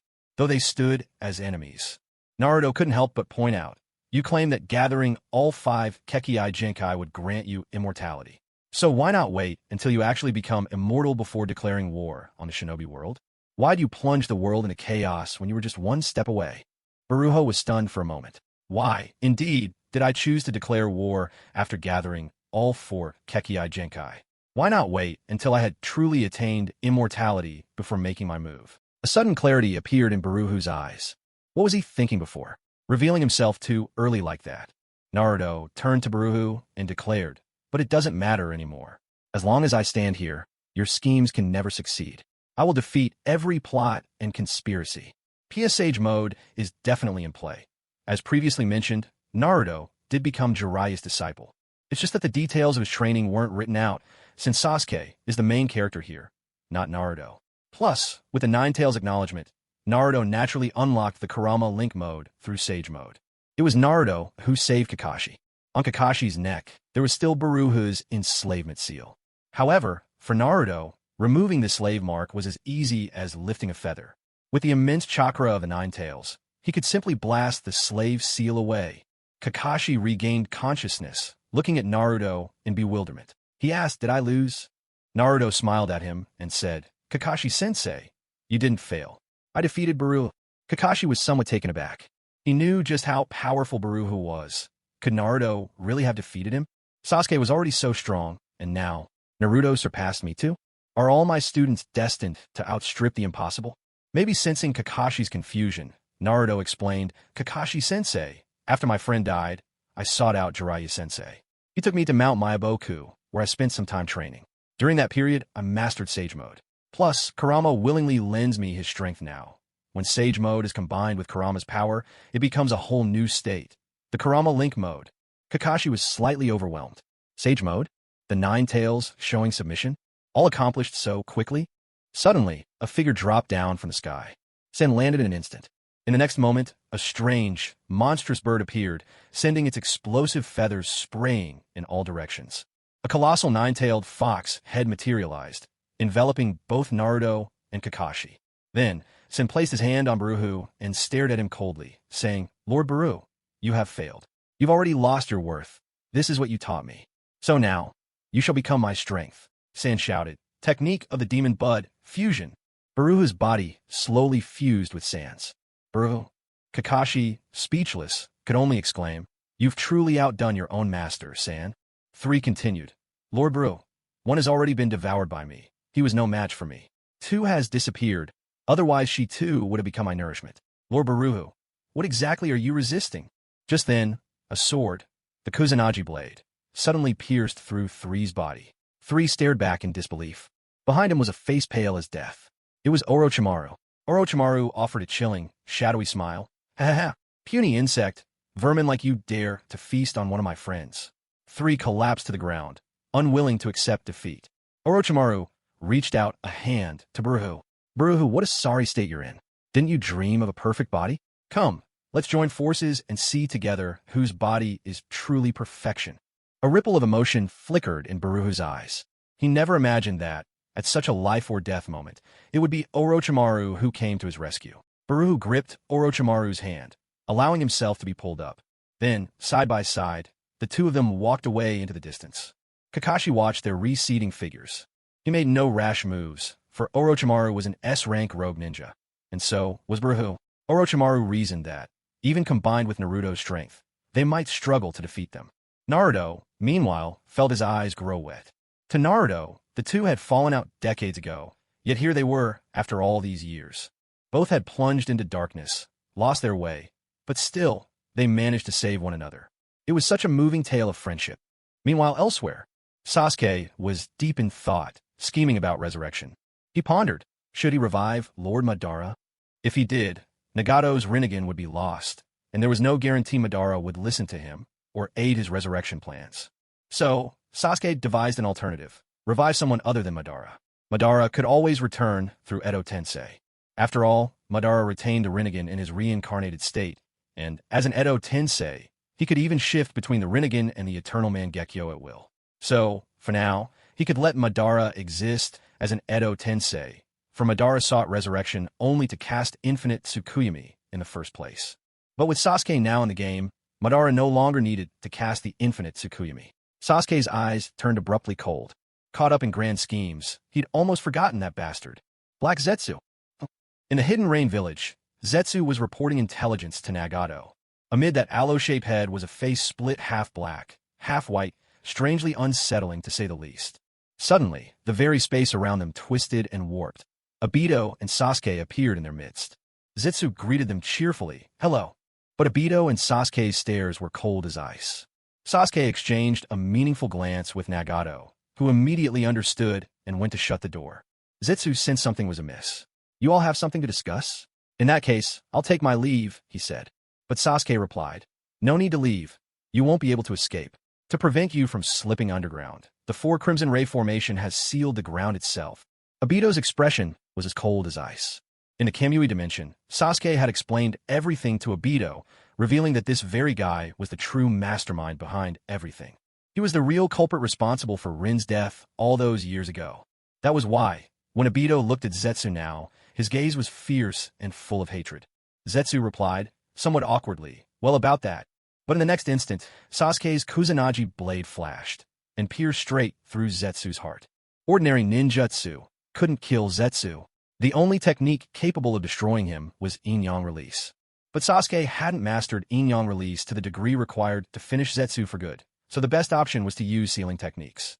Obito summoned a host of black rods to his hand, pinning Zetsu, especially his black half, firmly to the ground. Zetsu, realizing the danger he was in, began to beg desperately, "What are you doing? I've never betrayed the organization. Why are you turning on me?" Sasuke gave a faint, almost chilling smile. You may not have betrayed the organization, but you've betrayed the ninja world. Don't think I don't know your true identity, Black Zetsu. You're not Madara's offshoot. You're a creation of Kagaya, Akatsuki. An expression of disbelief flickered through Zetsu's eyes. But he still tried to protest. I really am Madara's will. Who is Kagaya? Nagato was completely shocked. You're Madara's will? How come I never knew that? Black Zetsu was speechless. Somehow, things had devolved into chaos, and despite his 1,000-year cunning, he couldn't come up with a plausible explanation. Sasuke, however, couldn't care less. He declared, whatever you say, it doesn't matter. Today you must die. Just as Black Zetsu tried to retort, Sasuke suddenly felt an overwhelming heaviness invade his mind. Ishiki's consciousness began to awaken within him. Black Zetsu was Kagaya's child, and Ishiki, in turn, had been betrayed by Kagaya. Now, Ishiki's consciousness had taken root inside Sasuke, and perhaps sensing the presence of Kagaya, Ishiki was beginning to grow agitated. Sasuke's right eye transformed, taking on Ishiki's signature pitch-black glare. A slight smirk played at the corner of Sasuke's lips. The surge of power within him. How marvelous it felt. Ishiki's consciousness hadn't fully taken over, but Sasuke had inherited the power of the black eye. As everyone else glanced at Sasuke, their expressions didn't change much, except for Black Zetsu. Black Zetsu was seized by a terror that cut straight to his soul. You're... Before he could finish, Sasuke unleashed the power of the black eye. Deiko couldn't. Black Zetsu vanished instantly, leaving not a trace behind. Sasuke had locked him away in the black eye dimension, sealing him there for eternity. Everyone stared in disbelief at Sasuke's eyes. Byakugan, Sharingan, Mangekyo, Rinnegan, Blood Dragon Eye. No matter how rare or strange the dojutsu in the ninja world, there was always some record or rumor about them, even if they had never been seen firsthand. But Sasuke's eyes, there was nothing, not a single mention in any record. One I was a Rinnegan, the other a mysterious black eye. It was truly unsettling. Unbeknownst to Sasuke, beneath his shirt, his left arm was patterned with lines of peculiar purple markings, which gradually faded with the passage of time. And then, the black eye shifted, transforming into the Rinnegan. Nagato turned to Sasuke and asked, Your eyes, what's going on? Sasuke waved his hand, signaling not to speak further about it. Sasuke then shared with Nagato the identity of the person he would be bringing back to life. Yet, even with the powers of Rinne rebirth and impure world reincarnation, Nagato's abilities had their limits. Thus, he could revive only one person per day. If the souls were weak, more than one could be revived. Sasuke deliberated for a long time, then finally decided to revive Minato first. He had once promised Naruto that he would bring Minato back. Sasuke said to Nagato, All right, the first person to be resurrected is Minato. At the mention of Minato's name, Obito instinctively tensed, a surge of guilt rising in his chest. Sasuke glanced at him. What's wrong? Obito took a deep breath and replied, It's nothing. I just feel very guilty. In the past, I made many mistakes. I killed my own teacher, along with so many innocent people. My hands are stained red with blood. I'm not sure how I'll face Sensei again. Once, Obito had deeply respected Minato. But after the Canopy Bridge incident, Obito's mind had been twisted and manipulated. Why hadn't Minato, the fastest shinobi in the world, a man with flying Raiji markers, come to save his own student? That was the grudge Obito nursed. Before Rin's death, that resentment hadn't even taken root. But after, it only grew deeper. Still, the revival ritual had to go on. As was custom, Orochimaru first used some of Minato's bodily tissue and a sample of white zetsu to create a suitable vessel for the impure world reincarnation. Admittedly, Minato's soul had once been devoured by the Shinigami. However, when Orochimaru reclaimed his own soul from the death god's grasp, the souls of the third Hokage, Minato, and the first and second Hokage, along with the Ine half of the Nine Tails, all had been released. Orochimaru slapped his palm onto the ground. Impure world reincarnation. At the center of the runes, the figure of white zetsu twisted and contorted, flakes and fragments coalescing, until Minato appeared, just as he'd been in life. Obito silently put on the mask. He intended to use it not as Obito, but to speak to Minato as Madara. He would not confront Minato as himself, but as Madara Uchiha. Minato's soul was summoned back to this world. His eyes opened. The first thing he saw was Obito standing opposite him, cloaked in the guise of the tiger pattern mask. A Rasengan instantly formed in Minato's hand. Then, in the blink of an eye, he teleported above Obito. Rasengan, the mark of the flying thunder, God never disappears, he declared. Obito faded into intangibility, while Minato's Rasengan smashed the floor into fragments. Minato was ready to press the attack, but Obito interrupted. "Sensei, I want to know, why didn't you appear at Canopy Bridge back then?" Minato was about to attack again, but Obito's words caught him off guard. "Sensei," Obito continued, "you didn't recognize your own pupil who supposedly died back then. Now, I hope you can recognize me for who I am." A realization dawned on Minato. He trembled from head to toe, his voice filled with disbelief. You're Obito? How can this be? But why would you?" The Flying Thunder God's mark was still on this man's back, the very same mark Minato himself had left all those years ago. If this truly was Obito, then it would mean, overwhelmed, Obito tore off the mask, revealing his face. "Sensei, do you have any idea what I went through all those years ago? You always taught me that comrades are more important than the mission. But back then, you didn't make it to Canopy Bridge in time to save me. And years later, you failed to save Rin as well. To you, Sensei, is becoming Hokage truly so much more important than your own students?" Both times his students were in mortal peril, Minato had not been there. He had failed to save either of them. This regret had forever weighed on his heart. Now, confronted by Obito's accusations, Minato felt lost and confused. It's not like that at all. Minato's explanation sounded hollow and powerless. Indeed, as their teacher, he had failed to protect his students, not once but twice. Even as Hokage, Minato had failed to keep all the villagers safe. Back then, during the Canopy Bridge incident, Minato hadn't known that Obito's team was in danger. By the time he learned Obito had been buried under the rubble, he led the villagers in a 3-month search for Obito, but found no trace of his body. Later, the Three Tails went berserk, and Rin lost her life. That, too, was a sorrow Minato carried inside, a teacher who never realized his own student had become a Jinchuriki. Now, he had no words to defend himself. He turned to Obito and said softly, "Obito, I'm sorry. I was not a good teacher." But Obito said nothing in return. Minato gazed at Obito, whose face beneath the mask was riddled with scars, and felt a deep ache in his heart.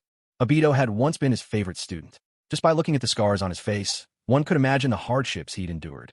Although Kakashi was hailed as a genius, it was no secret that Minato and Kushina had always held a special fondness for Obito. For things to escalate to the point where master and disciple now stood as opponents, Minato knew he bore some responsibility for not foreseeing it. Yet, Obito's actions had truly become too extreme. Obito took a deep breath and turned to Minato, speaking earnestly. "Sensei, I know I've committed many wrongs in the past, but I will do my best to make amends. What's done is done. The past should remain in the past. We still need to look towards the future, and for every mistake I've made, I'll strive to set things right." At last, Minato opened his heart to Obito, and the wall between them slowly began to crumble. Just as Nagato was about to resurrect Minato, Sasuke turned toward Minato and said, "Fourth Hokage, is the half of the Nine Tails sealed inside you?" Minato nodded. "That's right." Sasuke continued, "Once you're resurrected, you won't have any further use for the Nine Tails. Give it to me." Minato inquired, "And you are?" Sasuke replied, "Uchiha Sasuke. My father is Uchiha Fugaku, and I'm a friend of Naruto's." Minato hesitated, "But the Nine Tails is ferocious by nature. I'm not sure you'll be able to control it." With a flick of his hair, Sasuke revealed his Rinnegan in his left eye and said to Minato, "Fourth, trust me. The Nine Tails is nothing I can't handle." Minato nodded in assent. He then sat cross-legged on the ground and faced Sasuke, putting their palms together. Suddenly, an immense force welled up within Sasuke, a suction as powerful as a mighty wind spirit, drawing the Nine Tails out and sealing it inside himself in a flash. This event would later become a legendary tale, Minato's returns to the living. After losing the Nine Tails, Nagato unleashed the Rinne rebirth technique and fully restored Minato to life. Minato's scars fell away from his face like dust, and warmth returned to his body. He was at last truly brought back. Amazed, Minato gazed at himself and murmured, "Am I really alive again?" Meanwhile, inside Sasuke, within the vast world of his own spirit, the Nine Tails was pounding the Two Tails into submission, scolding her for abandoning her dignity as a tailed beast and willingly surrendering to humans. The Two Tails trembled in fear. Suddenly, the sky darkened, and the Nine Tails sensed an overwhelming pressure from its very bloodline. A figure materialized in the sky, clad in white robes and bearing a single curved horn upon his head. His left eye was pale, his right was jet black. Just standing there, his power was simply terrifying. It was none other than Ishiki. Kurama was about to devour the Nine Tails, when he suddenly sensed his consciousness fading away. 2 seconds later, Ishiki's consciousness was completely erased, leaving behind only his power. Outside, a mechanical voice echoed in Sasuke's mind. Ding. Non-host soul detected within the host body. Erasing in progress. Ding. Erasure complete. Effortlessly, the system wiped out the remnants of Ishiki's consciousness, allowing Sasuke to inherit all of his power. Ding. Congratulations, host. You have acquired a new source of power. Ding. Congratulations, host. You have obtained Byakugan, hidden, left eye, can be switched with Rinnegan. Ding. Congratulations, host. You have obtained Kyuugen, hidden, right eye, can be switched with the Eternal Mangekyo. Ding. Congratulations, host. You have awakened the new Akatsuki bloodline. Sasuke's status panel was completely renewed. Host. Uchiha Sasuke, Akatsuki Sasuke. Age 18. Special constitution. Ancestor chakra. Immune to ninjutsu. Reincarnation of Indra. Akatsuki bloodline. Jinchuriki of the 9 tails. Jinchuriki of the 2 tails. Perfect sage body. Kekkei Genkai. Eternal Mangekyo Sharingan. Kyuugen. Byakugan. 6 Tomo Rinnegan. I techniques. Kagutsuchi. Amaterasu. Blood Moon. Heavenly Sovereignty. Aminotajikara. Great Black Heaven. Sukune Kyuugen Dimension. What a set of abilities I've gained from Ishiki. For reasons he couldn't quite fathom, Sasuke suddenly found himself in possession of all of Ishiki's divine powers. With a single thought, Sasuke's right eye transformed into the Kyuugen. Within that strange obsidian eye, a faint golden light shimmered. If Sasuke remembered correctly, there was also a 10 tails sealed within the Kyuugen's dimension. With a flicker of intent, a portal appeared before him. Sasuke stepped through without hesitation. As he crossed the threshold, his apparel changed swiftly. His black hair morphed to gleaming snow white. His clothing shifted into the iconic robes of the Akatsuki clan, symbols of overwhelming might and untainted purity. In his hand, the blade of the heavens cracked and then instantly reformed, transforming into a divine weapon of the 6 paths. Blade of the heavens, divine artifact of the 6 paths, indestructible, capable of cutting through any defense. Wounds it inflicts never heal. Now, Sasuke drifted midair, godlike in form. Suddenly, out of the darkness, a crimson eye snapped open. Massive, overwhelming tails lunged toward Sasuke. Without even a backward glance, Sasuke vanished from his spot in a blink. The enormous tails crashed hard into the ground, sending tremors through the darkness. Only then did Sasuke see the creature's true form. Ugliness incarnate, a grotesque, monstrous being with 10 bloated tails. It was like a hideous octopus, each tail writhing like a tentacled limb, ending in a shape akin to a human hand. This was another 10 tails. Sasuke felt a surge of excitement within him, though his expression remained as calm and motionless as a still pond. The 10 tails, imprisoned by Ishiki for who knows how many ages, nursed an intense hatred for him. However, the 10 tails did not possess the strength needed to overcome Sasuke. Sasuke activated the power of his dark eyes. Great Black Heaven, Grand Box of Heaven. In an instant, black cubic blocks materialized one after another, crashing down mightily and pinning the 10 tails to the ground, immobilizing the beast then and there. Sasuke couldn't help but marvel at his own power. So this is the might of the Akatsuki, he mused. It truly is both formidable and alluring. Having successfully restrained the 10 tails, Sasuke stepped through a portal and departed the scene. Emerging into the outside world, Akatsuki Sasuke reverted to being Uchiha Sasuke once more. He took a deep breath, muttering to himself, "Now that I possess such power, there's no reason for the shinobi world to remain divided any longer. Whatever I set my mind to, I will see it done. I am Uchiha Sasuke. I'll do whatever the hell I want." On the other side, in the Hidden Leaf Village, a man with yellow hair gazed at the familiar and yet strangely distant village. It was Minato. As he came upon Genma Shiranui, standing guard at the main gate, Minato called out, "Genma." Genma stared at Minato in disbelief, tears streaming down his face. "Fourth Hokage, is it really you?" Minato nodded. "It's me. I've returned. Where's the 3rd Hokage?" A shadow of sadness crossed Genma's face as he answered. "Lord Third has passed away." Minato asked, "And what about his disciples? Have any of them come back?" Genma replied, "On the day the 3rd died, only Orochimaru returned." Minato felt deeply moved. So it's true, he thought, appearances can be deceiving. When the 3rd died, in the end, only his wayward disciple came back. Minato asked, "And if Orochimaru hadn't come back?" Genma replied, "Then the 3rd would still be alive." Minato simply fell silent, at a loss for words. Minato found himself at a loss. At a time like this, Genma was still making morbid little jokes. Suddenly, Minato was reminded of his own death. When he died, the only one who came to the scene had been Obito. But Obito had long since forgiven Minato. And when the third Hokage died, only Orochimaru had come to the scene. Could it be the fate of Hokage in Konoha to be killed by their own students? A chill ran down Minato's spine. If that's the case, then he needed to warn the fifth Hokage right away. In a flash, Minato arrived at the Hokage Tower. The flying thunder god mark he'd left on the building remained, allowing him entry. He pushed open the door to the Hokage's office, where his portrait still hung on the wall. The fourth Hokage, Minato, stood by the doorway, a touch of melancholy in his eyes, while Tsunade, immersed in her duties, busied herself with paperwork. Tsunade hadn't noticed Minato's presence. She merely heard the door creak open and called out, "Who is it?" Minato replied, "It's me." At the sound of that familiar voice, Tsunade's body gave a sudden shiver. She whipped around in disbelief, her eyes wide as she stared at Minato. "The fourth?" she uttered in stunned amazement. Minato nodded.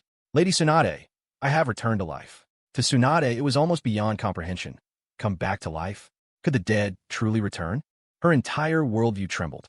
And yet, standing here before her was Minato, very much alive, his chakra as familiar as any memory.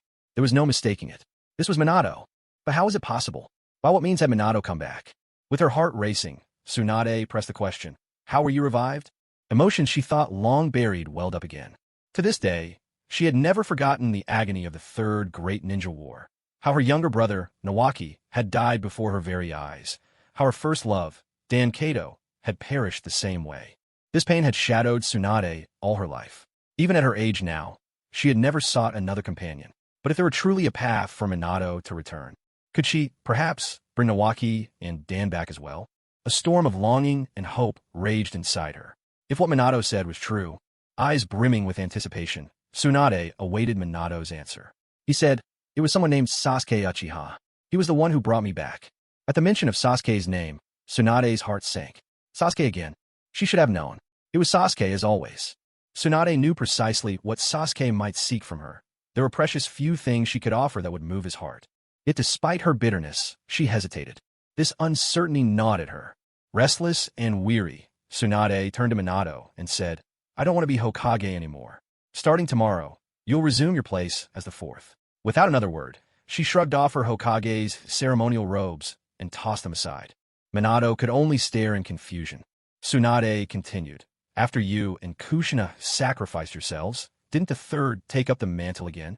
Well, now I don't wish to carry it any longer. The title of Hokage is yours, as if I had never existed. I'll have Shizen inform the Umbu and pass word to the guards." Elsewhere, within the Uchiha compound, at the gathering place of the tailed beast hosts, Naruto suddenly became aware his heart was pounding out of rhythm. A suffocating sensation welled up inside him, heavy and inexplicable. He frowned. Why was he feeling this way now? The nine tails within him spoke. "The other half has returned." Naruto's mind reeled.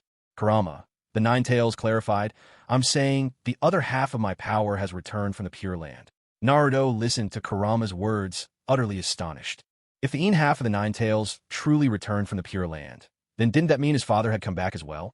Naruto dashed away from there, racing toward the Hokage Tower at breakneck speed. He moved so fast that he seemed to become a streak of golden light in the streets. Reaching the Hokage Tower, Naruto arrived just in time to see the man from his dreams, the man who always haunted his memories, standing and speaking with Tsunade. Minato leaned in and asked Tsunade in a low voice, "Lady Tsunade, do you have any disciples?" Tsunade replied, "Shizen inherited my medical ninjutsu, and Sakura has mastered my strength of 100 seals." Minato lowered his voice further. "Lady Tsunade, forgive me for being direct, but as a Hokage, you must always be cautious of your disciples. The third Hokage was killed by a disciple, and I too fell at the hands of my own student. So, I think you understand what I mean." Tsunade responded ambiguously, neither agreeing nor disagreeing. "Those two useless students of mine, they could never kill me." Minato was left speechless. All at once, out of the corner of his eye, Minato caught sight of Naruto's familiar blonde hair. Minato stared at Naruto in surprise. Naruto sprinted forward and, without warning, landed a punch right into Minato's stomach. Minato gasped in shock. And then, as if all restraint had snapped, Naruto flung his arms around Minato and began to sob. "Dad, you're back. Is this real? Why does it still feel like a dream?" Naruto cried. Seeing Naruto like this, Minato's heart ached deeply. He patted Naruto gently on the back and said, "Naruto, I'm so sorry for all you've suffered." Through his tears, Naruto pressed, "What's the use of apologizing? You can't leave me again. Promise me." Minato's voice was soft and reassuring. "All right, I won't ever leave you again. With me here, no one will be able to hurt you." Though there was hardly anyone left who could hurt Naruto now, he nodded earnestly. After all, he was still just a child. Deep down, he longed for his father's embrace and presence. Meanwhile, in another place, in the Sound Village, inside Orochimaru's laboratory, within those shadowy walls, Orochimaru had completely dissected Number 2. Even though the experiment was finished, he still couldn't understand how a synthetic human like Number 2 was able to come alive. Puzzled and dissatisfied, Orochimaru went to consult with Ibiki Yuru. Ibiki explained, "The Kimiro technique is exceptionally powerful, but no matter how strong it is, it can't create life from nothing. And this same technique is also called a forbidden fusion jutsu. Do you know what that really means?" Orochimaru shook his head. He truly had no idea. He had wanted to study the Kimiro technique for himself, but Ibiki had taken the entire Forbidden Scroll with him, leaving Orochimaru with nothing to investigate. Unable to hold back anymore, Orochimaru asked, "Then why are there no visible signs of grafting?" Hiriko spoke, "This is the defiant brilliance of the Ghost Bud Luo technique. It allows me to merge bodies at will. As for the soul of Number 2, I sought out a compliant spirit and stitched it into this vessel as well." Orochimaru frowned. "If you favor perfect bodies so much, then what's the story with Numbers 1 and 3? Were those two, as reckless as they seem, also personally selected by you?" Hiriko replied, "Honestly, I didn't find 1 and 3 reckless at first, but I never anticipated they would kill their master." Orochimaru retorted, "And you say that's not reckless? Then what is?" After pondering for a moment, Hiriko said, "In my view, recklessness looks more like someone like Danzo." The next day, Sasuke instructed Nagato to resurrect Kushina. Then, Sasuke proceeded to revive Hashirama Senju, Tobirama Senju, and the other Kage from the various villages. Originally, Orochimaru didn't have tissue samples for those other Kage. But earlier, Kabuto had embarked on a grave-robbing spree and pilfered many Kage corpses. Before the resurrection ceremony for Hashirama, Orochimaru turned to Sasuke and warned, "Hashirama is too powerful for me to restrain. Sasuke, if there's anyone here who can control him, it can only be you." Right then and there, Sasuke mastered the reanimation jutsu. But Sasuke had no intention of reanimating just one person. For white Zetsu lay before him, prepared for the ritual. Forming hand signs, Sasuke intoned, summoning jutsu, reanimation jutsu. In the next heartbeat, countless scattered fragments began to take shape, emerging as the first, second, and third Hokage. The final figure materialized, Madara. Then came the endowment of souls. The 3 Kage, including Lord Madara, opened their eyes. The instant Tobirama saw Orochimaru, he grasped the situation at once. "You must be the monkey's student. I never imagined my technique would be wielded to such an extent." Even Orochimaru, master of forbidden arts, showed humility before Tobirama. "Lord Second, the technique you created is formidable, but it had its flaws. I've made improvements to the reanimation jutsu." Hashirama, meanwhile, turned eagerly toward Madara and walked over with genuine excitement. "Madara, it's been so long." Madara's gaze was complex as he looked at Sasuke, then at Nagato's Rinnegan by Sasuke's side. A flurry of emotions played across his heart. He fixed his eyes on Hashirama. "Hashirama, I have to admit, after our final Valley of the End battle, I never thought you'd die so soon." The Senju clan was renowned for their vitality. Yet, at that fateful Valley of the End clash, Madara's overwhelming strength had left Hashirama with wounds beyond healing, which brought about his death. Madara, for his part, survived by relying on the life force of the demonic statue of the Outer Path. Turning to Sasuke, Madara asked, "Now that you've summoned us back with this reanimation jutsu, is there an agenda behind your actions?" Sasuke spoke, "Madara, forgive me for not being able to revive you just yet. The reanimation jutsu of the Rinnegan requires Nagato to perform it." Madara frowned, turning his gaze to Nagato. Then he closed his eyes. Back in the early days when the Leaf Village was founded, Madara and Sasuke shared a deep bond of friendship. Immediately after, Nagato stood before Madara and activated the Rinne Rebirth Jutsu, formally bringing Hashirama back to life. Madara commented, "The Rinne Rebirth comes at the cost of one's own life." But just then, a white Zetsu appeared. Using the technique of self-transference, he transferred his own life force to Nagato. Nagato was revived. Madara was left speechless. Was this even possible? Could the rules really be bent this way? With the art of bug fixing, of course, the impossible had become possible. Tobarama's look was dark and brooding. He shouted, "Uchiha brat, born evil, you're toying with the souls of the dead. Tell me, what do you plan after reviving us?" Before Sasuke could answer, Madara appeared behind Tobarama in a blur, forging two black rods in his hands, which he drove straight through Tobarama's head and with a swift kick shattered half of Tobarama's body. Madara addressed Tobarama, "Silver-haired fox, I wanted to take you out for a long time. The only reason I didn't is because of my respect for Hashirama." Tobarama roared with indignation. "Big brother, say something." But Hashirama only laughed and said, "Tobarama, don't make a fuss. You did kill Azuna, after all. Madara's feelings are understandable. Besides, you're just an Edo Tensei now. It's not like you can die. Let Madara vent a little." Tobarama was stunned. "Big brother, I am your flesh and blood." Hashirama replied, "But Madara is our brother too. You killed his sibling. Can you blame him for not liking you?" Hearing these words, the corners of Madara's lips curled up in a slight smile as he thought to himself, "If that's the case, I'll let bygones be bygones about you stabbing me in the back." The revival ritual could not go on. Hashirama was too powerful. Just bringing him back nearly drained Nagato completely, making it impossible for him to revive anyone else. Nagato took a deep breath and went off to rest. At last, Hiruzen could bear it no longer.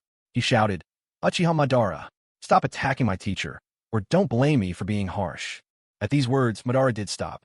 He turned to Hiruzen Sarutobi and said, "You wretched monkey, I've never liked you either. If that's how you want it, you can take the beating in your teacher's stead." Hiruzen was floored. "Seriously? I wasn't expecting you to take me up on it." Hiruzen shot a pleading look toward Tobarama. "Sensei, do you see what he's doing?" Tobarama replied, "Hiruzen, I'm counting on you. I have important matters to handle." With that, Tobarama vanished from sight. Outside, Tobarama walked down Konoha streets with a complicated look in his eyes.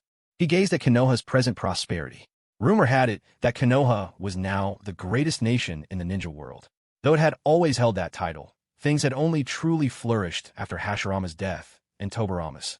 Since then, Konoha had grown more and more vibrant. Suddenly, a charming little boy with black hair tugged at Tobarama's pant leg, eyes shining with hope as he asked, "Mister, are you the second Hokage?" Tobarama paused in surprise. "How do you know me?" The boy replied, "You look just like the face carved into the Hokage rock." Tobarama countered, "Aren't you afraid of me?" The boy responded, "Not at all.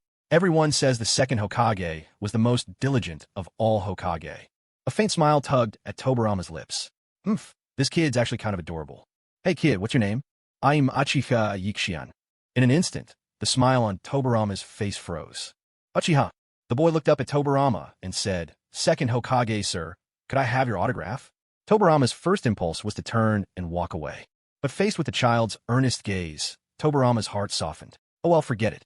Even if he bore the Uchiha's infamous blood, at the end of the day, he was still just a kid from Konoha. With mixed feelings, Tobarama took up his pen and signed his name across the boy's shirt. The child stared at him for a moment, then pulled a piece of paper from his pocket and, on the verge of tears, said, "Sir Hokage, why did you sign my shirt instead of the paper?" Tobarama, "What? Didn't you want me to sign your shirt?" "You damned Uchiha. Cursed little scion of the inherently twisted Uchiha clan. So young, and you've already made a fool out of me. So young, and you're already playing these little mind games. Really, you wretched brat." In a blink, Tobarama vanished from sight. He had no idea what to do next, or rather, when it came to dealing with kids, especially Uchiha kids, Lord Tobarama simply wouldn't apologize. After all, he was the second Hokage, one of the founders of Konohagakure. P.S. 10 days shut away in the Black Room, and I'm finally out. Your author has learned their lesson, promise. Meanwhile, in Konoha, a silver-gray-haired youth slipped quietly onto one of Konoha's streets. He was strikingly handsome, clad in pale gray-white attire, eyes tightly shut like a blind man. He was the sojourner, freshly arrived from the moon to the ninja world. This wanderer was also a descendant of the Akatsuki clan, the son of Akatsuki Himura. This time, he had journeyed to the ninja world in search of Byakugan of the purest bloodline, aiming to merge it with the Akatsuki's divine power and awaken the Tensigen. The Tensigen, the final and most sublime evolution of the Byakugan. The retainer walked down the street, heading toward the Hyuga clan he sensed. Within his perception, he could sense a large number of Byakugan among them. Arriving at the entrance of the Hyuga estate, he fell silent for a moment before knocking on the gate. A member of the Hyuga clan answered the door. He looked at the retainer and asked, "Who are you, and what do you want?" The retainer replied shyly, "Could you give me your Byakugan?" The Hyuga clan member was flabbergasted. What? Are you out of your mind? With a heavy slam, the Hyuga man shut the wooden door, leaving the retainer bewildered and alone outside. Just then, Hayashi Hyuga happened to return home, noticing the retainer standing by the entrance. He looked at him with some suspicion. But as Hayashi drew closer to the retainer, he suddenly stepped back in alarm. Because within the young man before him, Hayashi could sense a power so fearsome that even he felt terror. Hayashi was just about to speak, but the retainer whispered, "I'm sorry." Instantly, Hayashi's body went rigid, unable to move at all. The retainer swiftly reached for Hayashi's eyes, and in the blink of an eye, both of Hayashi's eyes were gouged out, blood streaming down his face. As luck would have it, Hayashi was from the main family. No cursed cage bird seal, and thus his Byakugan would not self-destruct. Which meant, simply put, the retainer's luck was on his side. The Byakugan within the retainer's eye sockets began to morph remarkably, constantly shifting in form, until they finally assumed a different shape. A soft blue, almost turquoise, glow shimmered in his eyes. These were the Tensigan, reincarnation eyes. With his new eyes, the retainer turned to Hayashi and said, "Forgive me, senior. I truly needed your eyes." In his heart, Hayashi cursed the retainer's ancestors 8 generations back, but he dared not utter a word. For Hayashi knew he was utterly powerless against this young man before him. At that moment, the second Hokage happened to pass by and caught sight of the whole scene. The second was instantly furious, outrageous. Someone dared commit such violence in broad daylight against a villager of Konoha? As the second Hokage, I shall mete out justice this instant. Flying Thunder God Slash. With a rapid sequence of hand signs, Tobirama created a shadow clone that charged at the retainer, long blade in hand. The blade shimmered, formed entirely by condensed chakra. The retainer frowned at the oncoming second Hokage and asked, "Who are you, and why are you attacking me?" With just a wave of his hand, the shadow clone vanished without a trace. Tobirama frowned slightly, realizing this retainer was no ordinary foe. Moreover, his appearance was striking. Pale gray robes, silver-white hair, and eyes never before seen in the village. He looked so much like the Akatsuki clan described in ancient records. Tobirama demanded, "And who are you? Why did you come to Konoha? Why did you harm him?" The retainer replied, "I am Akatsuki Tonari. I never meant to hurt him. I just need a pair of Byakugan eyes." Hayashi thought to himself, "You need Byakugan, but you try to take mine?" Hayashi could only grumble in his heart, not daring to voice any complaints. He could feel some sort of bloodline suppression from Sharon, a pressure he could not shake off. Fortunately, our second Hokage was there to stand up for the villagers. Tobirama said, "If that's how it is, then I suppose I'll be needing your eyes instead." Sharon's brows furrowed. With a flash of yellow light, he appeared mid-air, frowning as he stared down at Tobirama. He asked Tobirama, "Are you saying you intend to fight me?" Tobirama's voice was resolute, full of authority. "You attacked the villagers of Konoha. Now I'll attack you. Honestly, if I can't beat Madara, can I at least deal with you?" The very next moment, Tobirama suddenly hurled a shuriken, which whistled fiercely past Sharon's side. Then, grasping his Tachi blade, Tobirama appeared behind Sharon in the blink of an eye. Flying Thunder God Slash. Catching Sharon off guard with his Flying Thunder God Slash, Tobirama managed to land a successful blow. However, Sharon's body was incredibly resilient. The attack was hardly effective. Seeing this, Tobirama quickly formed hand signs. Water style, water tornado jutsu. He dashed forward atop the waves, and roaring water tornadoes gathered around him, surging toward Sharon. But Tobirama was unaware of one crucial fact. The Akatsuki clan was immune to ninjutsu attacks. Sharon sighed and said, "In the end, I truly don't wish to fight you." At that moment, Hanabi came running out. Seeing her father's state, she was startled. "Father, what happened to you?" Hayashi hurriedly called to Hanabi, "Run, hurry run." Hanabi turned her gaze up toward the airborne Sharon, her jade-green eyes shining brilliantly, enchanting and pure. Sharon noticed Hanabi as well. He could sense the extraordinary purity of her Byakugan. With a sweep of his great hand, Hanabi vanished from where she stood and reappeared behind Sharon. With Hanabi in tow, Sharon used the Yellow Springs Road to leave the scene. Witnessing this, Tobirama couldn't help but feel a surge of anger. Why was it that against so many opponents, he was powerless? In a world of ninjas, Tobirama's combat skills were considered top class. But times had changed. The ninja world was in its final era, and now his adversaries were Uchiha Madara, Akatsuki, and others of their caliber. Naturally, Tobirama's strength no longer seemed sufficient. He was, after all, a master of forbidden jutsu and water style. but he did not possess the overwhelming might of his brother Hashirama. A moment later, Hinata found Sasuke, hoping he would rescue Hanabi. Sasuke had the same thought. If he could save Hanabi, then have Orochimaru craft a pair of artificial Byakugan for Hayashi, they might even be able to bring Sharon back into their fold. It was truly killing several birds with one stone. Sasuke found Hyuga Hayashi and spoke to him. Father-in-law, if I can't defeat Sharon, what will you do about your eyes? Sharon? Who's Sharon? Sasuke explained. He's the one who took your eyes. His name is Otsutsuki Sharon, a descendant of the Otsutsuki clan. I'm no match for him. What should become of your eyes? Hayashi's face clouded with worry. As the head of the Hyuga clan, it would be unthinkable for him to go without the Byakugan. Seeing Hayashi's troubled expression, Sasuke struck while the iron was hot. I can ask Orochimaru to cultivate a pair of artificial Byakugan for you. They may not be as powerful as the originals, but they'll have all the basic abilities. What do you say? Hayashi nodded. There was no other choice. Sometimes, a desperate situation leaves only desperate measures. At the same time, elsewhere, on another planet, Kinshiki addressed Momoshiki. Lord Momoshiki, the chakra fruit of this planet has ripened. Momoshiki gave a nod. He picked up the chakra fruit, took a bite. Juice burst forth. The flesh was crisp and fresh. The flavor was good, but a far cry from perfection. Meanwhile, Urashiki had tracked Kagaya's trail and arrived beyond the shinobi world. He gazed across the lunar landscape. Urashiki's nose twitched. On the moon, he caught the scent of his own kin. It was tainted, impure. A half-blood. Urashiki found Sharon and tried to kill him. But he was no match for Sharon. The reason was simple. Sharon now possessed the Tensigan, and weaklings were no opposition for him. Urashiki tried to flee, but Sharon sealed the space around them, cutting off his escape through Yamatsu Hirasaka. With a thunderous clap, Sharon summoned the immense stone statue of Otsutsuki Hamura from the earth, its massive arms locking Urashiki in an unbreakable embrace. Waves of overwhelming, sealing power pulsed from the statue. Slowly, the stone colossus subsided into the moon's surface. Sharon spoke, his voice cold and resolute. I will seal you here for 10,000 years. At that very moment, in the world of shinobi, an otherworldly presence arrived. The sun over the entire ninja world vanished. In its place surged boundless radiance, and in the heart of that brilliance, two figures descended from the heavens. They looked every inch like gods, Otsutsuki Kinshiki and Momoshiki. Momoshiki, seated grandly on Kinshiki's broad shoulders, declared war upon the entire shinobi world. Across the lands, I turned skyward. The people saw the two imposing figures.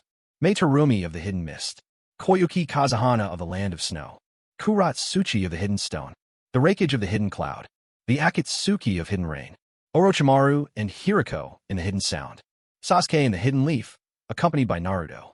At this point, Naruto had already become the perfect Jinchuriki. Naruto frowned and looked up at the sky. Just a Kav Karama. Tailed beast transformation. The massive golden form of the nine tails burst forth, turning into a streak of blazing gold that shot into the heavens. But ninjutsu was useless against the Otsutsuki. Naruto was struck hard by the stone giant's fist and sent flying. Then, behind the nine tails, Susanoo appeared. The towering violets of Inoo steadied Naruto, then spoke to him in a calm, resolute voice, leave the rest to me. Under countless watching eyes, Sasuke released Susanoo and stood quietly in midair. Sage mode, activate. Delicate purple eyeshadow spread around Sasuke's eyes, lending him an eerie beauty. With a graceful flick of his hand, a surge of powerful noise and ringing filled the air as a brilliant white laser dragon shot forth in an instant. Sage art. White radiance technique. Borii god shield. Kinshiki leapt in front of Momoshiki, transforming into a glowing pink shield that blocked the white radiance attack. But in a flash, Sasuke used a Minato Jikara, swapping places to appear behind Momoshiki. Sasuke's foot crashed into Momoshiki's face, sending him tumbling through the air. Momoshiki scowled as Kinshiki's power morphed into a pink chain, lashing around Sasuke and hurling him toward the ground with crushing force. But Sasuke used a Minato Jikara again, exchanging positions with Momoshiki in an instant. Caught off guard, Momoshiki was the one smashed into the earth. Momoshiki had never seen this sage mode from Sasuke before. It was something new, a power he couldn't absorb. His hair splayed wildly. Momoshiki devoured Kinshiki, gaining complete and fearsome strength. Seeing this, Sasuke dropped all pretense. He unleashed the power of Ishiki without hesitation. Ishiki possessed Sasuke, and the overwhelming force left Momoshiki stunned. Suddenly, a massive obsidian cube plummeted from Sasuke's now black eyes, slamming down and pinning Momoshiki beneath it. Momoshiki roared in fury. "Don't underestimate me." But just then, the four Kage appeared around Momoshiki. With a mighty shout, Hashirama called out, "Sage art! Shinsu, Senju, divine gates!" Enormous Tori gates rained down from the sky, and the three other Kage poured all their chakra into Hashirama. Even though the divine gates would only hold Momoshiki for a moment, that was all they needed. In this form, Sasuke became the complete Susanoo. Channeling the power of a second Ten Tails from Ishiki's dimension, Susanoo formed a radiant arrow, knocking it and drawing back to fire at Momoshiki. Arrow of the Uchiha. The devastating arrow flew forth and annihilated Momoshiki in a single, blinding instant. Sasuke landed gently on the ground. He gazed out over the shinobi world. The sun had risen. The sky was clear and endless.